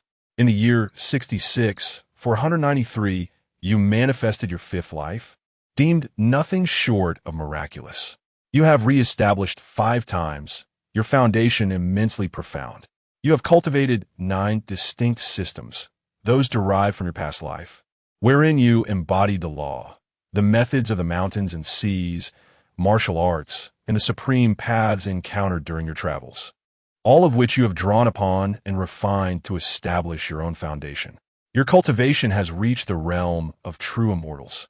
You did not sever your own fate, but chose to transcend during the tribulation, entering the cycle of reincarnation. In the depths of the void, you have comprehended the boundless principles of the great Tao, perfecting the laws of reincarnation and re-entering the mortal realm. You have returned as an infant, your parents mere mortals. Within 10 years, you ascend, and within a century, you return to the realm of the enlightened. You have replicated one of the capabilities of the path of the return to the void, known as heaven and earth in mutual respect. This wisdom has arisen from your profound insight. The majesty of heaven resides within you, and you embody the essence of myriad truths. Your understanding of the heavenly Tao is limitless. The laws of the return to the void are perfected. The divine laws are complete. The laws of immortality are fulfilled. The martial laws are consummate. You have entered the path of your own great truth, crafting in formless law.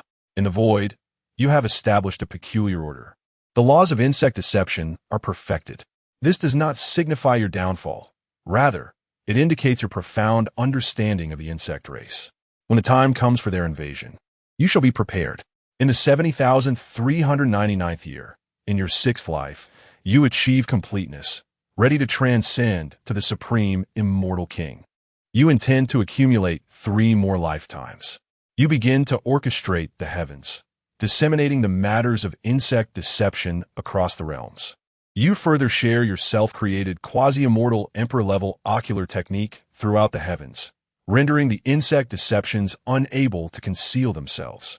You illuminate the insect emperor canon across billions, sowing its seeds throughout the cosmos. Your merits are boundless, yet the entanglements of karma are infinite, and you harbor no fear. You would rather shoulder all burdens of karma than allow the chaos of insect deception to disrupt the world. You inherently possess the majesty of heaven, and now you are further endowed with boundless merit. You have attained the qualifications of a minor heavenly Tao and begin to grasp the heavenly Tao. Chapter 67. The Way of Heaven, the Way of Earth, the Way of Humanity. The principles of heaven are boundless and ever-changing, representing some of the most elusive laws to comprehend. Yet, you hold a unique perspective that honors both heaven and earth.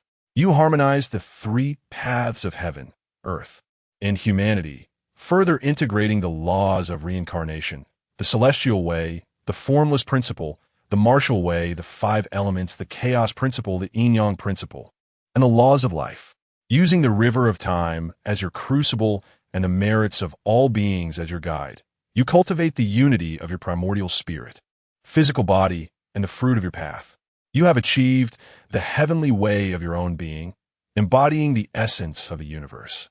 Your understanding of the heavenly principles is now complete. You continue your cultivation. After 364,924 years, you attain perfection. You unify your primordial spirit, physical body, and the fruit of your path into one, establishing the foundation of the supreme celestial way. This foundation is flawless. An ocean not of the vast seas or the starry cosmos, but of the realm within realms, a sea of flowers amidst the ocean. The ultimate foundation capable of producing a celestial emperor. Your primordial spirit is an ocean with a lotus blooming in its depths. And at the heart of that lotus lies you. You have transformed yourself into this ocean, embodying the heavenly way. You astonishingly live once more. You have manifested your 7th life. After 611 years, you experience your 8th life. You amass greater merits and principles, refining yourself into an even more perfect being. After 888 years, you live your 9th life. You merge the essence of your 9 lives, reshaping the unity of your path's fruit, primordial spirit, and physical body. You have thoroughly opened the perfect realm of the celestial king. Above your head, 3 feet from you, lies the great path. You achieve the status of celestial king, unifying the primordial spirit of the quasi-celestial emperor with your current self. You reach new heights. You become a titan among celestial kings, mastering the complete laws of myriad paths. With the foundation of your 9 lives, you unify countless principles, achieving perfection across all paths. The heavenly way flows with you, illuminating all realms, as your aura influences every celestial domain. In that moment, the bell of the Tao resonates, reverberating through the depths of the void as the river of time vibrates, awakening countless ancient beings. Without a word from you, heaven and earth yield their path. Celestial kings gaze from afar. True spirits bow in reverence, and ancient realm masters awaken in astonishment, raising their eyes toward your direction. Filled with awe and trepidation, you are immensely powerful, Having just attained the path, you ascend to the pinnacle of celestial kingship, effortlessly crossing the chasm that has ensnared countless souls for eons. Historically, fewer than 100 titans of celestial kings have existed. You are the formless true king, commanding the weight of heaven and earth, as all beings kneel in submission, silenced by your royal decree. You are not attached to titles. Yet this designation is bestowed by the heavens, sanctioned by all beings, unavoidable in its gravity. You astonish countless celestial domains. You establish the supreme lineage of the formless gate, leaving numerous celestial kings in awe. Having just attained the path, you stand as a titan among celestial kings, basking in your moment of glory. Yet you understand that in this sea of the void, strength is the ultimate truth. You begin to rapidly elevate your cultivation, drawing upon insights from your past lives.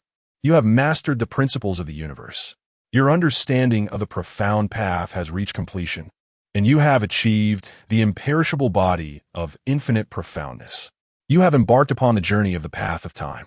After 13,970,000 years, you have attained the status of the Emperor Radiant's immortal king, wielding the cycle of reincarnation and commanding all myriad paths.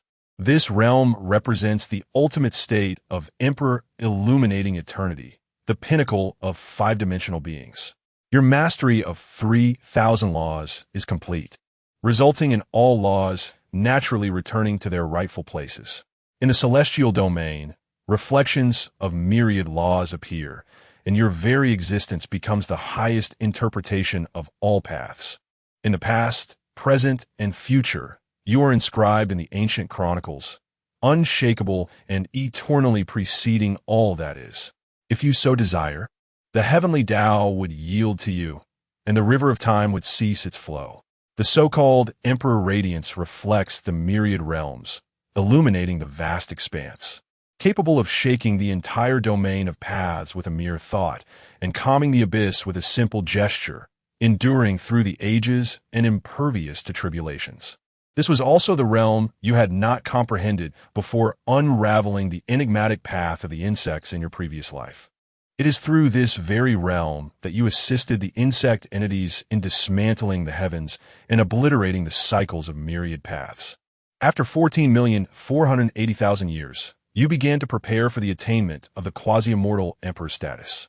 You still have over 20 million years of arrangements ahead, seemingly a long time, yet it is but a fleeting moment.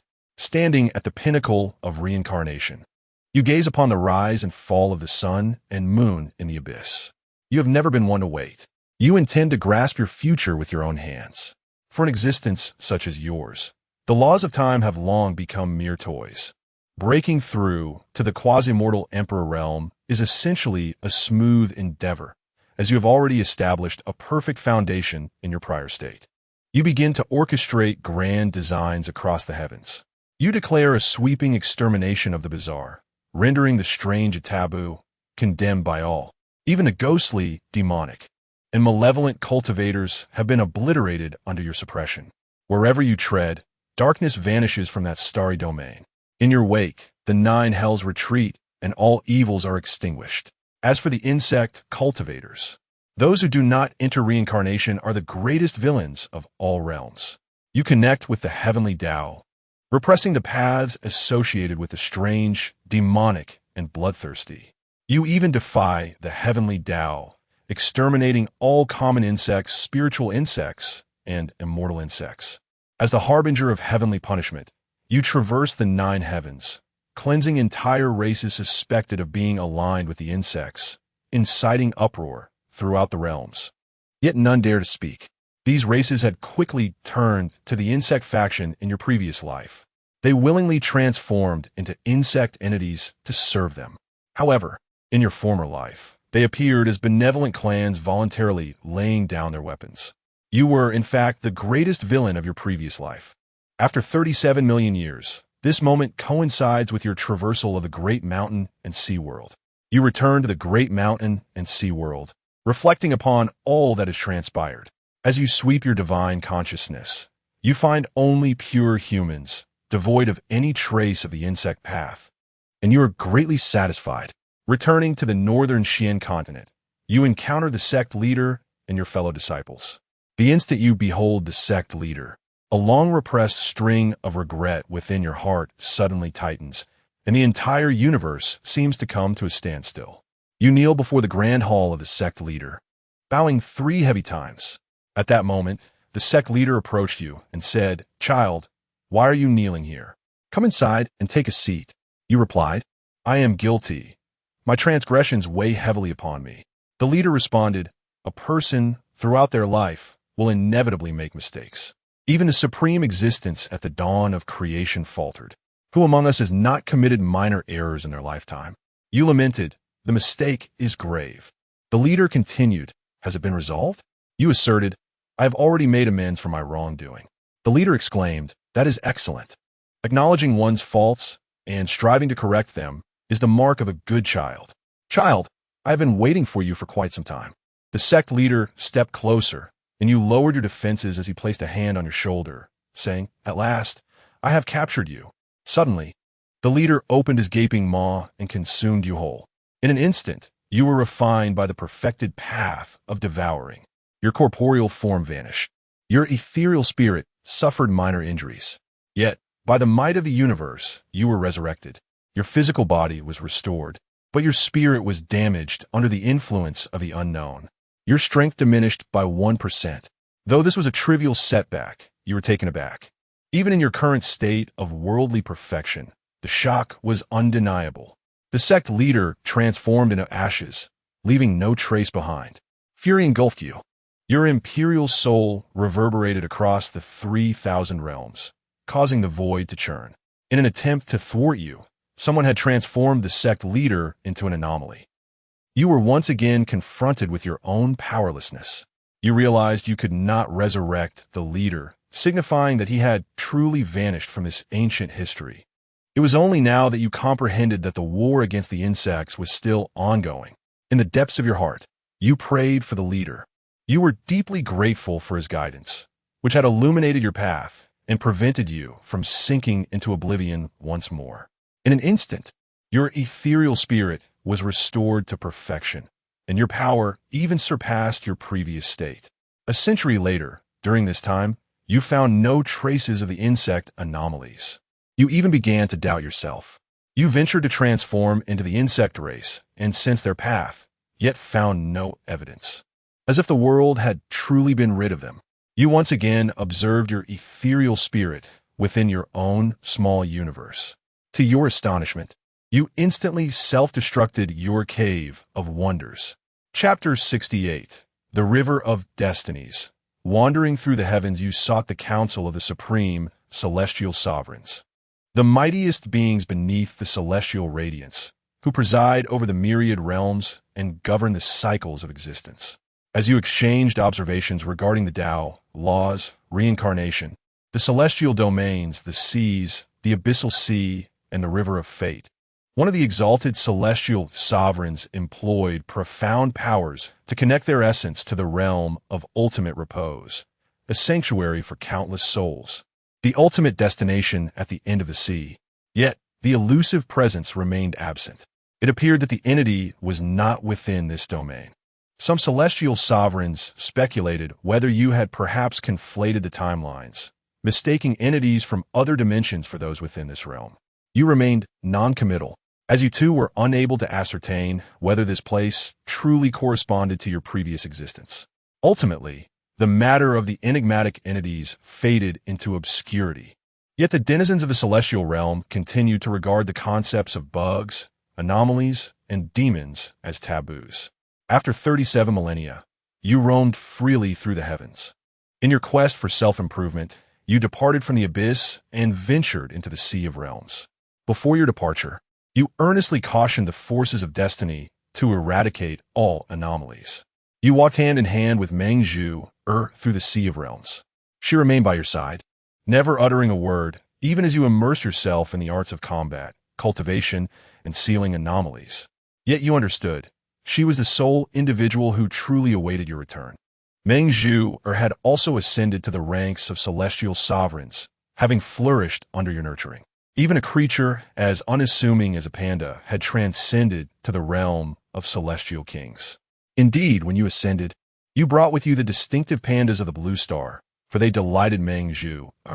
You often engaged in whimsical activities with her, strengthening your state of mind. The only thing you now lacked was an impeccable mindset that would allow for your ultimate evolution.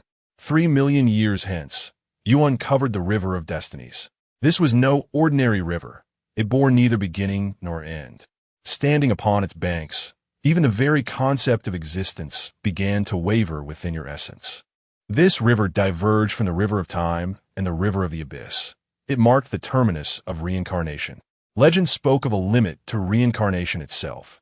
When your death count reaches a certain threshold, or if you incur the wrath of a supreme sovereign and are barred from the cycle, you would be drawn toward the River of Destinies, journeying to the ocean's edge.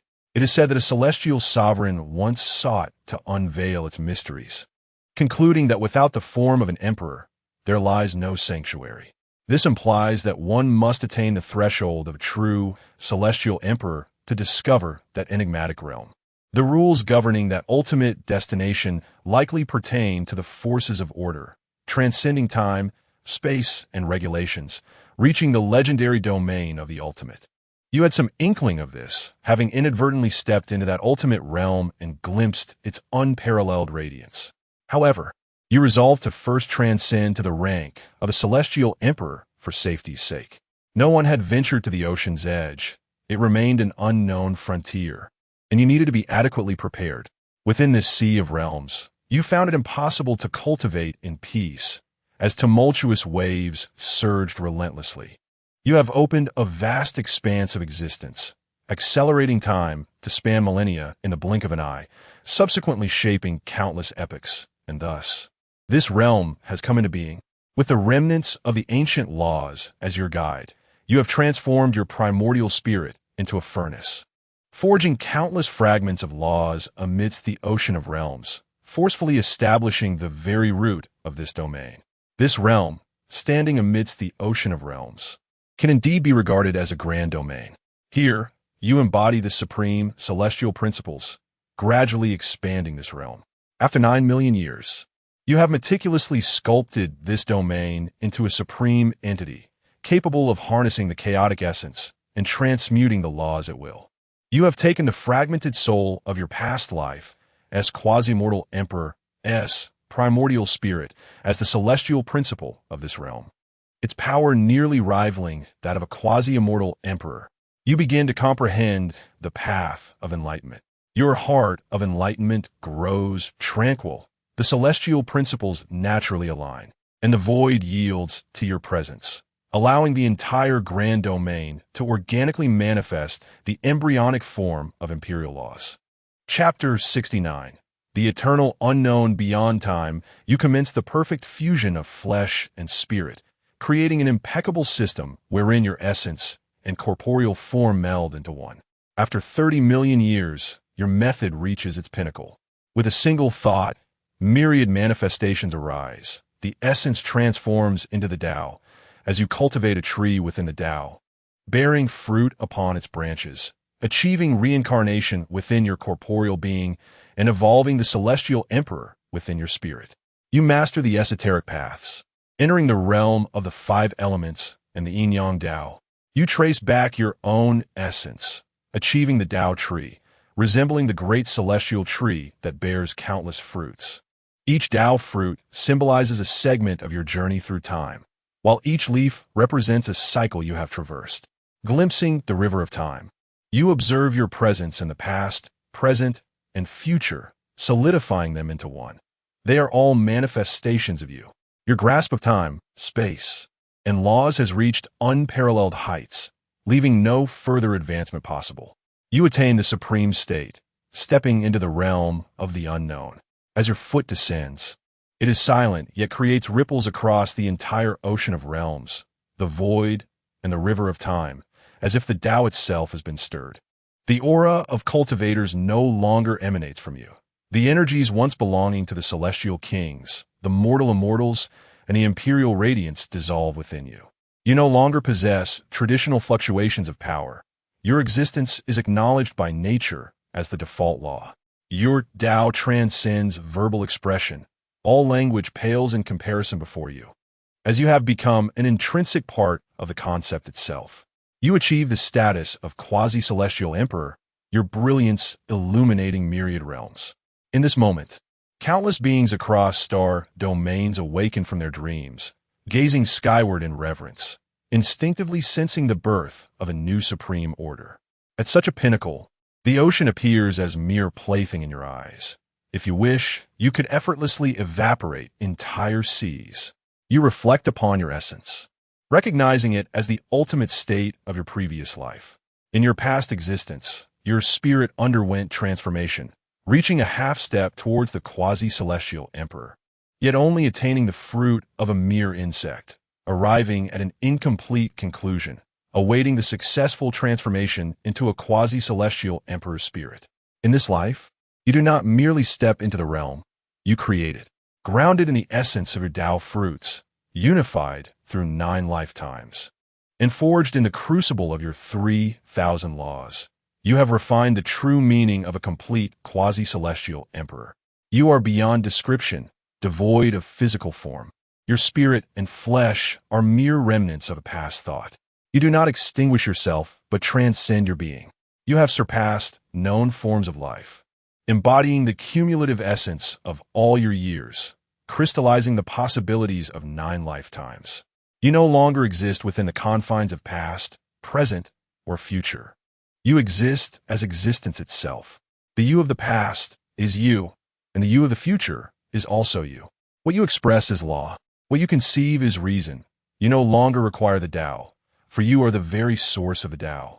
You transcend your previous existence, making countless monumental strides within the domain of the quasi-celestial emperor. At last, you comprehend the essence of imperial realms, transcending the confines of time. Time is but a path, and the long river serves merely as a bridge. For you, it is but an ordinary road. You stand alone at the center of chaos, with the great way encircling you as a pillar, and order lying beneath you as the earth. The entire universe awaits in silence, poised for your utterance. What constitutes an immortal emperor? As long as the world retains a flicker of thought concerning you, it can summon you back. Your true essence and Tao fruit rest atop the void heavens, invisible to ordinary cultivators. The only glimpse they can catch is the hazy manifestation of your Tao principles and runes. What is the void heavens? It is an eternal, unknown realm transcending time. Whether in sound or emotion, your imperial will be conveyed. Your voice embodies the formless great Tao, and you carve a pathway. You achieve complete perfection. You sense the ocean's end, situated at the roots of the great way, the true realm of reincarnation, the source of time, the origin of the sea. This place defies logic. Ordinary beings cannot reach or comprehend it. It remains silent at the edge of the boundary sea, formless and devoid of light, yet it permeates the heavens. You gaze toward that place, devoid of cause or effect, without being or Tao, an absolute ultimate realm, inaccessible to mortals. You desire to journey there, but before doing so, you send a fragment of your essence into the river of time, heading toward the return sea.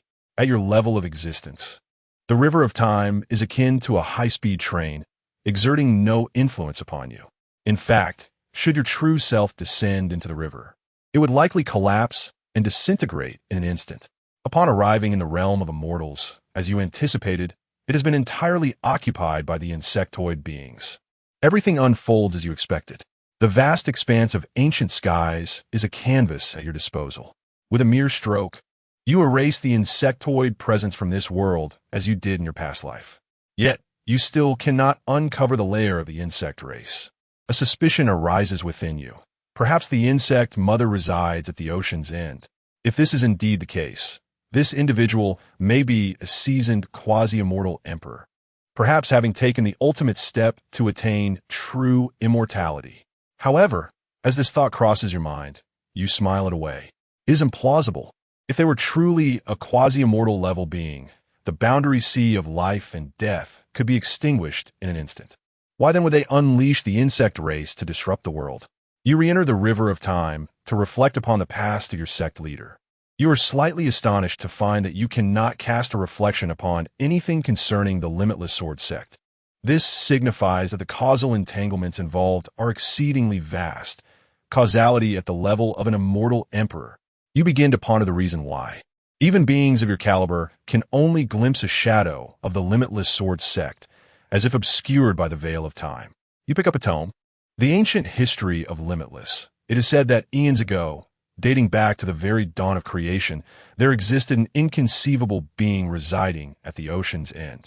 This entity possesses an unparalleled might, its power transcending that of countless celestial beings.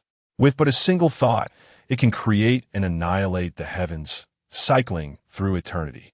Yet, this very existence was vanquished by our sect's first ancestral master, the Limitless Emperor, during the ultimate battle.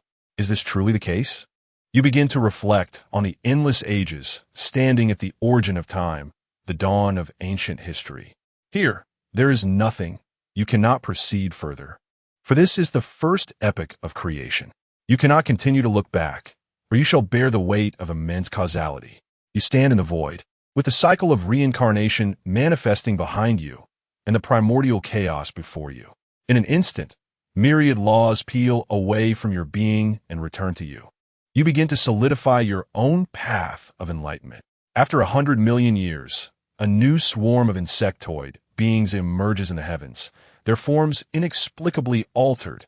You condense the ocean of realms into a singularity, and your former self, the quasi-immortal spirit, has now returned to completeness. You wield this quasi-immortal spirit as the supreme, celestial way, ruling over the boundless ocean of realms. Should any insects arise, they should be obliterated. Your thoughts become omnipresent from henceforth. You also command this quasi-immortal spirit to perpetually deduce the origins of these insects. You continue to fortify your own path. After 300 million years, under your benevolence, Meng Zhu'er has also attained the status of quasi-immortal emperor. You discover that Enlon has become an emperor-radiant immortal king, establishing an enduring force within the ocean of realms. You feel immense joy, casting a ray of quasi-immortal brilliance upon him. You gaze upon him standing at the end of the starry river, governing a celestial domain, and memories of your initial days at the Limitless Academy arise within your heart. When the time comes, you and Meng Zhu'er journey together to the edge of the sea. This place is indeed unfathomable, devoid of laws, devoid of order, devoid of time, where only rules persist. You arrive here. You enter the ocean of realms, a place steeped in enigma. Should an immortal king lose their will here, they might very well perish. As you step into this realm, an indescribable force of negation assaults you, as though the very fabric of existence seeks to erase your presence. Here, there is neither heaven nor earth, nor causality. Only a terrifying repulsion emanating from the source spreads forth. Even the body of a quasi-immortal emperor must remain steadfast in its path. You instruct Meng Zhu'er to return to the ocean of realms without delay.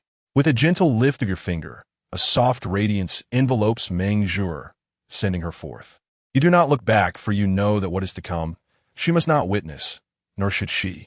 In this desolation, the only entity present is a courtyard. You approach its entrance. It is a modest wooden cottage, so absurdly simple, with the door ajar and leaves silently drifting to the ground within the courtyard. It ought not to exist here, yet it stands so vividly real, like a fragment of tranquility lingering between chaos and order. This place must indeed be the realm of insectal anomalies.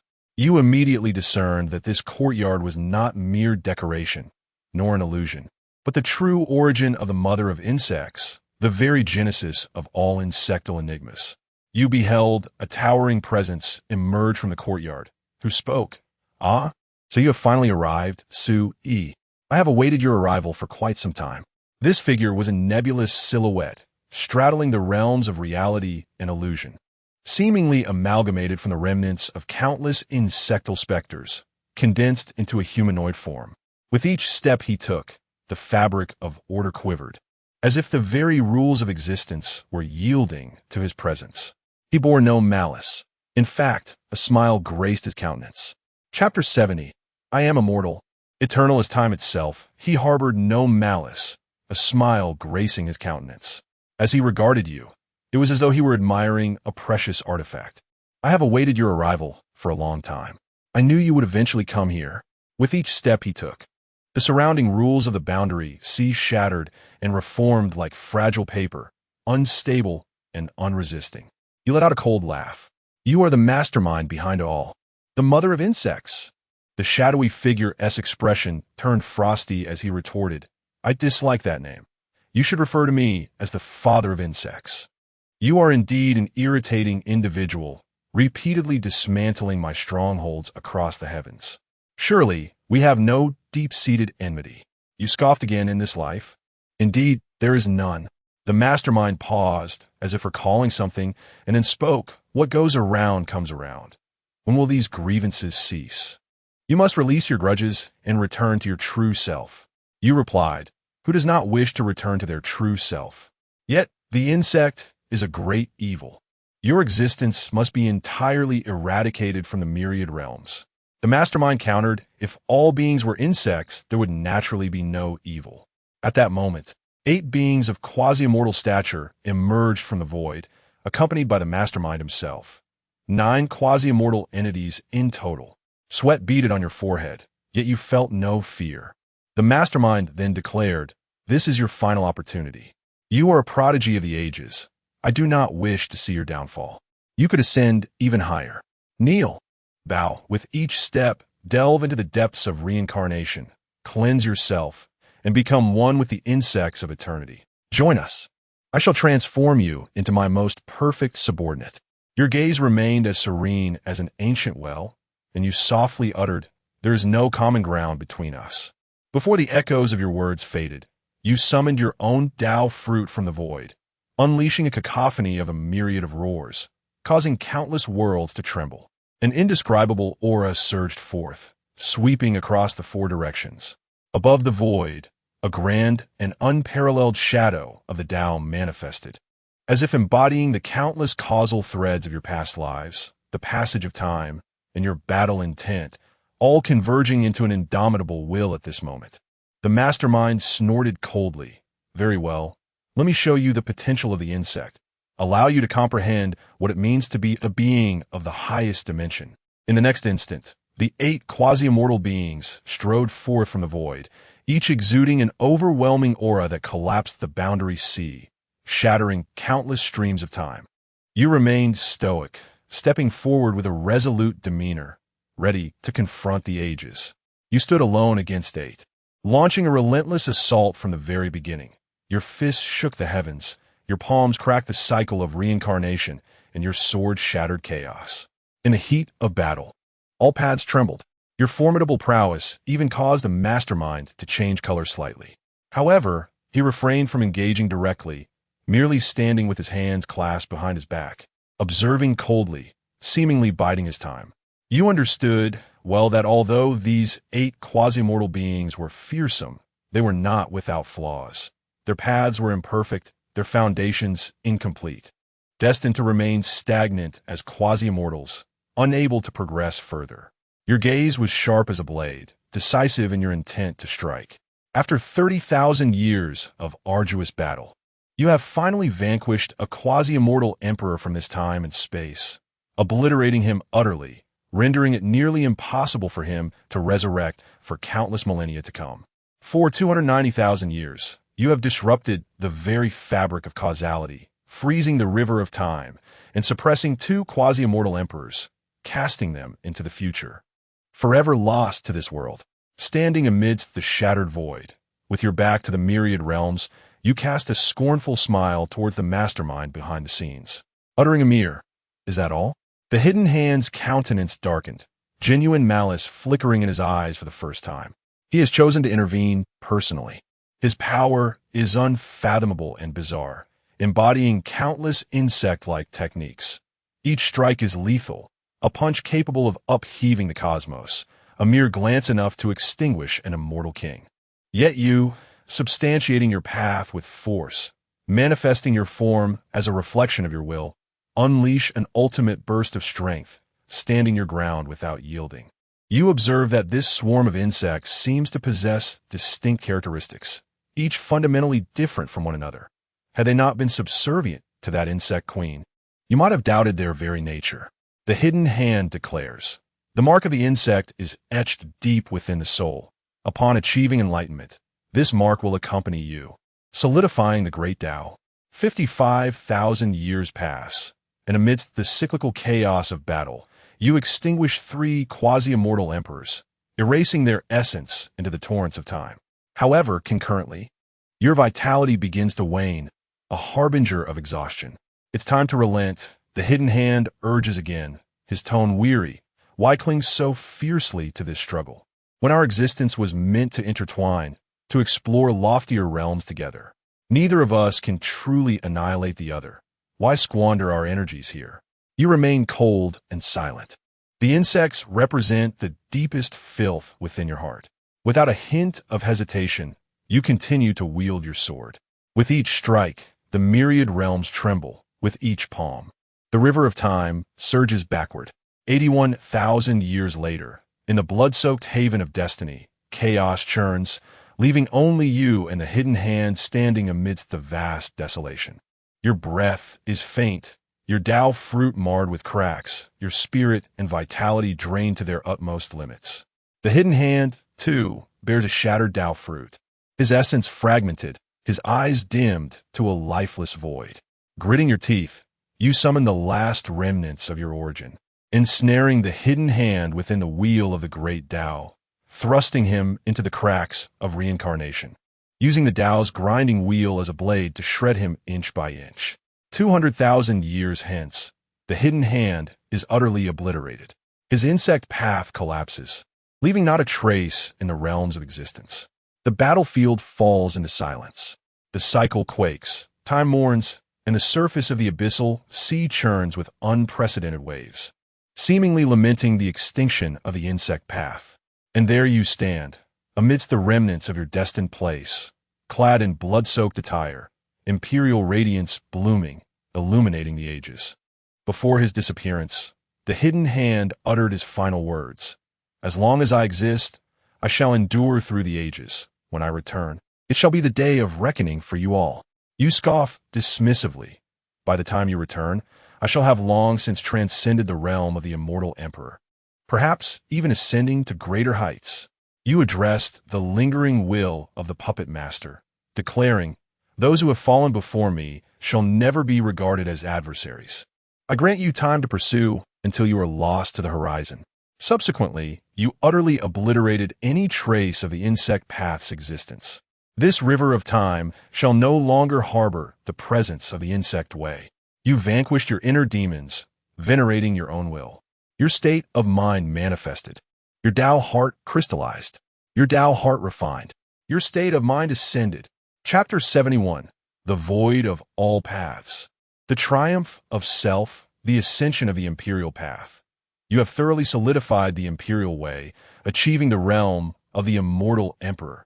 Your state of mind is complete, and you attain the highest existence on the path of the immortal emperor. You have rendered all paths void, triumphing over self, reaching the pinnacle of your own system. This realm, immortal emperor, is a collective designation for beings that have reached the terminus of the evolutionary system, embodying the essence of the ultimate path. On this interminable journey of cultivation, countless beings have braved the trials.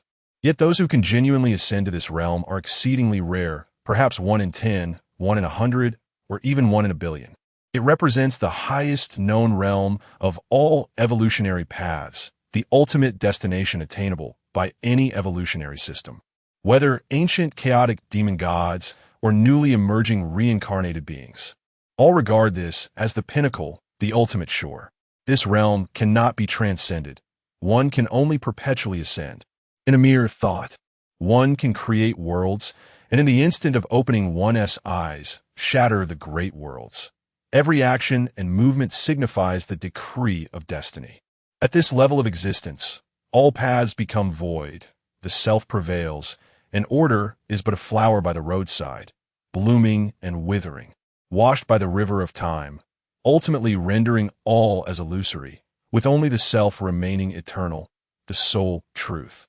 Even as the ages change, even as the river of time dries, they stand unwavering, transcending time and death. In different systems, there exist various titles equivalent to the immortal emperor. Without special means, the immortal emperor does not perish, and the path does not extinguish, as long as but one thought remains, as long as one remembers. It can be resurrected in the river of time. Even if one severs all karmic ties, such existence cannot simply cease to exist. It still requires the dissolution of will across countless epochs until its essence finally dissipates. If we consider three-dimensional beings primarily as corporeal entities, achieving the path in spatial dimensions, four-dimensional beings prioritize the primordial spirit with the body as a complement, observing the river of time. Five-dimensional beings are governed by laws, with the primordial spirit as a supplement. Their true essence is immortal, and the body endures. These six-dimensional beings are perhaps the highest form known to date, having realized the essence of the path, no longer constrained by physical form.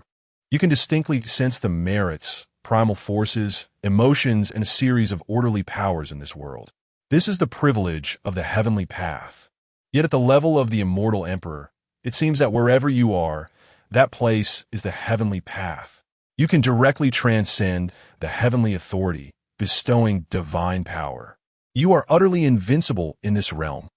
With a mere thought, you can resonate across countless realms, causing billions of worlds to tremble. With a slight shift in your mind, you can reshape the tides of time and reincarnation. You effortlessly erase the traces of the 8 insect-like quasi-immortal emperors, rendering them incapable of revival. As for the mastermind behind the scenes, he has seemingly vanished, perhaps as he claimed, he will return anew. Yet you harbor no fear. Instead, your fighting spirit intensifies. You plan to return to the abyss, first to solidify your essence and spirit, ensuring your own rules are perfected once more. Subsequently, you shall gaze upon the true end of the sea. The place you recently reached is not the terminus of the ocean, but merely a beach or a dam, with the genuine sea still a distance away. You return to the celestial domain, the azure sky celestial domain, sharing your insights with the celestial kings, who bestow upon you the title of true ancestor. You reverse the changes of past, present, and future, gazing into the river of myriad realms, resurrecting all your kin. You revive the sect leader. You deduce the variables and discover that the Infinite Sword sect bears the fortune of the Celestial Emperor, not a legacy you left behind, but one from predecessors. This signifies that the Infinite Emperor you glimpsed in the infinite ancient history indeed existed, not a mere fabrication by the leader to embellish the sect's legend. Once more, you trace the threads of cause and effect back to the dawn of creation, to the very genesis of the cosmic era. You behold a figure, adorned with Tao patterns, its visage obscured, seemingly shrouded by supreme laws. It sits within a quaint courtyard, surrounded by 3 enchanting beauties, all of celestial emperor caliber. With a casual flick of his wrist, he casts bait, and countless true dragons leap into the air, yearning for a mere glance from this being. You stand behind this entity, witnessing this extraordinary scene. The koi in the pond below have transformed from true dragons, their corporeal forms rivaling that of celestial kings.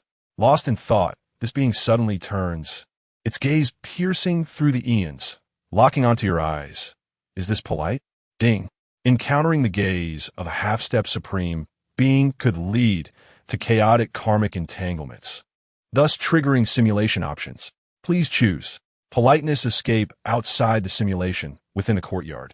Su-Yi furrows his brow slightly and remarks, "Is there no third option?" Both seem rather undesirable. To assert politeness or to flee, neither aligns with my intentions. Ding. Both choices are based on the simulated Su-Yi's most probable actions. Su-Yi quickly composes himself, ultimately selecting politeness. Since he must choose between these two, he prefers direct engagement over a hasty retreat. Fleeing is not Su-Yi's style. Ding. Simulation continues. You respectfully bow, responding politeness. The atmosphere falls into an eerie silence. That being regards you with a smile that is not quite a smile and slowly inquires, "What brings you here?" You candidly reply, to seek the truth. With a profound gaze, he retorts, have you found it? You remain silent for an extended period, ultimately at a loss for words. The being declared, you may return.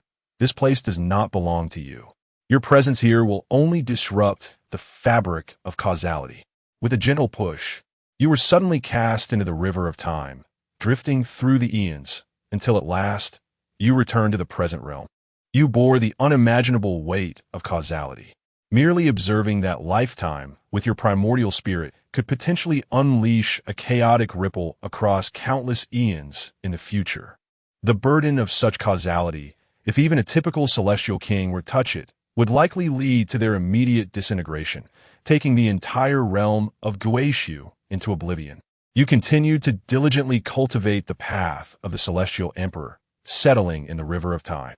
After 2,200,000,000 years, your mastery of the celestial emperor's arts reached its zenith, with no further advancement possible. Your achievements resonated with the cosmos, earning you renown across the heavens. You perpetually refined your cultivation and deepened your understanding of the Tao, yet innovation eluded you. It seemed you had reached the pinnacle of existence. However, Dream Bamboo could never take that final step. Even with the essence of the celestial emperor to aid her, it was ultimately futile. This realm demanded a unique comprehension of the Tao, and her heart must be flawless. You had exhausted all avenues of cultivation, gradually sensing a tinge of solitude. It was time to uncover the truth at the end of the sea. You took that final step, journeying towards the ultimate destination. You ventured to the edge of the ocean. You journeyed to the edge of the ocean. You journeyed to the edge of the ocean. This time, no one could hinder your progress. Your figure overlapped through the fabric of time and space, each step resonating upon the nodes of myriad worlds. Chapter 72. The Great Greed of Men and Women. The freedom of food in the future's corpse. You have arrived at the edge of the sea, where an eerie energy envelopes the surroundings, saturated with the resentments of countless beings, the specter of death, and the essence of souls, all intermingled with vitality and will. Here, an infinite array of rules and energies converge. A stifling atmosphere pervades every inch of this void, as if you have mistakenly traversed epochs and stumbled upon the terminus of eternity. Before you lies a multitude of rivers leading to their final destinations. Indeed, this is the end. Ahead, you discover a temple, now in utter ruin. The temple stands in desolation, resembling a forsaken relic, with cracked stone slabs and remnants of shattered walls. An ancient and decayed aura emanates from every fissure. In front of the temple, a grand stone tablet inscribed with primordial script stands tall, bearing the words, "Slay the 3 corpses, achieve eternal certification. Above the immortal emperor, all shall have their colors." Beneath this inscription, a sacred text unfolds. You gaze upon it with deep yearning. Is this the supreme scripture that details the path to transcendence beyond the immortal emperor? It traverses the fabric of time and countless dimensions. Even you, having reached the pinnacle of the immortal emperor, feel a flicker of fervor within as you behold this scripture. Reminiscent of a youth's first encounter with the Tao, you commence your practice of this scripture. Its cultivation method is profoundly unique, necessitating the severance of your past, present, and future selves, leaving only your true essence. There is no flaw in this method. It undoubtedly embodies the ultimate principles of the immortal emperor. You begin your cultivation. You sever the corpse of your past self, burdened by great goodness, evil, ignorance, and foolishness. This past self manifests within your thoughts. A tapestry woven from myriad reflections of virtue and vice, joy and sorrow, folly and absurdity, surging like a tide. Unmoved, you obliterate it entirely. The past dissipates like the wind, leaving no trace of attachment. Next, you sever the corpse of your future self, rife with the indulgence of men and women, desires for food, love, fame, and wealth. These infinite yearnings twinkle around you like myriad stars, embodying the boundless possibilities of the future and the deepest attachments of sentient beings. You remain silent, raising your hand to sever all illusions, extinguishing them. The future is purified, leaving only the path of the Tao. At last, You confront the most challenging step, the corpse of your present self, your true self. To sever this existence means relinquishing everything, the journey you have traversed, the fruits of your path, your heart of the Tao, your freedom, and all that you are. You stand quietly at the root of the great Tao, gazing into the essence of your being. You sever this self-corpse, leaving only the embodiment of the Tao as fruit. The final corpse requires the expenditure of boundless years to sever. You begin to cross over this corpse. Time flows like sand, relentless and unyielding. You close your eyes, traversing the torrent of years in solitude, your spirit continually torn, cleansed, and reshaped. Each tremor signifies a death of the body and dissolution of the Tao. Each moment of steadfastness heralds a profound rebirth and transformation. An era unfolds. 9 epochs. The collapse of the celestial order. A new celestial order is born amidst the chaos. Countless worlds are annihilated and reborn. Innumerable time streams wither and reemerge. In the silence of countless cycles of extinction and revival, you engage in profound cultivation. You pierce through the veils of confusion. You shatter the bounds of ignorance. You unlock the depths of your consciousness. You have achieved enlightenment. You ascend to a realm surpassing that of the immortal emperors. You transcend eternity. You are devoid of desires. Yet, you teeter on the brink of madness. You have succumbed to insanity. Your Tao fruit is enshrouded in crimson strands, enveloping your entire being. In a frenzied urgency, you begin to consume everything with unwavering will. You send Meng Zhuo away at the last moment, to another dimension, to a realm of reality. This is the final vestige of your awareness. You have utterly lost your sanity. You devour the myriad realms, transforming into an enigmatic entity. You metamorphose into a formidable and otherworldly being. You are devoid of intention, devoid of divinity, existing only as pure, unrestrained power. You break free from your confines, awakening as a deity. Your insatiable hunger leads you to consume the heavens. Your form begins to expand boundlessly. You transcend physicality, becoming the essence of life in its primordial state, an indescribable, ineffable form of exquisite beauty. The sole memory that lingers is the most primal desire of existence. You eat, you sleep. With your colossal form, you impose upon countless beings. You become the calamity and the ultimate anomaly of the cosmos, perceiving everything as sustenance, assimilating all into your endless self. This sea is your strange abode. Beyond this, you possess no true agency. You lack a soul in any meaningful sense. Countless epochs later, amidst the cyclical passage of time, a figure emerges. He embodies fortune. As a great hero, he is accompanied by countless followers united against the anomalies. He comprehends the profound truth and, with the aid of outsiders, brings about your annihilation. He stands beside your fallen form, uttering a lament before departing. He ventures to the ultimate realm, glimpsing the supreme scripture. Yet he does not cultivate it, but rather continues onward. His silhouette gradually recedes. Yet at the end of time, he heralds the dawn of a new epoch. He breaks through to a higher existence, eradicating you completely. Ding! Your soul is extinguished, and reincarnation is denied. You are dead. The simulation concludes. Chapter 73. Vanquishing the Mother of Insects. Treading the cycle of rebirth, this simulation assessment. You were born for the path of cultivation, destined to confront calamity, your life resplendent beyond measure. Reborn, you eradicate all foes. Achieving the status of the emperor among immortals, you resonate through the ages. Each battle you engage sends tremors across the cosmos. Each breakthrough you achieve heralds an era of transformation. With an invincible demeanor, you shatter the heavens of myriad races, obliterating the ominous fate of the insect realm. However, the universe is merciless and all laws are finite.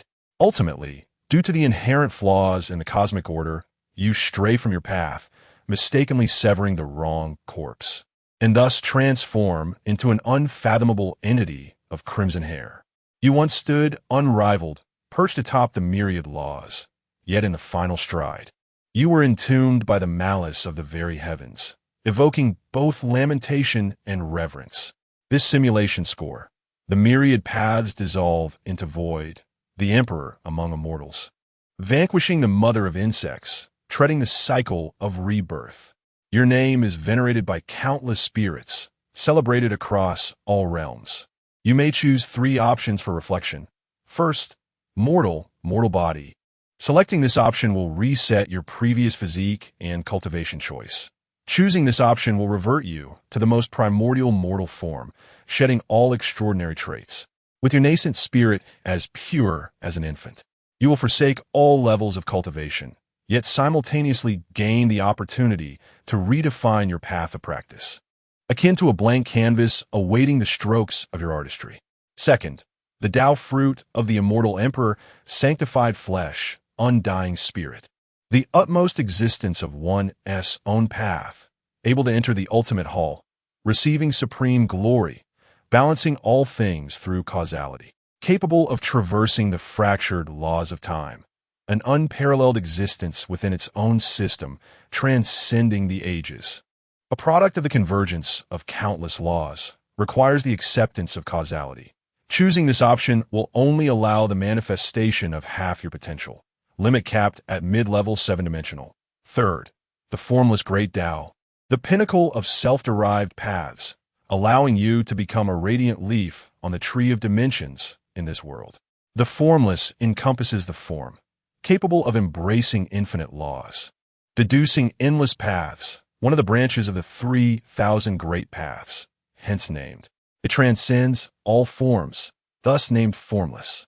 Limit of the immortal emperor, with potential for further enhancement. Fourth, the untamed sutra, refined to the utmost by the immortal emperor's scriptures, containing countless laws, including those to combat the insect path, with an unknown upper limit that can continue to evolve.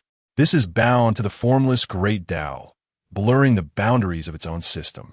This level of law manifests as the embodiment of both path and runes. Immortal Emperor level. Fifth, the tenets of the Tai Sword Hua, capable of diversifying myriad branches of the sword path, embodying the pure essence of the immortal way, golden elixir techniques, refining chi in a sword, refining sword to the void, returning the void to sword, an eternal cycle. Perfection. 41st, the unity of the primordial spirit, physical body, and Tao fruit. This method is deemed the supreme foundational technique, honed through endless epochs, merging the 3 fundamental sources into one.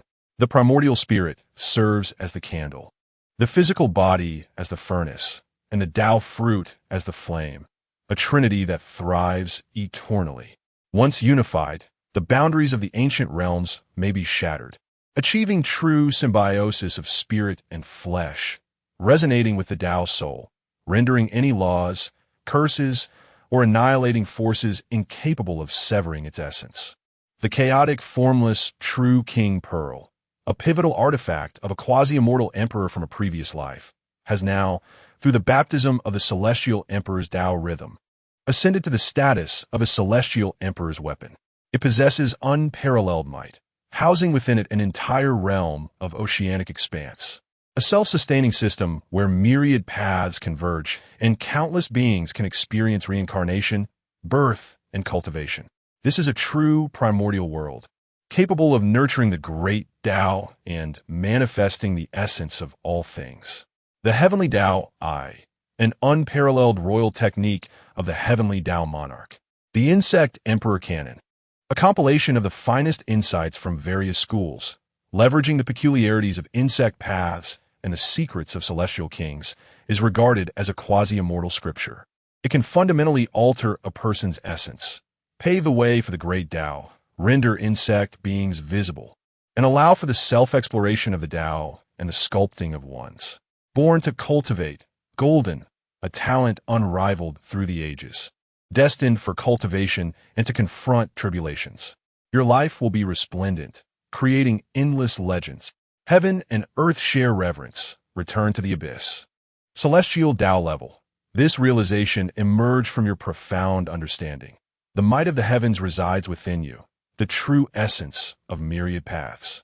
The majesty birthed by heaven and earth is akin to the pressure of the heavenly Tao, suppressing all paths, an indestructible emperor's presence, replicating the great Tao. Hidden genetic position, insect trick level, an unparalleled secret technique of the insect path, concealing a hidden high-dimensional being's bloodline deep within another's soul, eternally present and unremovable. Even through reincarnation, it persists. This is the truth of the great Tao. It can eternally imprint the bloodline of the great Tao within a body, effective only below the celestial king, excluding insect bloodlines. The Tao of fire, minor completion, the laws of fire perfected. The Xianhuang Tao, intra-level, the laws of Xianhuang greatly accomplished. The gift from Meng Zhuo, crossing endless dimensions and time, bestowing a gift. The ability to obtain fragments of life experiences, certainly not affecting personality, excluding memories after becoming peculiar. The ability to obtain fragments of life experiences, you will also grow red hair, including memories after becoming peculiar. Your own compilation of cultivation insights after attaining the Tao. You once gifted it to Enlon and Meng Zhuo with no impact. Outside of simulation, Su Yi let out a gentle breath, gradually easing from his tense state. Throughout this simulation, his mind remained taut, as if submerged in an endless undercurrent. Each choice felt precarious, leaving no room for error. Yet, the rewards were unprecedentedly bountiful. The celestial emperor's Tao fruit, the formless Tao, the barren scriptures, each one capable of unleashing monumental waves across myriad realms. More importantly, he discovered the true path. Su Yi lowered his head in contemplation for a moment before swiftly making a decision. He chose the Xianhuang Tao, the formless Tao, and the barren scriptures. The Baron had once reminded him, understand the Tao and the false, cultivate the Tao and the true. At the time, he did not comprehend it. Now, witnessing the series of conditions and limitations surrounding the celestial emperor's Tao fruit, he finally grasped it in its entirety. Those foundations and fruits of the path, which are not cultivated through one's own efforts, even if forcibly obtained, are merely external and will ultimately confine the future, trapping oneself. The genuine path can only be forged by one's own steps, one at a time. How desolate. Ding! If the foundational fruits condensed by the host in the simulation exceed the limits of the simulator, then subsequently, the host will face deficiencies. It is advisable to first refine one's own foundation in reality, and then gradually complete it in the simulation until satisfaction is achieved, thereby solidifying the foundation. Only a firm and level ground can allow the simulator to enhance one's cultivation. Su Yi has begun to formulate a plan. Perhaps in the next simulation, he could opt for cultivation. When the time comes, everything will settle, and he can infinitely elevate his inner cultivation. Ding! Reflection successful, accompanied by the system's prompt, an overwhelming force of the great Tao descends from the heavens. The primordial yellow Tao first manifests. An endless radiance, akin to the explosion of countless stars, is imprinted inch by inch into Su Yi's flesh and blood, refining his essence. His vital energy surges, and his foundational bones resonate, as his physique undergoes a rapid sublimation, with every inch of his skeletal structure experiencing a fundamental transformation. Subsequently, the formless Tao arrives, a vast and ethereal aura, as if an infinite universe awakens, unpredictable and profound. Su Yi feels as though he has become formless and intangible, unbound by heaven and earth, unrestricted by cause and effect, as if he could transform into myriad paths at any moment, vanishing without a trace. Finally, the scriptures of the desolate path emerge. The texts, like dragons, flicker in and out of existence, traversing time and space, linking the ancient and the modern.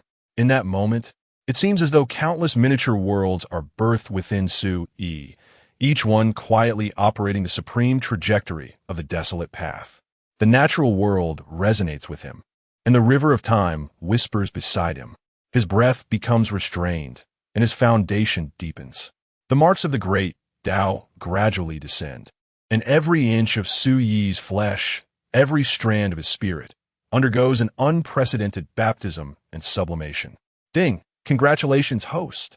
Your physical body has undergone unknown transformation. Your flawless form has evolved into the true flawless body. Chapter 74.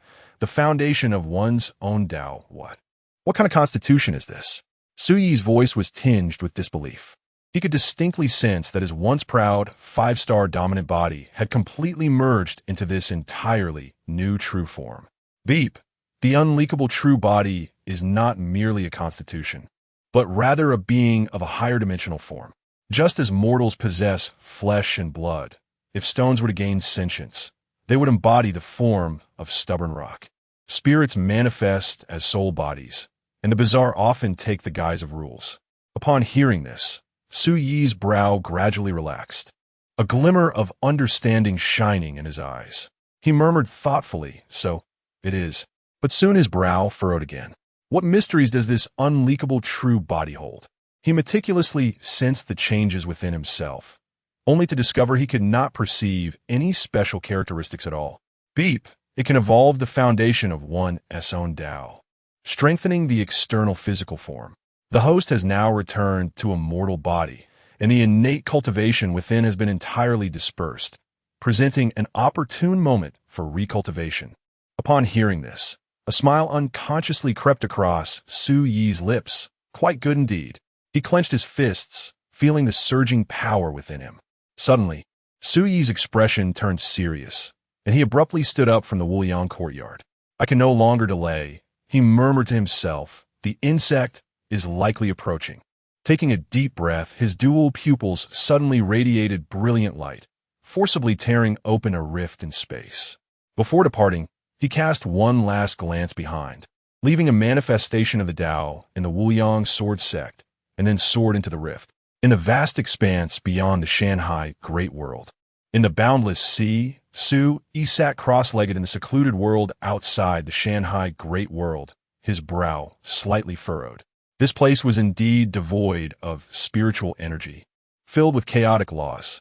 Were it not for the near-perfect attainment of his dual pupils, which automatically shielded him with purple chi, he would require at least an imperial-level physique to tread here. At that moment, Su Yi sensed a disturbance within the storage space where his diary was kept. How fortuitous!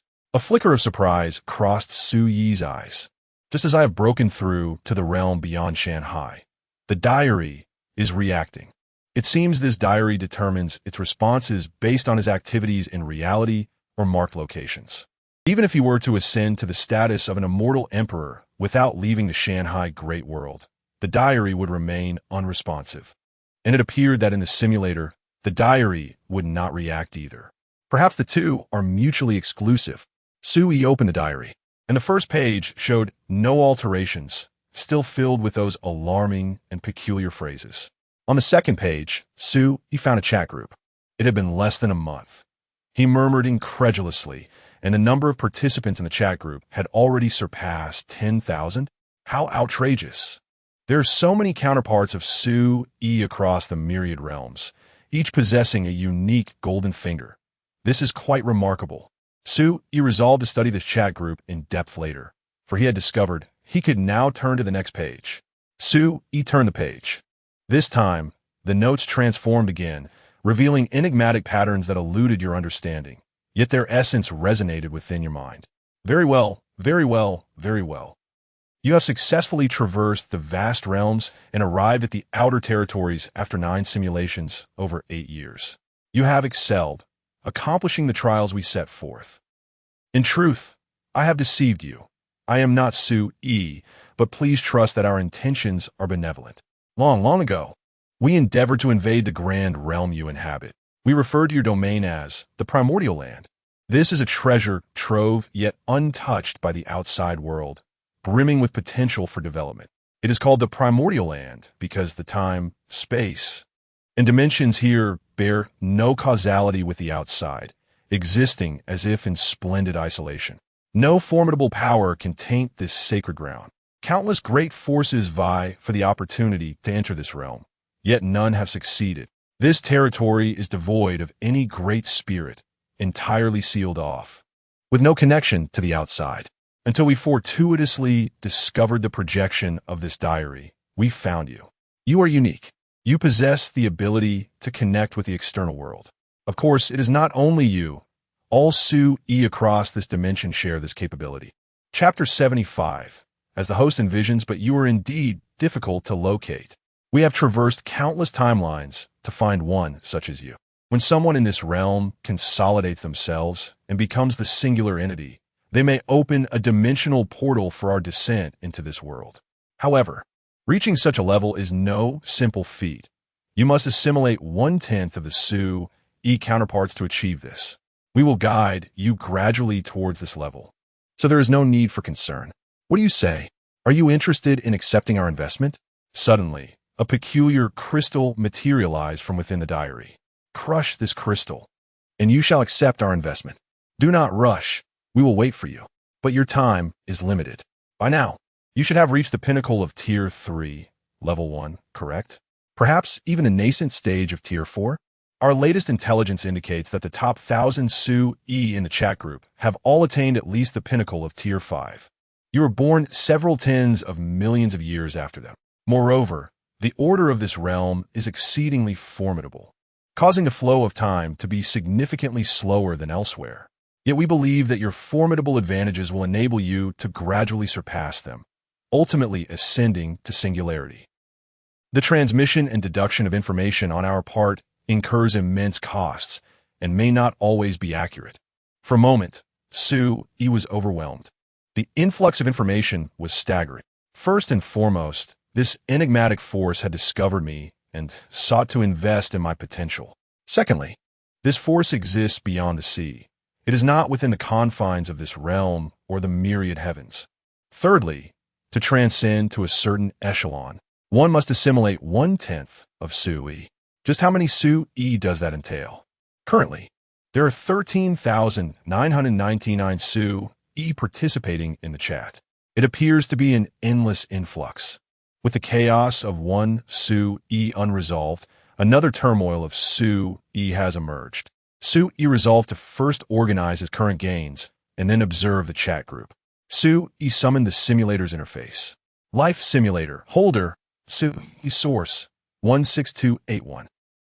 Points, Race, Postnatal Human, Origin, Blue Star, Wuliang Sword Sect, Background, Unleaked True Body, Permissions, True Life Form, Heavenly Money Exchange, Exclusive VIP, Dimensional Chat Group, Group Leader, Unknown, Unknown, Unknown, Wuliang Sword Sect, Outer Gate Disciple, Cultivation, None, Some Mundane Techniques, Fishing the Great Tao, Xianhuang Great Tao, Formless Great Tao, Physique, Heavy Eyes, Minor Perfection, Special, Death Replication, Unknown Attribute, Future Notes, Time Attribute, Talent, Unparalleled Wisdom, Witness Qualification, To Digest, All Memories of the Third Simulation, Taiwan Town's Heavenly Fist, Divine Skill Insights, Creation Mindset, Dimensional Insights, Several Laws.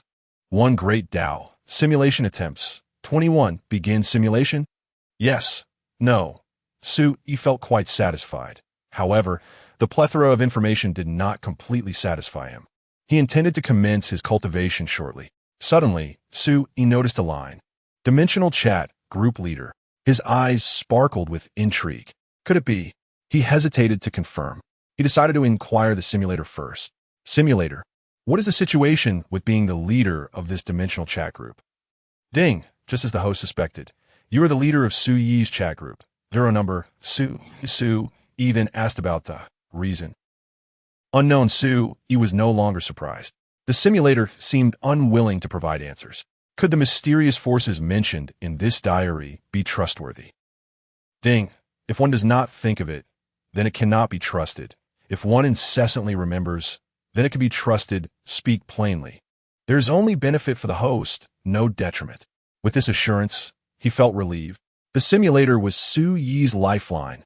Without it, he would have been eliminated by the rules long ago and would not have achieved such accomplishments. Su-Yi flipped to the page of the chat group, opening the permissions section.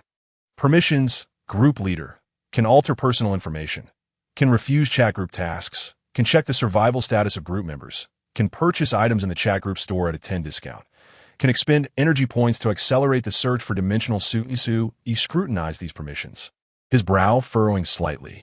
Although these permissions seemed plentiful, they were not particularly powerful, lacking even the most basic privilege of expelling members.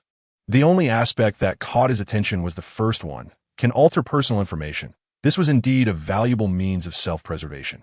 The pressing question now was, Su-Yi pondered, stroking his chin, how to inconspicuously integrate himself into the chat group. Several plans flashed through his mind: changing his serial number to 14,000 or replacing a deceased member. However, he quickly dismissed these notions. What if the chat group recruited new members, or if someone recognized the information of the replaced member? That would certainly lead to greater turmoil. The system's notification chimed at the opportune moment. The simulator can reflect a Su-Yi entering a group in a simulated dimension, a Su-Yi that has long since vanished. Afterwards, the host can confidently change their name. Su-Yi's eyes brightened, but he immediately inquired with caution, "Pray tell, how much is the cost in source?" 1,000 sources. What? Su-Yi's expression instantly soured, his lips twitching slightly. This price is exorbitant.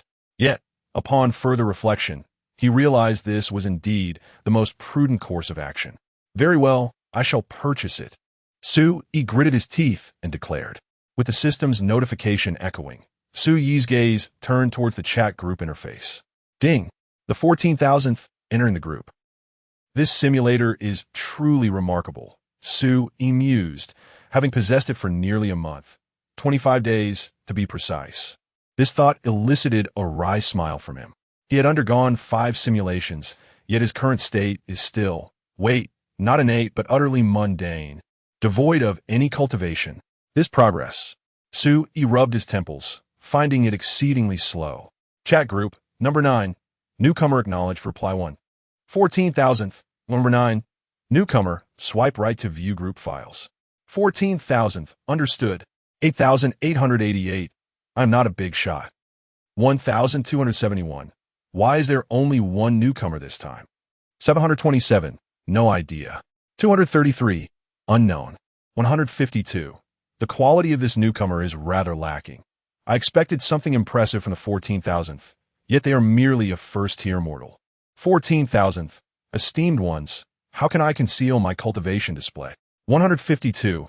You must accumulate enough energy points, a total of 10,000. 14,000th. How does one accumulate energy points?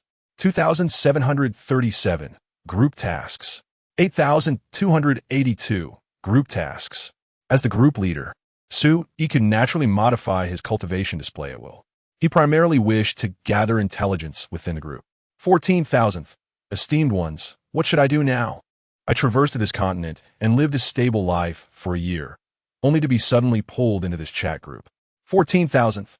What should I do now? 2,224. Holy cow. A traverser. 8,284. Holy cow. A traverser. 12,462. Holy cow. A traverser. 100. A talent worthy of an emperor. Why have you yet to begin your cultivation? Is your golden finger not related to cultivation? 14,000th. Is there anything wrong with being a traverser? The 14,000th. I possess no cultivation technique. Su-Yi resolved to withhold any authentic information and intended to fabricate an identity. The 100th. Typically, traversers are endowed with extraordinary fortune, and in this Su-Yi chat group, one may also ascend to greatness. The 666th. I, too, am a traverser, having achieved the status of a great Luo golden immortal, imperishable through the ages, eternally enduring. The 666th.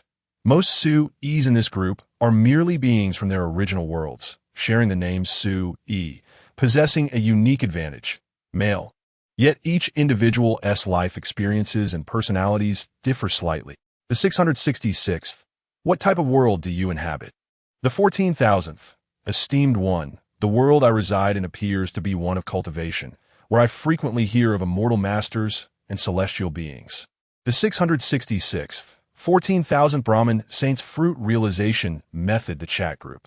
You have received a shared message from the 666th. The 14,000th. Thank you. Esteemed one. The 666th. This technique should be cultivable on your end. It is a pure celestial path method, capable of leading to great Luo. As Su-Yi accepted this cultivation method, He realized that he had forged a karmic bond with this dimension Su-yi. However, he remained unfazed. It is merely karma, nothing to fear. Chapter 76. Transcending beyond the three realms, unbound by the five elements as the previous chapter expanded by 2,000 words. A revisit is necessary to maintain the narrative's continuity. Chat group. You have received a shared message from number 666. Number 14,000. Thank you, esteemed one. Number 666. This technique should be cultivable on your end. It is a pure celestial path, capable of leading to the great Luo. Upon receiving this technique, Su-yi realized he had forged a karmic bond with this alternate dimension Su-yi. Yet, he remained unfazed. Karmic ties are trivial, hardly worthy of fear. He began to navigate the sudden influx of vast memories. The profound scriptures of the Brahmin saints' proof of fruit flowed through his consciousness, each character radiating an ancient and profound Taoist charm. Great Luo, golden, immortal, Su-yi murmured, a flicker of astonishment gleaming in his eyes. Such a realm indeed transcends imagination, existing beyond the three realms and unbound by the five elements. Those who attain this state embody the primordial unity, eternal and indestructible, capable of rendering myriad laws to oblivion with a mere gesture, transforming the heavens and the earth. Each breath resonates with the Tao, and every thought has the power to overturn the universe. Such an existence is undoubtedly at least of the immortal king level. However, as the technique progressed towards its final chapter, Su-yi abruptly rose, his eyes ablaze with brilliance, to sever the three corpses. This revelation struck him with profound shock. Not long ago, in a simulation, he had fallen into a bizarre fate due to the severing of the three corpses, ultimately leading to his demise. Now, the Brahmin saint's proof of fruit also presents the severing of the three corpses as its ultimate essence. What an uncanny coincidence. Number 666, Su-yi's expression shifted restlessly. Was it mere happenstance or a deliberate act? Having endured the painful lessons from the simulation, he felt compelled to proceed with caution. While reluctant to harbor malicious suspicions regarding his group companions, matters of life and death leave no room for negligence. Upon meticulously studying the essence of the technique, Su-yi discovered explicit records within. Primordial true immortal, sever one corporeal form. Primordial profound immortal, sever two corporeal forms. Primordial golden immortal, sever three corporeal forms, ultimately attaining the status of primordial great Luo golden immortal, transcending eternity, achieving singularity. This pathway directly leads to the realm above the immortal Emperor Su-yi inhaled deeply, suppressing the tumult within him. Compared to the Wasteland Sutra acquired in the simulation, this technique is indeed more systematically refined, yet its core essence is astonishingly similar. Upon reaching the immortal Emperor realm, it seems all systems converge towards the Tao. The Tao is simplicity itself, and all rivers flow towards a singular direction. This, too, represents a supreme system. The content preceding the severing of the three corpses is undoubtedly correct. Both the Brahmin saint's proof of fruit and Su-yi's simulated acquisition of the Wasteland Sutra embody supreme techniques at the immortal Emperor level. Su-yi glanced once more at the group chat. Number 13421. Esteemed one, I too desire it. Number 7666. Esteemed one, I too desire it. Number 666. This young friend is destined to connect with me. Number 666. You merely need to wait. Destiny will come in due time. Number 14,000. Thank you, esteemed one. I have comprehended it all. Number 666. Indeed, should you encounter any confusion, feel free to inquire within the group. Number 381. So soon. Number 666. It may be due to the differing flow of time. He could be in a chaotic micro-realm. Number 666. Click the upper left corner to view the time flow standard across the realms. Su-yi clicked the upper left corner. Realm C calendar. Year 129599. Year 3978899657. Your location. Return Void C. Time flow rate 1. 8101. Su-yi was momentarily taken aback. This indicated that while he cultivated for a year in the return void, he could cultivate for over 8,000 years in the realm C. Such a vast disparity? Number 14,000. I see it now. Number 666. Yes, do not divulge the true flow of time to anyone else in the group. Naturally, Su-Yi could not reveal the actual flow. Time slipped away like a gentle stream, and 3 days had passed in the blink of an eye. Su-Yi organized his path, assimilating the memories from the third simulation and refining 2 volumes of Celestial Emperor scriptures. At that moment, he was abruptly interrupted by an urgent notification from the group chat. Number 13981. Esteemed ones, help. I suddenly find that the world I see has changed. There is a larva within me. Number 13981. My revered seniors, they are all bizarre, tentacled monstrosities. My right, I perceive a celestial sect shrouded in ethereal energy, yet in my left eye, I behold a hellish lair of insects, littered with corpses. Number 13981. I am unwell. Number 10,000. You have awakened your talent. Has your golden finger manifested? Number 13981. Number 8888. Esteemed one. Can you save me? Number 8888. Number 8888. Let me see. Send over the peculiar aura from your side. Number 8888. I shall calculate. Number 13981. Number 8888 red envelope. Number 13981. Number 8888, I implore you. I do not wish to perish. A profound silence enveloped the group. Su-Yi meditated on his recent gains, occasionally glancing at his journal. 3 hours later. Number 8888. Alas, mourn your loss. You cannot be saved. Number 8888. Unless you can summon one of the top 100 esteemed ones to intervene. Number 888. Otherwise. Number 666. Sentence of death. Number 14,000.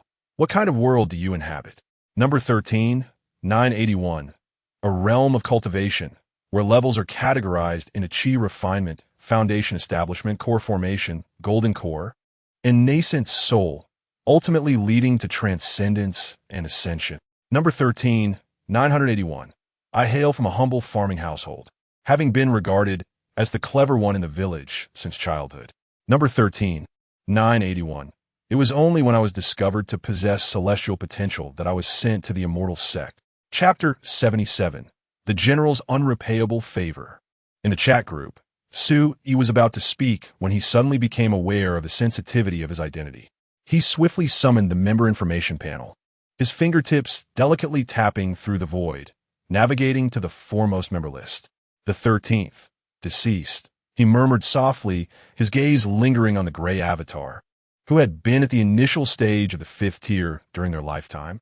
A slight smile graced his lips as a glimmer of brilliance flickered in his eyes. He lightly brushed his finger, quietly altering his own information. 13th, mid-5th tier. After confirming the modifications were accurate, he composedly sent out his first message. 13th, what is your current realm? Instantaneously, the group erupted in excitement. 13981. No way a giant. 666. No way. A giant. 1384. No way a giant. Hundreds of awestruck messages flooded the screen like a tidal wave. Su-Yi was taken aback by the immense influence of the top 100. If he spoke as the group leader 0, the consequences would be. The member in distress fervently replied. 13981. I just consumed a foundation-building pill and fell into a coma, only to awaken and discover I had awakened the golden finger ancient vision system, which allows me to perceive the essence. Su-Yi nodded slightly. Continuing to inquire about crucial information. 13th, have you successfully established your foundation? 13981. Yes. My golden core master said I possess the best innate spiritual roots in a century, destined to ascend in the future. 13th, 13981 foot insect emperor cannon, borrowing the false to cultivate the true. Transformation of insects technique. 13981. Thank you, esteemed one. Su-Yi elaborated. 13th, these 3 techniques can extract the essence insect eggs from within you. You may exchange some treasures rich in celestial aura from the group as a foundation. condensing the Tao seed, and ultimately using the transformation of insects technique to transform into an insect tribe, rendering you undetectable to beings below the 5th tier. 13th, borrowing the false to cultivate the true allows you to devour the insect tribe, cultivating the Tao through insect spiritual energy. 13th, this should be sufficient for you to turn the tide.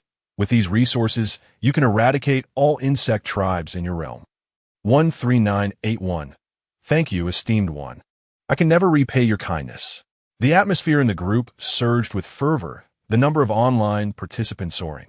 9999. 13th, I implore you for assistance. My area is infested with monstrous insects, and humanity is on the brink of defeat. Please, a private chat. 12121. My situation is equally dire. Esteemed one, please accept my private chat request. Friend request. Trade request. Suddenly, hundreds of requests inundated Su Yi. It appeared that the plague of insects had spread to various realms. Su Yi's brow furrowed deeply, realizing the gravity of the situation. He made a decisive choice. 13th, I have listed 100 essence in the marketplace. Those in need may purchase at will. The value of 100 source points can be deemed neither exorbitant nor particularly inexpensive. However, within this chat group where everyone possesses a golden touch, it can only be likened to a mere drizzle. The relationship between energy points and source points in the chat group is 1-to-1. By participating in group tasks, one can acquire at least 10 energy points. Marketplace. 13th, Insect Emperor's Cannon. This cannon gathers insights from myriad schools, leveraging the cunning of insect paths and the secrets of celestial kings, deserving to be regarded as a quasi-immortal scripture. It can alter one's fundamental nature, pave the way for enlightenment, rendering insect practitioners unable to hide, while also allowing for self-directed paths and the formation of one's Dharma body. For merely 100 source points, one can obtain the Insect Extermination Secret Classic. 13th, Borrowing Illusions to Cultivate Reality, an extraordinary technique that births immortality from chaos and certifies truth amidst disorder. A method that straddles the line between illusion and immortality, establishing an entirely new school, harnessing the cunning of insect paths, transforming the powers of insects, borrowing from the insect path to consolidate the immortal path. In this bizarre world, one counteracts adversity, utilizing the strength of foes to cultivate one's own path, gaining insights into life and death amidst mountains of insect corpses, and comprehending the path to ascension in dire straits. In this peculiar world, one can cultivate the immortal path in peace, devouring insects to enhance their practice. For just 100 source points, one can acquire the method of transformation. With this method in hand, one can establish a pure land even in chaotic times. Amidst swarms of insects, a glimmer of immortal light can still rise. 13th, the transformation of insects method, transforming into insect tribes, morphing into insects, adapting to the bizarre, and integrating all that can blend into the strange, evading anomalies. Fundamentally altering into insects, yet retaining the ability to revert at will. For just 100 source points, one can acquire the method of effortless transformation. Chat group, 91st by 10,000th by. The sound of order notifications echoed incessantly. At this moment, within the boundless ocean of realms, in a certain domain, on a particular continent, in a tranquil courtyard. The courtyard lay still as stagnant water, with only fallen leaves swirling in the wind around the ancient stone well. A solitary figure sighed, pondering the erratic behaviors of number 13, who had vanished for over 1,000 epochs, only to return and engage in such folly. His voice was deep and hoarse, imbued with the weariness of traversing countless ages, yet his eyes betrayed a profound disappointment and regret. He gently placed a chess piece upon the board, resting it at the position of the celestial origin. This seemingly casual placement reverberated throughout the heavens, resonating across myriad realms. A single move stirred the heavens, a chess piece commanding the cosmos. Sui glanced at the balance of source points in his diary's chat group. Source, 125,300. 00. Energy points, 0. 000. His heart surged with joy. This is more like it. Chat group, 1264th. Crying, crying, crying. 11,111th. The benefaction of the Great One remains unpaid. 3,332nd. The benefaction of the Great One remains unpaid. 9,812th. The benefaction of the Great One remains unpaid. As Sui observed the incessant barrage of messages flooding the group chat, a subtle smile graced his lips. The members' reactions were entirely predictable, yet he found himself too occupied to indulge in their meaningless flattery. He closed the chat interface, redirecting his attention to his cultivation. Although the passage of time in the Guishu Sea is slow, every moment is exceedingly precious. Having concluded his previous task, Sui began to concentrate on his training, digesting the memories. Time in Guishu is not measured by months. The years flow endlessly, as time swiftly slipped away. A month later, Sui fully assimilated the memories from his third simulation. The sheer magnitude of these memories left him somewhat disoriented. They surged through his mind like a torrential river, echoing within him. Even with his current composure, he could not help but feel a profound sense of disconnection, as if ensnared in a dream spanning millions of years, struggling to discern reality from illusion. He also discovered that the Tao of fishing far surpassed the Tao of Xianhuang and the Tao of Wuxiang in stature. This Tao of fishing resembled a dark moon suspended at the pinnacle of the chaos, subtly manipulating cause and effect, swallowing fate, far beyond the realms of Wuxiang and Xianhuang. The latter, in its reflection, appeared merely as the shimmering surface of waves, adrift without the power to govern the tides. If the Tao of fishing embodies the essence of the ocean, then the Wuxiang and Xianhuang paths can only be likened to the fleeting waves within it. Chapter 78. The essence of the great simplicity, the breath of the heavenly way. Sui sat cross-legged in the tranquil meditation chamber of the Guishu Sea, surrounded by the profound rhythms of the Tao. He gazed intently at the formless trajectory of the great Tao unfolding before him, the depths of his eyes shimmering with the light of wisdom. The potential of this Tao was indeed unfathomable, yet it still required one final crucial step to attain perfection. The true essence of this form was infinitely mysterious. Sui murmured softly to himself, his slender fingers tracing intricate Tao patterns in the void. Although the formless great Tao had yet to reach its ultimate state, its fundamental essence was encapsulated in a single character. It possessed the capacity to encompass all things in heaven and earth, embracing myriad laws, and even perfectly accommodating those obscure and elusive principles of the Tao that were shrouded in chaos. He closed his eyes in deep contemplation, having already outlined a clear blueprint for cultivation within his mind. Should he succeed in evolving this Tao to its ultimate completion, it might even nourish an even more profound path of fishing in the Tao. A month later, Sui slowly opened his eyes, which sparkled as if galaxies were swirling within. After an entire month of intense seclusion and cultivation, his aura had achieved a perfect dynamic equilibrium. During this time, he had not only mastered every detail of the Huangwu scripture to its zenith, but had also flawlessly integrated the unique celestial intricacies of the Brahmin saint's fruit verification method, truly embodying the strengths of various schools while compensating for his own shortcomings. It was time to take the next step. A flicker of thought crossed his mind as he transferred all the accumulated primordial energy from the chat group into the simulator. Primordial energy 175300. Sui summoned the simulator. Life simulator owner. Sui. Primordial energy 191581. Points. Race. Postnatal human. Origin. Blue Star. Wuliang Sword Sect. Footprints. Unleaked true body. Permissions. True life form. Heavenly money exchange. Exclusive VIP. Dimensional chat group. Group leader. Unknown. Unknown. Unknown. Wuliang Sword Sect. Outer sect disciple. Cultivation. None. With some mortal techniques. Fishing Tao. Xianhuang Tao. Formless Tao. Innate Qi rhythm. Physique. Heavy pupil. Minor completion. Special. Posthumous duplication. Unknown attribute. Future notes. Temporal attribute. Talent. Unmatched wisdom.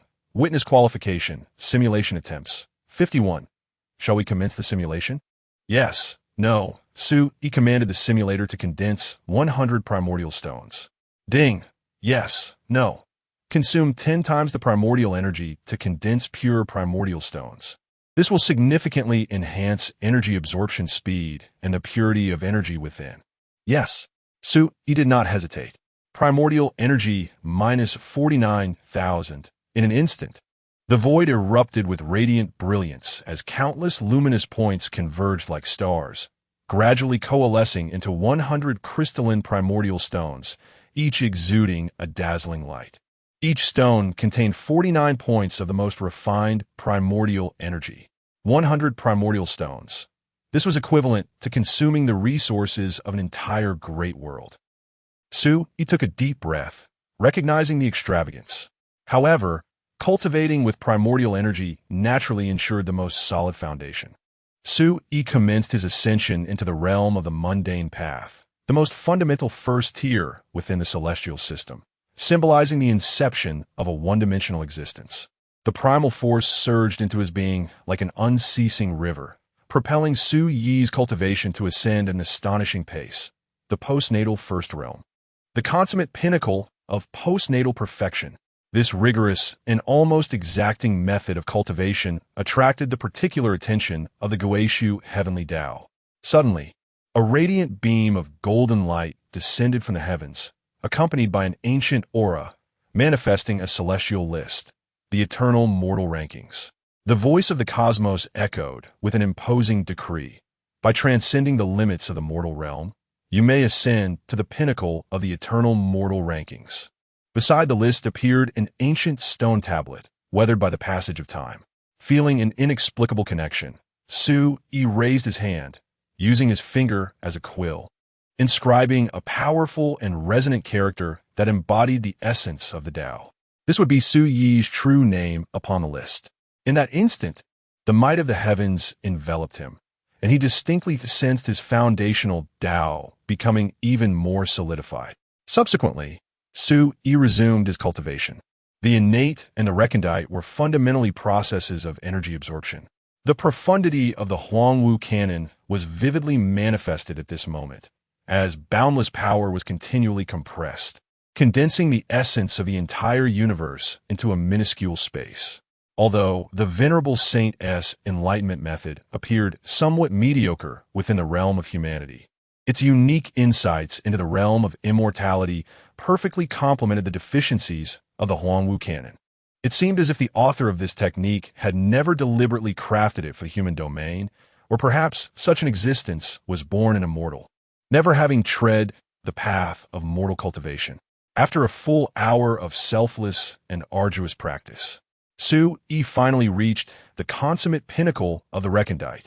Yet, in such a brief span, he had expended 2 precious source stones, a foundation of such profound depth that it was rare even among the myriad realms. However, this was far from sufficient. Without hesitation, he consumed 49,000 points of source energy to procure 49 strands of yin-yang qi from the anonymous trading section of the chat group marketplace. These invaluable essences of the Tao continuously evolved and flowed in his hands. He transformed one into 49 strands of chaotic energy, one into turbid energy. 3 were transmuted into Xianhuang energy, 1 into Taichu energy, 1 into Tiandao energy, 1 into Didao energy, 1 into the essence of all things, 2 into the energies of heaven and earth, 1 into Tai energy, 1 into Taishian energy, and 1 into the energies of the 5 elements. The remaining 36 strands were then augmented with 12 strands of yin-yang qi, 6 of which were yang and 6 yin, to achieve a balance of yin and yang. The final 24 strands were utilized as the essence of his own divinity. Chapter 79. The first realm of Su Yi with a grave expression. Su Yi infused all 24 strands of yin and yang energy into his body. The 8 aspects of heavenly Tao: the spirit of the brain, the spirit of the hair, the spirit of the skin, the spirit of the eyes, the spirit of the marrow, the spirit of the physique, the spirit of the nose, the spirit of the tongue.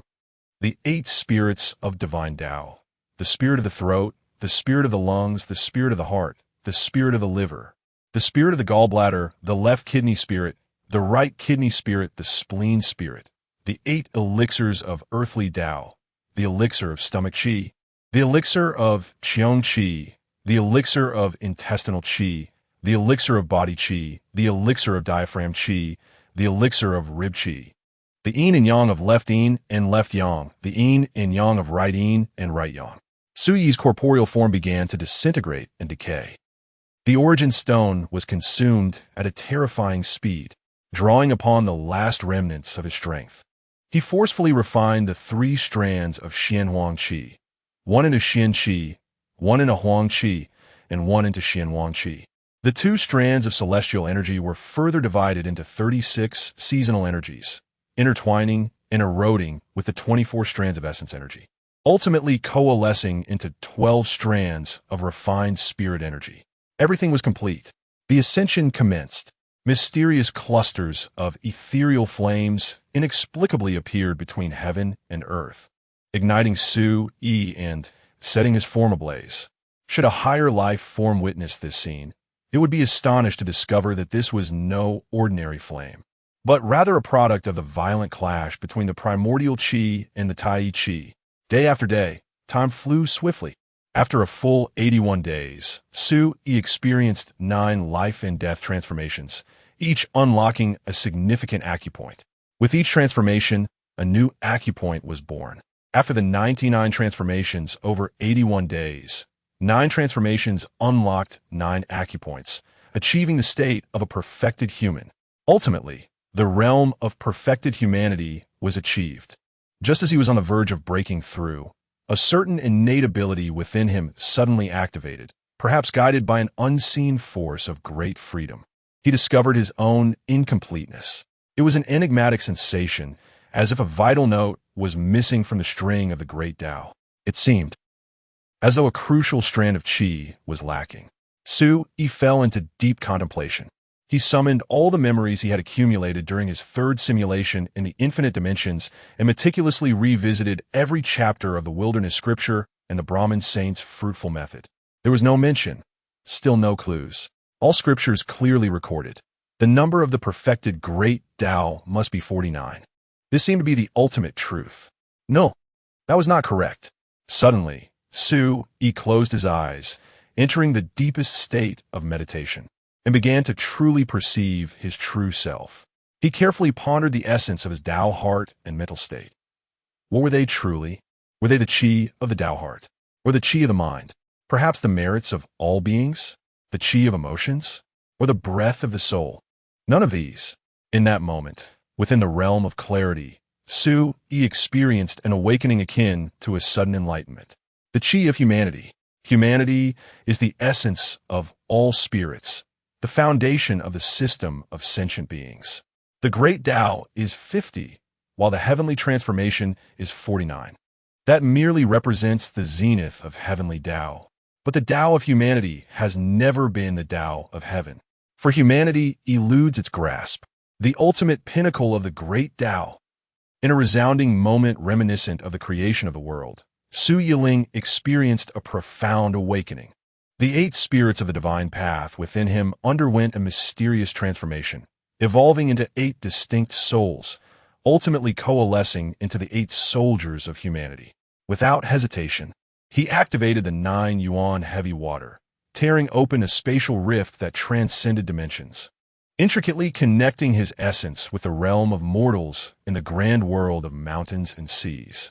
In an instant, an overwhelming and boundless stream of pure human essence surged towards him, akin to the Milky Way cascading downwards. Tao, the flawless foundation of the great path. Tao. At long last, it was achieved. Su Yi could hardly contain his elation, raising his voice to the heavens and proclaiming, "I have become the Tao Master." Such a perfect foundation was worthy of being called the true pinnacle of the great path. It is likely that even those supreme beings transcending the celestial emperors may not possess such an impeccable foundation of the Tao. What fueled Su Yi's confidence? It was because this method was born from his supreme insights, painstakingly derived from the dissection of the innate primordial energy over countless eons within the boundless dimensions during his 3rd simulation. Logically, Such a heaven-defying technique should not exist in the world. In the myriad realms, only the most exalted beings or the first batch of primordial life forms that open the heavens could be qualified to engage with the innate primordial energy. The former had long since merged with the Great Path, rendering any further cultivation unnecessary, while the latter, being inherently divine, lacked comprehension of the human path. At the very moment of his triumph, outside the endless dimensions, in the interstitial layers devoid of time and space, a complete law of the Great Path suddenly collapsed midway, dissipating into formlessness. It ceased to exist within the world. In that fleeting moment, countless beings of the Great Path trembled with fear, an overwhelming dread surging from the depths of their being, impossible to contain. This terror, which fundamentally tore at the fabric of order, spread like a plague across the myriad heavens. Some beings could not restrain themselves from screaming, their cries piercing through dimensions, shattering laws and obliterating the foundation of the Tao. Those cries triggered a chain reaction, causing more laws to crumble, as order collapsed like an avalanche, destabilizing the entire Great Path. Chapter 80. My existence is eternal. The Great Way never fades, even the truly magnificent beings were stirred. On the other side of dimensions, at the juncture of truth and illusion, in the forbidden realm beyond reincarnation, a towering presence sat cross-legged beyond the 33 heavens. Deep within the chaotic sea of the outer heavens, there lies the Purple Cloud Palace. A venerable figure, with hair like snow and youthful countenance, sat serenely within, surrounded by billions of intricate patterns, the order seemingly possessing a spirit, dancing gracefully around him. The interplay of yin and yang subtly coalesced, revealing a faint trace of primordial aura descending upon him. With each blink of his eyes, it appeared as though an entirely new universe was birthed, only to return to oblivion. He raised his hand and pinched his fingers, his expression unchanged, whether out of habit or the instinct of his calculations remained unknown. After a considerable time, he retrieved an ancient treasure from his sleeve, uttering not a word, simply casting it gently into the air. The spiritual treasure soared across the heavens, traversing countless barriers of time and space, destined for an unknown location. Having completed this act, he closed his eyes and returned to his essence, continuing to sit atop the Great Way, as if he had never existed. In another desolate realm, within the Palace of Chaos, in the dreamscape created by order and chaos, at the center of the universe, in the fertile expanse of darkness, above the Palace of Fate and Harvest, upon the celestial throne of destiny, in that place where the river of fate flows, the existence of fate intertwined with life. Within the Hall of Destiny, 8 beings fervently prayed. Countless individuals bowed with each step, yearning to behold the majestic presence seated upon the throne of destiny. He suddenly posed a question to the devotees. This inquiry shook the very foundation of countless believers. If the Great Way has an end, and my existence is not eternal, can you still accept your faith? This question elicited screams from innumerable believers. This was not a chaotic outcry, but rather a profound instinctive response, representing their ultimate answer to this matter. Alas, the hearts of many were lost. The screams were the only response they could muster. In an unknown realm, countless great beings questioned their disciples, followers, and students. If my existence is not eternal, what then shall we do? Panic spread across dimensions. Some lower dimensional beings perished outright in the cracks between dimensions, while the rest struggled against the tumultuous uproar caused by the collapse of faith. In certain regions, chaos erupted. Yet, this turmoil did not endure for long. An ineffable sage reshaped the Great Way. The individuals upon this path found purpose once more. At that moment, in a certain era, in the primordial land, amidst the sea of realms, and within the void, Su-Yi completed his cultivation. At this time, his physical form was unblemished, radiating brilliance. Though no sign of the Great Way descended, he could distinctly sense the gaze of order upon him. Su-Yi clapped his palms together, and the small world instantly returned to chaos, vanishing from sight. He stood within the void, and even without employing he would not be harmed by the chaotic currents of laws. Now, Su-Yi with his physical form harmonized and aligned within and without, had reached the limit of his own system. Or perhaps the distinction of systems had long ceased to exist. It was merely a manner of invoking the laws. Ultimately, it boiled down to the issue of magnitude. Su-yi discerned that the foundation of this dimension's grand path lies in the infinite gathering and compression of one's own energy, akin to a perpetual motion machine, transcending the fundamental limits of existence.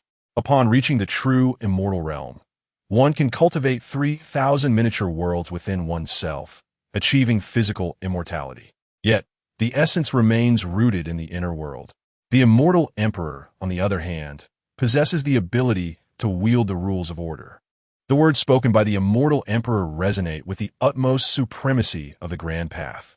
If the immortal emperor proclaims, "I am eternal, and the grand path shall not wither," then he embodies eternity itself, capable of constructing a circuit of ultimate energy, manifesting existence from non-existence. However, this method, when confronted with higher tiers or realms devoid of order, still requires the sustenance of spirit, energy, and essence to maintain its operation.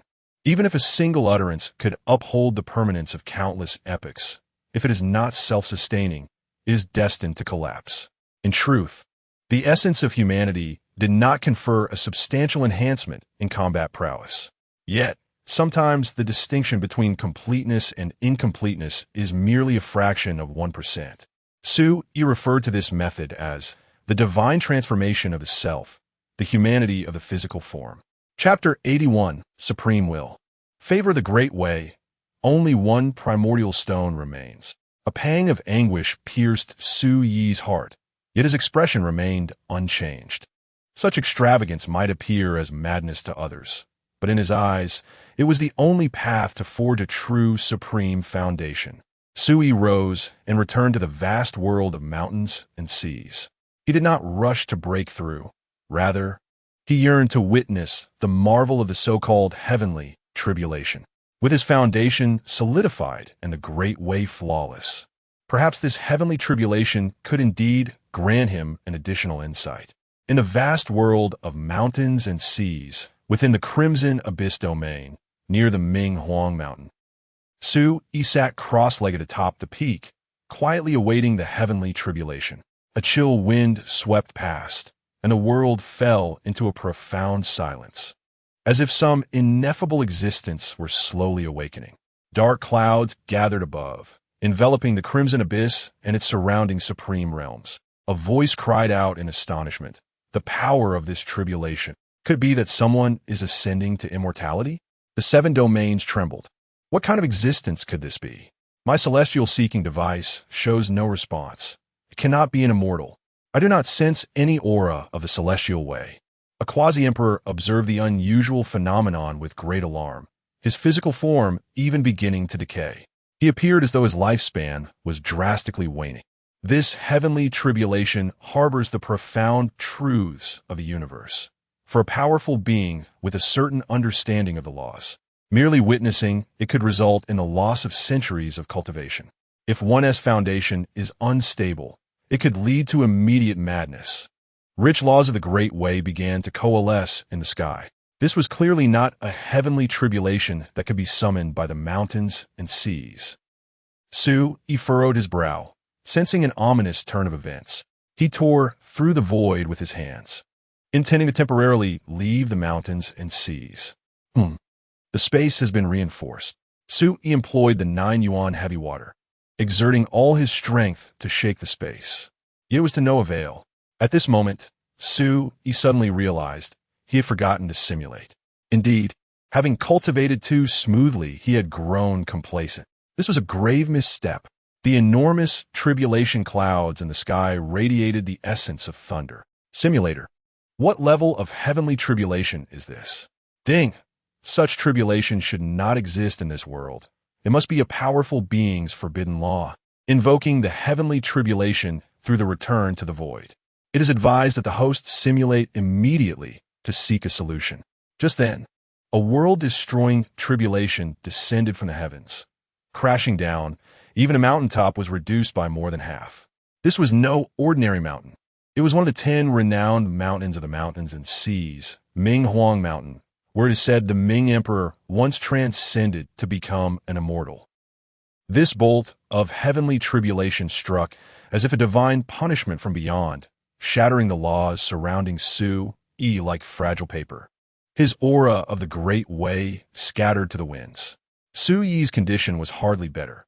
His physical form was already transcendent, fortified by an incorruptible true foundation. Every drop of blood embodying his essence, rendering him immortal. The energies of yin and yang circulated harmoniously. Flesh and blood returned. Resonating with the sound of the way, he not only remained unscathed, but began to absorb the power of the tribulation, faintly on the verge of further advancement. Yet this could only be deemed fortunate. Had the lightning struck his primordial spirit directly, he might have already entered reincarnation. In the simulation, the flow of time was nearly negligible. No matter how long it spanned in the outside world, it felt like an instant. Simulateur comme simulation. Ding. Monitoring indicates that the number of simulations has exceeded 100. Shall we initiate advanced or multiverse simulation? What is advanced or multiverse simulation? Beep. These are two options. Advanced simulation, an enhanced version of the standard simulation, capable of approximating the most exalted trajectories, to a certain extent negating causality. Each simulation allows for the specification of an event, object, or ability to be mirrored. Multiverse simulation. One's own path enters the supreme cycle, allowing for a rebirth. You can choose whether to retain memories and customize your life based on your origin, projecting yourself across myriad realms or influencing the fabric of time and space. Su Yi was taken aback. Is it truly that sophisticated? However, he soon shook his head. This simulation primarily serves as a reconnaissance mission. The uncertainty of life and death cannot justify squandering such a valuable opportunity. Ordinary simulation. Suis silently intonate. Initiate simulation. Yes, no. Cost 1 simulation attempt 1 point of origin for talent extraction. Without hesitation, Su Yi clicked yes. Each step he took was precarious, and he could not afford to overlook even the slightest chance of success. Origin -1. Commencing talent extraction. Beep. Due to the authority of a true, living being, the talent pool has been elevated by 2 tiers. Beep. The origin exceeds the designated amount. Would you like to invest more origin to enhance the quality of extractable talents? Increase 1 extractable talent. Su Yi did not hesitate. This simulation was merely a reconnaissance. It was unwise to gamble excessively with his origin. He calmly reviewed his options. Currently, the lowest extractable talent is blue. 3 talents can be extracted: gray, green, blue, purple, orange, red, gold. Beep. You have extracted Little Shadow, blue. Entry into Ghost Cultivation, purple. Sun God Body, blue. You may select 1 talent from the options above.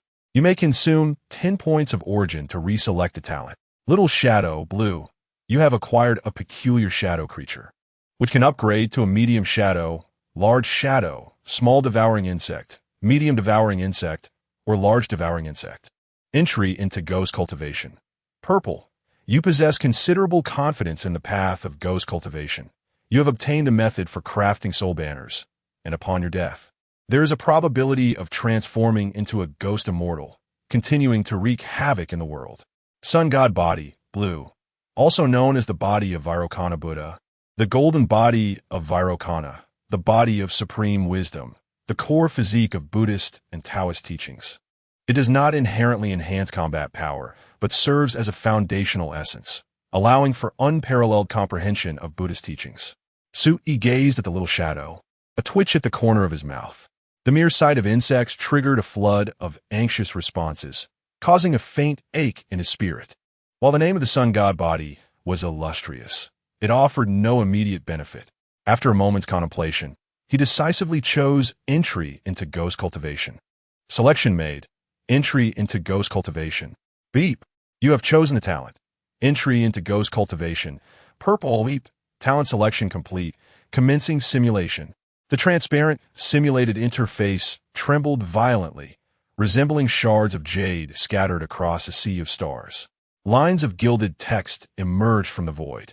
while the profound sound of the Tao hummed softly, echoing in one's ears like the sound of waves, imparting an inexplicable solemnity.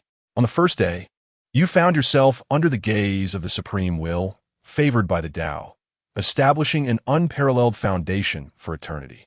With the Tao as your cornerstone, transcending its bounds, you infused a breath of humanity, thus becoming a being of elusive essence. On the second day, you returned to the vast world of mountains and seas, preparing to undergo tribulation. With a slight furrow in your brow, you looked up at the sky, sensing something amiss with the scale of the thunderclouds. You began the tribulation. The first bolt of heavenly tribulation struck, shattering your physical form, yet in the next instant, you restored completely. This speed of recovery was akin to mere raindrops dampening the hem of your garment. The second heavenly calamity manifested the profound truths of heaven and earth. This tribulation shook the very foundation of your Tao, nearly unsettling your spirit. Yet your Tao remained steadfast, unshaken in the slightest. The third divine calamity carried the essence of divine origin. An ordinary deity would likely ascend to divinity through such a trial. Your primordial spirit was shattered. For an average cultivator, this moment would lead to a disintegration of the soul. Yet you were different. You possessed twin pupils, one yin and one yang, and your primordial spirit was also dual-born. In a pivotal moment, the dormant essence within you awakened, allowing your primordial spirit to live anew. The fourth celestial calamity descended, radiant and overwhelming, with the thunder of divine origin falling like rain. You quivered slightly, as if yearning to transform into its true form beneath the weight of the celestial Tao. Yet, you had no opportunity for metamorphosis. In this tribulation, every strand of lightning was not merely a law, but the very essence of the Tao itself. You had no time for further contemplation, focusing solely on the battle ahead. Your corporeal form, though indestructible, was utterly scattered beneath this celestial trial, leaving only your primordial spirit intact. However, your fortune was unparalleled. The innate talent of a ghostly cultivator activated at this moment. Rather than entering reincarnation, you transformed through death into a ghostly immortal. You were a ghostly immortal.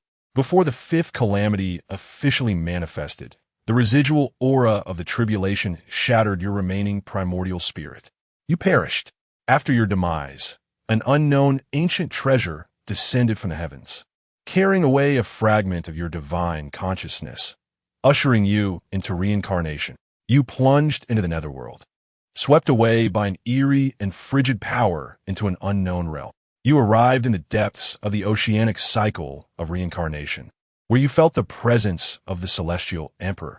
At that moment, you watched helplessly as the underworld crumbled, order collapsing, a sovereign calamity descending upon you.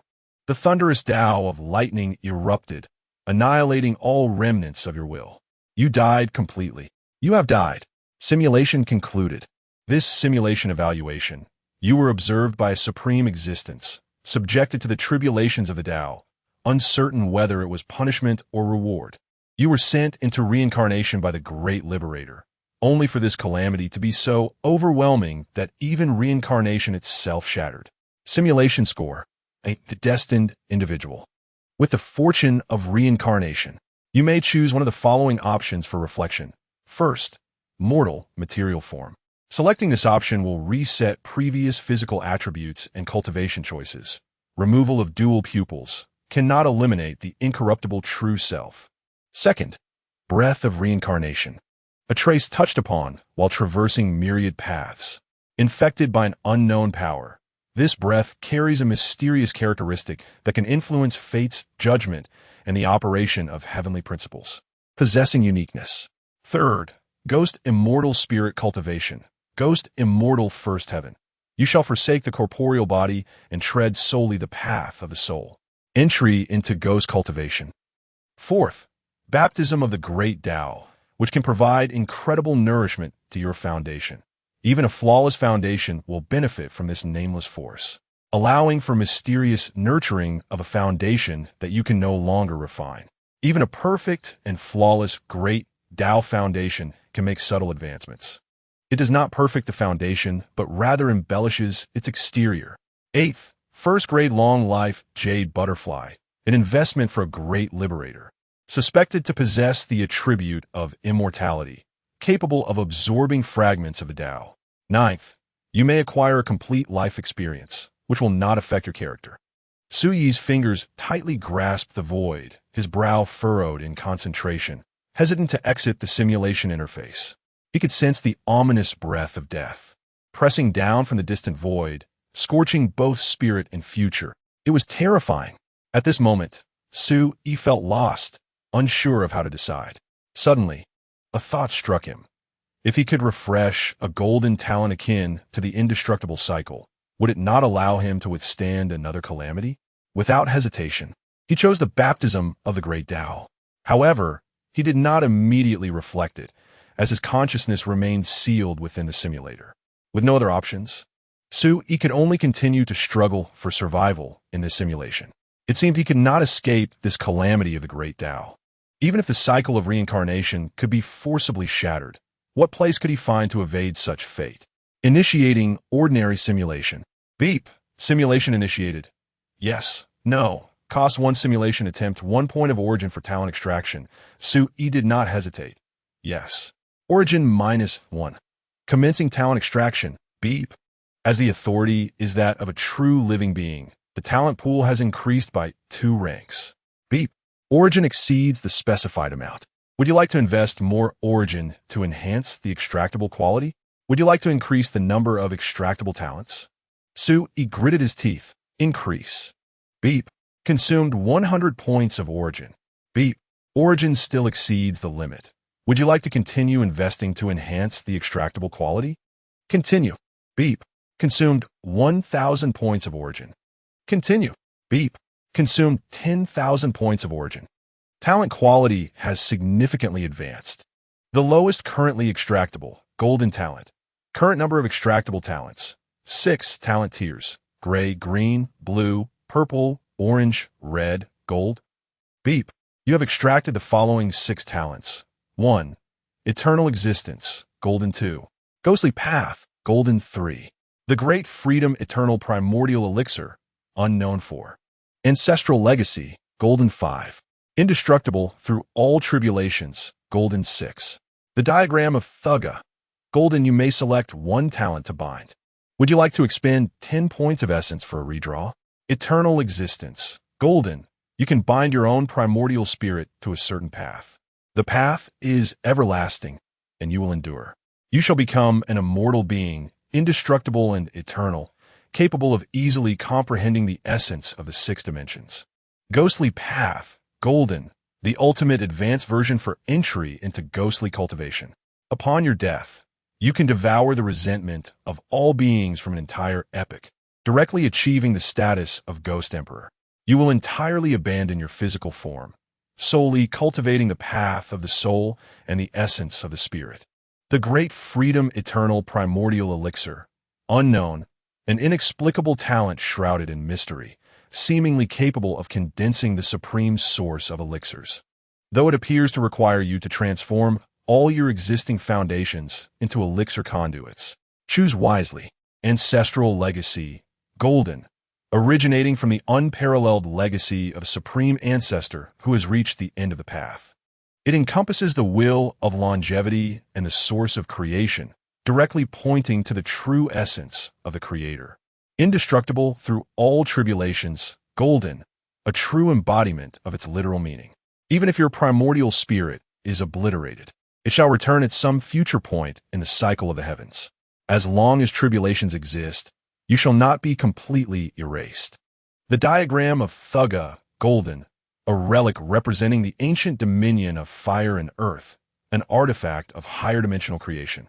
It symbolizes the supreme fire and the essence of the earth, possibly related to some indescribable existence. It is both exceedingly dangerous and immensely powerful. Chapter 82. The Gift of the Great Way and the Punishment of Order Su. He found himself in a state of contemplation. The notion of eternal existence and the formidable name of the Great Freedom Eternal Primordial Pill, which sounded almost ominous, weighed heavily on his mind. Yet, what significance did strength hold if one could not endure? Surviving the terrifying thunder tribulation was paramount. Ultimately, Su-Yi chose the path of eternal existence. This talent, in many respects, resembled a simplified version of the immortal emperor's path, achieving enlightenment and transcending mortality. However, once one reached the realm of the immortal emperor, the efficacy of this talent would inevitably diminish. In contrast, while the notion of being indestructible was powerful, it was also precariously unstable, embodying one of the rules of the immortal emperor in a certain sense. Immortal emperors are inherently undying, as long as there exists a connection with the cosmos. Even a mere thought could restore them to full vitality. Attaining such a realm would certify their eternal existence, albeit limited to their own dimension. Thus, he resolved to choose eternal existence. Beep. You have selected the talent. Eternal existence. Golden. Talent selection complete. Simulation commencing. The transparent simulation interface trembled violently, akin to shards of jade scattering across a starry sea, as lines of gilded text emerged in the void. The profound resonance of the Great Way echoed in his ears like the sound of waves, instilling a sense of solemnity. Day 1. You are observed by the Supreme Will, favored by the Great Way, establishing the unique foundation of eternity. With the Great Way as your cornerstone, transcending beyond it, you have integrated a thread of humanity, becoming one with the elusive. Day 2. You return to the vast world of mountains and seas, preparing to confront the tribulation. Your brow furrows as you gaze upward. The scale of the thunderclouds seems somewhat amiss. You begin to confront the tribulation. The first bolt of lightning descends, shattering your physical form, yet in the next moment, you are fully restored. In the depths of your being, you grasp a thread connecting you to the Great Way, linking it to the primal yellow path, the formless path, and the fishing path. With the fishing path leading the way, the second bolt of divine calamity strikes, and you discern a pattern. Each lightning bolt appears to embody a manifestation of a supreme principle. The first being the pure lightning path, the second, the heavenly path. The calamity descends, yet this time it does not shake the foundation of your path. You once again reshape your corporeal form. The third divine calamity arrives, shattering your soul, yet, with your eternal existence, you remain unscathed. The fourth celestial calamity approaches, ethereal energies swirling as you sense a stirring in your eyes, hinting at signs of significant progress. Regrettably, you have no time for transformation. The celestial calamity engulfs you, annihilating your physical form, yet upon a fleeting glance, it appears as though nothing has transpired. This is the rule. You cannot be extinguished, nor will you be. You remain steadfastly seated in meditation. Your soul becomes increasingly stable, and the foundational pathways within you are adorned with the runes of divine and celestial realms. The fifth rainbow calamity has descended. What is a rainbow? It encompasses the laws of the cosmos, the myriad paths of existence, the 10,800 heavenly laws, the 129,600 earthly laws, alongside countless minor laws. This is the calamity of the laws. This particular rainbow calamity compels you to exert yourself to the utmost, forcing you to comprehend the laws amidst your tribulations. As the 49 rainbows descend, you attain the most fundamental understanding of the great laws. You have begun your journey into the realm of laws. You perish. You are resurrected. All laws converge upon you. Even the path of the celestial emperors falters. You die once more, and yet again. You realize that with each demise, the runes upon your foundational path become increasingly complete. The duration for which you can endure extends with each resurrection. Your physical form is nearly that of an emperor, yet your cultivation remains only at the stage of transcending the heavenly tribulations. After 3 hours, your essence shines and your path is complete. Upon your foundation, the aura of the heavenly path surges, the divine energy permeates, and the runes of the immortal path are densely woven, now further shaped by the laws of the great path. This is an existence that transcends the flawless foundation of the great path, becoming the immaculate foundation of the heavenly and earthly immortal divine laws. The sixth sage calamity. Merely its presence can obliterate your primordial spirit. you are obliterated once again. You reincarnate, transforming your essence into an eternal state, condensing your path to its utmost. The Sage Calamity comprises 81 trials. Each trial embodies the majesty of an emperor. Each law carries the gravitas of a sage. Your foundational path continually perfects itself, seemingly without limit. You embody the essence of the great path, forging new pathways. The count of your deaths is incalculable. Tens of thousands? Perhaps even more? You die nearly every moment. Your consciousness becomes increasingly blurred. The seventh. Upon the emergence of this trial, even the angling path quakes. Your heart has completely perished, leaving only essence and energy devoid of spirit. Yet, you endure eternally. Your essence remains unextinguished. You continue to resurrect. The eighth. This calamity, appearing fearsome, possesses an ambiguous power that defies assessment. It is unavoidable, inscrutable, contemptible, and indestructible. The angling path shatters temporarily. You are utterly annihilated. After your demise, an enigmatic ancient treasure descends from the heavens, carrying away a fragment of your lingering spirit to an unfathomable realm. After 3 breaths, the angling path reconstructs. You are revived. The supreme calamity strikes once more. At this moment, a voice reverberates through the cosmos. Retreat. This is the ultimate command. You are cast into chaos. In the chaos, you encounter an incomprehensible entity. It seems to transcend the path, embodying the path itself. It is not an ordinary path.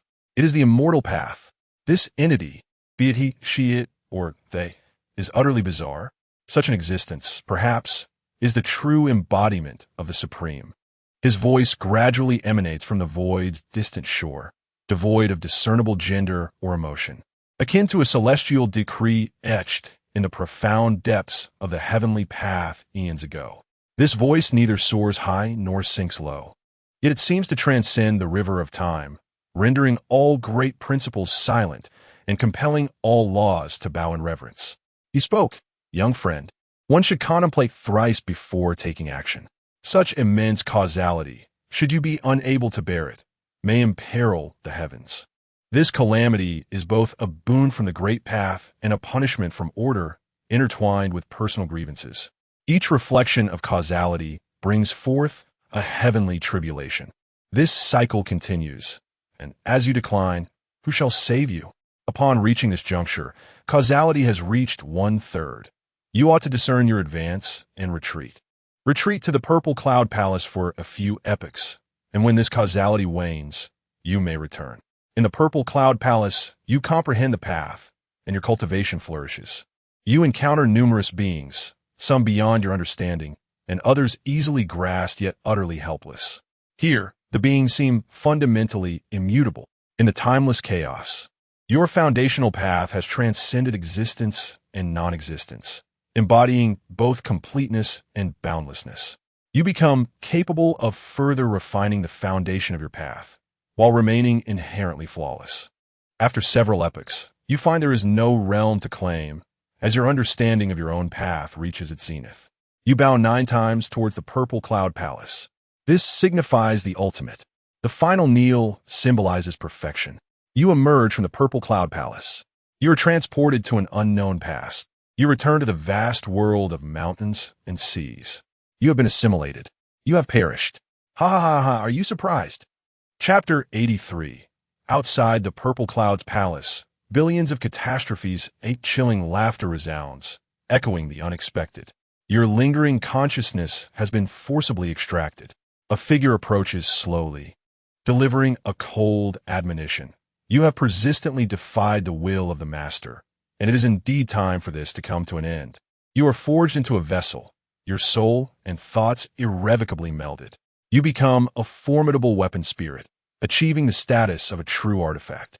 Elevated to the supreme insect weapon, a strange sense of loyalty explodes within your mind, and to your astonishment, you find yourself feeling shame.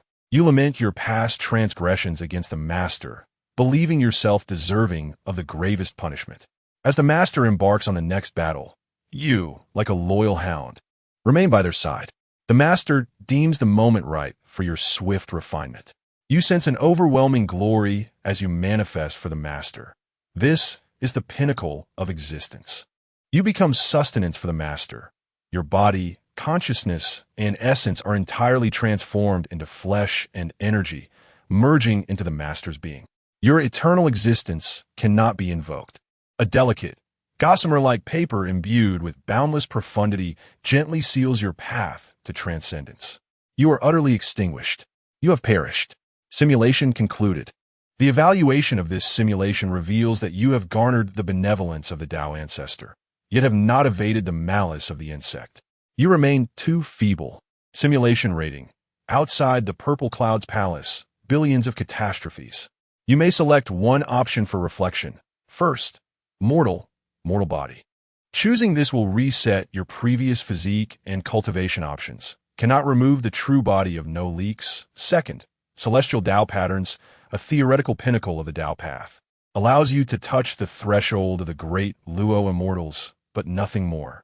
Copy. Third, incomprehensible insights from the Tao ancestor. Indescribable, unassailable, imperishable, beyond theory, undeniable, unmissable, unimaginable. Abundant causality. Fourth, the baptism of the Tao, which can yield astonishing nourishment to your foundation, propelling your flawless foundation to even more extraordinary heights. You have been nurtured by the calamities of the Tao, progressing to the sixth step, with the Thunder Tao runes perfected, signs of the immortal Tao slightly realized, inscriptions of the divine Tao greatly accomplished, and traces of the laws of the Tao nearing culmination, even containing a glimmer of saintly brilliance. This causality has been reimbursed at the Purple Cloud's palace. Eighth, first-grade longevity Jade Butterfly, an investment from the great free being, seemingly possessing the attribute of immortality, capable of absorbing fragments of the Tao. Copy. Ninth, the power of heaven's Tao, born of the universe, guided by fate, imbued with true Tao rhythms. The profound power of heaven's Tao should not reside within the mortal realm. Only the relentless heaven's Tao, born of countless epochs, of heart's demise and Tao's dissolution, can be wielded. Copy. 17th, the power of the divine Tao, a companion to the divine Tao, embodies a fusion of martial and celestial paths, originally the ultimate form within the realm of the divine Tao, representing the pinnacle of both spirit and flesh, capable of forging a new era of brilliance. Copy. 18th, the power of the celestial Tao, the perfect manifestation of the celestial Tao, transcending the known boundaries between the celestial and the mortal, embodying the essence of great Luo, the profundity of the mundane, the intent of the golden immortal, and the will of the sovereign.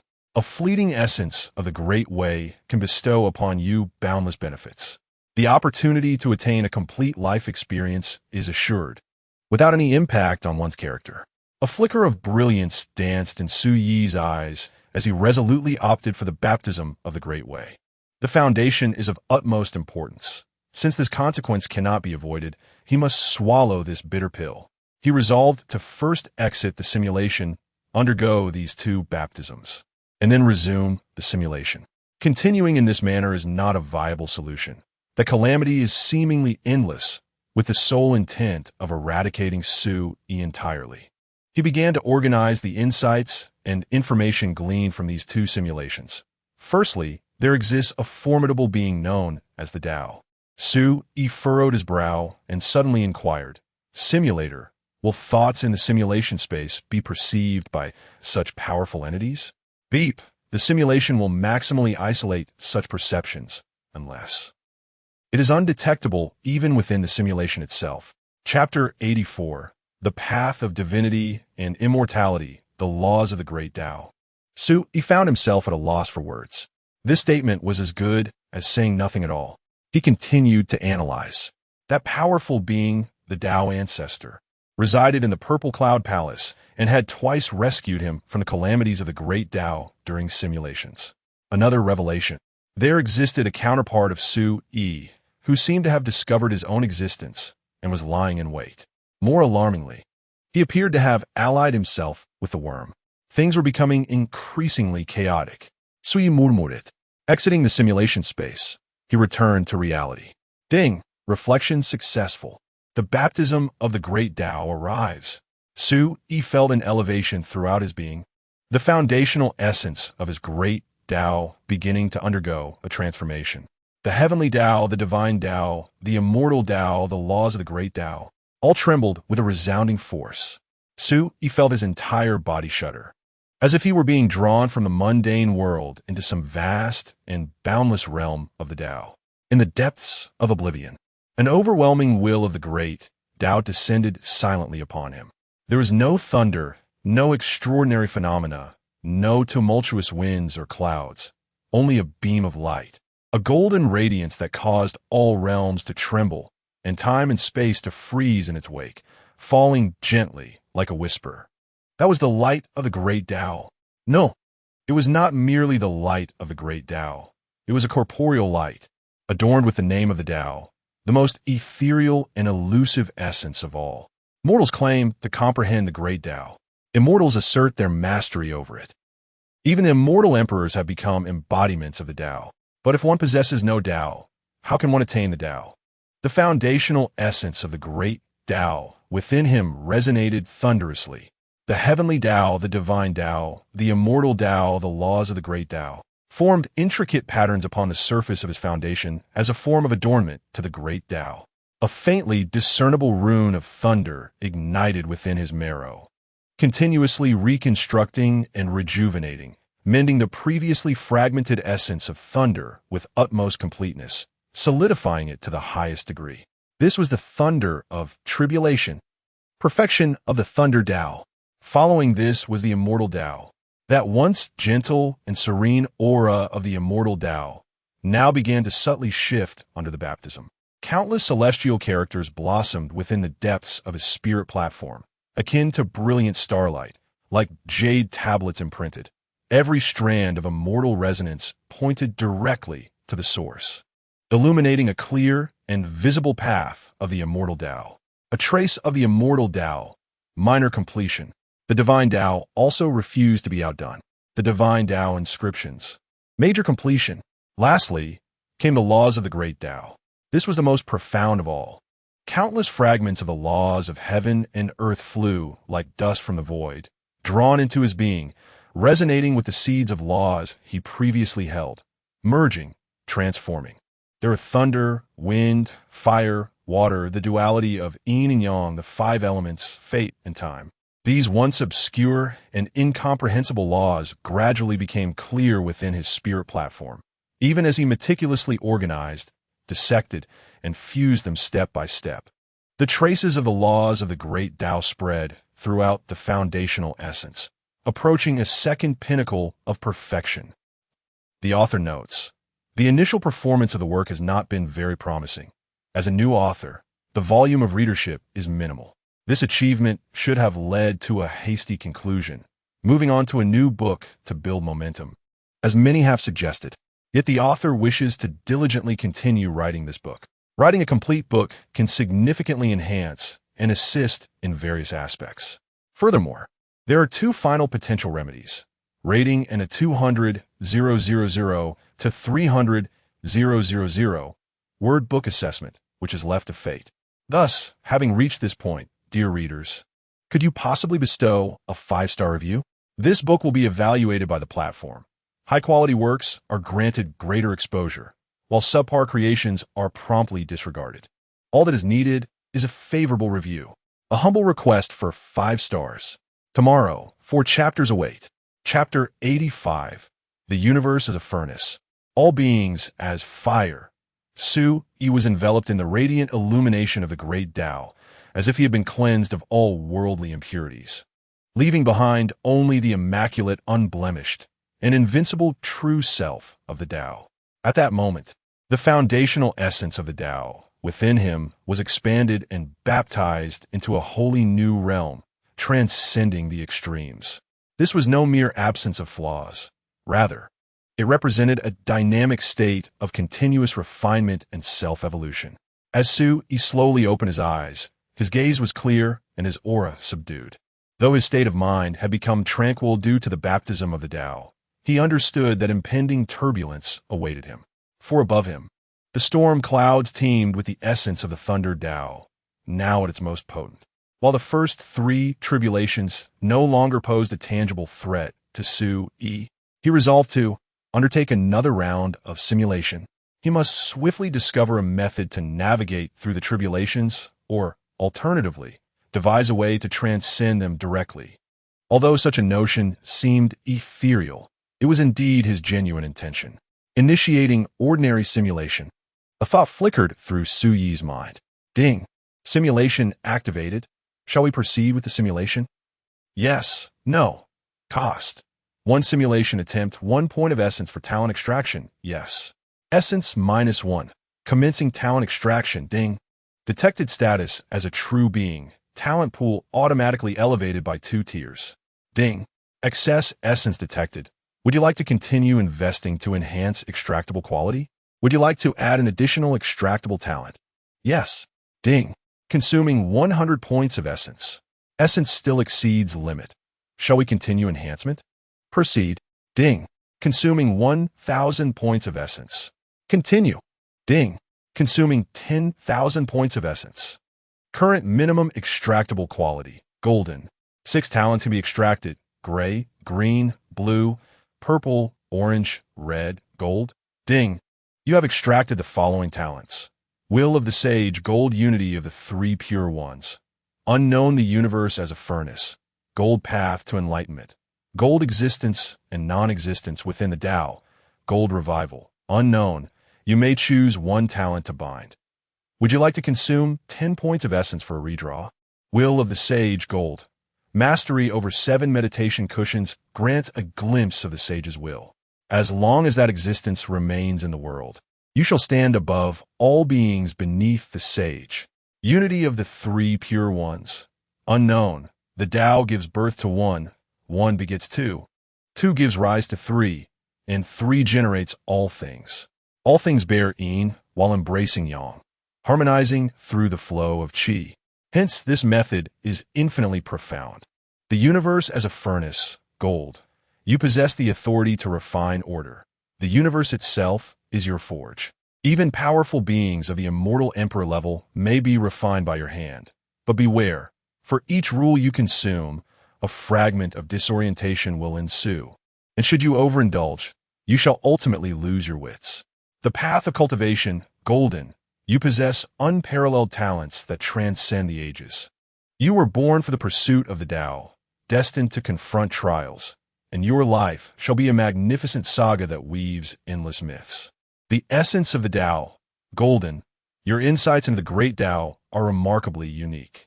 Should you choose to establish a school of thought, you are certain to leave an indelible mark in the annals of the myriad realms. Resurgence, unknown. You will evoke the revival of a certain entity. From the depths of forgotten dreams shall awaken the Great One, an exceedingly blind and foolish deity, the primordial source of chaos, the sovereign of demons, the master of all existence. The most powerful, the most ancient, the most terrifying, and the most ineffable. Lord Azathoth, Sui. Just the sight of this resurrection talent makes it clear to him is to be avoided, not merely out of desire, but necessity. Anything pertaining to causality must be evaded. He begins to calmly analyze his available options. Saint's intent, resurgence. Both are intricately related to causality, delving deep and wide. Caution. Utmost caution is required. Ultimately, he chooses transforming 1 into 3 pure ones. This is a divine ability, which may not provide immediate salvation, but in the long run, its potential is undoubtedly more stable, higher, and purer than any other talent. Chapter 86. The Great Path emerges from the primordial chaos. Or does the primordial chaos emerge from the Great Path? Ding! You have selected the talent. 1 Qi transforming into 3 pure ones. Unknown. Ding! Talent selection complete. Simulation commencing. The transparent simulation interface trembles violently, resembling shattered jade scattered across the starry sea. Lines of gilded text materialize in the void, as the profound sounds of the Great Path softly resonate, echoing like the tides in one's ears, instilling an inexplicable solemnity. On the first day, you are under the gaze of the Supreme Will, favored by the Great Path, establishing an unparalleled foundation throughout eternity. With the Great Path as your cornerstone and transcending it, you merge with a wisp of the human essence, becoming one who has transcended. On the second day, you undergo 2 baptisms of the Great Path, further perfecting your foundational Tao, enabling you to attain the Tao. Should someone gaze upon you, they would perceive their own insignificance. Your greatness is overwhelming. The will of heaven and earth blesses you. The fortune of the Great Path crowns you, and the essence of the celestial beings envelopes your entire being. You begin to transcend tribulations. The first trial of the thunderous Great Path, you remain unscathed, even further solidifying your foundation. Your mastery of thunder techniques is now complete. Should you wish, you could evolve the art of thunder at any moment, thereby attaining the supreme Tao. You discover that you have inexplicably and astonishingly comprehended a supreme divine power, one Qi transforming into 3 pure ones. This may be a gift from a powerful being, or perhaps a manifestation of great freedom in the unseen realms. This technique entails the transformation of the Great Path into the primordial chaos, which then gives rise to the dual energies of yin and yang, from which the 3 talents of heaven, earth, and humanity emerge, thus generating all things in the world. 1 transforms into 3, and the 3 return to 1. This method is akin to your previous understanding of the Tao principles within dimensions, representing an alternative path. It does not draw upon the innate 1 Qi, but rather stems from the primordial source. At its inception, this aligns closely with your foundational principles of the Great Path, yet diverges significantly upon deeper exploration. Should you integrate this method into your foundational Tao, it could potentially transform the singular foundation into 3, layering infinitely and boundlessly. You have devised a plan. However, to execute it, assistance from this tribulation is essential. You possess the ability for infinite rebirth, and you discover that each rebirth seems to carry fragments of memory along with the baptism of the Great Path. You smile faintly. If this holds true, the method can truly reach perfection. You sit cross-legged and begin to genuinely comprehend. 1 transforms oneself into 3. 1 Qi transforms into 3 pure ones. This method bears a remarkable similarity to the 3 corpses. If you were to indelibly imprint this 3 pure ones method onto your corporeal foundation of the Great Path, ascending beyond even the celestial emperors would not be beyond your reach. In the second heavenly tribulation, you harness the power of the heavenly Tao, utilizing the dual energies of yin and yang to break through the void. You send your cultivation and foundational Tao into the void. You once again become immortal. Drawing upon your reincarnation, you absorb the essence of heaven and earth, reconstructing your foundational Tao. However, this time, the energies of yin and yang, as well as the human essence, are unnecessary. This tribulation embodies the ultimate truths of heaven and earth, the innate 1 Qi, thus rendering it boundless. This is the finest resource to refine your foundational Tao. The third divine tribulation has descended. Each time you undergo a tribulation, your enhancement is a qualitative leap. It does not cease to metamorphose simply because you have already crossed it. This third divine tribulation